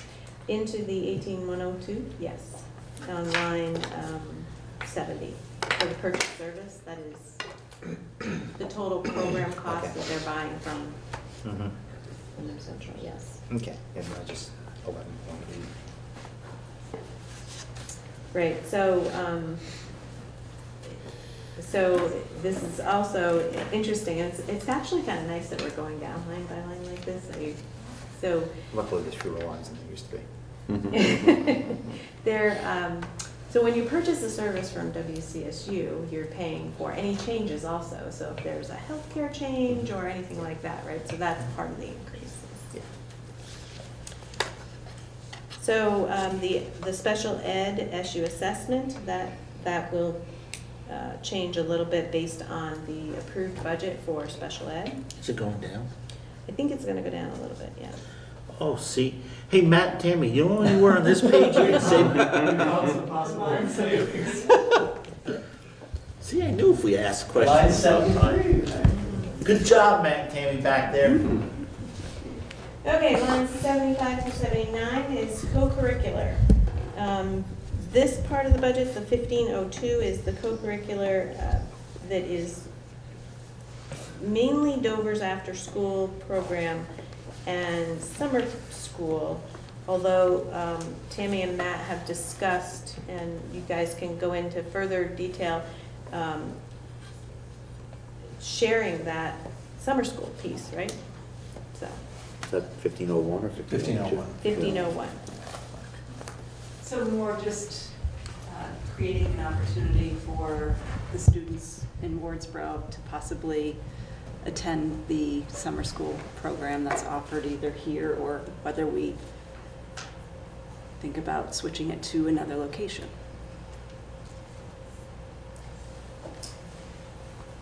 So that's where we're increasing opportunity for Correct. students. Correct. Because Wardsboro didn't have a summer school. So now there'll be something available for the students that go to 10 River Valleys, and the Wardsboro building can, okay, that's really good. We should highlight, or that should be a note. Yeah, I just made a note to put that in there. Because that's really good. Yeah. And then in 81, this is actually the Wardsboro piece of the co-curricular budget where they're paying towards 21C. This will be reduced. I'm not sure what it'll be quite yet, but it'll be probably, ask them how much they want to save in this part of the budget. How come? Because I'm going to tell them a number. No, why is it going to be reduced though? Because we need to reallocate the way that the LEAs pay based on students. Again, I mean, Wardsboro's down, you know, they have 41 students, so they should not be paying more than Marlboro's paying. Right? So we're doing an adjustment. So that's, you're right, okay, I see what you're saying. So probably close to 4,000 you could save in this area. Can you say 5? Can you say 6? Give them paddles. We haven't, You can bid on it. Kylie and I are working out the details, but it's pretty roughly what it is for. So this budget is really nowhere near close to being ready to vote on. Today? Yeah. I think we got a couple unknowns still, don't we? Well, that's what I'm saying, is there's still quite a few unknowns, so we shouldn't. Yeah. They just put the fear into it. Okay, next page, guidance. This again is another area where we have a teacher employed and then also purchase service. And then school nurse, another area here. We are, I don't know how much to say, but with all of these areas we're looking at as far as equity and a different way possibly to do things. That's a good way to put it. Then, any questions on those two programs? No. Okay. So. Well, does anybody else? It's not just me. No? Okay. So then we're moving down to line 98, which is 2213. This is for employment training and development. So this is for admin directed. So this is something that both Matt and Tammy can direct. You know, they could bring in a trainer for something, anything like that. It's not something the teacher uses their professional development money that they're contracted to receive for. At Matt and Tammy's discretion. Or directed? Directed. Mm-hmm. Under 2213? 2213. Okay. So what does this say? I think that might be the contractual money.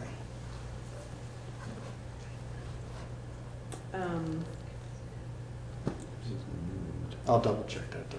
I'll double check it then. I have admin directed on here, so. Well, it's admin approved, but Okay. I think it's the amount of money we agreed to in our contract, which is up to $700 per teacher, total max cost of that. Oh, well, that would make sense, because that's what you got here. I know, but I don't know why I have the note admin directed. I have no. No, because it would probably be admin approved. I have, if you go back to the 1101 program, the elementary program, you'll see on line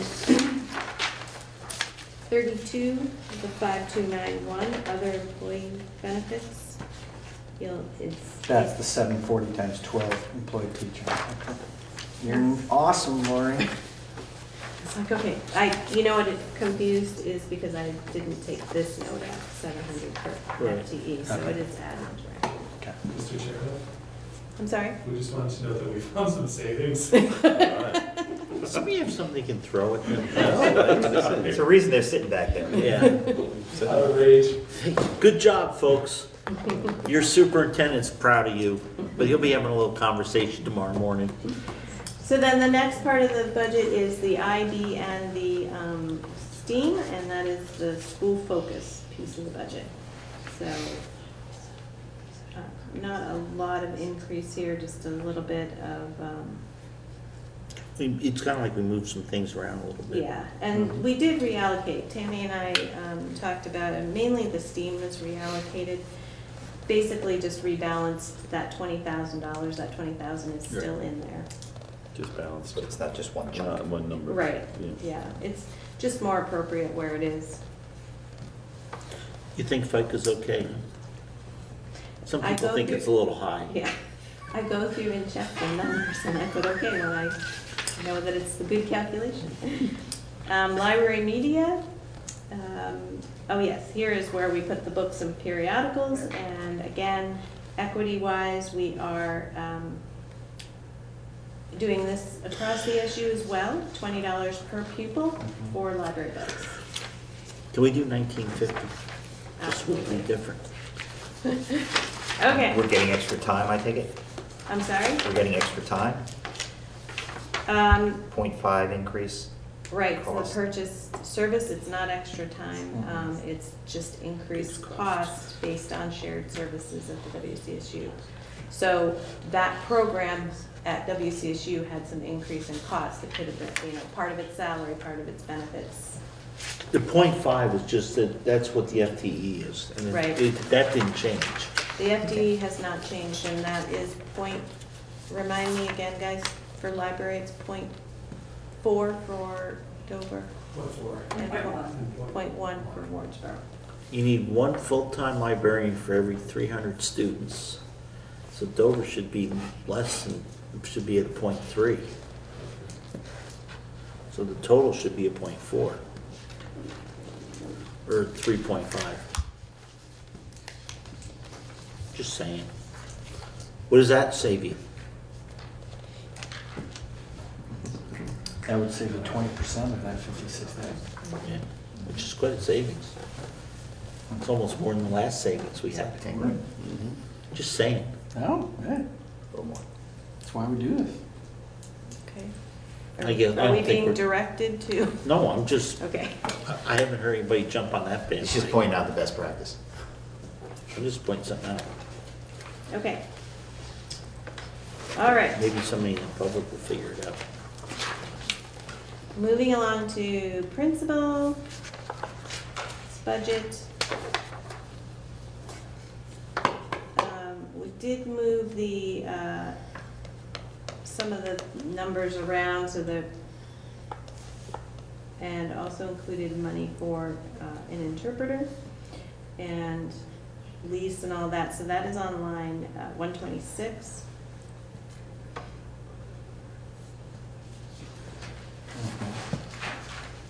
Okay. And Hey, I got a question. Do our, both administrators have contracts? I don't know. I mean, they have one right now. With Do they have one for next River- year? With River Valleys, or are they still with Wardsboro and with Dover? Let me double check. Because I don't ever remember redoing contracts. I will Did we, check. Matt or Tam? I think we did I last thought we year. did last year, but I'll check. But are and they, I'll see if then are they end this multi-year, and do we have raises built in, or do we have to I come up will. with raises? Yeah, I think it was a 1 year. Yeah, 'Cause I I think don't things were still remember, up in the air. but That's one thing. if we could, I would like to do multiple year contracts with them, just so we get, that's one less thing to have to, like, have Matt come to us on June 30th, say, am I coming back to work on the 1st or not? I think that's great. I will get copies and have those ready for the board. So then that just leads to my next question is, the increase, is that a contractual increase, or is that just based on what the teachers got, or do we have to figure that out too, because then? it's partially based on what the teachers, and also there's a correction in Right. there from before too, so, so it's both things. Okay, but so we don't know if it's what their actual contract says? That's right. Mhm. Okay, so let's look at that, maybe we can save a couple $1,000s there. That's throwing something at me, Bill. All right. Any other questions on this area of the budget? Yes, and I see, I don't know if I see it, but in the past, I know, just because I know Matt's contract, because it was similar to Bill's, we put professional development specific to the administrator in there, that they could, do what they wanted to, and, just, or how do the contracts line up? And maybe for the next meeting, in executive session, we can just look at the contracts and make sure we're treating them fairly equal. Got it.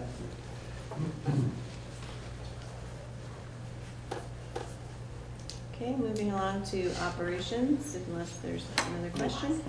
No, so this is also a combination of salaried people, and at Wardsboro, they actually have a contracted service for some of their items. The cleaning is all contracted, and then some snow plowing and that type of thing. So this is where, obviously, there was a big increase for the building maintenance, which is, there's a sheet in the back here we'll get to, but that's on line 147. Okay, and so there's some maintenance items that need to be addressed. Let's see, where else? Give that's the major one, really. The other ones are just salary and benefit increases. I've got a Yep. question, line 157, the oil. Yes. Which number is it the 235 or the 227 that the 38,000 is based on? Both. Both, because Dover does theirs with the town, Okay. and they got a 235, and with Nido is Nido. And Wardsboro did their budget with their bid with the WCSU, and through Barrows, and we got 227. So this number's gone back and forth because there's some years we'd have been better off dealing with. Yeah. But the one thing about the two buildings is Barrows probably knows their oil furnace and Nido's will come up and help us with ours. And they're both kind of more local. Barrows is right in Jamaica and Nido's is down in Wilmington. So that's something that may never Change. Yeah. Okay. The other thing, I just wanted to make a point for people to look at, and it's, again, Matt and Candy did a wonderful job here. It's only $180 savings, but I see next to asbestos, it says CM, which must mean that Chris is dealing with the asbestos, so instead of us having to pay somebody to do asbestos. So I think that's a really, again, another example of even though we're paying 70 or 80,000 there, here's some savings just for us. And so, there's probably $1,000 or more in savings in asbestos to all the schools. Yeah, about district-wide, it was roughly about $3,000. So we're a small part of that. Karen, upkeep. Oh, yeah, going back to, guys, just something to think about, and I think we really need to, so the building maintenance stuff, non-technology, 5431. Line 147. Yeah, I really believe that number should be the general maintenance, the stuff that we're gonna just do, that we have to do, that we have a budget in there. I think any major planned, like if we're gonna do a HVAC system or do, right, but I think that needs to be somewhere else. So what you're saying, if I hear you correctly, what you're saying is like the ERV replacement, we're not doing that every year. Right. That is And we should have a spot where that goes, and if you wanna move it in later just to show, but I just think this is gonna be confusing to people. Somebody's gonna focus on this, where I'd rather keep the things like the little repairs that they each have done in the buildings, like, paint this wall, or, a child, somebody broke a window, so we do that. That I really think should be separated out. versus we're painting Yeah, this this is entire an room. operating budget. Right, so I put basically I put the ERV replacement in here to sort of balance out all of the maintenance things at Dover. So, you've got 6 exterior windows for $10,000, right, being replaced. So that's why I put it in for just a 1 year done. But absolutely, we can move it out and have it can come out of the capital fund budget, or it can. Well, and I don't care if we vote on it this year. You just don't want it lumped. I just think it makes our it skews our operating budget a little bit. Okay. And, So we'll move and into a again, different line. just $60,000 in a, what is our total bottom line, like 6 million? No, that's your superintendent, that's special ed, whatever the 5 number. point something. So, I mean, 5.4. it's, percentage. 5.3, so it's 5.8. Yeah, so I'm wondering, like, if we could have maybe, and the other thing is, I really would like to see, because that is such a big number, and again, I know you've got it somewhere, but acts exactly what we're doing, like 10 windows or 5 windows at $10,000. So in the back of your budget Yeah. is this right And here, that's and got this it laid all. out everything, so if there's anything else you want me to move into a different line besides the ERV. And I guess for clarification, do you want the ERV moved into a different line within the budget, or do you want to cut it from the budget and plan to use fund balance to replace it, knowing it needs to be replaced? That was a 2-part question. I'm gonna be an idiot. What is an ERV? Energy recovery. Ventilation. Yeah. Okay, thanks, sorry. I didn't know that. I don't do I can't remember. It keeps the air I know it's the thing circulating. in the and ceiling that needs Thank to be you. replaced. Yeah, and it needs to be replaced, but it's something that will be replaced once, hopefully. I would really love to see this page be like another set of line items somewhere. I mean, I would really like. All those different things? Well, yeah, because that way we can explain to people why it's so high this year and why it's lower next year. And broken out by school? Yeah, I think so, just because I think people are gonna wanna, like, somebody's gonna say, you just put a new boiler in the school. No, that was the other building. I don't, what do you guys think? But you could have a supplemental, just like what you have here, you know, it's a supplemental, look to a different page of what the expenses are. And you just can refer to the back page, and that tells you where that's going. Yeah, I agree with Wade on that. You know, Well, if you look at the HRA above, you know, it went up 50%, but the variance is $1,600. yeah. Not a big deal. But here it's 247%, but it's big dollars. It's $44,000. It's Those are the probably things we look for. right a couple pennies on the tax rate, Yeah. unfortunately. So I just, again, I'd rather, I like it when the operational budget kind of has little increases. And if we need to do something big, even if it's a bunch of littler things that become a bigger project, I like to see that discussed kind of off to the side. Maybe you do both, you know, if you have a separate line item, separate section here, and then also break it out on another page. Yeah. So I'm somewhat limited with my account codes. Right. So Right, remember okay. that, No, like, I know. so Right, know. And it's new system too, so that, in the past, we've done stuff, and if we had done it the same way in the past, then this wouldn't stick out as bad either. I understand that. Can you have same account code on multiple lines? Is that? So you leave it under the No, same because then it account might as code? well just be If I more. manually do it, yeah. Is I that- can't pull okay. this out of the system. Is that 62.5 kind of a number we look for next year, like looking ahead? Yeah, So it's going to remain the same at right around that number, so I next think it's a year. 1 year explain. Yeah, so the following year, the number should probably be somewhere in the same neighborhood. So we- Well, 65? I think it depends on what we do with the ERP system. Yeah. Well, it also depends on what we do with the rest of the Capital. building and The engineering reports, right? Where you pull out of that, yeah. Yeah, so if that was a constant number or somewhere near a constant number, it'd be a lot easier to explain than if it's gonna be varying based on what we decide to do each year. I think it will be a more constant With, number. with Gatsby and all the reporting and auditing stuff, Lori,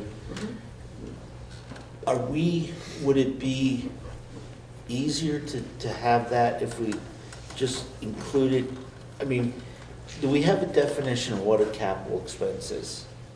Because I know like, when you do the associations, you know, they don't want you to, the government says we can't count painting as a capital expense, that's a Right. maintenance. Do we have any kind of rules like that in here? I Number had that, one. I don't have it with me, I had that fund balance, you know. Right, the sheet. That It's sort more of of a laid planned out. expense, like you said. Yeah, I don't think I brought it with me tonight in my binder. But I can get that definition for you, and we can come back to this next time in the updated budget. I will move out the 15,000, because I think that makes sense. I guess my question is, do you want it in this budget, or do you want to address it differently in the capital? It can be addressed as a capital. So what It's a happens one-time if expense. what It's happens not if we don't do it? We'll wait till Don't the do the breaks work, and yeah. then we fix it. We have to do the work. And you pay for it. Why do you have to do the work? Well, from what I understand, this is critical. Yeah, they just, the unit is dying, they don't make replacement parts anymore, and if, it actually runs our heating system. If it goes in the middle of the winter, then the building could possibly freeze up. Okay, so not on that one, that's a bad example. I noticed we had the gym floor here, you know, that needs to be replaced. Well, I've been hearing the gym floor needs to be replaced for 20 years. Right. Been 5 administrators have told us if we don't replace the gym floor now, people are gonna die, and I don't know of anybody dying in the gym yet. I guess I would have time. Well, As a former Great if we could administrator, right? replace the gym floor. no, Yeah, just we twist the had, ankles. we had a principal that was, like, oh, people are, it's, if it does, and that was a long time ago, and we haven't replaced the gym floor, and it's still okay. And I think it's kind of part of that long-range plan is, so maybe if we only spent 50,000, we saved 10 this year, and the floor may cost us another 5 next year, but, maybe they come up with something newer, better, and, I think that's the idea. Yeah, I'm sorry. The wood floor replacement's not in this budget. No. It's, Right, so that's next year. Okay. that's on the long-term capital plan. Yeah. That's in the CNA. Well, that's kind of what the idea of why I asked if it can remain Okay, see stable. the ERV replacements in this, on this thing for Wardsboro, It is. on the Again, back page. on this right here. Yeah. So this is just a But that's- but costing then- of everything, if you and then keep that number I moved steady, over you- budget submission for first draft. These are the only things that are in the budget. See, I didn't bring Oh, over okay, so the other roof things. replacement, you're putting 50 away. 50 away for that. Okay. And that's part of that 60,000. It is part of Okay, it. but Yep. we also have our fund balance too that we haven't talked about yet. Because in Dover, some of our money was assigned to building. So I haven't gotten good numbers yet but I was on the phone with Chad from Sullivan and Powers today. He talked to you? He did talk to me, Oh, too actually. lucky. So, so we're working with Marco and trying to, I had given you some fund balance numbers last meeting, I think it was, and, but I hadn't had a chance to Right. get a hold of Chad, so I got a hold of Chad, so those are gonna change some. So can we do this then? Let's So some just of the buildings. let's leave this alone for now. Okay. But can we, at the next meeting that you're at with us, can we have, kind of a suggestion on what you're seeing for capital? How much we should put, because maybe, we'll put 50,000 towards a roof, but maybe we can take that out of reserve funds and not out of operational budget. How do we fund the capital then? Well, in Dover, we used to fund the capital by us, having a separate article that would say, do you want to put $50,000 towards the building reserve? Do you want to put 20,000 towards equipment reserve? And do you want to put 10,000 towards the bus reserve? Okay. And those were separate articles. Then sometimes we would use fund balance to fund that, or You can't put it. because we could change that at the meeting, because we could recommend, let's say we said we want to raise taxes in the amount of 100 to fund the reserve fund, but then Lori comes back to us in January and says, hey, just before our meeting that, I just found that we're going to probably have 200,000 in surplus this year, so we can say, hey, look, instead of raising taxes for this, let's just use any surplus to fund it. So, But it does go to Rick's point about building an operations budget, and then when you separate it out as a separate article, it gives people an opportunity to talk about why you're doing it that way. Yeah, but then you're gonna have to get a vote, essentially getting a vote each year in order to fund some of these projects. Is that essentially- no, it's not to fund the project, it's to fund the Well, fund the reserves. Fund Fund the the reserves. fees for the project. Yeah, okay. But you do anyways, because if you put it in your operational budget, Well, that's not, right. they can't go for a line item, but somebody could easily stand up and say, I want to vote your bottom line, reduce your bottom line $44,500 because I think you're out of line and you're, Yeah. and again, it's, that's why I don't mind doing it. If you're voting it as an article where somebody has to do a ballot vote, I would be a lot more nervous, and I would do it just the way it is now. Being that we get to talk to the people and explain why we're doing something, and then they have to vote on it, Right. I feel more confident that it's not gonna be an issue. Oh, I see what you're saying. I mean, who's gonna stand up and say, no, you can't replace those windows, we're just gonna leave them like that, And I And guess that's everybody fine, might stand up people and do spoke. that, But you're not gonna Yeah. get it, but you have to have an opportunity to explain it on your end. Right. So the article would essentially be asking to move money up to a certain amount. Or If moving that's an essentially- amount that we would amount recommend. That we recommend, okay. And then if for some reason we find out and we used to, Bill will tell you, we used to change budgets the morning of town meeting. We would do a sheet that said, hey, we're gonna ask you for an operational budget of $1.2 million. we found we only need 1,115,000, so can that- somebody make a motion to that? Does that article raise the budget essentially, if you're, it does? Yeah. Okay, fine, good, that's great.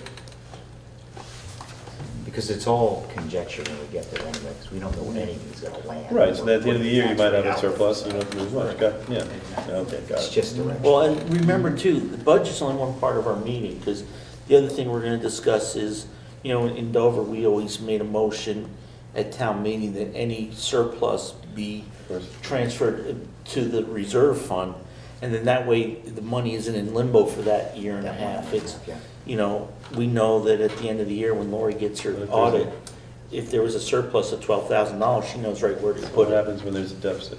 Then we make it up the following years. She shows us, there'll be, in the budget, there'll be the deficit, or we can ask that the voters at the following town meeting take money out of the reserve to fund the deficit, and then we just vote the operational budget. Gotcha. But again, you get to talk to the people No, instead I- of trying to write the article so they understand it. Gotcha. Okay. Okay, So so, for now, we're gonna leave this? yeah, leave it. And then We'll have a, back to it. right, we'll have a discussion on the whole. Do you still want me to move the 15 though to a different line? No, item? leave everything alone for now. And we'll just, we'll look at kind of what you're suggesting for reserves and, Okay, hopefully by then I will have. yeah.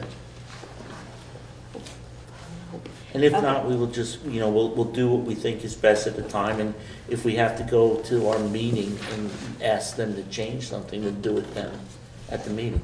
Yeah, I did remind them that it needed to be done no later than 12/31 by law. Yeah, Chad. Yeah. Upkeep and care of buildings and outside, this is actually more outside things here. So a lot of these different things, this $10,100 are all mainly for Dover. These are all handled pretty much through your contracted service, right, Tammy, for the most part? Yes, they are.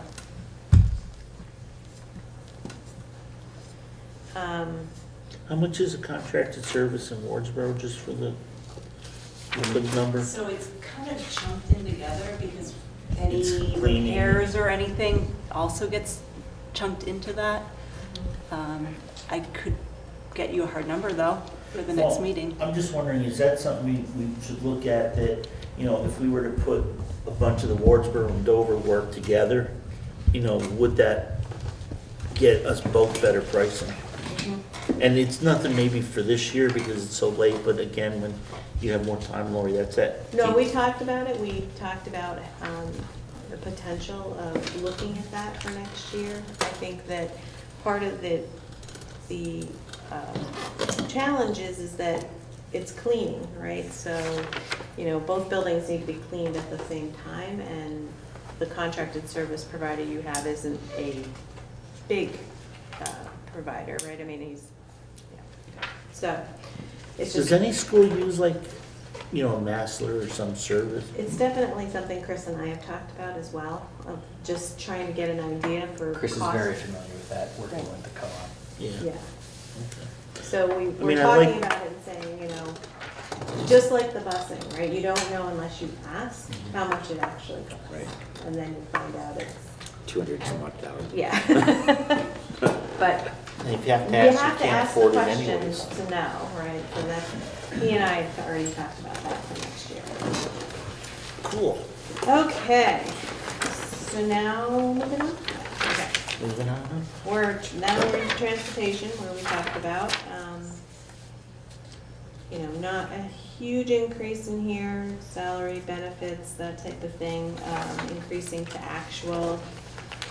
Bus repairs, we did put in a little bit more money there. The actual for 19 was $11,000, so we, you know, came up a little bit there. Food service. Nope, Transportation. Oh, yeah. The fiscal year 20 Mhm. total, the 95,913, Yeah. that does not include the 25,000 for the Brattleboro bus that, That's in oh, that secondary. was, okay. So, right, so this line 177, though, no, it's a good question. line 177, see this purchase service, that 40,000? That represents just the elementary section of, okay. of actually say that. Wardsboro's purchase service. Okay. So they also have a piece in secondary. Secondary, Yeah, okay. we split it out, the AOE needs us to split it out that way. Food service, I worked with Lori O'Hearn on that. So food service runs in a separate fund, and then this budget, the general budget, basically pays what the federal reimbursements doesn't cover. And so she and I work together, and that 45 doesn't need to be increased. It's a solid number. So that's good. Then go ahead. On food service, is there any talk about using Dover to feed Wardsboro, since we have We in-house didn't people? go down that road yet, right? Quick answer, there is some talk, we just don't have any hard numbers yet. So again, a challenge is that West River is providing the food for Wardsboro, and it's actually pretty cost effective to do it that way. So we need to look at, when you get into the mode of transporting food, right? So now you're talking about a van, right? So there's a van that comes to Wardsboro with their food that West River has, that is leasing. So if Dover did the food, there would need to be a van leased or some sort of transportation between. So it's a lot broader than just can Dover do the food? But again, something to look at and ask the questions. All right. Secondary. So secondary is, the first line is it's a standard line that's put in there for 504 students. So these are not special ed students, but they're still required some additional services that we need to put in money for. And then the rest is tuition, which is, there's a page in here that has the tuition breakdown here. And the figures that I used, there's actually, I should change this, it's 3 additional students. So I have 3 phantom students built into this number, which is line 186 probably is where the phantom students are built into. I also projected using the 17,600. Well, you say four ed students. I know, I forgot to change it. Oh, okay. Another You said student that. came in between the time I did this and. Well, you know what, again, it's, who knows Yeah, what's gonna happen. it's just like special ed, you just don't know. Yes. Yeah. But I did budget at the higher rate because we are seeing more students, as we've discussed, going to private school versus the public. And then the special ed assessment for secondary, so if you added this number and then the elementary number, that's where it comes from, Wyndham Central. Again, this may go down a little bit, so some savings there. Voc Ed is something we have to put in the budget. And we don't see that usually till January. The vocational? No. No, we're starting to get Are you getting- bills for 6-semester averages, yeah. And then, but those numbers could change if I get the information in time, up or down. And then the transportation, that's the secondary.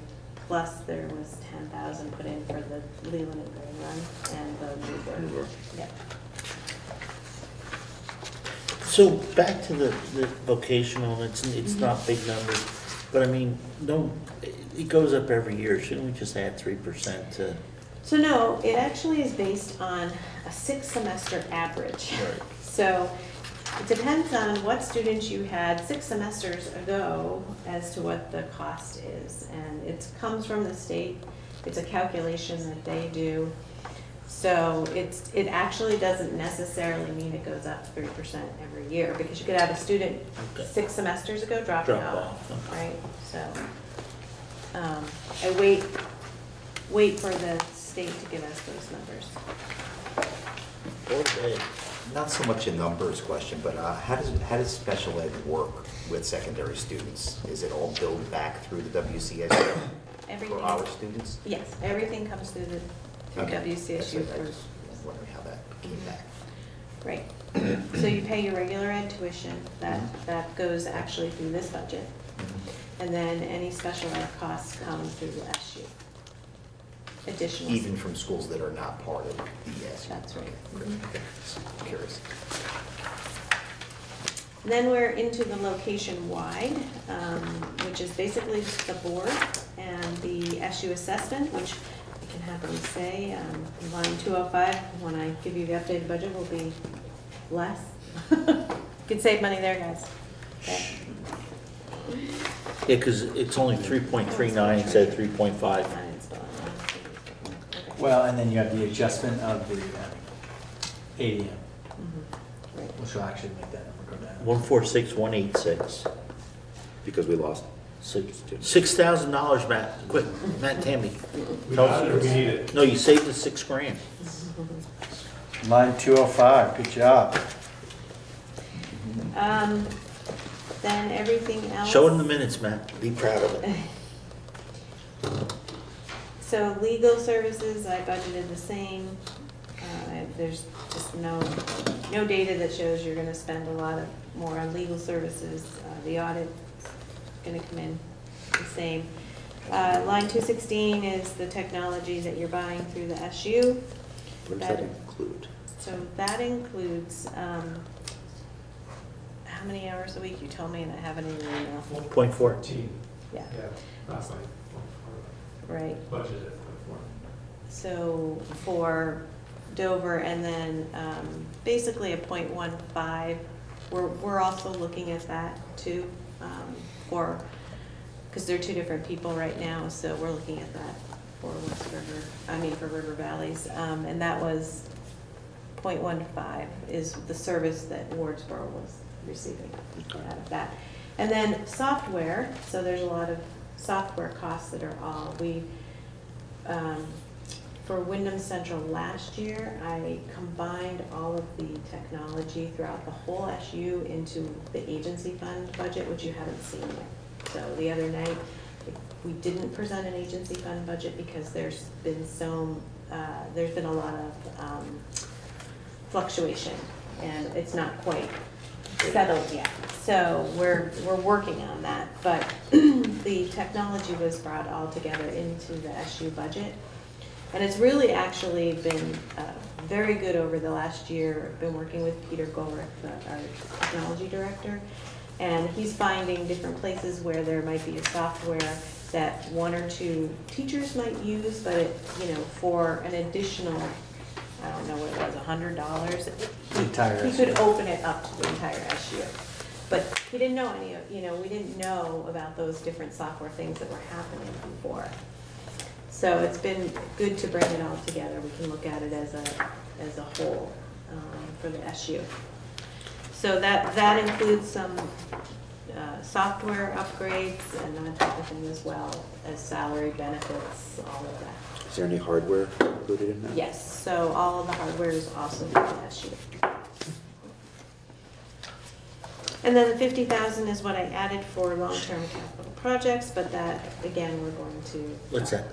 And if we axe that, and you axe on the other side, like 20 or 30, I mean, you bring it down and your 8.61% increase becomes maybe, and with all the other things, it's not anywhere near as bad an increase.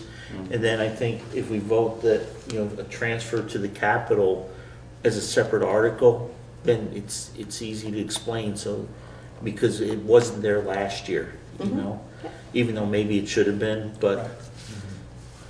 So did you want me to review that? I think we all agree it should have been, yeah. Right, so let's definitely do that, Lori. The 50,000. At least the 50 to start with, that would be really good. I mean, if you're 460 and you're an 8% increase, if you take, say, 50 off, you're taking off you're taking off a ninth. what does that do to you? I mean, percentage-wise, it's gonna drop a little bit, right? Oh, yeah, yeah. So it'll be almost 400, right, 1%. So, I mean, that's a start. Yeah, it's a start. So, And then there will be some other reductions right. based on when I. Well, Tammy, Matt worked really hard back then. Yeah, they found Way to another go, guys. 50,000 while we're sitting here. Chipping away. And, so, for the next meeting then, you'll be able to tighten up the numbers you can. Yep, Maybe- update the budget. Maybe do us a favor. Mhm. Any number that you're positive of, that you're sure is set, you know, maybe, or any number that you're not sure that could move, like the tech center. You know, let's maybe just note that, so if there's only a few of those numbers too, then we can feel comfortable voting the budget. If not, we may wanna, you know, wait, if there's a lot of things that are still in flux. 53,000 is a percent. Is 1%? So, We just found a percent. Yeah. Well, I mean, we still may spend it, but it's just, Yeah. it's Just gonna where be it's in coming a from. different, right. Lori, excellent job, thank you. thank you. You, Do we have a fund balance number? Are we gonna? is that- She well, has that paper. So, it's attached on here as Is it? as Okay. your total package. I'm sorry. I would caution Okay. though that based on my conversation, things may have changed a little bit. You Right there. could get us a solid Down, I number? assume. Down, I assume. I didn't see it. It's hard to tell, to be honest with you at this point. There's still, the audit's not done yet, unfortunately. Like, yeah. And the Dover, people doing the Dover audit are not very cooperative. Yeah, the Lori numbers waited will a long become time. more solid as we, It's just so funny when we're supposed to make decisions like this and somebody can't make a decision about something that happened 2 years ago. I know. Very frustrating. 3 years ago, yeah. I can tell you what the solid numbers are. The Wardsboro numbers on this are pretty solid. And you've got that yellowed. Um, Oh, no, that's something. No, that's just, I need to check into that number. It's- But, so next meeting, we'll have a lot new. Hopefully. So the things that we will have next meeting are an updated budget with everything that I know to date. So the December 1st commissioner's letter will come out, so that'll have to be informative. What we won't know at the next budget meeting, which is on December 2nd, I think. Correct. Is equalized pupils or anything like that. But that's to set the, more set the tax rate, not to set the budget. It is. So we're okay, we can vote a budget Mhm. and then still come back and discuss, because we're also losing 2 cents. Right. Wardsboro went through a reappraisal, so that made some differences. Okay, guys? Yeah, no, I think that's great. Thank you, Lord. You're welcome. Hey, good job back there too, guys. Excellent. Yeah, we all got together and hashed this thing out. It But was you did great. find some things that having a crossover would save some Right. money overall, which is great. Yeah. Excellent. And some places to free services and Yeah, improve services. absolutely. So I'm gonna ask that we skip over the executive session because we spent a lot of time, but I think we got a lot of good stuff done today. So what I'm gonna do is I'm gonna pass these folks out and update it.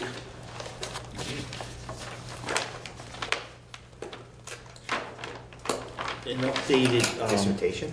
no, this is, That's a short dissertation. stop. So, Okay.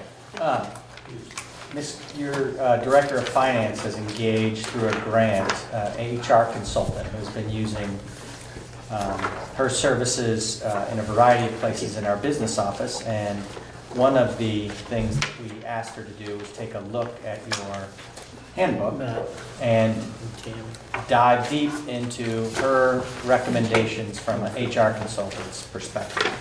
She's also a lawyer as well. She's both, and works with. Oh, I have one. I already gave him once. Not bomb, but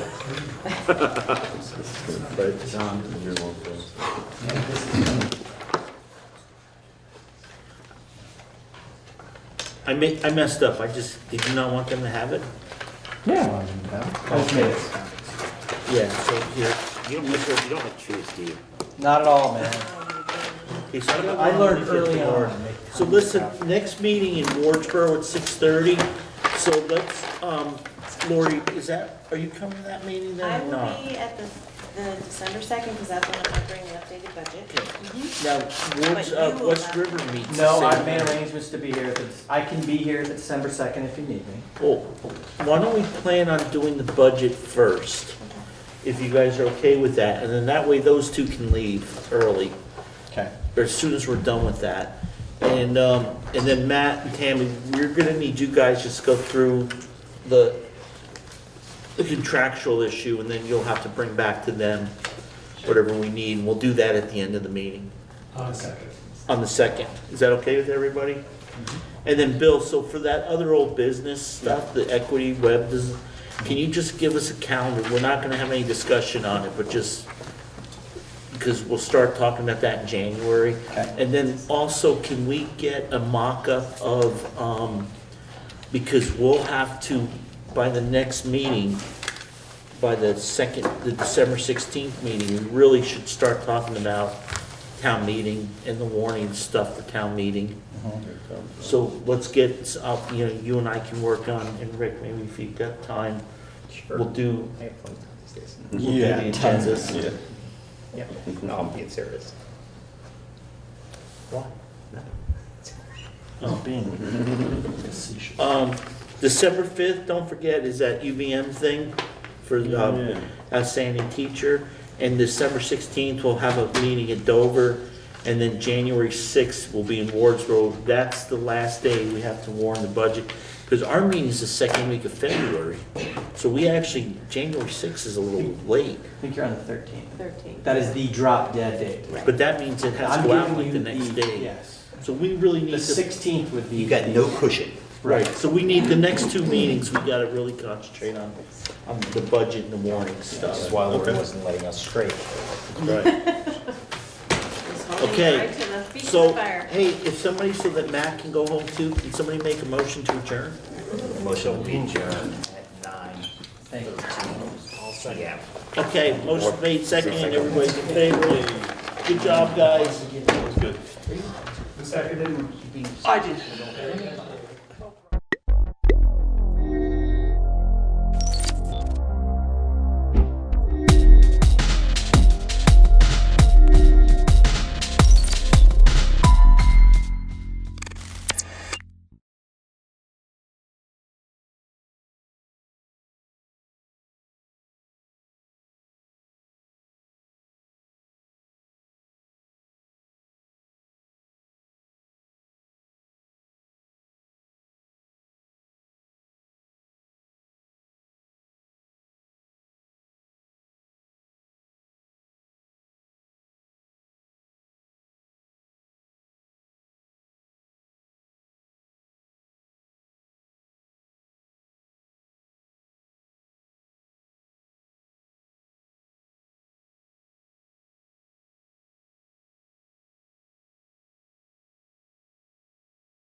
started. Welcome everyone. Please rise for the Pledge of Allegiance. Pledge allegiance to the flag of the United States of America and to the republic for which it stands, one nation, under God, indivisible, with liberty and justice for all. I have one addition to the agenda tonight, and that is the cemetery deed for Harold and Cindy Smith. Anybody else have anything? Permission for the giving tree? Do you want that as a vote or just information? We can throw it on there. So moved. Second, sorry.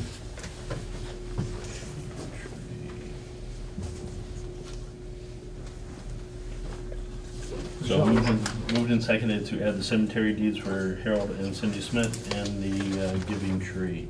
All those in favor, please signify by saying aye. Aye. Those opposed?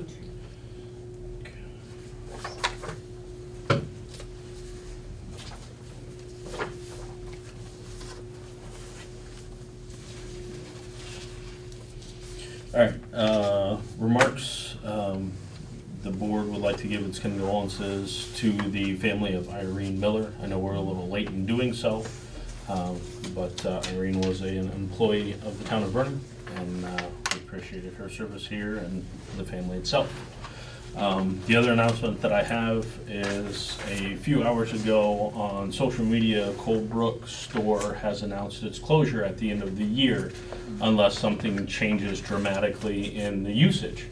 So I will encourage all Vernon residents and all folks that work here in Vernon to utilize that service. It's been a great asset to the community thus far, from being able to grab, quick grocery items and not having to drive all the way into town, and breakfast sandwiches for lunch, all that kind of thing. Please, if at all possible, support the Coldbrook store so we can maintain that store in the town of Vernon. Open public comments on agenda items only. Come on up, Cindy. I did a spreadsheet for all of you to give you additional information on the funds that you were to talk about at articles. Oh, that's wonderful, because Okay. I wondered about that. I tried to put them in the order that the articles are in. Do you want one? Yeah, please. Do you want one? Anyone else? Guests, come on up, RT. RT Brown from BDCC. Hi, how's everyone doing? Good. First of all, How are you? bear with me while I pass out the material. And congratulations to Chris and Josh on the Rising Star. Thank you. Awards. So, we'll see if I can talk and do this at the same time.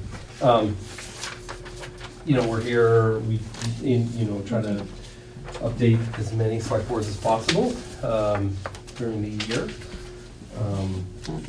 with our programs, and also to one short. Let's check. Okay. So I'm here to do that this evening. I will do my best without the packets because I've given them all away. Yeah, I'll use this as my prompt. I'll let you borrow them. So, every year we try to, as I said, update select boards with what our projects are. But also, back in June, we sent our annual funding request to municipalities, so I'm here to support that request as well. I know you, in the past, have asked that we petition. This year, we sort of do that assessment on, we have a limited staff and capacity, so where we are able to put resources for those efforts. We're not able to do that in Vernon this year, but we still request that maybe you consider it as a separate article, and we'd certainly make sure somebody's there to address that on town meeting day. And I know in the past, our request has been put together with other nonprofits and service-focused organizations, I want to speak to that for a minute. In many ways, we're a little bit different because we're probably one of the only organizations that sort of has a focus on the revenue side of the equation. So that might resonate a little bit with fiscal conservatives. In order for people to support the things that they love about Southern Vermont, those sorts of services that are here, the people need to be able to have houses and pay their property taxes, have jobs, pay their income taxes that go to those kinds of programs. So our work in economic development, the sole focus is on that revenue side. So, I just like you to think about that a little bit more in your consideration for whether or not you could put this in as an article for town meeting. So now I'll jump to some programmatic updates. As you know, the relationship between Brattleboro Development, Credit Corporation, and CEVEDS, there's a close relationship. We like to say CEVEDS leads with strategy and insight and contracts with the BVCC to operationally fulfill that work. CEVEDS has a board but no staff. CEVEDS contracts with the BVCC to do that work. So sometimes it gets a little confusing when trying to understand the relationship. We look for gaps and then go out and try to address those gaps. One example, and it supports the area that I work in, which is the development of entrepreneurs and small business owners, is the Southern Vermont Micro Entrepreneur Loan Fund. This is for folks who can't obtain traditional financing. So a business that is new can't walk into a bank and provide multiple years of financial historical statements. So we're able to fill that gap by supporting them with a loan. And then, some businesses, for whatever reason, just won't qualify for a traditional loan. So we sort of look at a whole picture and try to understand if the project can be funded so that they can help grow their business. In fact, I had a meeting today with a Vernon resident who I've worked with over the past, who's interested in this program. So we'll see where that goes. CEVEDS works on the roadmap for the region, the economic development roadmap. As you probably know, it's called SEDS, the Comprehensive Economic Development Strategy. We just went through an update in 2019, and it's actually a bi-county SEDS, so it includes Bennington County and Windham County, and many of the same strategies and objectives, attracting a younger workforce, helping to retain business and grow business, improving the overall wages, household median income in the region. So those sorts of endeavors and considerations are part of that SEDS. We have our internship program for recent college graduates or folks enrolled in college. We try to place them with area employers.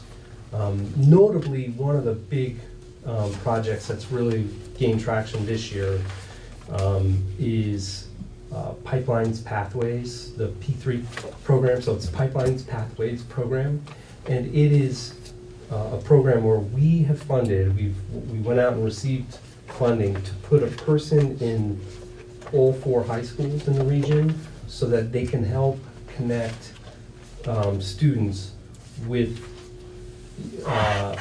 understand what are the skills that they need to go into a career.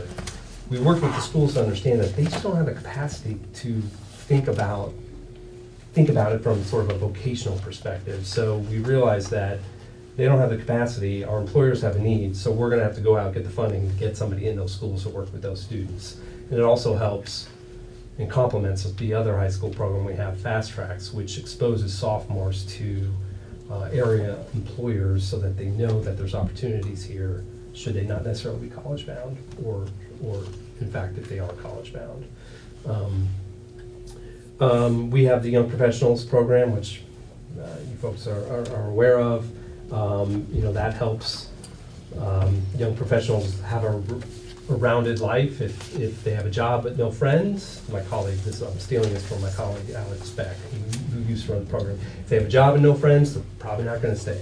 If they have friends but no job, probably not going to stay. So we try to surround them with some activities, and that it ranges anything from social to very practical, like how to buy your first house kinds of programming. We just announced an event that's going to take place on the Wednesday before Thanksgiving, where I forget what they labeled it, but the idea is essentially trying to capture the people that are coming home to visit their parents. So, come by Hermit Thrush and, network, meet some people, maybe meet a new potential employer, and we'll see how that goes. It's, this is our first year out of the gate with that, but we'll see what happens. In the folder is also the most recent annual report. It's a pared down version than what we've done in the past, since we've now done it for a couple of years. It's not as dense, so you should be able to digest it. But it has a lot of the information about our impact analysis and some of the highlight projects that we've done this year. We have the relatively new program, and Michelle, I know you and I have talked about it a little bit, the BDCC's Community Facilities Technical Support Program. It's a USDA-funded program that helps try and align projects with the USDA Community Facilities Program.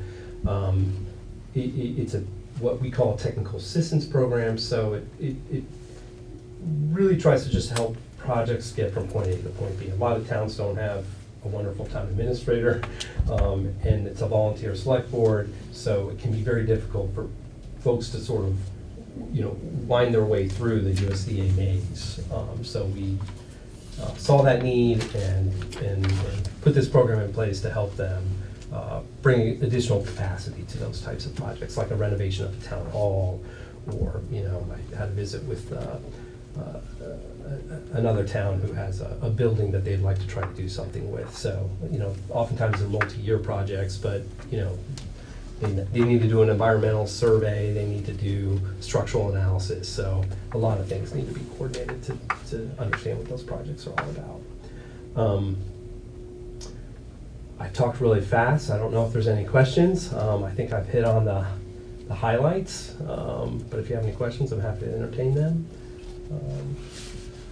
I'll leave you to the rest of your evening. I do not have any questions. I did just start working with forgive me, I've forgotten her name, but she comes up to Leland and Gray. Oh, Christy. Chris, yes. Yeah. So I did just start working with her. I think the stuff that you guys are doing is great.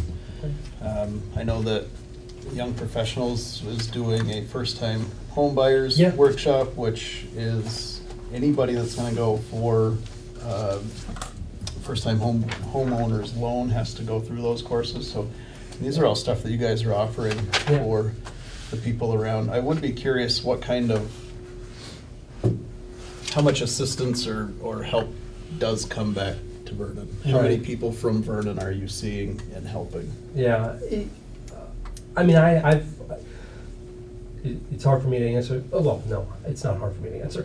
Sometimes I have concerns about confidentiality stuff. Sure. So, I've had a couple of clients from Vernon. I will stress that we think of our work as a regional organization, similar to like the Wyndham Regional Commission.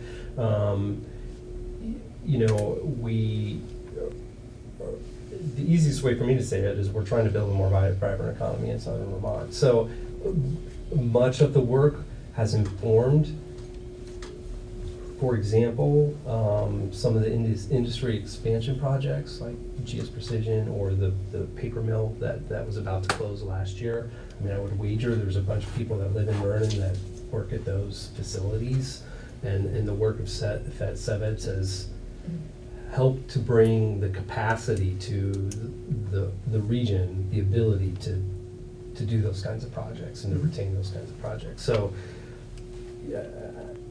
it's a complicated. Good enough. I understand what you're saying. That's fine. Answer, but yeah.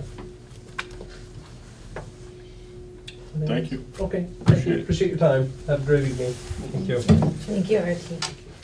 Approval of regular meeting minutes from the 5th and budget from the 6th, please. Can I have it back?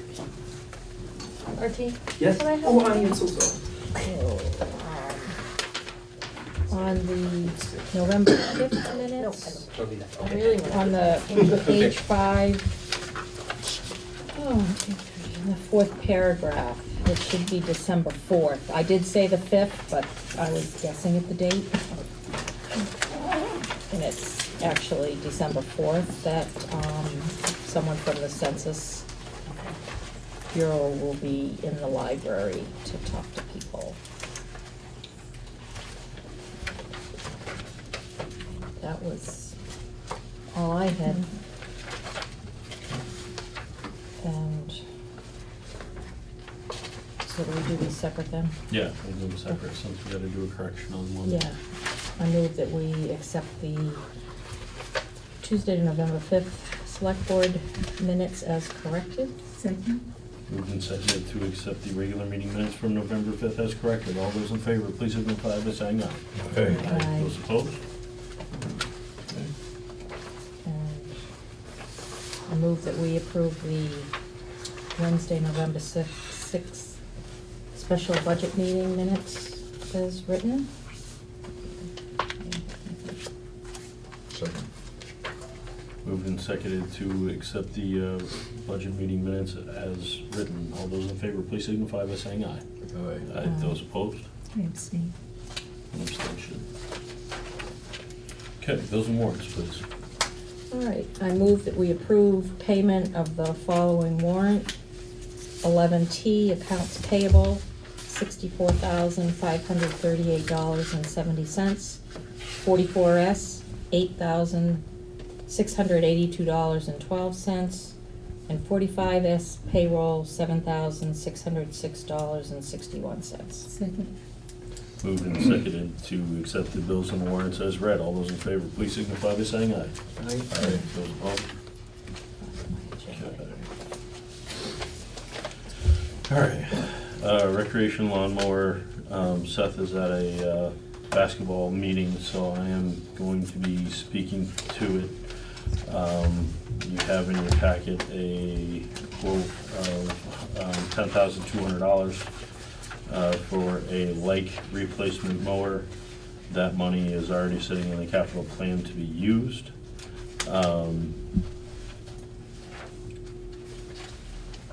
And being that it's a town full of John Deeres, we would like to stay that way, forego the bid policy, because we can send it to 3 different John Deere dealers if we want, I guess.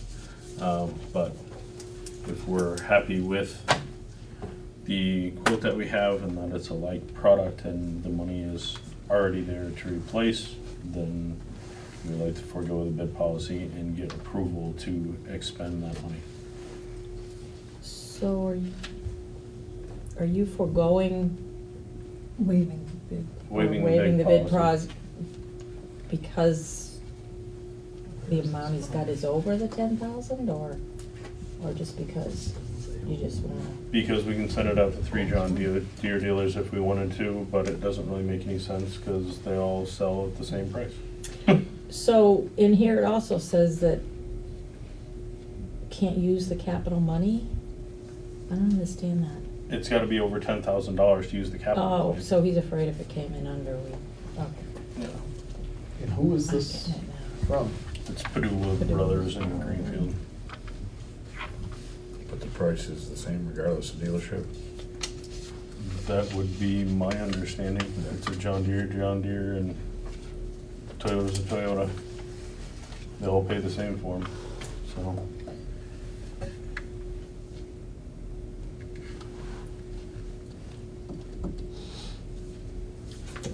I don't feel like there's a ton of information here with this. Well, I mean, that's fine. The department's bringing more. Yeah. I think that if we were to waive it, we'd have a little more here. That is, that could not go precedent. I'm not worried about it. We can ask him to send us bids. 10,000's been put aside, but if he can get it for less, he can't buy it because it's less? If it goes under 10,000, then it has to come out of a budget. It can't be used out of capital plan because it'd be under $10,000. That's great. And unless he could find $10,000 extra in his budget, he wouldn't be able to purchase it. That's why capital plans are what they are, and the reason that we made that little $500 emergency fund thing, because when you set limitations like that to your capital plan, which I don't think are bad, but this is what you deal with. You either put it in the budget or you do what you got. But as far as like specs on what the mower is and stuff like that, we can absolutely get those. And I don't care if we forego the bid process, but I don't feel comfortable doing that based on a couple of numbers that are written here with nothing actually from the dealership or anything. That's fine. I will ask him to get that to us. And we can move it to next agenda.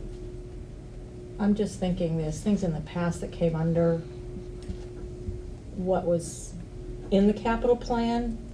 Maybe ultimately they cost more than $10,000, but I can't remember. Like doing the resurfacing the tennis courts came in way less than. But Gene, it was over 10,000. It still was over It was 10? 14,000. Yeah, Okay. 14.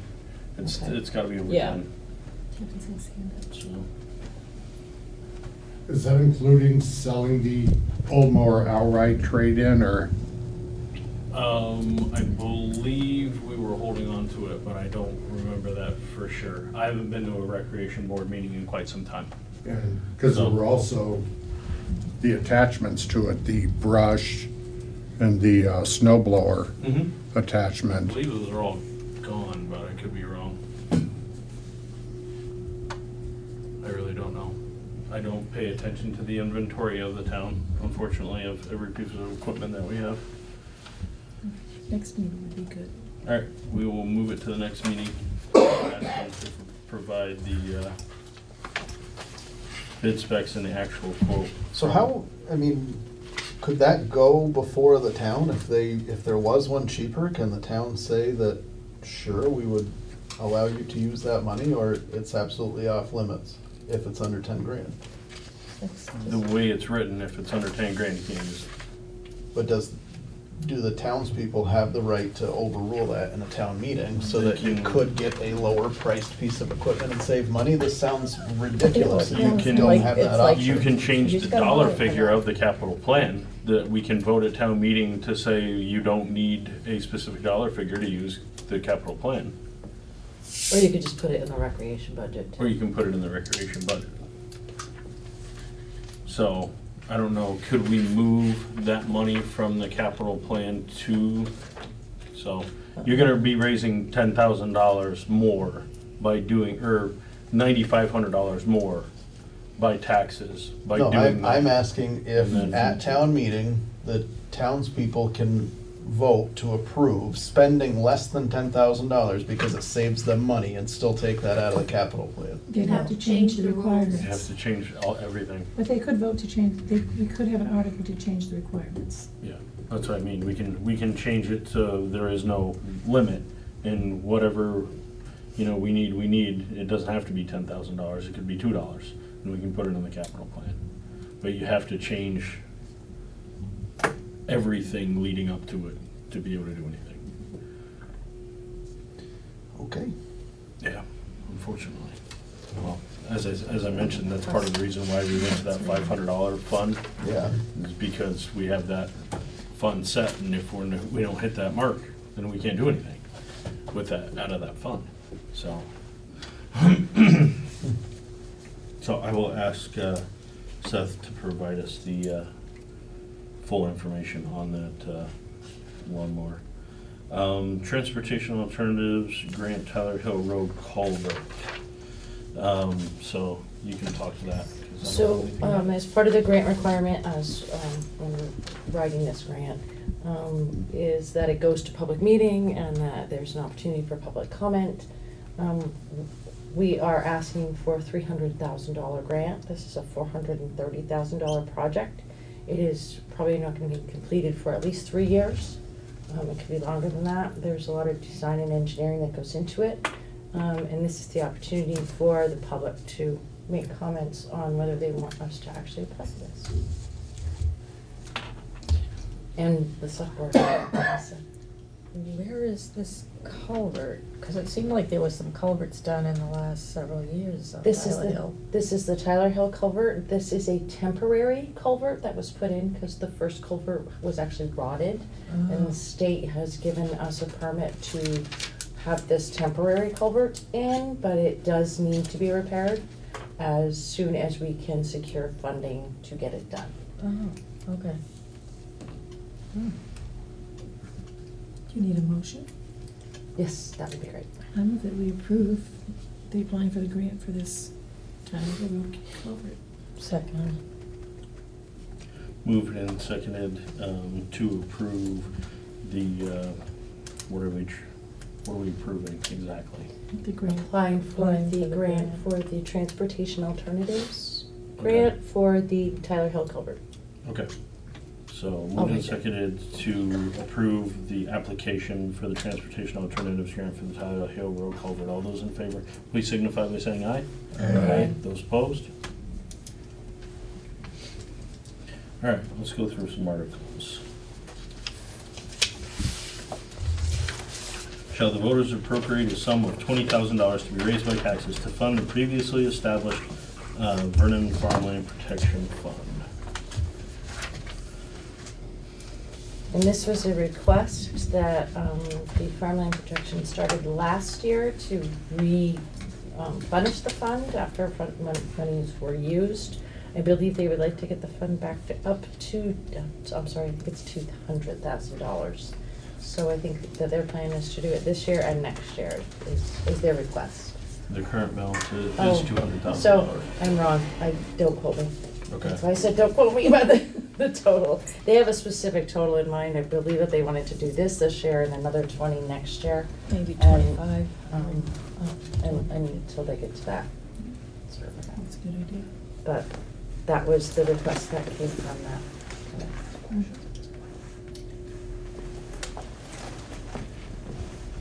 Chris? Yep. Folks, is it okay to ask questions at this point about these different articles, or are these? Yeah, let us get through our discussion here, but yes, you can. Jeff? It's fine. Gene? Fine. Yes, sir.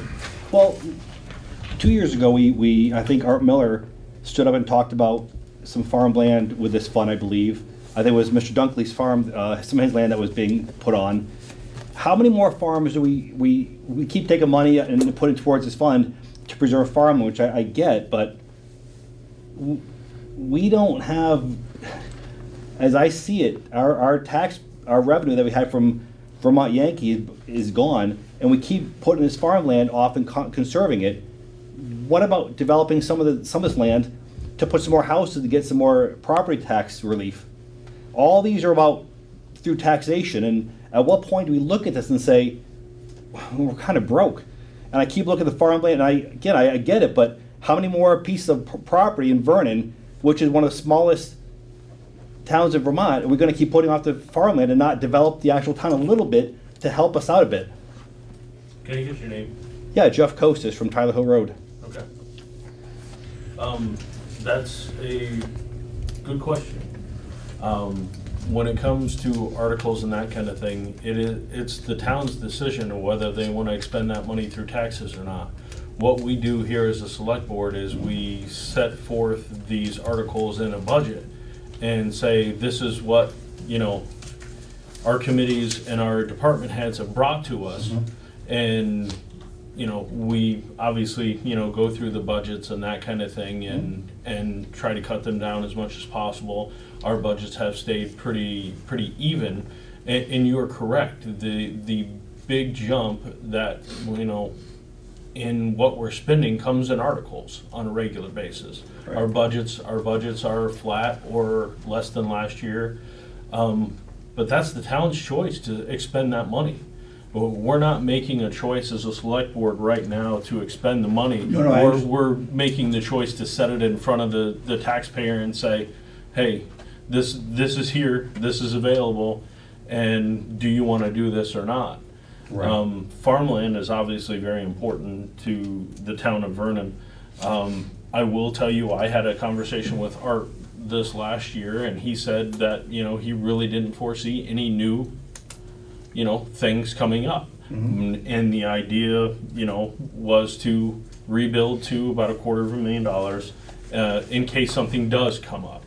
Now, that fund already has $200,000 in it, so you're talking, $40,000 over the next 2 years at $20,000 a year. Not a significant dollar amount, but I've said it many, many times that every time that I hear it's only $20 in taxes for the year, it's only $5 in taxes for the year, it's only $3 in taxes for the year, it drives me crazy because all of those $3 and $5 and $20 add up quickly, and we're all conscious of that as well.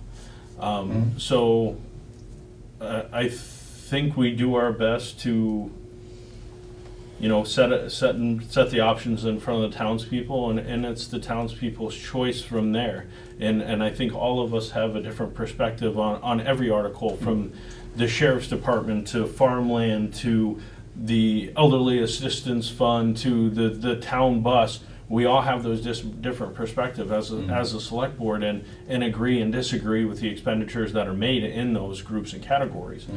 But in the end, it's up to the town, and we can sit up as a select board and say, we agree with this for X, Y, Z, or disagree with this for X, Y, Z, but ultimately we don't make the decision. If the taxpayers are okay with their taxes continuing to rise by, supporting the things that they, want and to continue to have in the town of Vernon, then there's not a whole heck of a lot we can do as a select board.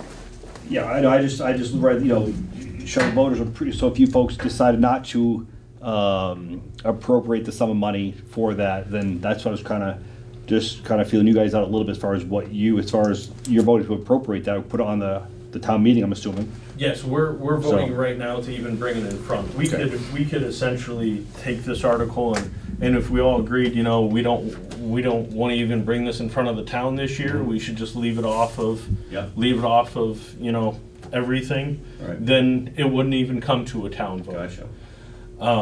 But it's something that we've done for many years, and as I said, agriculture is important in the town of Vernon, and it is widely supported at town meeting. Last year it was widely supported. Previous years it's been widely supported. And it is important. The money coming from the taxpayers to conserve it is ag is very important. We're taking town money to help out, and conserve some land, but I mean. Jeff, I'd like to point one thing out. Yeah. I'll be a bit briefer. There's a lot of studies that have been done looking at conserving farmland. For every dollar in tax revenue that open land provides to a municipality, it requires 70 cents in municipal services. Houses do not make money for a town. They require fire and police and schools. Roads. So just building houses is not gonna be good for the bottom line for the town. A mix of different. But some other development, something in the town that can actually generate something here, because we're kind of with industrial, but again, I mean, a lot of that is going to be open land too. I understand, but there's got to be something, because we keep taking the town, and I don't mind. I have no issue with ag. But we're taking town money to conserve it, and it's just, I don't know all the ins and outs of conservation for the farmland, whether it's locked down or it's got to be the money's donated, it's going to be paid back, or how that all works. But we're looking at, you just read today that the Coldbrook establishment, they're going to close any year. There's just no, whether it be the schoolhouse grocery doesn't move very much gallons, and the Coldbrook is dying on the vine. So clearly, there's nothing. The traffic counts aren't good in the town. That's my concern, is just taking more money and putting towards this fund. That 20,000 could go someplace else. Where would it be better utilized in the town for the taxpayer dollars? That's kind of where I'm at with things, and saying if we've got X amount of dollars for the town, what's the best utilization for that fund to help everybody? And I don't disagree. I think housing. I agree. If you got a all the utilities it takes and municipality support for homes, but we should have some sort of plan to come up with something that's going to generate some more tax base for us. So just a little inside baseball from the planning commission, which Jeff could probably talk to it better because I'm not part of the planning commission, but I do a lot of work. I've talked to them already. Yeah, I do a lot of work in conjunction with the planning commission regarding the VY property. Yeah. So right now, that is the planning commission's focus. It's the select board focus to redevelop that property. Simply because of the infrastructure that's already in existence there. Yeah. So we are, doing several different things to that end. So I don't want you to feel like, the select board's sitting up here and we're not looking for the future of Vernon, because we all very much understand what you're saying. We have all been involved in the select board long enough or lived in town long enough and saw the massive decline in property tax value right after the closure of VY. It's come back, thankfully. We've seen, our taxes skyrocket and will continue to go up. There's just no way to stop that, unfortunately, unless we significantly decrease the budget and significantly decrease the spending on our articles. That's just not going to happen. But our town is used to certain things. I agree. And they're used to certain abilities to do things like conserve farmland or provide elderly assistance and being able to go out and plow the elderly folks' driveway without any cost to them. These are wonderful things that most towns our size don't have, and our town chooses to continue to support that. Will that always be the case? Probably not, based on, the outcry of how high taxes were when tax bills went out the first time this year. Yep. And they will continue to be that way. It's not gonna get cheaper, it's gonna get more expensive. So that's why we, as a select board and a planning commission, are looking to the VY property to help us offset some of the loss that we've seen.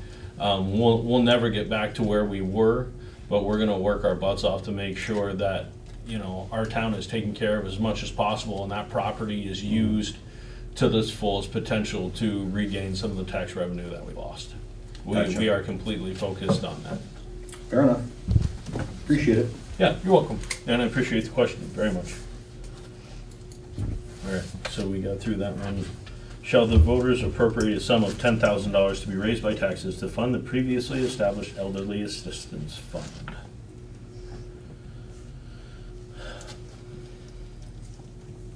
Chris? Nope. Jeff?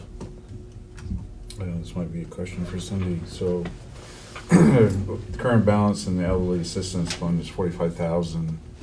In general, the last few years, have they spent $10,000? In other words, has the balance kind of stabilized at $45,000?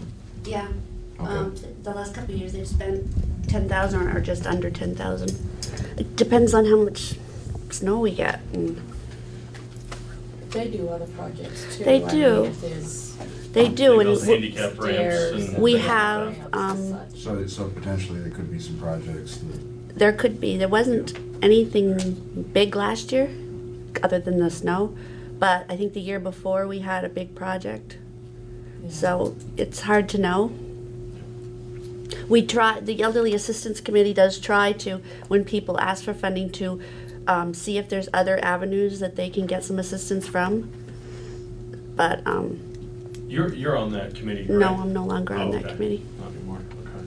Could we change that to 5,000 and bring that up to $50,000 instead of? We'll be back to 45 by the end of next year. Well, that's If they spend we spent more. just under 10 this year. So did Marilyn chime in on this? I seem to remember her coming last year and actually reducing the amount that was originally in the article. They were asking for 20 and they reduced it Yeah, to then 10. they reduced it to Yeah. 10, And so then did she this have year any she thoughts said this the year? same. Just I think she was like basing that on what we spent, like, What's what we been spent spent. last year. So she doesn't foresee any big projects, I would assume then. Right. Cindy? I'm okay with the 10 because we spent over 9. Yep. Gene? Yes, same. So I'm gonna follow the same line of thinking as Jeff, and, you know, if we spend $10,000 a year or somewhere thereabouts, we have 4.5 years of reserve that sits in that fund right now.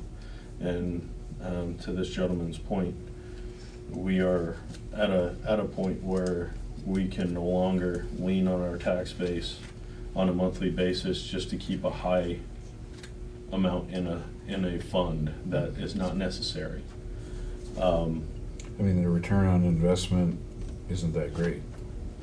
You know, if we've got $45,000 sitting, basically kind of returning inflation. Yeah. So I would be okay in removing this article this year. Because honestly, if we're gonna put $10,000 in the thing every single year anyway, why not run it down to $20,000 and then start putting $10,000 in it every year from there?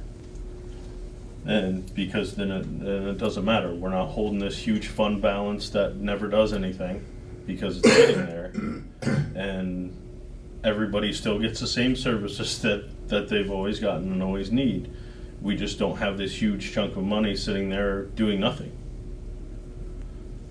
But then what do you do if a big project comes along? That's a risk we have to take. I mean, we have $45,000. Unless we're rebuilding half of somebody's house, I think we'll be okay for a couple of years. Just my thought. Well, another thought is, as you talk of taxes continually to rise, and then in a few years, you're gonna ask for that money back. You know, it's like you're robbing Peter to pay Paul here. No, we're spending down an extremely high fund balance and then starting to replenish it again. Yeah. What if you were just to appropriate, to put it into 5,000 yeah. and see what the voters say? Yeah, I'm not opposed to that either. I'm just giving a suggestion. I don't think we ought to take the article out totally. A more modest request I would agree with. That's why I thought the 50,000, we just bring it up to that number and call it a day. I mean, we're at 4570 right now. Okay, so everybody's okay at 5? Yeah. Okay. All right. Shall the voters appropriate the sum of $1,100 to be raised by taxes to fund the Vernon historians for the purpose of records, preservation, retention, and promotion of historical education initiatives and insurance coverage? That's really hard to say.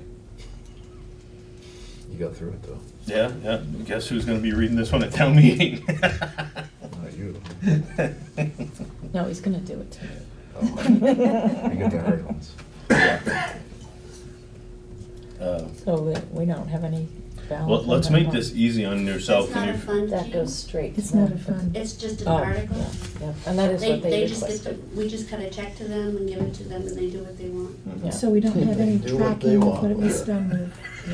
So we don't know how much they spent last year. They spent it all because they got it all. Do all the nonprofits have this privilege? That's how they should. That's what we should do. As a select board, you should say, yes, we want to get the nonprofit this, and it's their treasurer's What they do. job. So it shouldn't, I mean, if you like what they do, this is you supporting, and essentially it's just like BDCC or hospice, except this is a local nonprofit that you've all agreed to support. So it really should go in, just write them a check and they pay their bills. Okay. That's 500. really how it should work. We used to do their budgets all the time, but it's really up to them. They have a board, they have their own board to figure that stuff out. So. We have a really hard time of letting go of things like that, and I think it was last year or 2 years ago that we said, you know, this money is yours, you have a board, you can pay your own bills and take care of things. Except that we're paying. Except for we're paying to do that, yes, you're correct. You're supporting a local nonprofit. Everybody good with this one? Head nod, head one way or the other? Okay. Fine. Shall the voters appropriate the sum of $15,000 to be raised by taxes to fund the operation of the Emergency Management Office? Have we spoken to David at all? No. Just in general, making sure that that amount is still, Yes, yes, I've spoken to everybody. This did not go in front of you unless I checked. Yes, I think it's, about $3,000 for the electric and the utilities for that, and he's taking much less of a salary these days than he was when he first started, when we had more grant money. So yes, he said that was fine. good. And with any luck, we'll actually move the EOC at some point.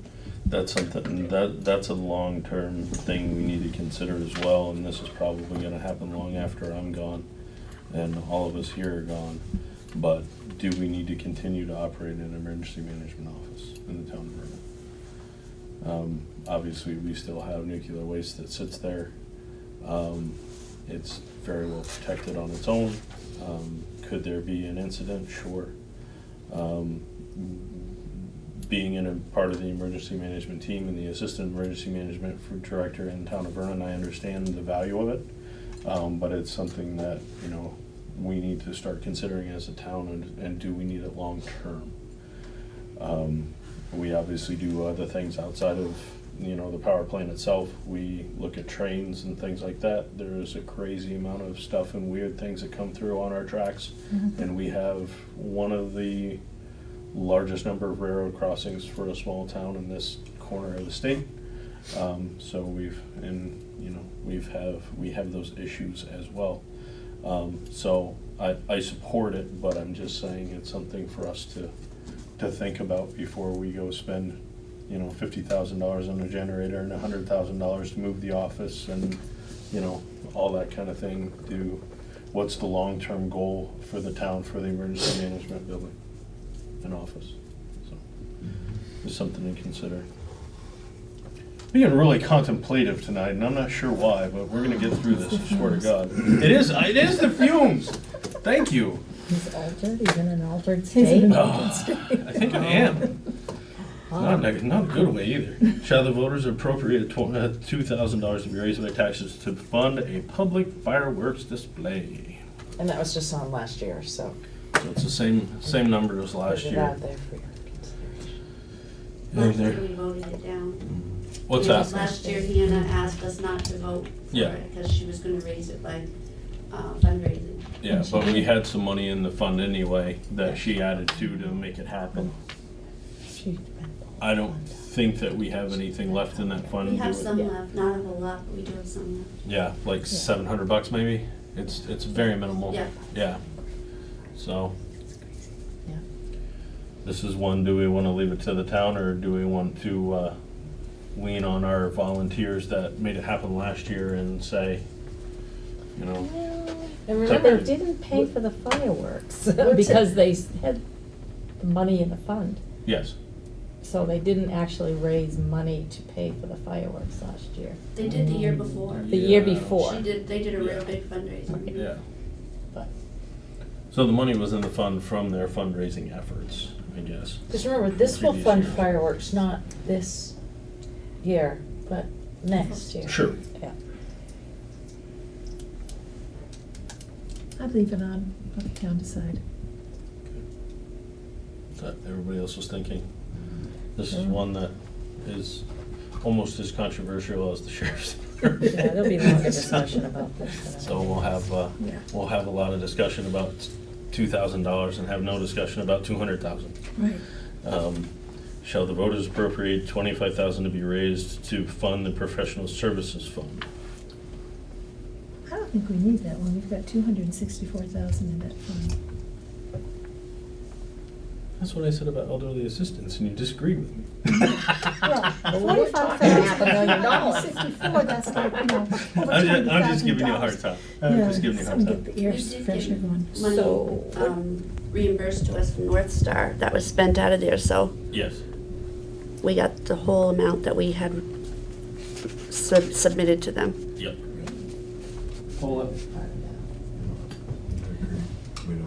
We we don't need to request 25. Okay. I'm in the same See, thing. look at what you've done for us now. Look at all the stuff we're pulling out of here. Shall the voters approve the provision of notice of availability of the town report, blah, blah, blah, blah. Yeah. This is mailing, only those that we have to, and it's just a postcard. Same thing we've done for the last few years to save money. Yes, yes? Yes. Okay. Yes. Shall the voters appropriate $40,000 to be raised by taxes to fund the town culvert fund? Oh, yeah.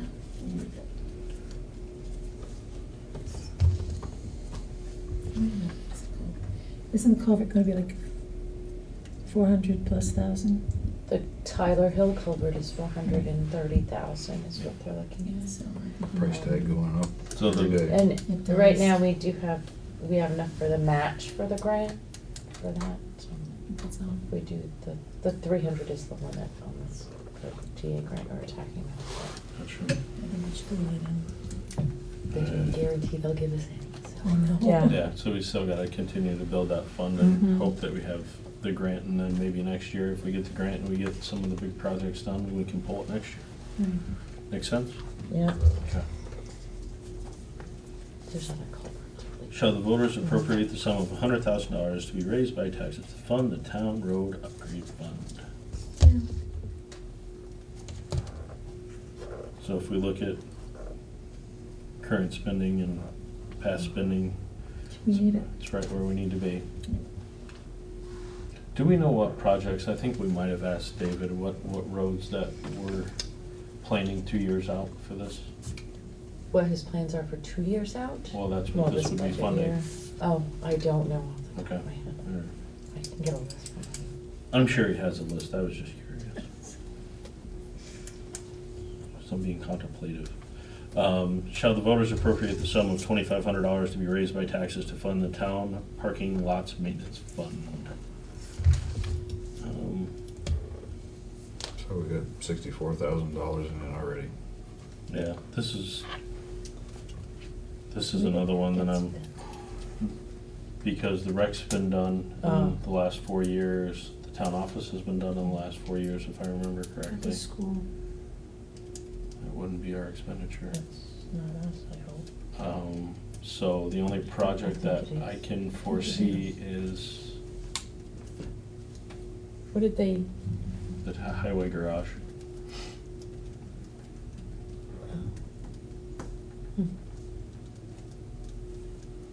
So if we wanna kick it, it's $2,500 one way or the other. I mean, We can even have David defend it at town meeting. yeah, nobody's gonna say anything about $2,500 at town meeting, but most likely. Unless it's fireworks. Unless it's fireworks, yeah, yeah. then move that to the fire. Town parking lots fireworks. Maintenance. Yeah, I like it. So what do we wanna do with this, folks? You wanna table it and see if I can get Dave to come back? If he can Find out just, what his plans are for the, if he could just send us in an email, he doesn't need to come here. Send us in an email what his road upgrade fund plans are, what roads he has planned, and what parking lots he has planned for that budget season. And is there any other culverts that are on the agenda, not including the Tyler Hill one? I think there might, there's, it's kind of continual. as the state changes their regulations. Right, but, I mean, that's all I'm saying Thanks, Diane. is there going to be, if we didn't get that grant, are we going to have enough money in here to take care of that as well as upkeep on any of the other ones?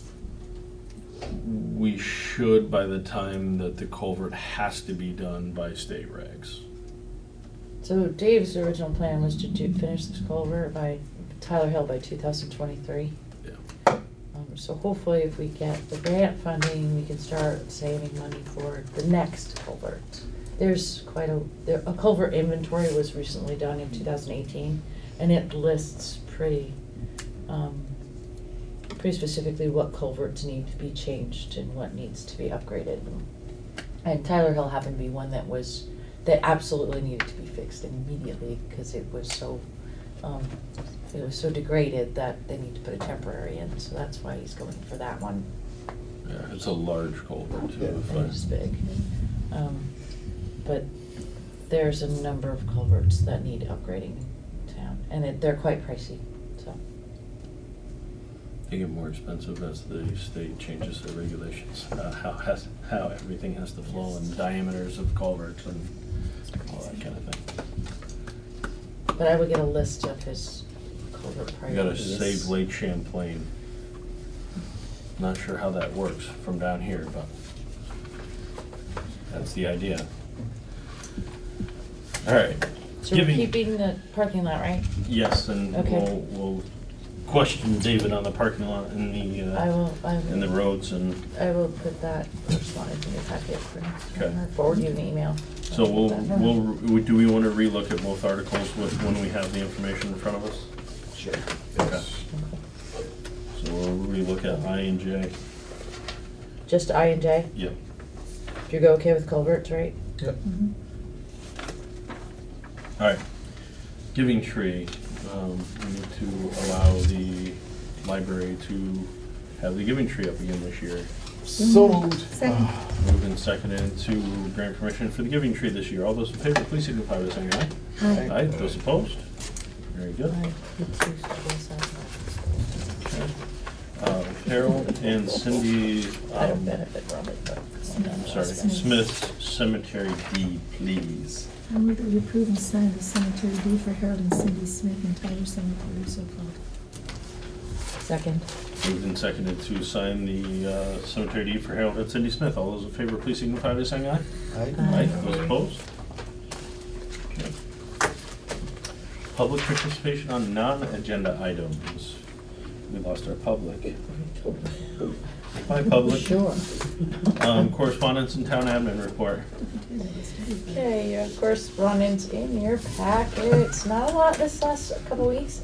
I did want to call your attention to the email from Andrew Mills, who emailed from the National Grid. They are planning to build a maintenance and operations center in the same location as a house now on Fort Bridgeton Road, Route 142. And in order to do that, they are going through Act 250 permitting and have asked me to fill out the municipal impact questionnaire. Just wanted to double check with the select board that there's gonna be minimal employees there, occasionally some maintenance done in the building. They'll be removing the house that's there and just replacing it with the building. And the question is, do we foresee any impact on our emergency services, EMS, police, fire, any road maintenance impacts, or what's the other one?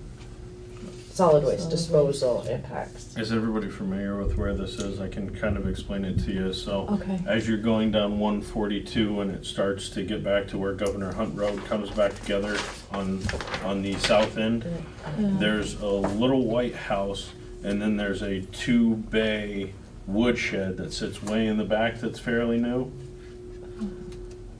So I think it's very shortly after the Richardson's house.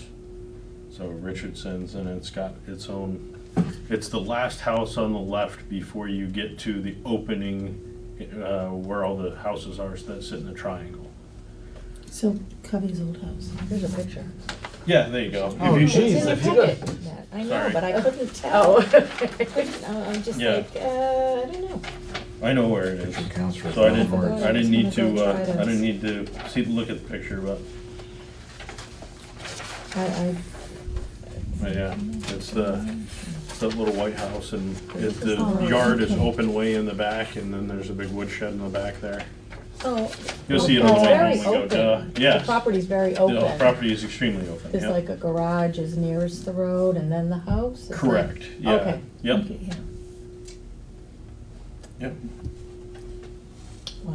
So it's right on the edge. And what is that for?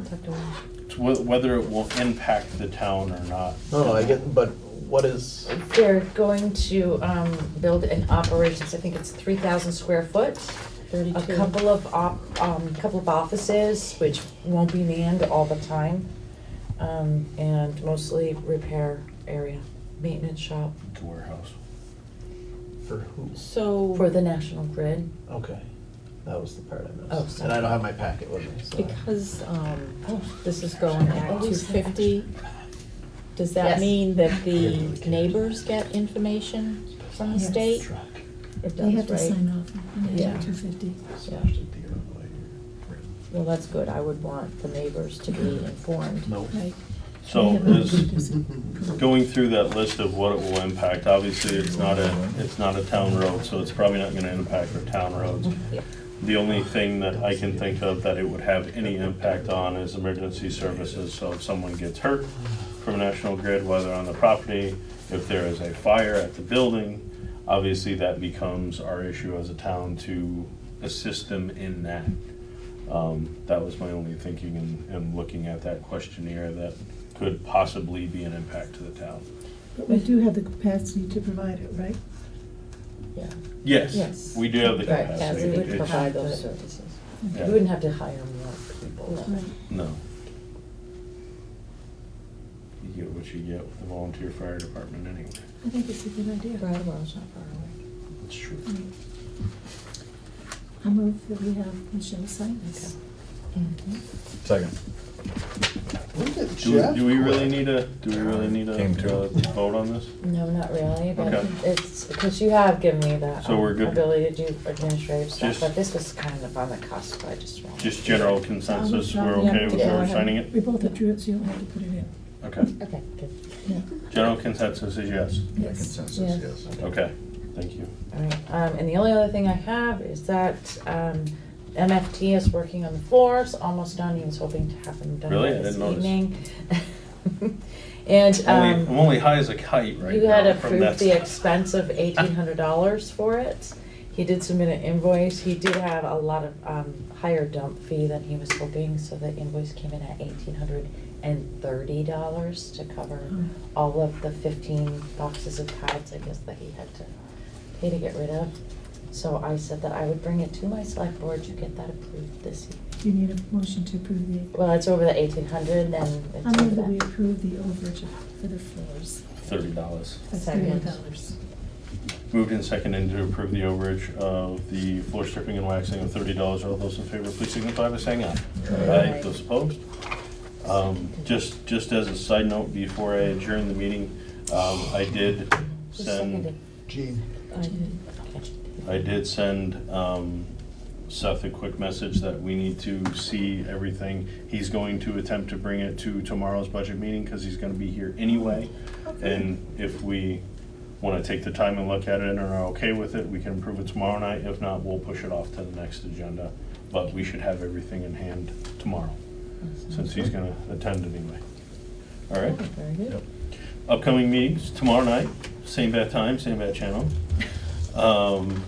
Regular select board meeting, December 3rd, and budget meeting on December 4th. We are adjourned. So.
Okay, I would like to call this meeting to order. Newfane Select Board, November 18th, 2019, 6 o'clock. Any additions or amendments to the agenda this evening? Hearing none, we'll go on. There's no executive session as far as I know. Correct. We'll go on. Approval of the minutes of November 4 regular meeting. I have a motion to approve. Second it. Motion on the table to approve. We're approving the amended version, we should state. Yes. Yes. Okay. And that's with the change of the board approved that the contact be made with a responsible person to make restitution for damages to the guardrails on Depot Road. Right. Thank you. Well, essentially, we took care of that by approving the road foreman's report that night, but thank you. Okay.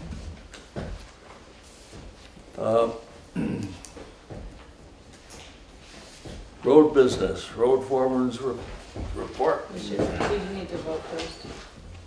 Oh, I am sorry. That's You know, okay. I don't know what I'm gonna do with you. Don't punch me on the... I'm just scared. We have a motion on the table to approve the minutes of the November 4th regular meeting. All in favor, please say aye. Aye. Aye. Opposed? Any abstaining? Thank you, thank you, thank you. Road foreman, road commissioners report, please.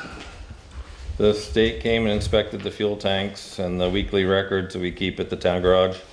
He found a fitting in the bottom of the fuel line that he thought we should fix, so I had Beardsley come and make the repairs. While they were there, they ended up replacing a hose and a nozzle that they saw was defective too. So, other than that, everything looked good and they were happy. So, we got the plows and plow frames ready for winter, and the winter tires are on the trucks. The town of Dummerston is in town with their tractor doing leaf blowing from the ditches where they're not frozen down. We finished the grading and seeding around the Hunter Brook Bridge. And on Friday, the 22nd, this Friday, Dover Road near Merrill Mundell Road will be down to 1 lane for tree removal. So, That's just for the day? yeah, 5 or 6 hours. Okay, who's doing the work actually? Arbor Klein. Okay. Good, good. Any questions for the road foreman? Make a motion to accept his report? Second. Move to second to accept the report of road commissioner, road foreman, road commissioner. Does road commissioner have anything to add? No. Thank you, sir. Very good. Any further comment? Hearing none, all in favor of approving the road business report, please say aye. Aye. Aye. Opposed? Any abstentions? Administrative assistance report. On November 15th, the property manager representative for 542 Vermont Route 30 called in response to the select board's letter. They were looking to address the concerns and conditions of the property. They have put up yellow caution tape around the building and at the entrances. They were advised that this would only be a temporary fix, that there was still concerns with the New England weather and weight of the snow. It was still possible that more damage could occur. They indicated they would make recommendations to the mortgage company to include removal of the fallen down section of the porch. I have completed registration for the Federal Motor Carrier Safety Administration. They developed a new database to go nationwide on January 6th with improvements that will help us help the designated employer representative meet the federal requirements, as well as identify prospective CDL drivers and track drug and alcohol violations. I attended a Blue Cross Blue Shield webinar. This information was on the changes that are taking place for 2020. I will type up my notes for the next budget meeting on Monday the 25th so that the board will be more informed. I would like to ask permission to change my hours for the winter time. I propose working a half-day Wednesday and a full day on Friday. I don't see any reason not to comply with that. No problem. I think, just to keep things straight, I'd like a motion on that particular action. I make a motion that Juanetta can change her work days for a half a day on Wednesday and a full day on Friday for the winter months. Seconded by Michael. Is there any discussion? Hearing none, all in favor, please say aye. Aye. Opposed? Abstentions? Thank you. Thank you. I make a motion to accept Juanetta's report. Second. Is there a discussion on the motion before us? Hearing none, all in favor of accept the administrative assistant's report, please say aye. Aye. Any opposed? Any abstentions? You got here just in time. You're on. Great. First of all, I'd like to introduce Sam Farwell, who's a member of the board. He's actually our secretary of the Green Mountain Conservancy. And we're here to tell you about a project, a land conservation project that involves land in Newfane. I'll give you as much information as you can about it, and also to ask if you're interested for a letter of support to help us with a grant. So that is our purpose for being here tonight. And if you have no objection, I can start in on our description of the project. one of those, maybe. Thank you, Deb. These are also just written descriptions. I think they have that. Yeah. All right, thank you. So actually, Mary Ellen signed the purchase and sales That's agreement. right. So you have the map in front of you. The back side shows sort of the general area and where the location is. The front side shows a close-up photo. I don't think I'll use this large one. I think you could probably see better detail with the map in front of you. But we've been working on this for about a year. It started in Dummerston with a 287 acre parcel that's right in the northwest corner up against Brookline and Newfane. We knew that was going on the market, and an ad hoc group of neighbors essentially who knew the value of the land decided that we would rather purchase it and conserve it rather than take our chances on it going onto the open market. So the landowner was very sympathetic with that purpose. The land had been conserved just by the owners, various owners, since about 1930. Nothing had happened there. So we proceeded with that, but at the same time, we were aware of the transition in the Mercedes family and all their land holdings, and so we reached out to them, and that was, the son, Frank, was very interested, and because they have 626 acres that abut the Dummerston parcel, both in Brookline and Newfane, about 241 acres in Newfane there. When you put it all together, it was almost 1,000, all contiguous land, all with 2.5 miles of West River frontage right up to the top of Putney Mountain and over the other side. So we felt that was kind of a once-in-a-lifetime opportunity, and we just jumped on it. And the Vermont Housing and Conservation Board, which has a fund for this purpose to fund land conservation, it's funded by the real estate transfer tax.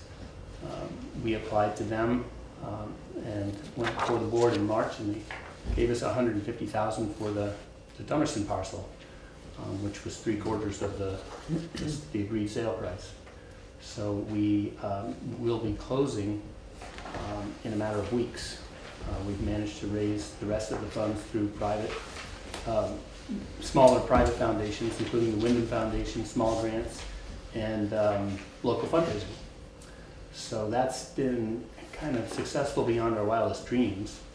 And meanwhile, we just signed today a purchase and sale with the Mercedes family. And again, in the same, both of these parcels were appraised independently, and in both cases we agreed with the seller on a price that was 10% off the appraised value. So they're essentially donating, that's their donation to the project. And the Mercedes family has been wonderful to work with, very, very supportive of seeing this happen. As we've met and talked with them, they feel that that's the best thing they can do with that part of their land holdings, which has no road access and very steep slopes, and land conservation really seems like the most appropriate use for it. So we have already, again, applied to the state. We will sometime this winter go before the board again for that same funding for this purchase. And that's where the municipal support would be valuable. The state looks to see that these projects have the support of the towns, and so letters of support from the select board of each involved town is asked for by the for the grant application. So that we are formally asking if you're interested in giving us your support for that. But back to the project, we will go before the board sometime this winter, and the purchase and sale contract that we have with the Mercedes family gives us until the next fiscal year, which is when the funds will be released, so end of July 2020. So that is the time frame we're working in. It will probably be a steep climb as far as fundraising, but we're hoping that it's as successful as the previous year. That's a good place for me to come in. Jump in. Because I found out about this project December 4th of last year, 2018, when the Dummerston town, or I guess the Green Mountain Conservancy, had an open informational meeting. And I'm particularly interested in this land because I've been hunting on it for the last 3 years, and all day today. And I think all the deer have left. but it's really beautiful land. And so on December 4th, I met Sam, Mary Ellen Copeland from Dummerston Conservation Commission, who's involved in this. They had the ornithologist who found 70 different species, including many that are endangered. There are 2 power lines that run across the land, and it turns out that the land underneath, the habitat underneath the power lines, is what used to be all over Vermont when Vermont was open, and so it's tremendous for rare and endangered species there. There was a naturalist from Bonnievale who spoke about all the different animals that are living there and some of the flora. There's also endangered species of those. The land, as I read the Newfane town plan, the land conforms to the town plan, and it is really not great for development. It's too steep, and it's also this unusual large forest plot. But I'm getting ahead of myself. At the time of December 4th last year, it seemed like a really heavy lift to raise the money to buy phase 1. And Sam talked about the possibility of the Mercedes parcel possibly going onto the market, and that seemed like pie in the sky.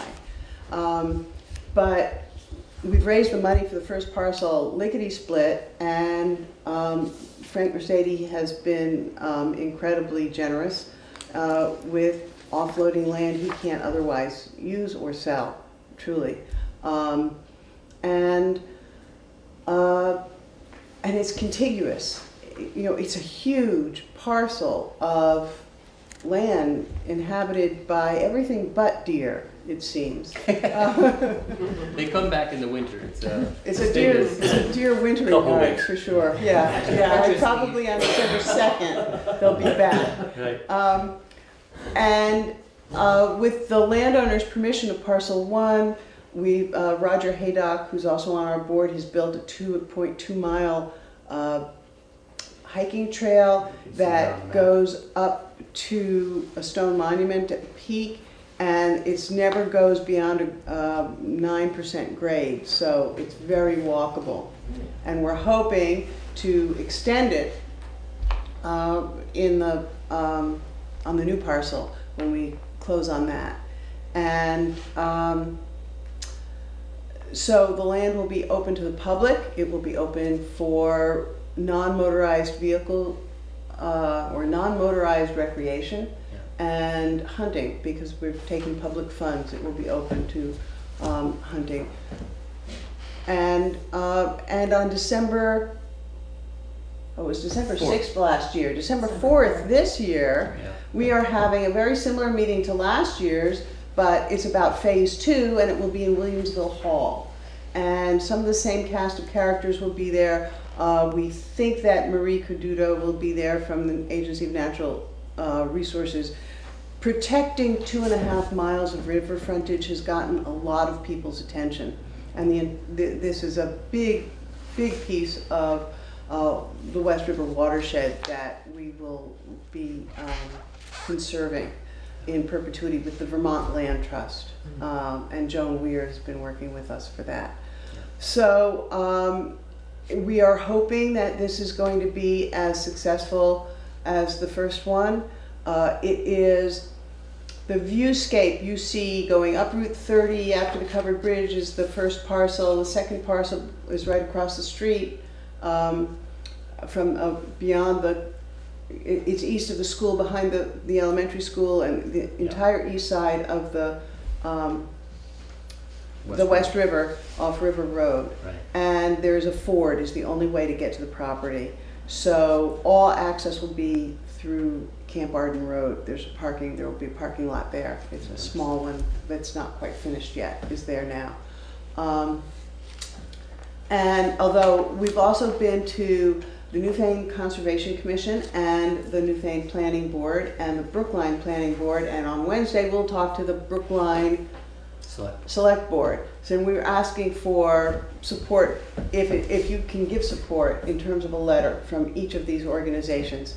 And Tom Kavik of Brookline suggested that we put in a mooring for kayaks to access the west side of the land off the river. We're open to all sorts of suggestions, and we're really glad to answer any questions you might have. I know that usually the first question is what's going to happen to the taxes, and we will be putting the land in current use, which lowers our tax bill, but theoretically should be keeping the tax revenue the same. That would be our intention, is to Mercedes never put the land in current use, and we will. That land was not in current use? It was not. That surprises me, but okay. He didn't want the state to overrun him on things. Yeah. Because he looked into it, because I've worked on all that land for a good many years, living there, when we first bought it and all that. I mean, there is some beautiful spots all the way down through there. There's trails all over it.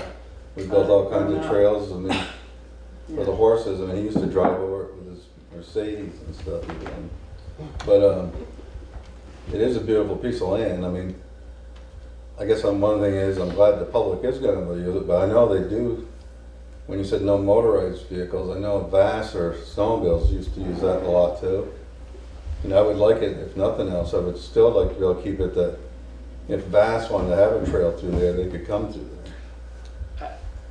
We're open to talking to an organization. If somebody comes to us, well, I know they, like I said, I know they snowmobile over there for years and stuff. So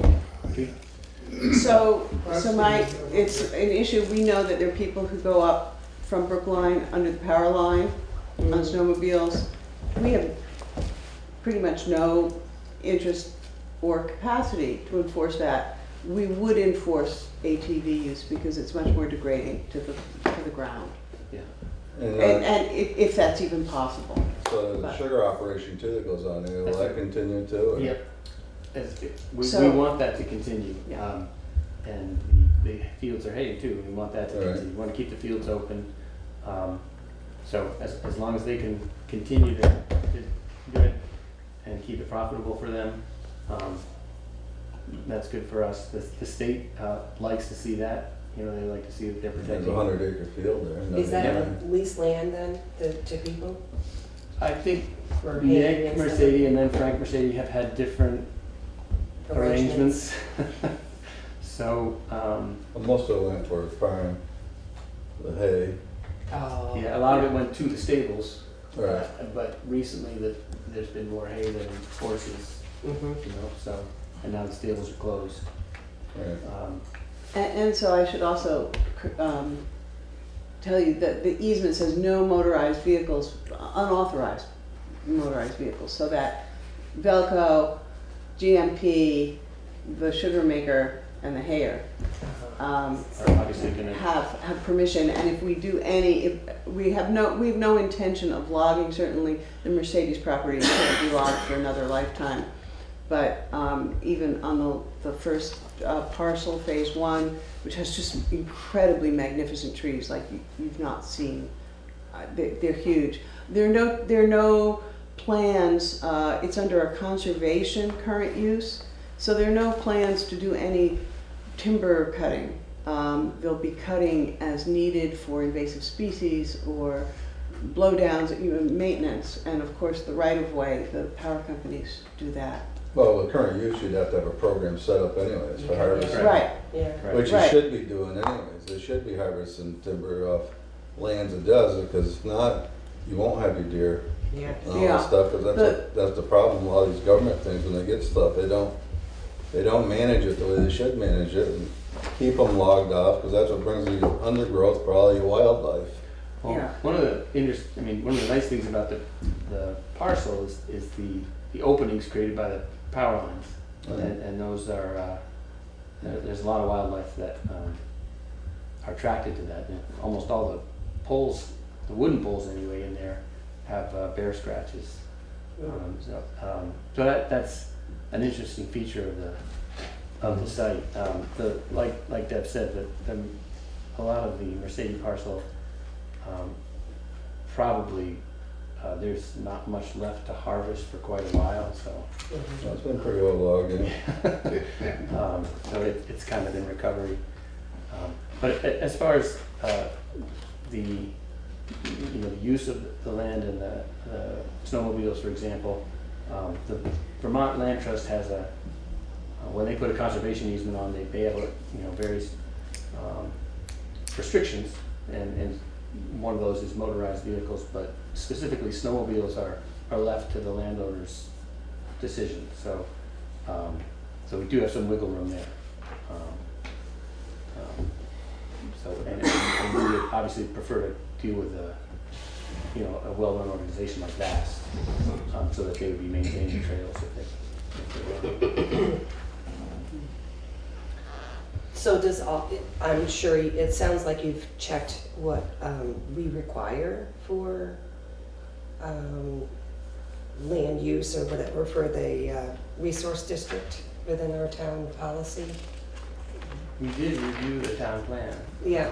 And actually, Deb could send you, she did quite a. I think she's got a copy of it. Yeah. Okay. So, I mean, you checked it all out to make sure conformed and all that kind of stuff. To the best of my ability. Prior to this, I had never read a town report. It's on me. It's on me, but it's a good one. Yeah. You said you have talked to both the Planning Commission and the Conservation Commission. Did you get letters from them?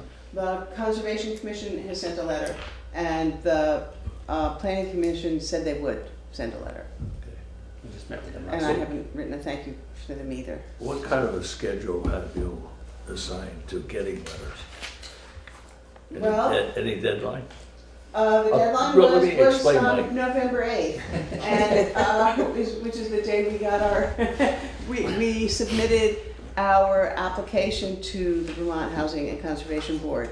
And they understand that everything, this comes in an appendix, the copies of letters of support from the municipalities. And they understand that they'll be coming in or not as time goes on. You're probably about to come into budget making. So maybe this would be a good thing to get out of the way before that. Unless we'll see sometime after town meeting. No. Okay. End of the year. End of the year. We need it before we meet with the board, and that will be sometime this winter, after the New Year.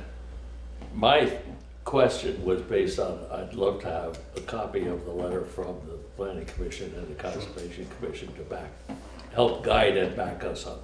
Okay. I have a copy of Greg's letter here, but I mean, I have the original because I made it. I'll send you the digital copy. Yeah. That's what I can do.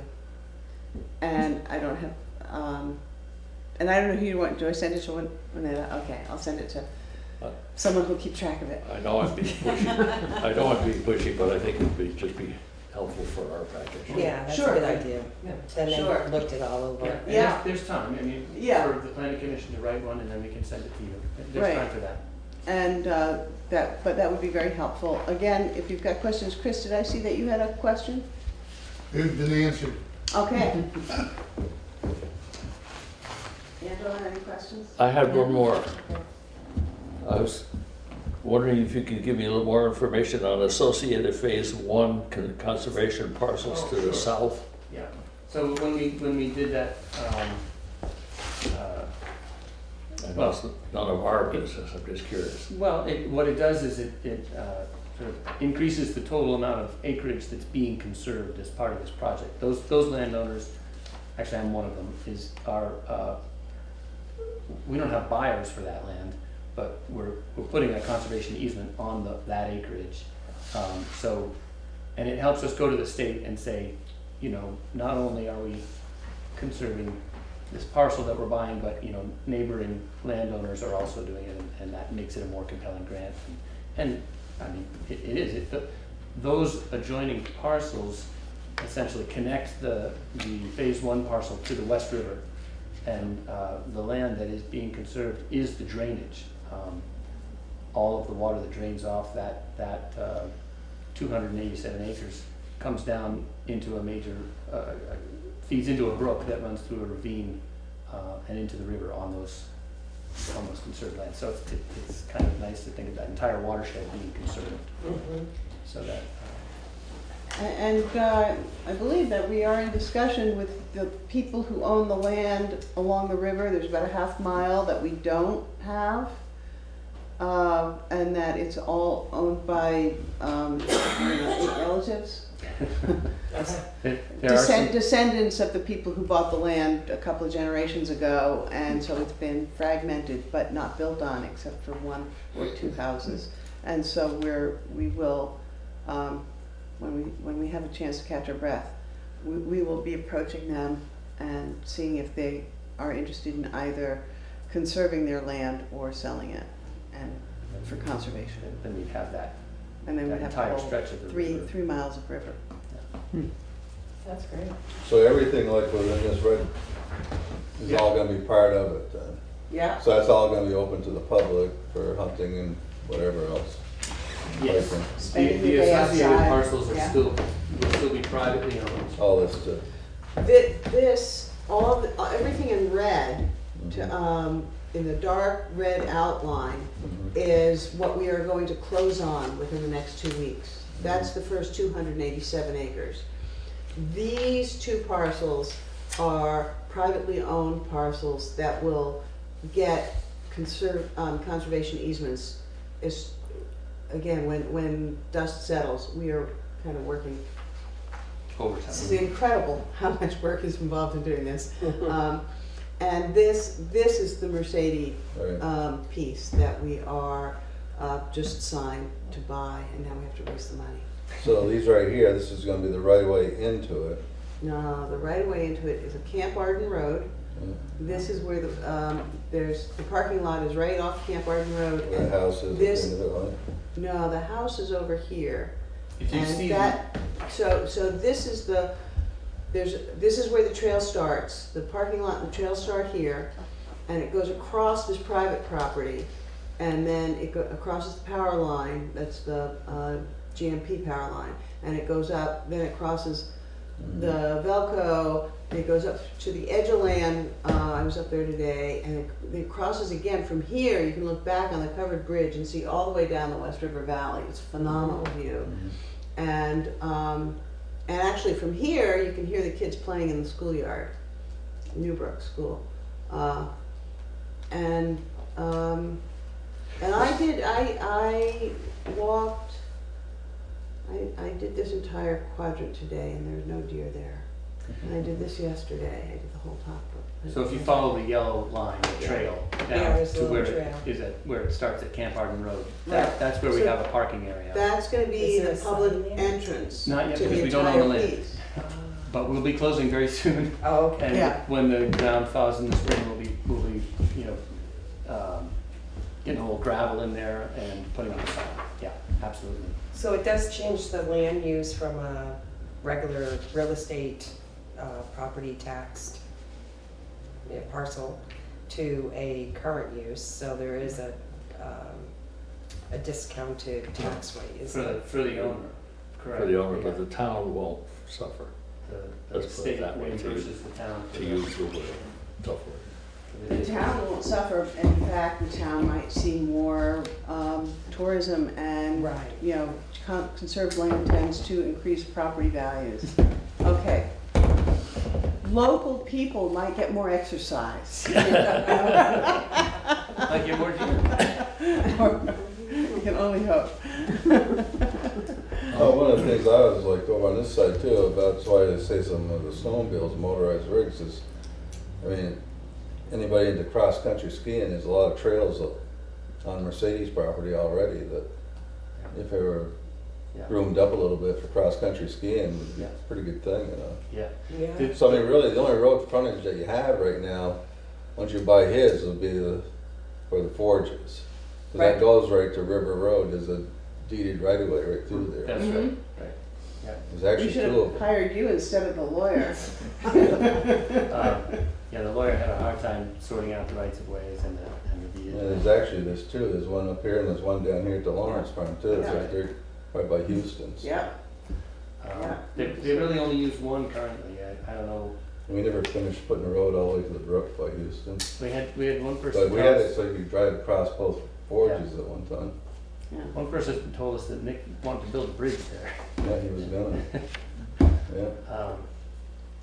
Like So- I said, we had someone come look at this at one time, and we was gonna put a golf course on there. On the fields? My friend of mine that owns the Brentwood Golf Course, his son designs them, and this one up here with a 100-acre field, Yeah.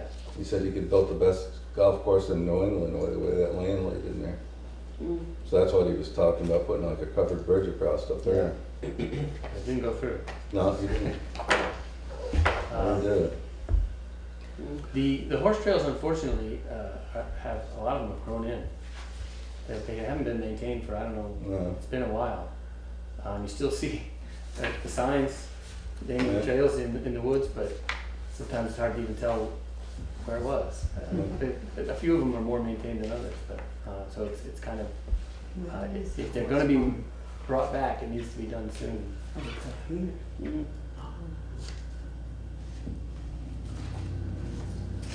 They had a mill down in there years ago too.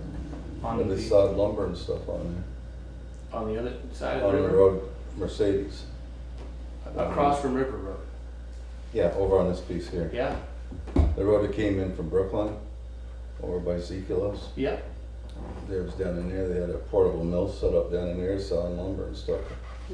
Years and years ago, I think it was part of the Coleman family. So before Mercedes time. Right. Yeah. Okay. How do you access all that? I mean, you can if you have permission from the neighbors, you can come in from Putney Mountain. Yeah, it's not And across the river right there. Oh, you have to literally go across the river. But before there's Yeah, it goes right into Ezekiel's, right, it's a road that goes right out through there. What's Eagles? You're talking about the It was between the Mercedes parcel and Putney Mountain Road. Yeah. Yeah, there is a pretty well-established logging, or woods road coming in from Putney Mountain Road there, in Brookline, but the ford is, you know, at the right time of year, it's only 6 inches you're driving through the water, so it's. Could take off your shoes and walk. But that, so we don't have any concrete plans for how that might be you know, what kind of public access that might be, you know, what. Well, if nothing else, it gives you a place for your kayaks. Yeah. To enter the river. Yeah. And we love great ideas, and we're also looking for more board members. Yeah. Currently, I'm the only board member from Newfane, and we don't have any from Brookline. It's mostly a Dummerston heavy group. So if you know anybody who is interested in building cross-country ski trails, send them our way. Or just adding their 2 cents and helping out.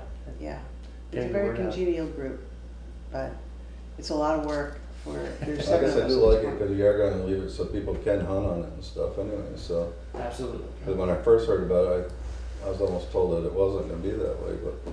I think there's been some concern. Yeah. But truly, the Vermont Housing and Conservation Board is a state entity.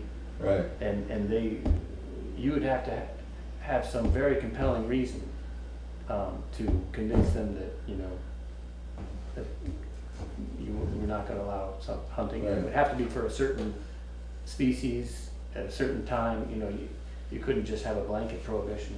So. No, they take that very seriously, public access. Right, but if it were a private enterprise that were buying it and they were willing to post it properly, that's a different story. Oh. And the 300 acres of phase 1 has been posted, and the landowners have been very gracious about granting permission, but it has been posted, and it won't be anymore. Right. Good. Okay. May I entertain a motion that the Newfane Select Board write a letter in support of this? Okay, I was, is there a second? I'll second it. My question would be, do you want to write it right off the bat, or would you like to hear from the Planning Commission and the Conservation Commission first? Yeah, I think we were talking about that. Yes, we should listen to them. Yeah, we can hear from them too. Or can I amend my motion? You may. To review their letters and then write a letter after that? If it's well, it's kind of hard to say, but. We've got time anyways, because you're not closing until next July, so. Yeah. We'll keep it. The letters for the Conservation Board, we're not going to close if we don't get the funding from them. Right. But we would ask that it would be best for us to try to get those letters into the Vermont Housing and Conservation Board by the end of the year. Oh. That would be ideal, so. We will try to get. Yeah. Should we send them direct to the board? You can, or and to we you? can give you that information, and you can also address it to us. Either way we send it on. We've received various letters of support, and each one is addressed to a different person. So, there's the head, there's Gus Seelig, the chair of the board, there's Karen Freeman, who's the head staff up there, and then they address them to us, so.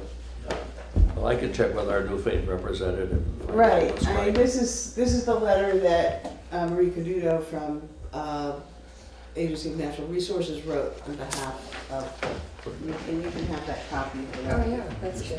That's helpful. We've also received letters from the Wyndham Regional Commission. Yeah, actually. Yeah, those kind of letters we should have. I would have copies with us. I have some more here, Deb. Here's the Wyndham Regional. Wyndham Regional. Here's Wyndham Regional.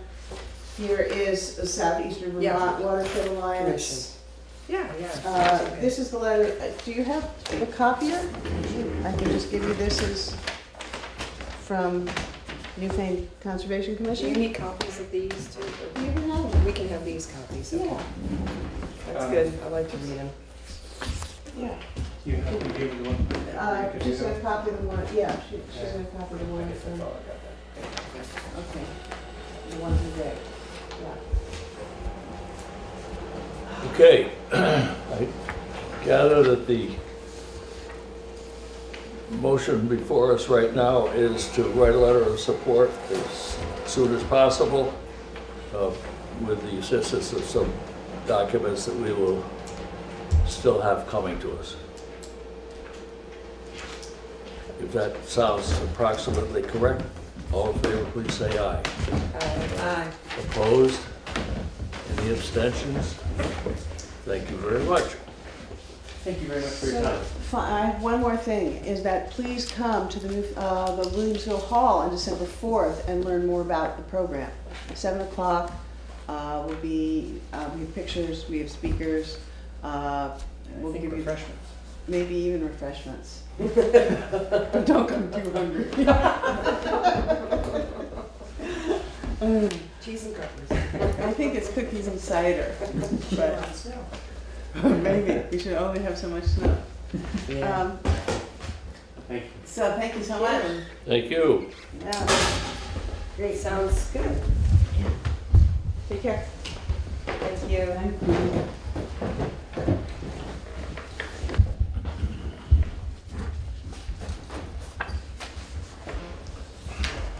Nice article in the Commons. Right there, in the middle of rubber band. Oh, thank you. Need that. Thank you.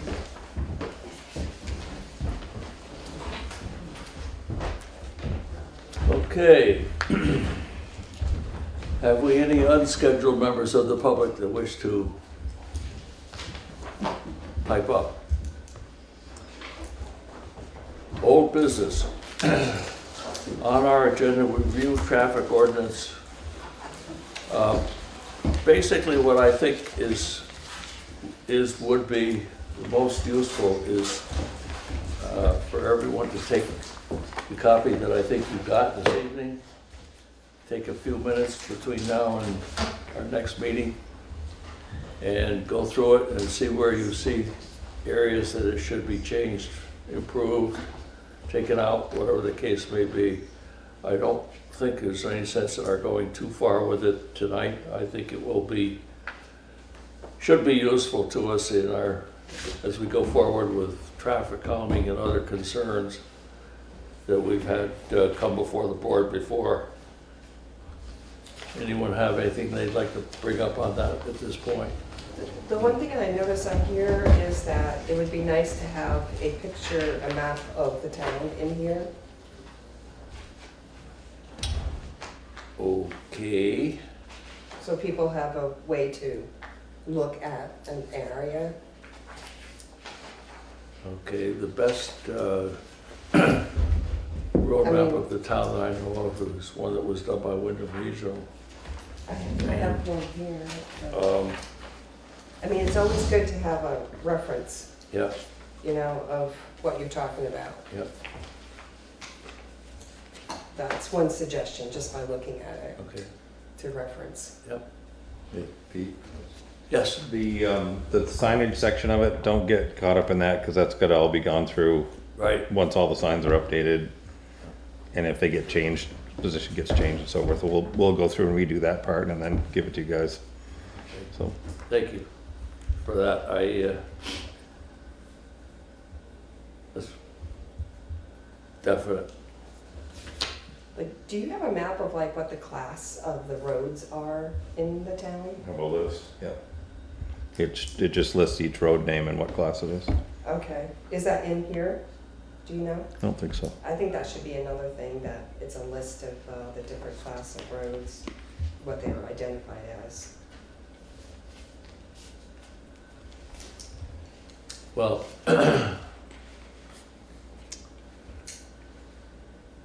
okay.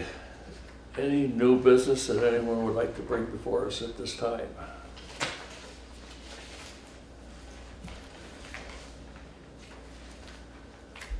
We'll move on to correspondence.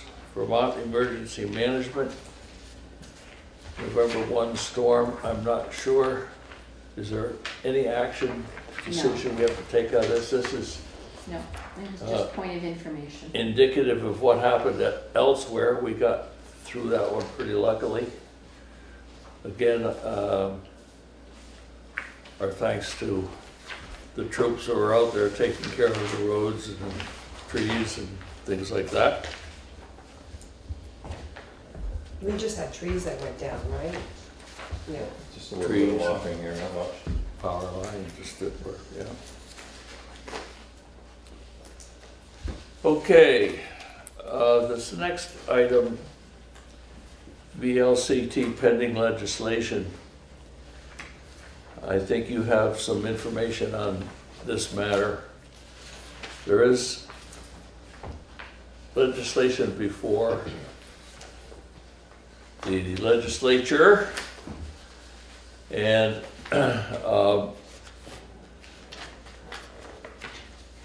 part of it has already been worked through. I believe it's the House that has taken some action on it. The Senate still has to take it up. If I read this right, and we don't have to take any action on it tonight, and so I would like you to get your reactions, your thoughts on it. If I read this right, Vermont League of Cities and Towns has advocated for all the necessary authority, autonomy, resources, and taxing power at the local level.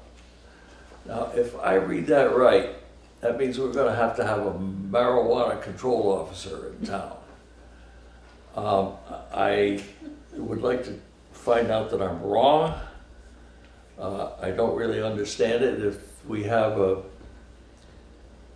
a state agency that regulates tobacco, alcohol, et cetera, it would seem to me that that might be appropriate. There's something that I'm missing, something I don't understand, and I'm going to need help coming to grips with what this is all about. So I would ask that you take a look at what you have, see what you can dig up beyond what you have, and we'll have to put this on next meeting's agenda just for revisit. Yes. Unless someone has something they'd like to say about it right this moment. I think I did kind of hurt, when I was reading some of the law, that was my feeling about it. That was a local level. And it does say in here, the state needs to ensure that local governments are properly prepared with the necessary resources to ensure a smooth rollout. Yeah, I mean, I don't know. Of Maybe the taxed it's and regulated marijuana marketplace. yeah, maybe it's. I can see Brattleboro perhaps getting into it, but We have a dispensary there too. May I ask, is that something that each town would vote on and say we would want it or not want it? I think not yet. I don't believe by town meeting this year, simply because the legislature won't start in on it again until they go back in January, and I doubt that they'll get too far. If they do get something done, they may very well have something that we can bring up from the floor. But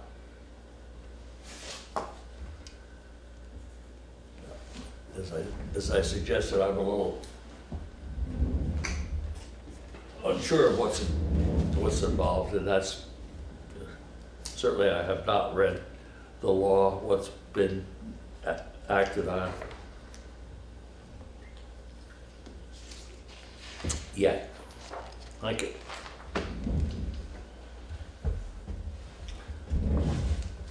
Okay. Unless there is other business to come before us, we will move to review and approval of pay orders.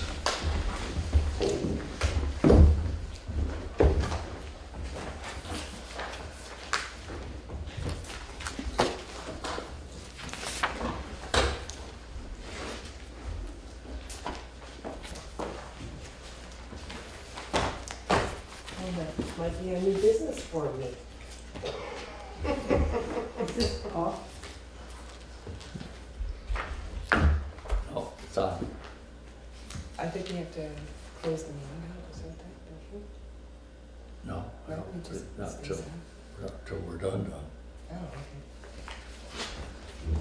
No one goes on, does it? Will we be making any other decisions tonight, or?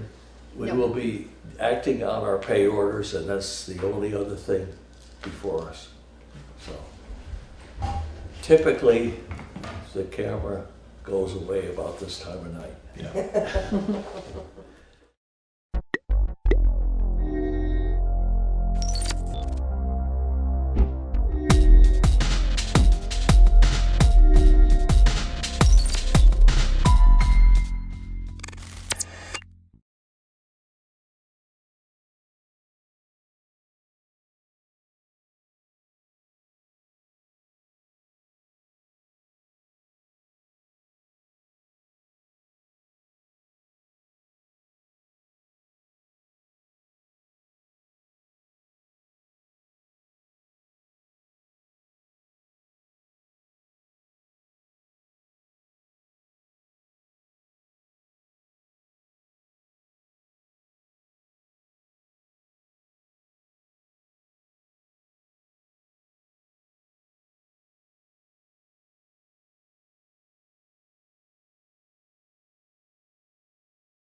agenda today. We're going to start with Mr. Carroll, Chair of the State Board of Education. I understand, Mr. Phelps, you also want to testify? I would. Okay, why don't you both come up at the same time? Thank you. And just, introduce yourself for the record. Yes. My name is John Carroll. I'm Peter Peltz. We're both members of the State Board of Education. Thank you for having us here. I'm the chair of the board, sort of recently thrust into that situation for various reasons, and I'm the person who is behind the 7-page answer to your questions. I hope they weren't too long, but the answers to your questions are the proper answers are somewhat nuanced.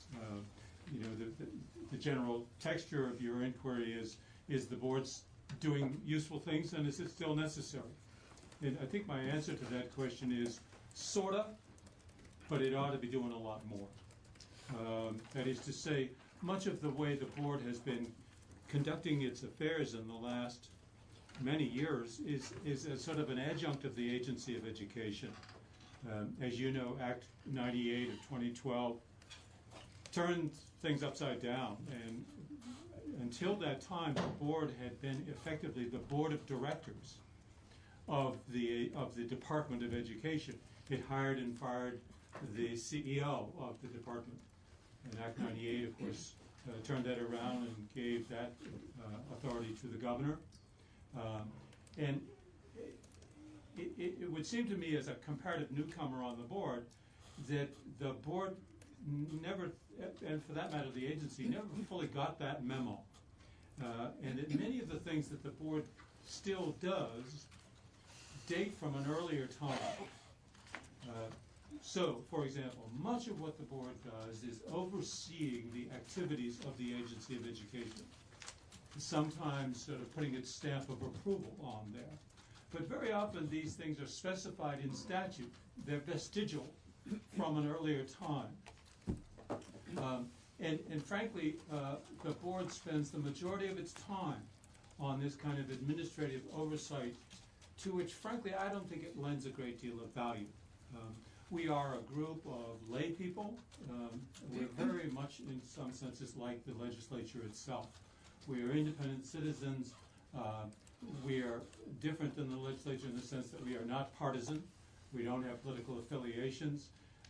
We are not, I want to make very clear, we are not a group of advocates. Many of the boards that you deal with are a collection of advocates from this point of view and that point of view, what you might call the stakeholders in any particular issue. We have no stakeholders. We are individual citizens.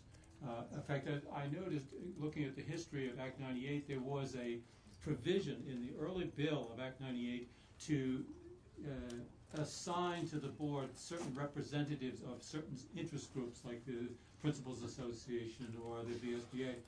And that was dropped out, and I think that was very wise and attentive to the board's kind of unique function. It's a very diverse group. A few former educators, a lot of people from other backgrounds, former legislators and business people like my colleague, Mr. Peltz. And the age is quite remarkable. The youngest member of the board is 16, bless her heart, and a very talented and terrific young woman. And the oldest member of the board is 60 years older, and I don't know who that might be. And we have everything in between, and we bring a diverse set of perspectives to our work. But we don't bring a lot of technical expertise. So in that sense, this seems to us little point in scrutinizing in detail what the agency is doing. They are more expert than we. Much of this is by habit and custom. Much of it is actually still enshrined in statute. And so we are working, in fact, I have a phone conference tomorrow with Legislative Council member associated with the Senate Committee on Education to begin formulating kind of what the chair calls a placeholder piece of legislation, that we get started on documenting what these vestigial pieces of statute are, and presumably both the House and Senate committee chairs have indicated great interest in our goal of reinventing the board. And frankly, that is our goal, to reinvent the board. I know that the board has its critics. Just a historical note that might be amusing at the very least. The State Board of Education has existed for well over 100 years. It had its early formative shape in Civil War times. And it has existed and been terminated probably 3 or 4 times over the course of that 120 years. It's interesting to notice sort of when does the State Board get executed, exterminated. And it's usually at a time when there's a burst historically of localism. Local control becomes a fervent issue. It's always an issue in Vermont, as you know, but it has these sort of peaks and valleys. And of course, Act 46 kind of really nudged that bear. And you all knew that when you adopted Act 46, and you all knew that when you handed to the State Board the dirty work to actually implement it. And sure enough, we offended many communities, and some of us, I think, felt a great deal, many of us, whether we voted for or against the state plan, felt a lot of regret about how we were changing the landscape for these communities. But we felt that we were directed by you to do so. Of course, as a consequence, we've taken a fair amount of heat for that. So historically, the board has gone in and out of business, usually going out of business at a time quite like this, when there is this stirred up fervor. Our goal, I think I would characterize what the board does now is most of its time is on this administrative stuff. But another important part of what the board does is your work. The General Assembly has, I would say, the work we do for the General Assembly, or at the direction of the General Assembly, would take over the years maybe 40% of our time. For example, Act 46, we were in that up to our eyeballs for 8 solid months. I mean, there was nothing else going on the board except Act 46 hearings. Similarly, when it came to the small schools grants, the legislature in its wisdom decided that the metrics for awarding small school grants should be changed. It's a very controversial matter. And guess what? The state board was assigned the duty to change the metrics. I just want to make a point. A couple of times you referred to the committee as you or you. Pardon me. First of all, they're not the legislature, they're the members, and there are 2 members appointed by the governor. So thank you. We have a different that clarification. Thank you. I didn't mean to tar you with such a It was an honor, wasn't it? Accolades. Okay. Moving on. The point is that the governor and a former legislator. Right. Yes. Yeah. Thank you for the clarification. Yeah, that's your fault. So in the General Assembly has then chosen to assign to the state board some pretty delicate issues. Act 46, small school grants, which again annoyed some people, but you knew that when you gave it to us to do. And then most recently, Act 173, which we are right now starting to get involved up to our eyeballs in, wherein by statute, the General Assembly directed that it would be the state board, not the Agency of Education, that would adopt rules for the reform of special education. And of course, the hard work of drafting the rules comes from the Agency of Education. But in fact, there are other entities, a group created by the legislation called the Census-Based Funding Advisory Committee, which is an assemblage of special interest groups, stakeholders, and they have been kind of at loggerheads with the agency over the rules that the agency has proposed.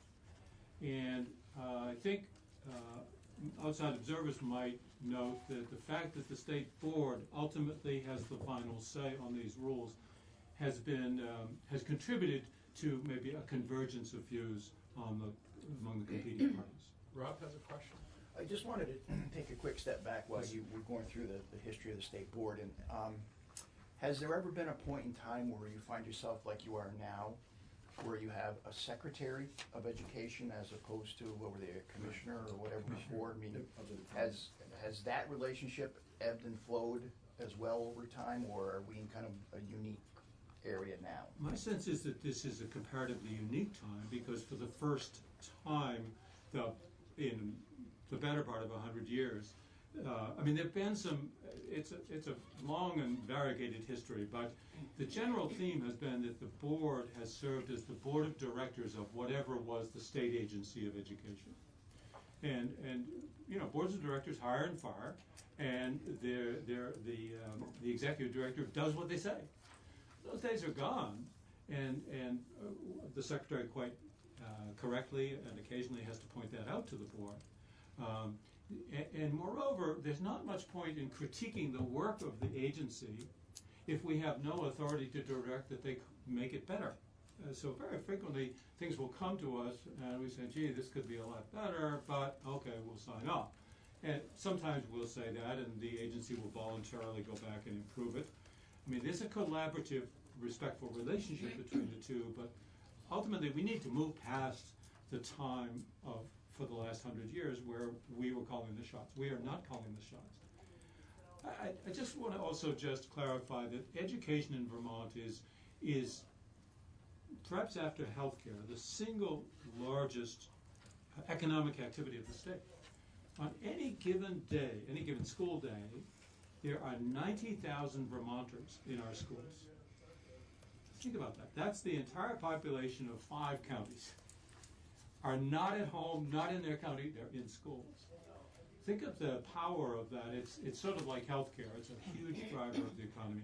In addition to the 75,000 students, there are about 15,000 adults, teachers, administrators, school bus drivers, food preparation folks, all kinds of folks associated with making schools work. There's 100,000 parents, roughly, who are not in the schools, but they're waiting at the schoolhouse door at the end of the day and they want to know what happened, and they most of them really care a whole lot about what happens in schools.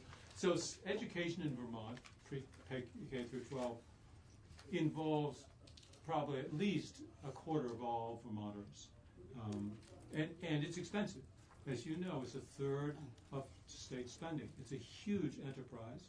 It's also an important economic driver. It creates about 15,000 jobs, some of which are very well paying. So it's kind of a big gorilla in the midst.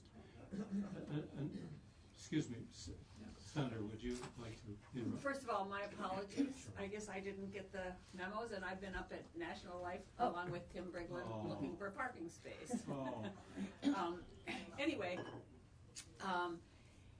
so I apologize for missing the first part of your presentation, but just from what I've heard, I guess my question is, why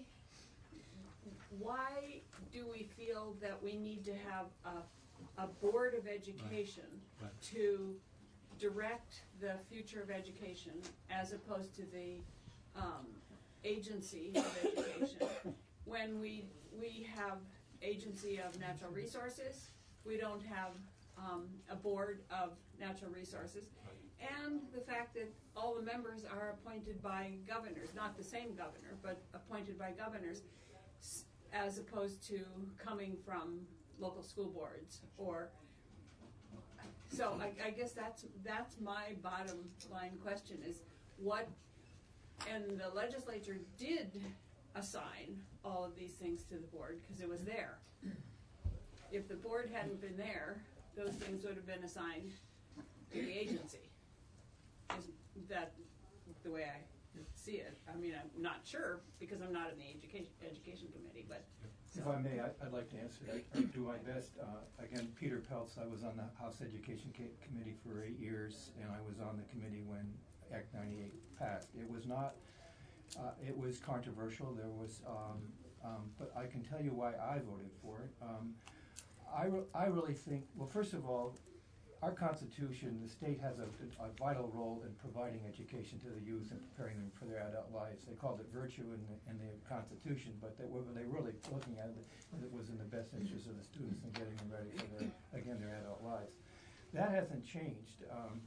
And when we did this, I thought that the role of the board should be a gatekeeper, a buffer between the administration and the legislature and the district district levels. I thought it's a very important role to play, just to make sure that there is a position for the board to act in the best interests of the districts.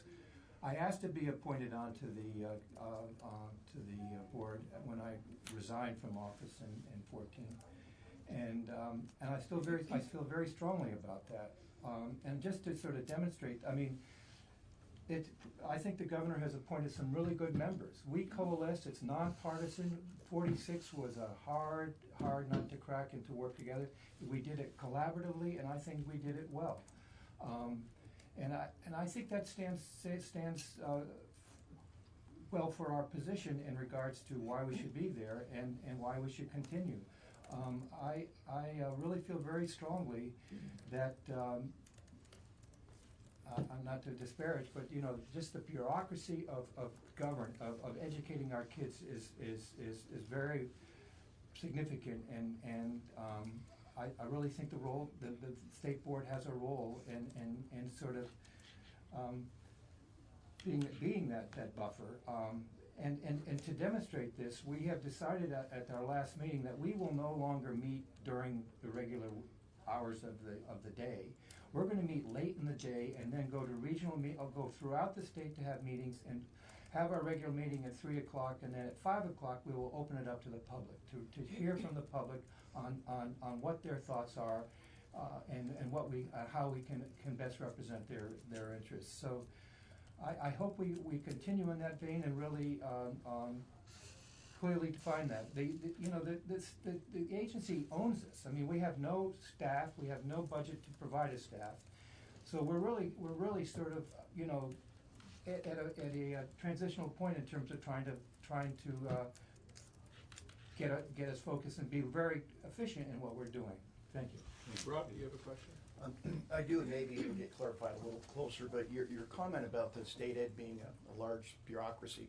Well, I'm just, yeah. Well, I happen to agree with that somewhat.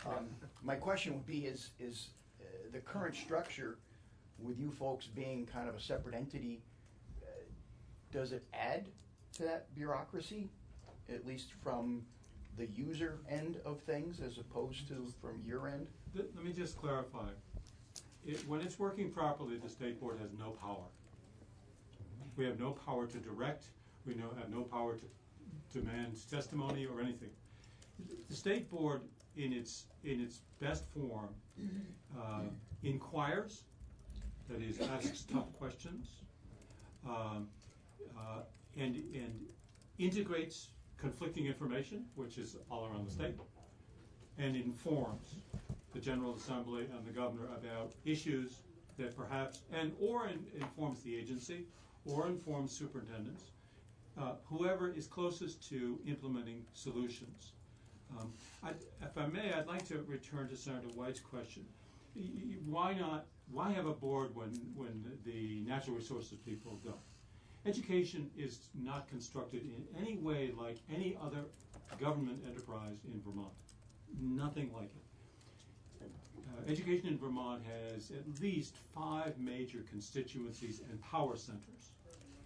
So when you, for example, use the term that the agency directs education in Vermont, frankly, it influences it, but education in Vermont is so democratized and so locally based and so heterogeneous that, frankly, nobody directs it.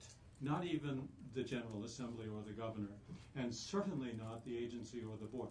Yes, the agency can adopt rules and regulations which require certain behaviors, but frankly, what happens in the classroom is far beyond the influence and control of anybody, except perhaps the principal and the teacher involved. It's an extremely decentralized democratic institution. There's the federal government, there's the state agency of education, there are regional superintendencies, there are multi-town school districts, single-town school districts, there are schools, hundreds and hundreds of them, there are classrooms, thousands of them, and by the way, 100,000 parents who also think they know something about education. All of these are players in this process of education which is not directed from the top at all. It's nothing like a corporate organizational structure. It's heterogeneous. And so the question gets to be, who sees the whole thing? Who has no stake in any of it and sees the whole thing? And that, I think, is the unique role of the board. We're not players. We don't have power. We shouldn't have power to direct or force. We're not a legislative entity. There were times when the board got over its skis, as they say, and did do that, and should, at least in this leadership, that will never happen again. Our role is to number one, we need to be available to the legislature to do what it has asked us to do, things like Act 173, like Act 46. If you don't have the state board, you won't have anybody in the field with a broad, non-political base to implement some of your directives. And moreover, without a state board, you basically will have no entity in the state that has a nonpartisan, nonpartisan, independent overview of education, and has the license to attempt to bring about consensus and shape the future of education. Can I ask you a couple of quick questions, John and Peter? And these are very, because of time constraints, I'd ask you to consider just very briefly. I'm sure you understand that we sunset organizations. An administrative branch comes to us, or like an agency, and says, here are the organizations you want us to review. We think these three should no longer exist and should be sunsetted. So my first question to you folks, very briefly, is it your expectation the State Board of Education does not want us to sunset them? Yes. Do not. Do not. The state board does not. You don't? Okay, that's first. Second of all, is it your intention to continue to work with the Agency of Education and the administration to clarify whatever that new relationship is with your new role and your relationship with the Agency of Education? Of course, but also the legislature. And that's been evolving since '98 was enacted. Okay, all right. The third one, as you just answered, well, let me phrase the other question first. You do realize what a precarious position the State Board of Education is in at the moment. Perhaps you could help us understand what makes it so precarious. So I'll give you the example. I come from Stowe. Now, I'm not involved in any of the local school boards in Stowe, and I'm not involved in any of I don't have any decision-making authority with Stowe. You can't go down and get a cup of coffee without hearing about the State Board of Education, et cetera. I realized that the sort of base closing duties were given to you folks, and you had to carry them out. Nobody likes that kind of function, but you are in a somewhat precarious position. Yes. So I want that acknowledged. And then I do want you to ask or answer if you're willing to work with the committees of jurisdiction in the legislature after you've sorted that out to explain yourself better with all the stakeholders involved, and not so much as a small group like the 6 members here in this commission. It's my expectation that you'll do that. You'll House and Senate committees of jurisdiction. Oh, absolutely. I mean, I met last week with both the chairs of the 2 committees. I should think government operations also has an interest in this. And it's our hope to introduce legislation, or the committees will introduce legislation to restructure the relationship between the agency and the board.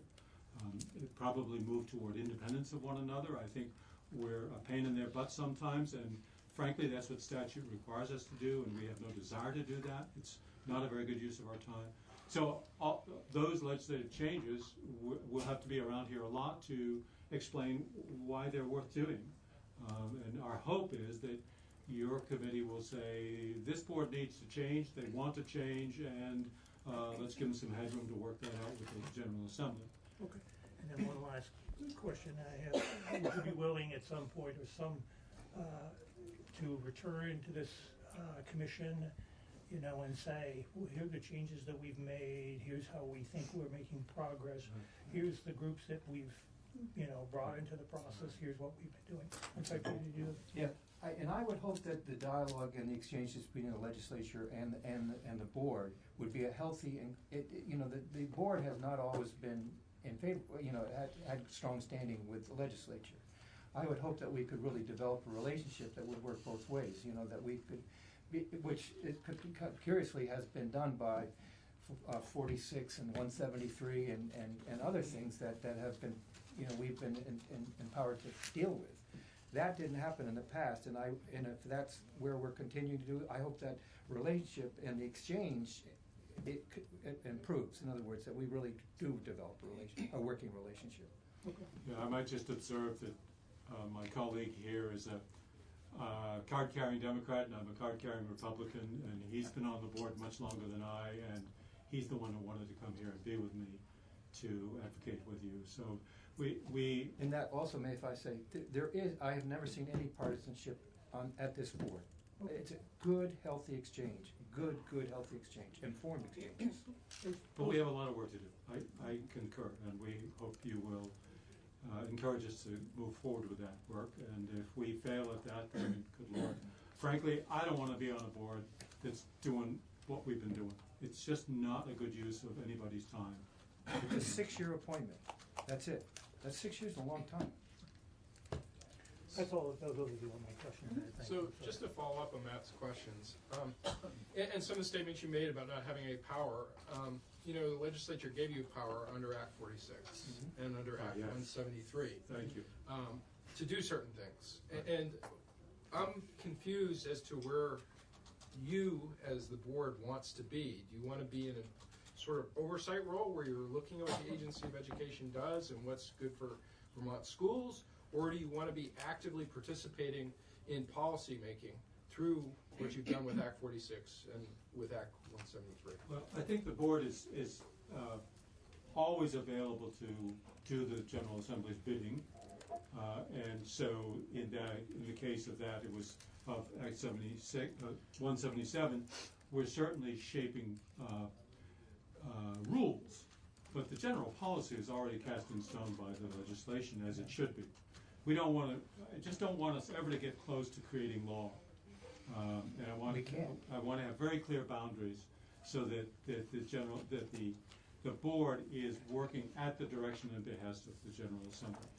Beside that work, though, I would like the board to become kind of a think tank about education in Vermont and gathering information, not, by the way, just looking over the shoulder of the agency. Because the vast majority of what really happens in education isn't happening at the agency. It's happening in the schools and in the districts.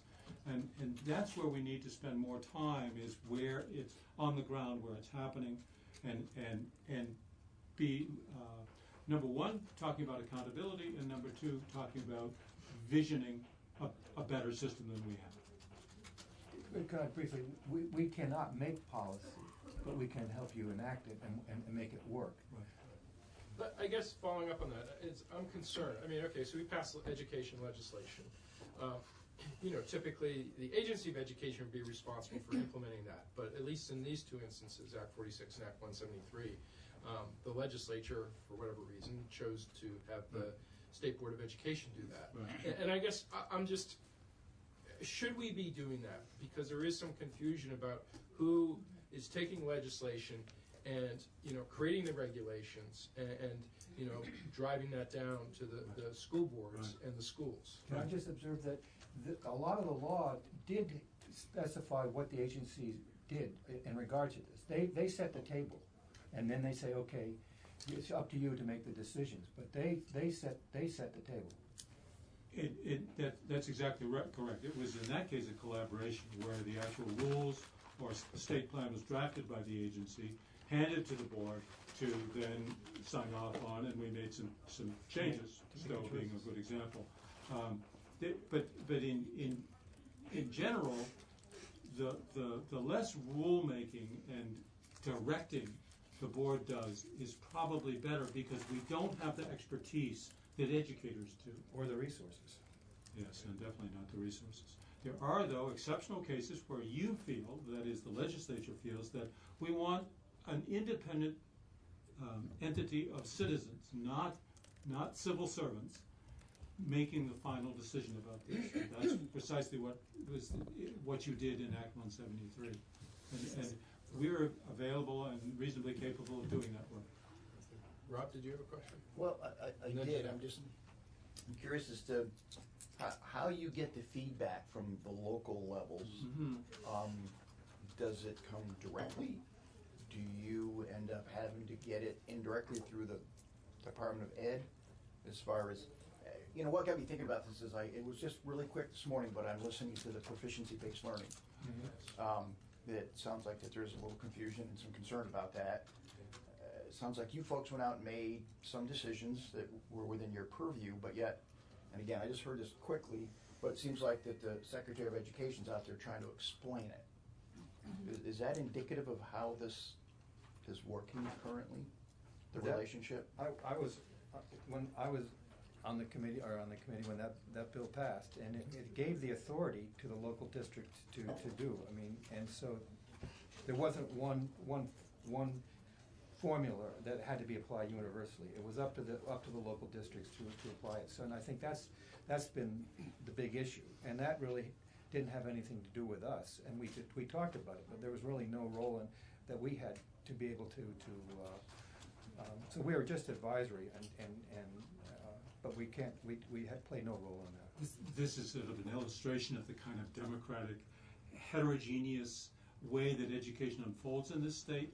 There was no template given by anybody, the legislature or the agency, about how proficiency-based learning should be done. It was left to every school to figure it out.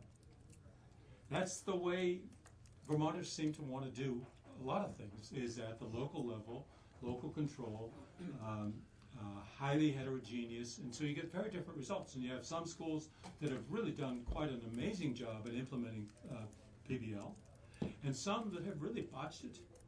And that's what happens when you leave it to folks to figure it out. And that was, I think, quite clearly stipulated in the statute, that you would do this, but how to do it was left to each district to figure out. Just like curriculum. Curriculum in every school district and superintendency is a local matter. The state board has no control over curriculum. We set standards, but we don't set curriculum.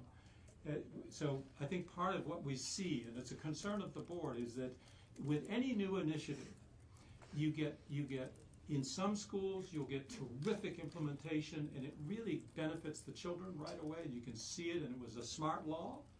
And then in other districts, it's very slow to roll out, and maybe never does. And those children are at a disadvantage as a result. So part of the challenge that we face in our state is this wide variation between sort of strong districts, well-resourced districts, and districts with different resources and, frankly, different aspirations for their children. It's like we're dealing with two different nations sometimes, and that's how it felt during Act 46. Jeanette? No, I am not going to ask my question, but that is true with lots of things. It isn't just education. If we look at our justice system, we have 14 different justice systems in Vermont because we have 14 separately elected state's attorneys, and we have 14 different elected sheriffs. So I just came from Waterbury with a meeting with Mike Sherling, and I mean, there are issues there too. So it isn't just education. Yeah, it's Vermont. It's the Yeah, way we do things here. And it does seem to me that the legislature passes.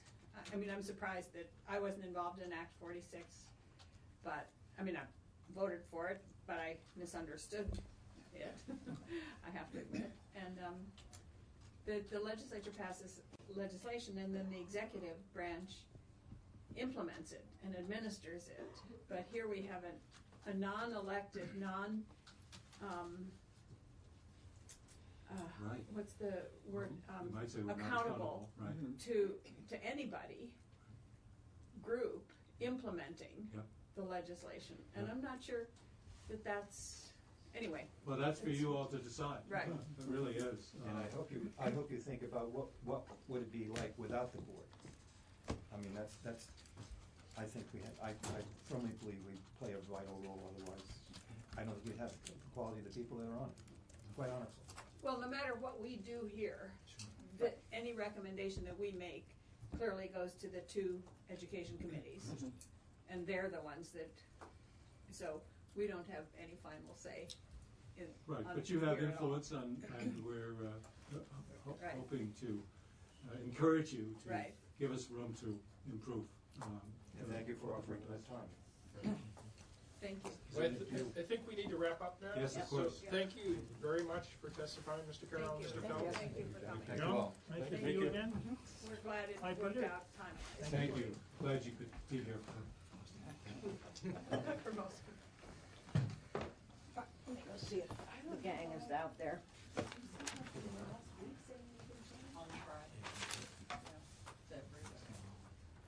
Oh, on Friday?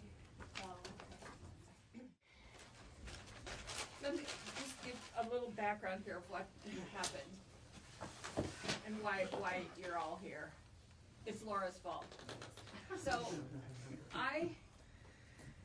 we are tasked with looking at boards and commissions and which should exist and which shouldn't exist and which ones might be combined to be more effective, and because we know that a lot of boards and commissions kind of get created and then they outlive their usefulness and or something else pops up. So I was having this conversation with Laura because this is an area where I know nothing, and I really, it is not my area. So I was having this conversation with Laura, and she said, well, you can't, how can you decide what kind of governance you need if you don't know what it is? Not big IT, but little IT, it. And she said the oversight committee has been working, and I'm not sure if they've been working with you over the summer, but you are involved in this, that you've been working on looking at what it is we need to know about. Is that fair? What it is we need to know before we can start asking the questions about how should we govern. And you're not looking at governance necessarily, but you're looking at what it is we need to know about this whole area. So we decided that it would make sense to just have a roundtable discussion about where you guys are and what it is we need to be thinking about before we start thinking about governance. Does that make sense at all? Yeah. So, may I Yeah, enhance that? Yes. May I do that now? Yes, Okay. you may. So, specifically, the Joint IT Oversight Committee has been looking at cybersecurity, Mm-hmm. and also some of the larger IT projects.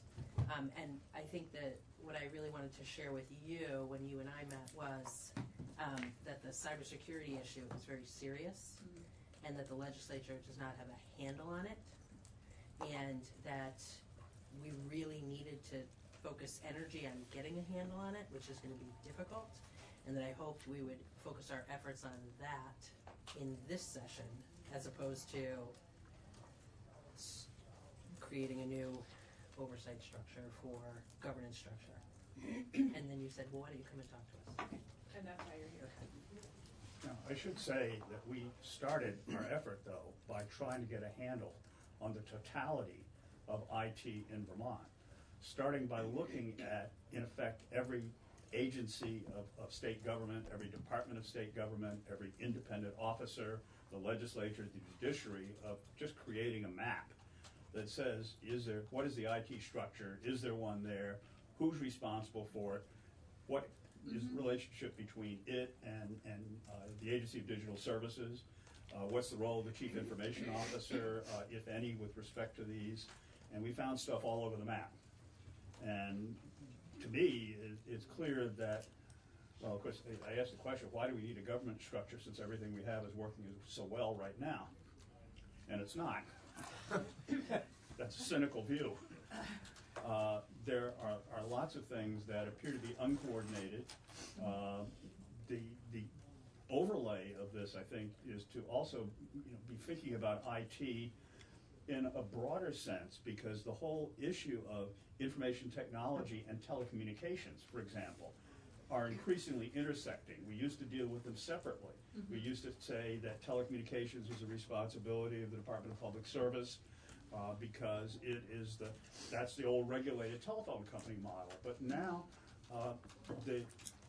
where IT stops and telecommunications begin is a line that nobody really knows, and it's increasingly intersecting, and certainly when you look at the Verizons and the AT&Ts of the world, their feet are clearly in both camps in terms of both the internet and also the transmission of telephone signals that used to be solely the regulated telephone company's role. So that to me is one of the bigger issues that we really need to think about. What's compounding all of this, though, and making it more complicated is the role of the federal government versus the states. In the old model of telecommunications, we have oversight through the Public Service Department and the Public Utilities Commission. We've got control of these telephone companies. But as the telephone companies move into the internet, and as the internet moves into transmitting telephone signals, many of us use Comcast or whatever as our landline now, and indeed many Vermonters don't use a landline at all. Their telephones are solely in the net. And all of that is the almost exclusive, there's some exceptions, responsibility of the federal government. It preempts many of the things that we can do. People knock on our door and say, you got to prevent 5G because it's going to kill us and end the world. And our answer is, we can't do anything about it. We do not have even the ability to control what are potential health hazards, if there were any, because that is the exclusive province of the federal government. So that compounds anything that we may want to do vis-a-vis governance. So that to me is the issue, and I think Laura and I have discussed briefly that maybe this is a year in which we really need to study what is the model that we have regarding this whole governance structure of IT, as opposed to moving precipitously. I mean, there are all kinds of ways that we can move precipitously and so on. The second thing, though, in my mind, though, that we may need to do, and this is something we may need to do this year, we need to talk about it further, is strengthen the role and clarify the role of the state chief information officer. Because one of the things in terms of the matrix we did is to clear this, is at least establish the fact that we're all over the board, and the notion of some dotted line responsibility to the chief information officer for information technology throughout the state may be a role. Don't kill everything until we study it about how things are organized now, but look at the role of the chief information officer as, in effect, a dotted line responsibility to stay on top of IT throughout state government. That may be something, a limited step, that may make sense at this point. And I know there are differing views of that, but so that's kind of the long-winded summary of just what I see in the landscape. Yeah, I know that this came up last year. So Senate GovOps is in the room right here, and institutions is here, and finance is here. We're right there all. And whenever anything would come up in finance and institute, it seemed that it was going like this. Well, we do that, but we don't do that. They do that. We do that, but they do that. And so from a governance standpoint, we started saying, well, who is responsible and who does run the shop? And we couldn't figure out. You guys might have been smarter than us, but we couldn't figure it out. And so that's, yeah. And the Senate is, we don't have a committee like the House does that deals with I've addressed that with the pro tem and said that we need to sign it someplace. We need to, put it in someplace. But realistically, the way we're structured, there are things that each of these entities does that are sufficiently unique that even if we had a separate committee, and I'm not necessarily advocating that, the other committees, the things that are in their jurisdiction are still going to be involved. They are, but we do need to have a central, I think, that's going to be the main committee, and then as things, I mean, if it's a utilities issue, clearly it's going to have to go to finance. But I think we need to have one place where they can look at it more comprehensively. What is it? What is it? I don't know what it is. That's. I think that's part of the problem. Is that I don't know what it is. So that's what you're here to tell us. Well, I think maybe it might be useful for you to hear from Secretary Quinn as to what his view is. One of the things I thought was very interesting is we started dissecting this roles and responsibilities issue, and of course, we talk about the Chief Information Officer. Well, he's the Chief Information Officer for the executive branch. And you've got a separation of duties issue right out the gate because, you have the judiciary and you have the legislature, and they're in very somewhat different places in terms of how they're structured, and the Chief Information Officer can't necessarily tell them what to do. Before we started our work on joint IT oversight, they didn't even meet. And we've got them now meeting on a regular basis together and collaborating, and clearly...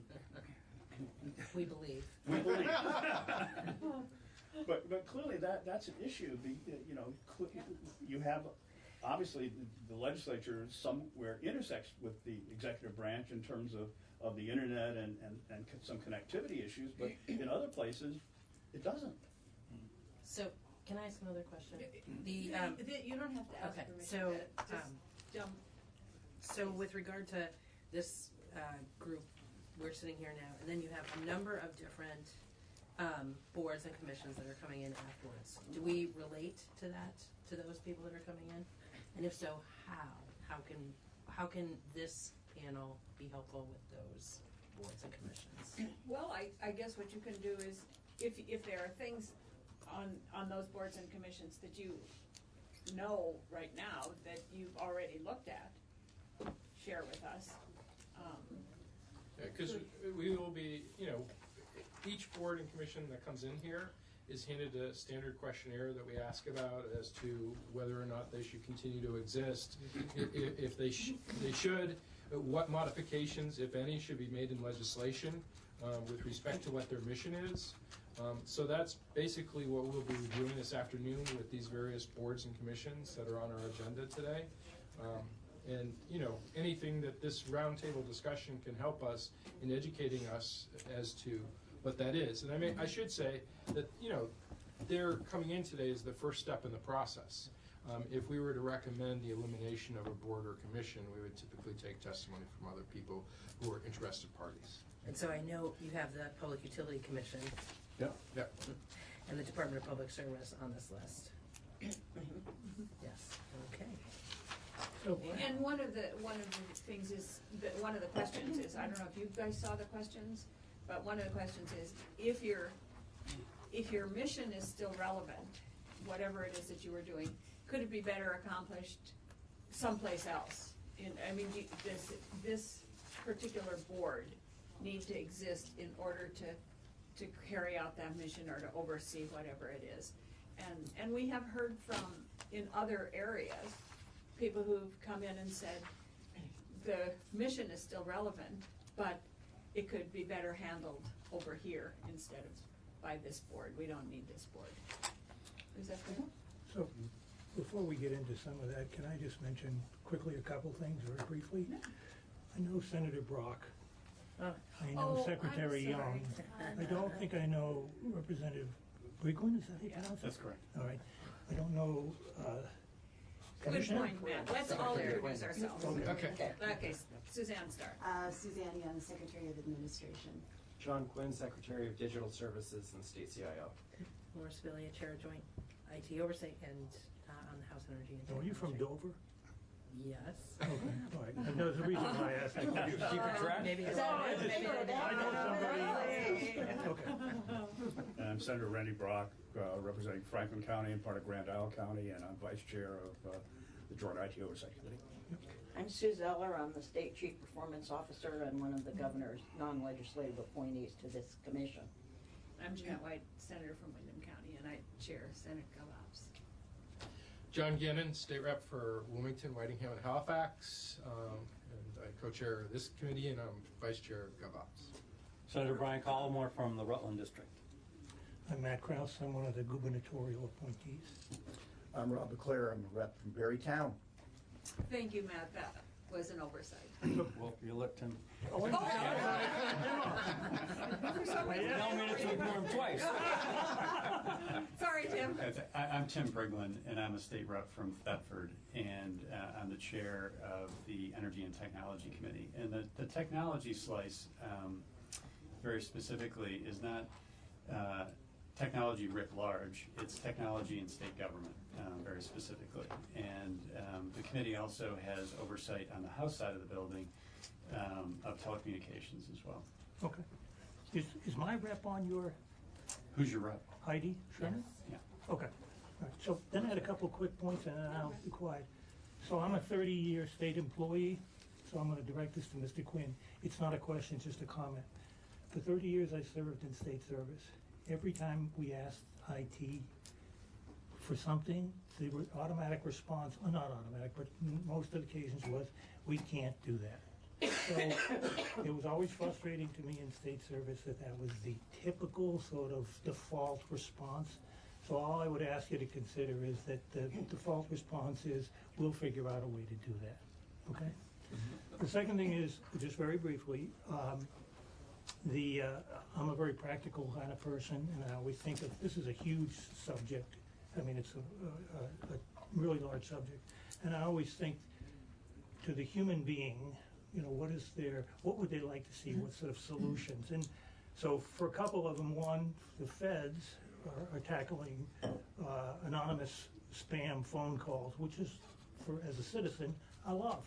Take care of that. That's a problem for me. I get phone calls that say 802 all the time. That's good. I'm happy that they're doing that.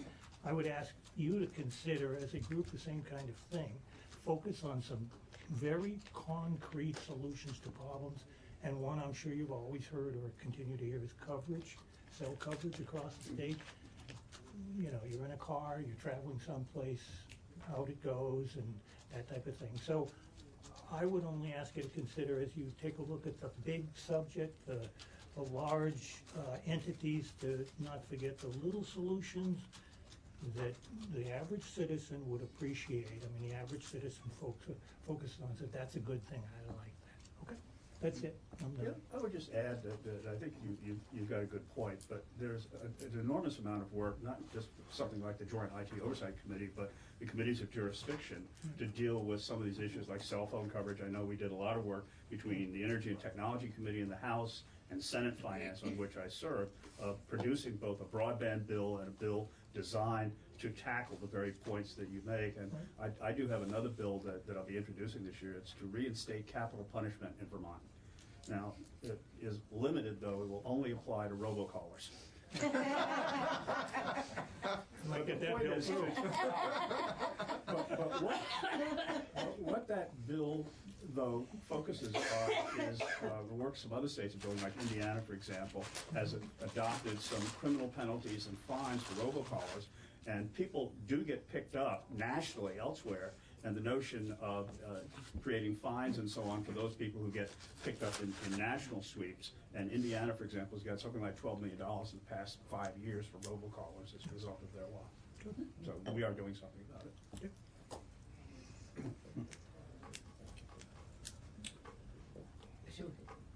Hear from John? Yeah. Could like to hear from me? That would be you. Sure. So, to echo some of what Senator Brock said and what Representative Spelia said, you know, things are still a little disjointed across state government, but what I would say is, since 2017, when we created the Agency of Digital Services, we've been focused on the executive branch. Each agency, each department had their own IT person or multiple people. And so, excuse me, over the past couple of years, we've been reorganizing them and making us more efficient and trying to spend smarter. We've documented in the first 2 years $5.5 million of cost avoidance by being able to reuse what we already have across state government, being able to use employees across agencies rather than just in one agency where they may have been before 2017. Now, if they have a specific skill set, we're able to look across the enterprise and pull those people around, which has been valuable to the enterprise overall and saves money. So I think we've done some good things from that standpoint in regards to cybersecurity. When you look at the state's posture prior to 2017 and then now, We have visibility across the enterprise. We know what we have and where we have it. We know what our assets are. We didn't before. Our risk to a cyber threat was much greater than it is now. It's still great. It's great for all states. But right now we're in a much better position to be able to not only stop an incoming threat, but be able to respond in a faster, more coordinated way. So those are some of the things that we've done in the executive branch as a new agency.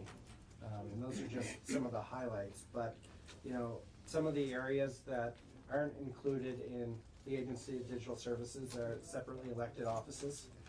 So whether it be the Attorney General's office or the Secretary of State's office, 3 branches of government, so the legislature, the judiciary, radio services and public safety. That's quasi-IT. They use a lot of technology to run their radio network, but they have the expertise there, and we coordinate with them fairly closely on what they're buying and how it's being implemented to make sure certain security standards are being followed. The telecom piece still falls under the Public Service Department. That's more regulatory, and so we haven't, you know, that we leave that to them. We do not get in that business. And then there's E911, which I think there's going to be a report by the Secretary of Administration, Suzanne, by the end of the year, making some recommendations there. But, you know, I look at that myself, and that it's going to be, you know, one of those things. Sure, they use IT, but so does every other agency out there to run their agency or their group. And then the HIT, the Health Information Technology Plan, that's run out of Human Services, but we're involved with that through statute and through just general oversight. So whether it be Vital or any other organization that connects to our network, we look at their security standards to make sure whatever they're doing doesn't increase our risk to a cyber threat. So they have to follow certain standards if they're going to connect to us. So a lot of valuable things that we've been doing, but there's still some, you know, better coordination that could happen. Rob, you had a question? Well, I got a couple. I mean, there could be some. One of the issues that seems that we've had, especially before the creation of your position, was that we never had the ability to quantify what we had, what we were spending on IT, what we had for resources in IT. Have we been? Are we at a point now where we can say, you know, how many folks we have in IT, what we spend, say, on the executive branch side on IT, and more importantly, what we have for in-house capability? I've heard the example a few times, like the Health Connect. One of the reasons that it has been the ongoing, I guess I'd have to say failure, that it has been, is that we just did not have the in-house capability to deal with, one, even what we were asking for, and two, to deal with it after the fact. Are we in a better place now in regards to that? And the last one is I know that on the human resources side, there's an awful lot of activity going on about dealing with legacy programs, and all those come with an enormous price tag. Do we have a plan in place for that sort of stuff? I know I ask you a lot, but that's it. Okay, so I'll try to address some of those, unless if someone else wants to. So we've done an inventory across state government. Before, we didn't know who was IT and who wasn't. We have about 386 IT professionals across state government. That includes business analysts and project managers and IT managers and system developers. We know what we have for assets. We know what we have for the number of computers, the number of servers, the number of switches. We manage over 20,000 devices and 1,400 applications. That's about one application for every 6.5 state employees, which is a lot. It's a lot of applications for that group to manage. There are about 10 security professionals for all of those applications. So that's one area. I think we had 7 before the Agency of Digital Services. So as positions come up, as vacancies come open, we look at every single position very carefully to see, you know, what is the skill set that we need, what is the priority. So we've transitioned 3 people to security already. We've built a business office, which, you know, was which was something that I overlooked in the beginning. We used AOA Business Services, and we really needed our own for the amount of services that we provided in the build-back structure. So we moved a bunch of business office positions around and have a full suite of business office professionals, including payroll and those type of things. Are we properly staffed, or do we have the right skill sets? In some areas it's very challenging. So system developers, people that are developing connections between systems, people that are developing certain code for regulatory or legislative changes on legacy systems that are up to 40 years old. Those are really challenging positions to fill. They're challenging not only for state government, but they're challenging for Vermont employers, just with the demographic issues, the unemployment, the low unemployment rate. Vermont doesn't have a large pool of IT professionals anyways across the state, so it becomes very challenging, and the structure that we have in place across the state as far as being able to telecommute, broadband issues, makes it a little harder to hire outside of Chittenden County for the most part. And so, do we have the right skill sets? Not necessarily. We hire out and do staff augmentation where we can't find those. We do private, we use companies, inside and outside of the state, preferably in the state where we can, but it's been a challenge for us to staff our offices. And I think I missed the last question. It was the doozy. The legacy systems, yes. That's a challenging thing for us. I think we've been talking about it quite a bit as an administration. How do we move forward with IT? How do we keep up with the changing landscape? How do we fund these IT systems that are, anywhere from $1 million to $40 million or higher, right? And how do we do it in a way that's sustainable? And so, one of the things my agency is looking to do is consolidate towards platforms, consolidate towards, I'm trying to think of something that everyone would know. Like, you could call Microsoft a platform, right? Something that's common to everyone, a common email type of client. Get everyone on those type of email clients, which will reduce the number of staff that we need internally, and focus our skill set in certain areas rather than focusing on 1,400 different areas and trying to keep skill sets. We're trying to narrow those down. One of the other areas is case management. We have hundreds of case management tools across the state. We're consolidating where we can to one platform, right? Everyone may still have a separate instance, but we're gonna focus on getting everyone on that platform rather than needing 40 people to manage that. We may only need 10 people in the future. So we're focused on things like that, and that's how we're trying to get off the legacy systems. Technology's changing every day, which makes it challenging. But by focusing on those cloud type of solutions where we get out of the business of having to upgrade. Every time we do an upgrade on our ERP system, for example, it's $3.5 or $4 million. We have to do one of those every 3 or 4 years. We want to get out of that model. We want to move to the cloud software as a service where the company that's hosting that has to do those updates, and we're continually up to date. So we'll level out the spending projection and be able to plan longer term, because we'll know with that company we'll see an average increase of 4% or 6%, but it'll always be up to date and always secure. I'm good, thank you. Ryan? It's something I just want to follow up on, Sure. because I think it tracks with what Secretary Quinn was saying, and it's something more that the legislature has to consider. It might not be in the purview of your committee, but is thinking about how we actually go about funding IT. And I think there's a traditional mindset of it's a capital expenditure. When we're funding IT, we're buying a bunch of big boxes that we're putting on people's desks, and they're going to sit there for 10 years until we replace them 10 years later. And we've moved way beyond that as a society. And how we fund a lot of IT expenditure in our budgetary process is through the capital budget. And I know that drives that committee crazy, because a lot of this expenditure is really general fund type expenditure. It's annual operating expenses.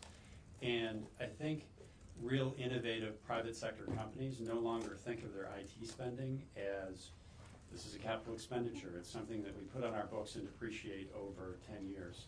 You know, these are annual expenditures. As Secretary Quinn was saying, a lot of this stuff is subscription services that you're paying for year after year, things that are updated, but it's not a pay for it and forget it type of project and then we'll come back to it in 10 years. These are expenditures that go over time. And in a perfect world, and we're a long way from there, this would be more general fund focused as opposed to things that we bond for and pay for over time. I think one of the things that also we ought to be thinking about is the strategic changes in the way IT is being run. We've learned, for example, from Vermont Health Connect that this massive, large project, as opposed to what we're doing now, and I think Secretary Quinn can perhaps address it more specifically about cutting things into smaller chunks so that we can measure them and then adding oversight both from the IT Oversight Committee and from the Joint Fiscal Committee and others to look at those chunks as they're being done to measure how we're doing relative to what it is we're trying to do so that we can stay both on budget and on target. And John, you may want to expand on the strategic changes. Yeah, I think, you know, when you look at how we would go about a big monolithic system like Vermont Health Connect before, it was all one, it was all integrated, every piece connected in some way, and if one piece failed, the whole thing went down, right? We're now building the integrated eligibility platform, for example, in modular, small pieces, so we can measure out each piece, monitor each piece, and if we only get through 3 of the pieces and we have to, you know, change our priorities and cut funding, we have 3 pieces that will improve the lives of Vermonters, right? They'll be able to use those pieces. We'll be able to build off from them. It won't be a failure because we'll have things that we can actually use, things that we spent money on. So where the old approach was, well, we only got partway through the project. There's no real functionality that works yet. And so the change there in strategic direction is, you know, is definitely a lesson learned from the past, and it's not something just Vermont has learned. It's nationwide. So I want to follow up, if I could, on both Secretary Quinn's remarks and Senator Brock. And forgive me if I'm 3 steps behind, because I feel like I am, but from the perspective of a priest from a small parish, here we go.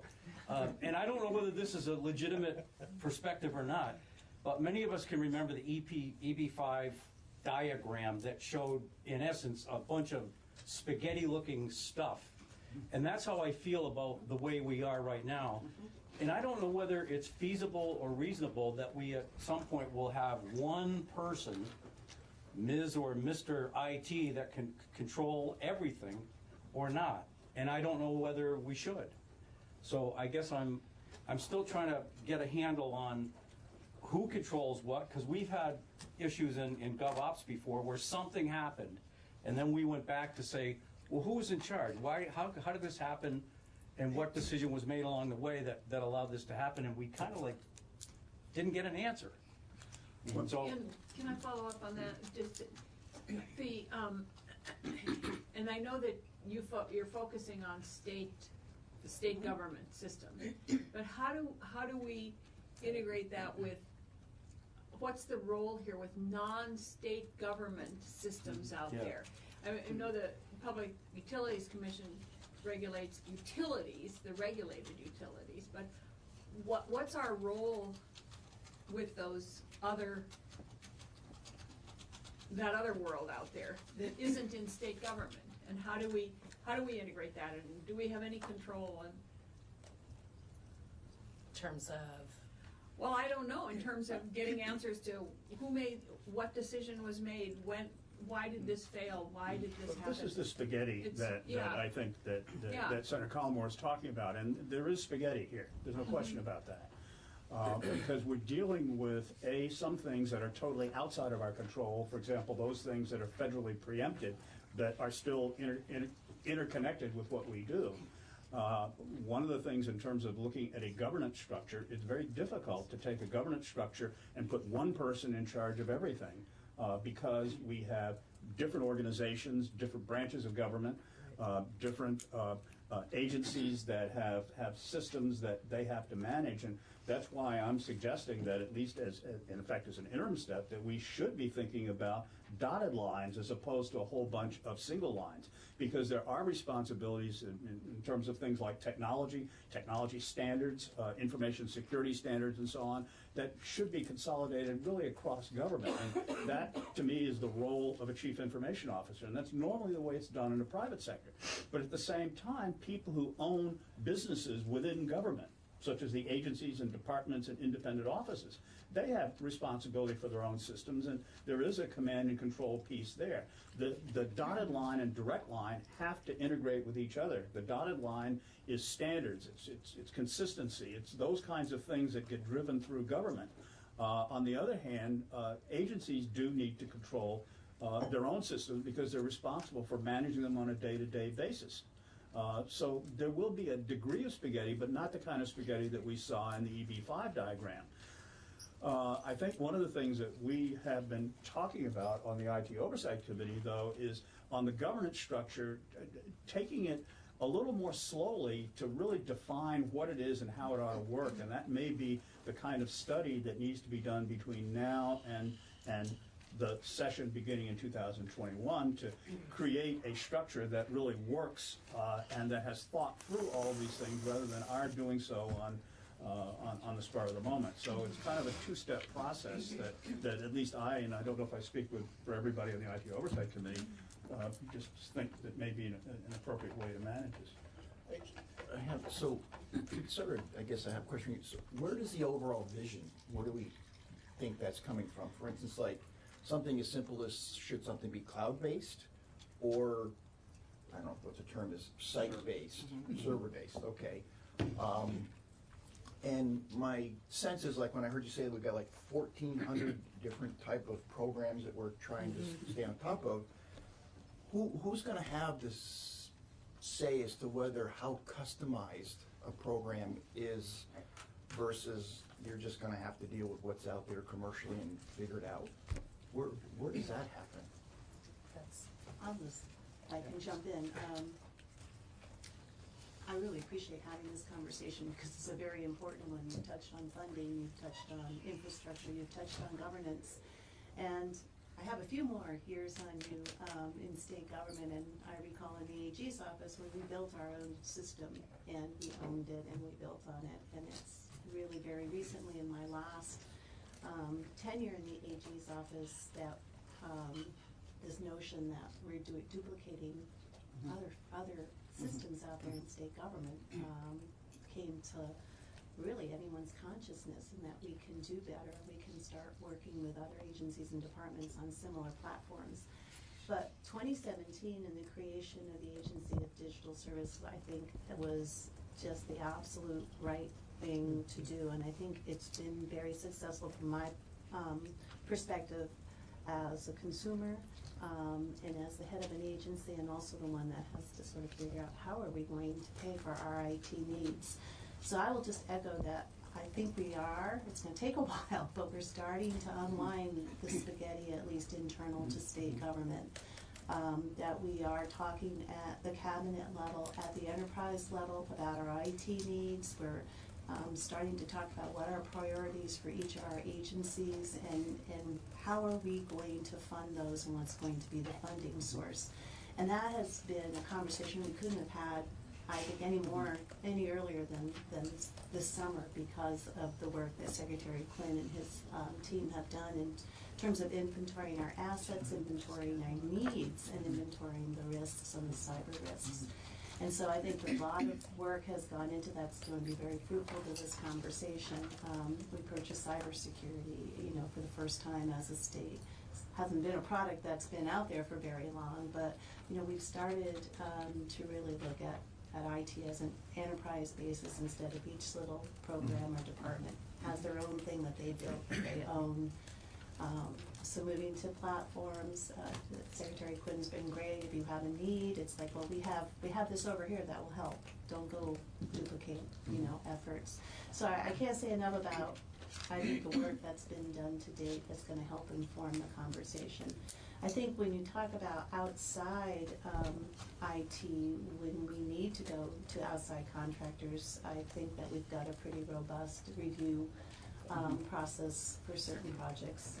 Again, at ADS, where we're applying the standards that we want all our contractors to comply with in terms of privacy, cybersecurity, and the like. And I think that that's, you know, critical to when we have to go outside.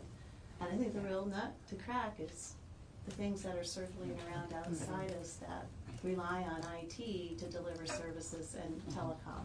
I mean, it's become a much more compressed world, I think, than when it was all separate.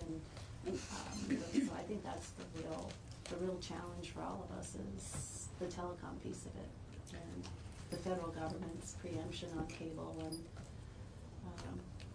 the like. And I'll just add to that, I mean, ADS is the internal executive branch agency of digital services. And while John and his people are responsible for what goes on in the executive branch, not including the separately elected offices, he is also responsible for how the state entity of IT integrates outside, but not for things like outside telecommunications and, you know, all corporate other things. And as to funding, I would make a comment that Representative Briglin made about the general fund. One of the reasons we have like hundreds of customer management systems and, you know, case management systems is the federal government. Because historically, each individual, you know, CFDA number would say, oh, you can use this money to buy tea, so everyone went out and bought it. And so they have been a large contributor to the reason we have the problem that we have. I mean, I remember I staffed a committee that was made up of Mike Sherling, who was the head of the Burlington Alive at the time, Burlington, you know, Bright, whatever the heck that thing was called, and one of the guys from My Web Grocer. And anyway, so the three of them, and we did a review of IT, and one of the things that was really interesting is when we were talking to all of AHS about, at the time, trying to do the $200 million giant access project. And I remember some of the testimony was like, well, yeah, but if we build it this way and this is the way we don't want to do it, we can cover these other 60 programs. Could you not just build what you have to build for? Could you keep it at what you need, which is an eligibility system? So the federal money is a real, you know, it's a real temptation for people to just run out and get it and spend it and not think about the long-term implications. Having ADS there as a bridge against that to say, okay, let's see what you want, let's see what you need, let's see what other people have. Can we work this together? Can we take what someone has and add you to it? It's such a better conversation than just run out and get that federal money. The feds have not been helpful. I mean, they have been part of the reason we have the structure that we have. That isn't true just with IT. That's oh no, that's true with they everything. Have, yeah, they have. It's very tempting to set up a program. Absolutely, yeah. So how do we? I think Matt had a question. I just first of all, I want to mention that Sue's doing a great job on this commission, so I want to put a plug in. You're her boss, right? Oh, yes. Okay, I just want to put that plug in to let you know you're doing a great job. So, okay. Well, you got to quantify great here. Wow. Oh, thanks, Rob. I did have a couple of things that I just wanted to bring up. First of all, I'm appreciative that the state created an agency for the digital services. That's a real big promotion. And I'm glad that they centralized everything, because that's important too. I used to spend my entire career in Department of Human Resources, and the last couple of years it was very good about getting notices that somebody had opened something up. It opened up a virus, et cetera, don't do it, et cetera. So it was fast response, and I really appreciate that. But I do have a couple of things that are of concern to me. There's 7,000 state employees, and many of them have access to terminals. And with the best of intentions, sometimes people access stuff they're not supposed to. And the last I'd heard, when I left state service, that VSEA was going to work with the state on ensuring that employees weren't spied upon, but that the places that they were accessing, et cetera, were going to be controlled, if you will. Okay, so that's one thing that sort of, there were a lot of folks who, I was told, I'm not a big Facebook person, but they're on Facebook all the time, or eBay, or something of that nature. So that's kind of not a good thing for state employees to be using those services. I wanted to know if, in the cybersecurity field, you were accessing Norwich University. They have a very big program over there for cybersecurity. We are. You are, okay. So you should talk about Yeah, that. okay, and then just one other piece. Where does AI fit in this? Because I assume this is, Brian mentioned who's the big boss going to be, and in a few years it'll be AI. I mean, that's they'll be controlling all of this, and you'll have input into it, but they'll be making the decisions and using various apps, et cetera, to control it all. It won't be perhaps an individual, but AI fits in here someplace. Let's put it that way. So the only one I want to have maybe a comment was the sort of VSEA. That's the last I'd known that VSEA and the state were discussing sort of how 7,000 state employees were going to use these new terminals, the services that were available, making sure that citizens got their money's worth. Right. So I'm not going to go into human resources policy at all, but what I will say is that the tools that we've been installing or implementing across what I would call our perimeter, our intrusion detection system and prevention system, looks for certain types of URLs, looks for certain types of websites. We block those at the gateway into our perimeter, right? So the ones that we know about that are just downright bad, we block those right away to make sure that we're preventing ransomware and viruses from coming in. It's not 100% foolproof, none of them are, but a lot of that stuff is blocked on the outside. At this time, we don't monitor usage of state. You do not?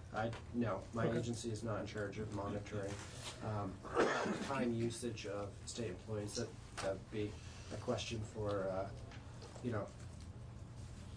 Department of Human Resources, but we haven't been instructed with implementing anything like that. But overall, the tools that we've been putting in place are really to mitigate the risk if employees do stumble onto a website that may be harmful to the state government. So, and I would add, one of the risks that we're currently trying to get our hands around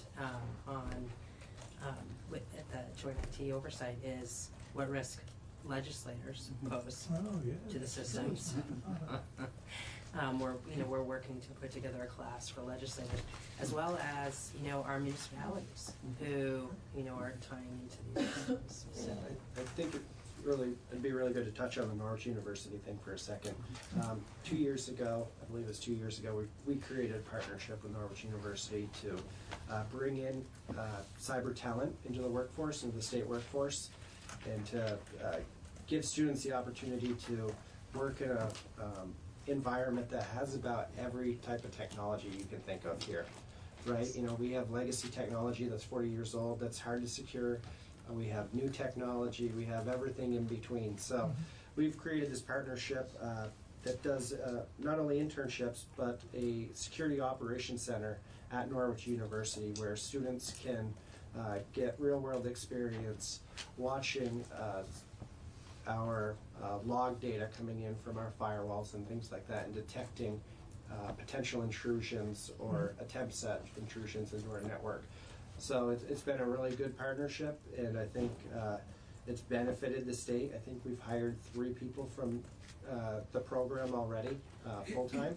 So it's definitely been one of the better things we've done. All the states are having a hard time hiring cyber talent, but this seems to be working out really well for us. Good. Okay. So, thank you. Well, I would also add Norwich has helped coordinate this cyber class that hopefully we'll have legislators taking as well as municipalities. I'm an alumni of Norwich, and I'm So really you got your pleased plug that in. they, well, I don't want to put a plug in, but I'm pleased that they, as an academic institution, they don't sort of sit in an ivory tower, that they're out there into the community, into the, where they can help out, resources or the organizations in a state. Okay, we're small, anything that they can do to assist is really vital, it's important. One of the other things I failed to mention was we implemented a security awareness training program for our state employees. The last time I looked, we had, I think, 4,600 people that had taken the awareness training. And it walks you through different modules, whether it's identifying an email that may be a spam or phishing attempt, or how to identify websites or links that maybe you shouldn't click on. And we just bought a new software that's going to further refine that effort and be able to offer more trainings in depth over the course of the year. And the last thing I would add is we did pass an AI commission. We created an AI commission a couple of years ago. I saw some, I'm not as in tune with the legislature, with the legislative members. They're more closely attuned to what's taking place. I heard something about that, but AI is going to connect all of these things in some fashion. Like I say, AI is going to be able, they'll be able to manage all the information that's coming along and coming in. Yeah, I mean, I note that you are talking in the future tense, but I mean, it's not. present tense. Okay, sorry. So, and it's growing. So two things. First of all, our IT staff at the legislature has me so nervous about clicking on anything that my family gets really annoyed at me when they send me a link to something and I say, don't trust you. I'm not opening it. But anyway. Is that why you didn't check your email? Delete. Well, we tell people not to click on any emails from Hormel because they may contain spam. That's a good one. So You had me at capital punishment there. So I kind of going back a step here.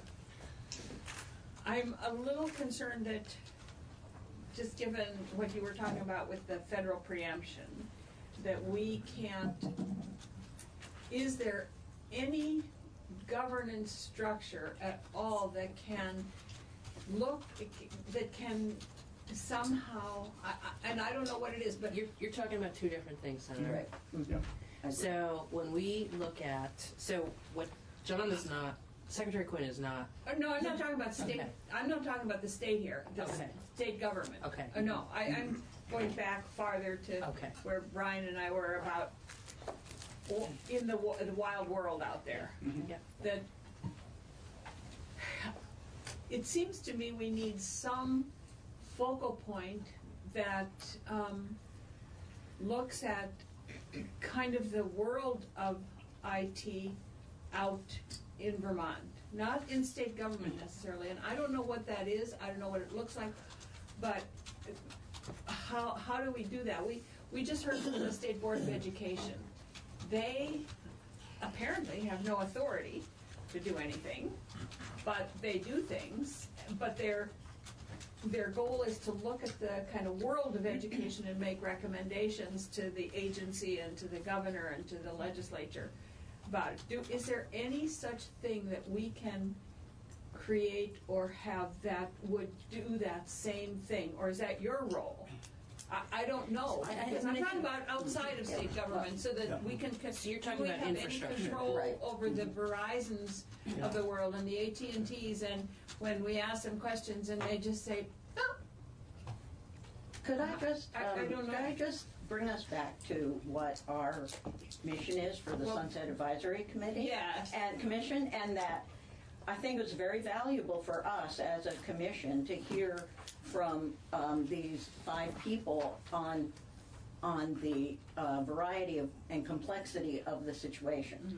But the primary goal, seems to me here, was to get testimony to help us in our deliberation about these committees, so that we understand a little bit better. Okay? Right. Not that I'm not wanting to talk about the greater world, but It seems to me that that's probably something that the legislature as a whole needs to work on with, contact with the administration. But for purposes of this, I think we should, if we need any more information that will help us in our deliberations about the remaining committees and boards that we're looking at today, I think we should ask those questions. But sort of a wider discussion about governance and outside of state government, I think we should probably leave to the committees of jurisdiction. Well, that's what I was wondering, if these people in their wisdom could say, well, one of these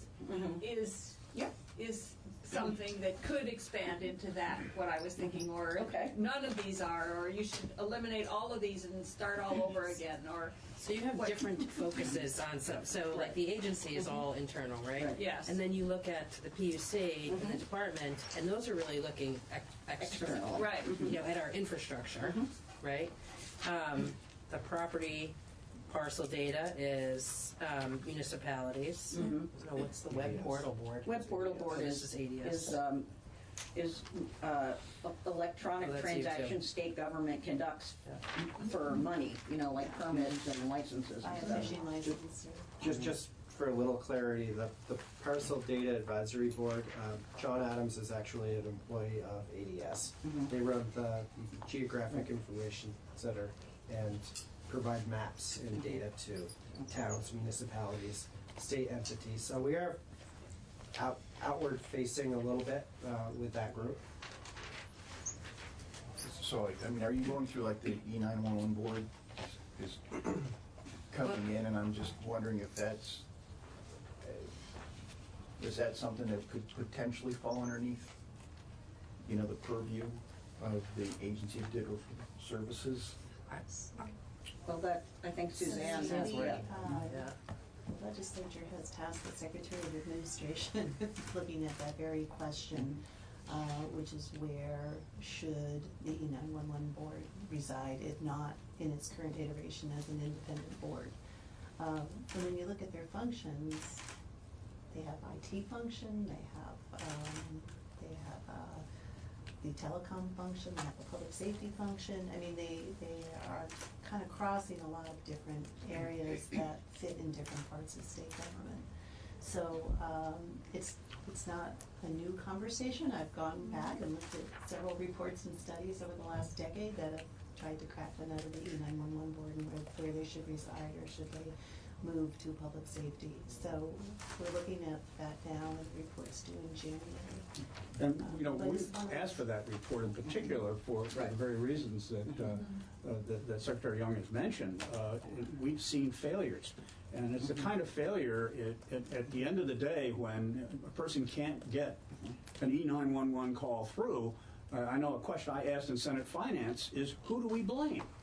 And the problem is there are a number of fingerprints on it, and that goes back to the spaghetti chart. And that's why I lean towards having at least some dotted line responsibility to the technology piece, the chief information officer, because there is an information and there's an information transmission role that's there. Standard setting, monitoring, oversight, as opposed to direct responsibility, can link some of this stuff together better than it is being done right now, because we do have holes, and we have serious holes. Yeah. So, can I just make one comment? We haven't really heard from you, Representative Friedman, so maybe a couple minutes. But following up on Sue's point, we're the Sunset Advisory Commission. We like the sunset organization. That's our, we really get excited about that. I know it's Surgeon's got a knife, you got a cut. You've got a nail with a hammer. But we're, so if there's any organization that's listed here, or other ones that you know of that have outlived their usefulness, we're certainly pleased to hear that information. But I do just want to give you, I don't want to take the chair's responsibility, but just to give you, I didn't really... So the PUC, I think, absolutely, I'm kidding. I just suggested that to him. The PUC and the little more. Yeah, so that'll make some news. I think Senator Collmore's question is the key one that I think you should have front and center as you're thinking about, again, whether to cut, whether to turn the dial slightly on what some of these commissions might be focused on and what your recommendation is back to the legislature, which is accountability. As I look at these different commissions and boards and how they're set up, and having heard Mr. Carroll, who's a constituent of mine, and Mr. Peltz testify earlier, as a legislator and a chair of a committee that has oversight, we're always looking for who's the neck we can choke. Who's, if something goes wrong, who do you reach out for? And as Senator Brock said, also is, when you have the spaghetti structure, what you reach out for and grab is a handful of sand, and there's nothing there to really hold accountable. So I would say that's issue number one. Looking at these different boards, where's the accountability and what's the function?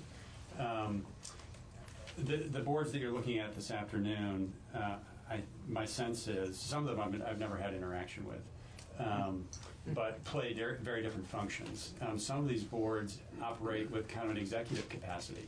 They actually have functions where they have oversight of an executive that reports to them. And that's a very different function than an advisory board. And that's not to say that an advisory board isn't important. And let me make a pitch for one, which is I think I agree with what's been said today in terms of ADS plays a very important function in state government that we didn't have before, which is pulling together from different parts of state government a function that was I don't want to say out of control, but again, there was no accountability for it. And now we have an agency that has the capability of doing that, certainly the mandate. But, where that goes in different parts of state government, for example, the legislature has a committee that deals with IT within the legislature, where that goes with regard to Secretary Quinn's oversight of the Secretary of State's office, the Treasurer's office, the AG's office. That accountability is not there. And do we want to consider as a state government, more oversight there? But in terms of an advisory role, IT and cybersecurity changes so frequently that I think there really is an important role for a third-party independent advisory role to state government, to ADS on cybersecurity, where you've got kind of the best minds in Vermont who are working on cybersecurity, who can give an outside perspective, whether it's to the secretary or other parts of state government that deal with IT. I think this is a place that's very fertile ground to have that type of advice and that kind of cross-fertilization, if you will. And it's because it's such it's an area that is subject to so much change. And I will say that's in contrast to many other parts of state government where, things just, policy changes move at a much more measured pace. This stuff is changing daily, and I think it's important, as high a caliber, or maybe there's a need for improvement we have within state government. I think we need people from outside state government advising us on what best practices are. So I would make a pitch for, there's an advisory role here that's very important. And there's one other role that we haven't really talked about, and it may be outside of the purview of what you're doing on a Sunset Advisory Commission, is I think we need a much stronger audit role, because there needs to be not just the oversight and work being done within state government. We need to have an independent set of eyes to look at IT problems from an auditor's perspective. We have one IT auditor in state government right now, the same as we've had for the past 15 years. And IT has plays a much stronger role, a much more prominent role in what we do right now. And that, I believe, is a real inadequacy that needs to be addressed. So I assume, Senator Brock, your one IT auditor is not sufficient for... No, and to hire people to come in and do outside reviews is extremely expensive. Yeah. Extremely expensive. And this is also a problem that we've looked at overall in our work on the Joint IT Oversight Commission is, are we able, at the salaries that we pay in state government, to hire the people that we really need at the level of expertise that we need. And so what we wind up doing, and this was a classic example we saw in Vermont Health Connect. We didn't have the horsepower to do the work, and we weren't able to hire them at state government salaries, even inflated to market factor analysis. And so as a result, we go out to a contractor, and we pay 4 times the rate that we would pay if we had the person on our staff in the first place. And that, again, is something that we've enlisted the human resources folks to look at, to perhaps give us some guidance in that regard, too. And this is someplace that I think has also moved in a different direction in the private sector in the last 10 years, which is 10, 15, 20 years ago, you went to the private sector and looked at places that used to be considered, I'll say cost centers in most private businesses, which was human resources and IT, have really changed their strategic focus. You look at any private sector business worth their while now, and they are looking at human resources and IT as that's a core strength of the business. And people who are involved in those areas are major strategic players in the organization. It's not the IT used to be a backwater, and that's not the case in well-functioning organizations now. It's a strategic role, and I think it's important that we think of it, from your perspective, as you look at state commissions and who's working on these issues. It's a major strategic function, and we have to have kind of best minds and practices kind of looking at that. This is not a backwater. It's central to what we do. So one thing that concerns me, I've heard from a number of people, is the lack of oversight of the non-executive groups, whether it's the legislature, the Secretary of State's office. Is any effort being made now to consolidate oversight with respect to those other non-executive agencies? I mean, because it seems like if they're not they're not under the oversight of ADS, they may be doing things that are good from a cybersecurity or other perspectives. So we have not come forward yet with our final recommendations, but and that is not one that we've been talking about. What we've been talking about at this point is just having the 3 branches come together to talk on a regular basis, which was not happening. So, and then you've got these outside independently elected offices, et cetera. So, the notion of creating a cyber council, certainly the governor has a cyber council, cybersecurity council. Which I think may have a little bit different scope. But I think there's room for looking at that, for sure. But that also is a role that the auditor's office is uniquely able to play to go across those branches in state government to look at problems throughout the enterprise, which is why I do emphasize that. And Senator Bratt, do you think currently the auditor is focused enough on these technology issues? Well, if the auditor were given an armored car load of money to be able to fund the hiring of the kind of expensive services necessary to provide that oversight, that may be the case. But right now, he's not staffed to be able to do it. He's not funded to be able to do it. And the auditor's office is also one of those independently elected offices, so they there's that pick challenge what they too. do and what they don't do, right? I mean, Well, the legislature can certainly ask them to do some things, and generally you can expect that they will be responsive to that, but we've not asked. And if are we losing money by not asking? I mean, would we be better off paying the money up front to have the audits done than to lose money by? All of this work would be done obviously in increments and prioritization, but to ask the auditor's office just to look at information technology risk in a general term and come back with a plan for doing that might be something that might be worth doing. I know we've had conversations with the auditor's office. We've had the auditor in. I think he's due to come back to us with just some additional information that we asked for about approaching this subject. We are looking at a recommendation around cyber standards. How do we have the means to, putting something like that in statute, as well as notification on breaches of systems. It's been interesting to learn what we don't know. So am I hearing that part of the conversation really is how much of this do we try to do in-house as opposed to outsourcing it? Is that part of the debate? Or some of the... I think I'm a plan person, so I think we really have to, think about what are the next objectives that we have here, and then figure out if we have the capacity in state government. I think, we're hearing a lot about the value of outside independent audit, I think. Yeah, I'm just... We've talked about potentially recommending adding some capacity at JFO. We have Dan Smith there on IT projects. Is there the ability? Should we add some capacity there for cyber security? Did you work it up, right? Yeah, we. You don't use any, is it highway, no, Hayway? Oh, the Chinese, The Chinese, you don't use any of that stuff, do you? Huawei. Huawei, thank you.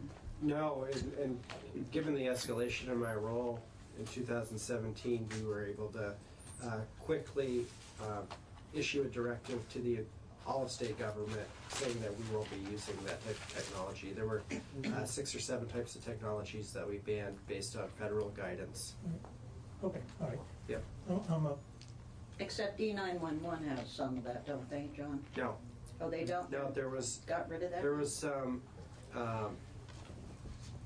Huawei equipment in a data center that had been decommissioned but still in the rack. All right. But yes, there is none in the E911 system that I'm aware of. Okay, thank you. Who's on the committee? I'm just curious, on your oversight committee? Just the 3 of you? No, it's myself, Seth Chase, who's also from Energy and Technology, Marty Feltus from Appropriations, Senator Brock, Senator Pearson, and Senator Kitchell. Senator Kitchell.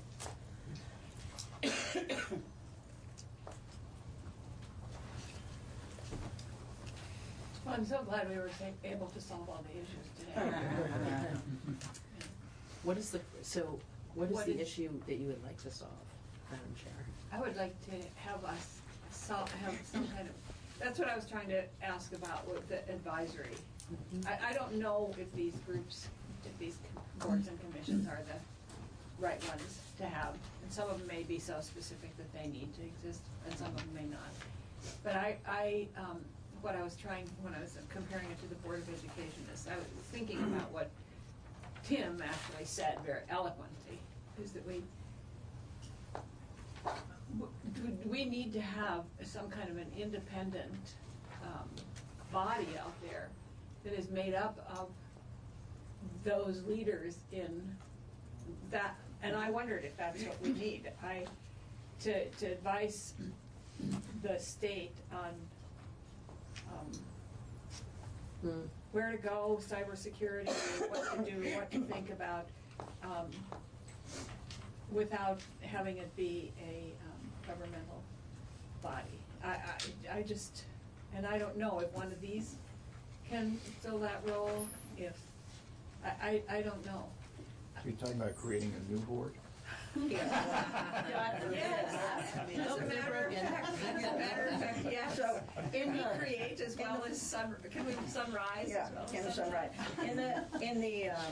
In the 5 minutes we have left, with the exception of the fact that, John, you're gonna testify in the work board later, does anybody of our guests or have anything that they would like to add specifically about these boards and commissions that are on our agenda for the rest of the day? Good question. Very full. I noticed a few were removed, so, from the initial agenda, so I think there was quite a bit of obsolescence on the first agenda. And now I think you're gonna hear from the E911 board, and that's a work in progress in terms of governance and whether it should be advisory or not. Property parcel data advisory board seems to be one that's functioning, but we have to hear from them and provides a role for municipalities, the PUC and again, and the Department of Public Service are just totally different ballgames that I would not even profess to have the thought of abolishing without great thought and insight into that. And the Web Portal Board, which does serve a function in state government, the secretaries are represented on that board. My representative, who's not here this week, says he's pretty excited that there's a little bit of new energy and new direction on that board, which I expect Secretary Quinn will fill you in on. But as far as other boards related to IT, I didn't come up with any others that I think are still in existence or functional. So, I noticed you had Vital on your Yeah. and I was a little confused by that because I didn't really look at Vital, at least the Vital Board as a creation of state government, but that's more of a semi-autonomous entity that has been charged by state government with a particular function. Right. I wasn't sure it was in the purview of this board to sunset that board, but maybe it is. Well, we might. Yeah. I mean, I don't know that it is in our purview, but Yeah. what our role is, I think, is to look at them and then to say, is there a recommendation? And it Yep. would be, I would assume, health and welfare. Yep. And that would take that up along with the administration, and then, and if it's still functioning the way, then are there legislative changes that need to be made to make it more appropriate to what they're actually doing now than what they might have been doing when they were created? Right. We come at it from the perspective that it is, and it's their job to prove to us that we're not supposed to. Okay. Good. But did you say there were ones that were on the initial list that aren't on here now? well, there were some I can't- really obsolete ones that intrigued me. The committee to examine strategies to enhance software and information technology sectors, and Well, I they mean, still- things that were in session law that have since sunset by themselves. And have they sunsetted by themselves, Yeah. or? Yeah, yeah. I mean, they had a report due in January. I'm assuming they don't exist anymore. In January 2013. So there were some, at least on the initial agenda that I saw. I think Betsy may have the information on that. Okay, because some of them, some boards we found that they were created to produce a report, but they still exist in statute. They never were, they never went away. Or they're in session law and And, they yeah. are gone. Betsy will. I think she is. Well, Looked like you had Enlighten us, yeah. Today. Okay. I would put in for the Telecom and Connectivity Advisory Board, where that's a board that's making grants. I think it's good to keep some transparency there. is this the one that's doing the grants That's for it. the, whatever those little things are? CUD? No. That was really technically explicit. Laura knows. She's talking about coverage co in the radios. Yeah. No, Yeah. 2G. no, that would be the department. Oh, This okay. is with the Universal Service Fund Connectivity. Oh. Connectivity Initiative. Yeah. Okay, okay. And so keeping that kind of separate board, I think, is just good for, Good hygiene. yeah. Any others on there? Vermont Equipment Distribution Program Advisory Council? I guess we'll hear from them, but. Yeah. Yeah. I can Yeah. address that when I speak. There's, All right. there are some, and I don't know, I'm not right off, I can't pinpoint exactly what those two boards do, but there are some folks that are very specifically affected by programs that staff some of these boards, and again, there's a sunlight factor there, making sure that things are happening, and, Yeah. And I guess we'll hear from them this afternoon.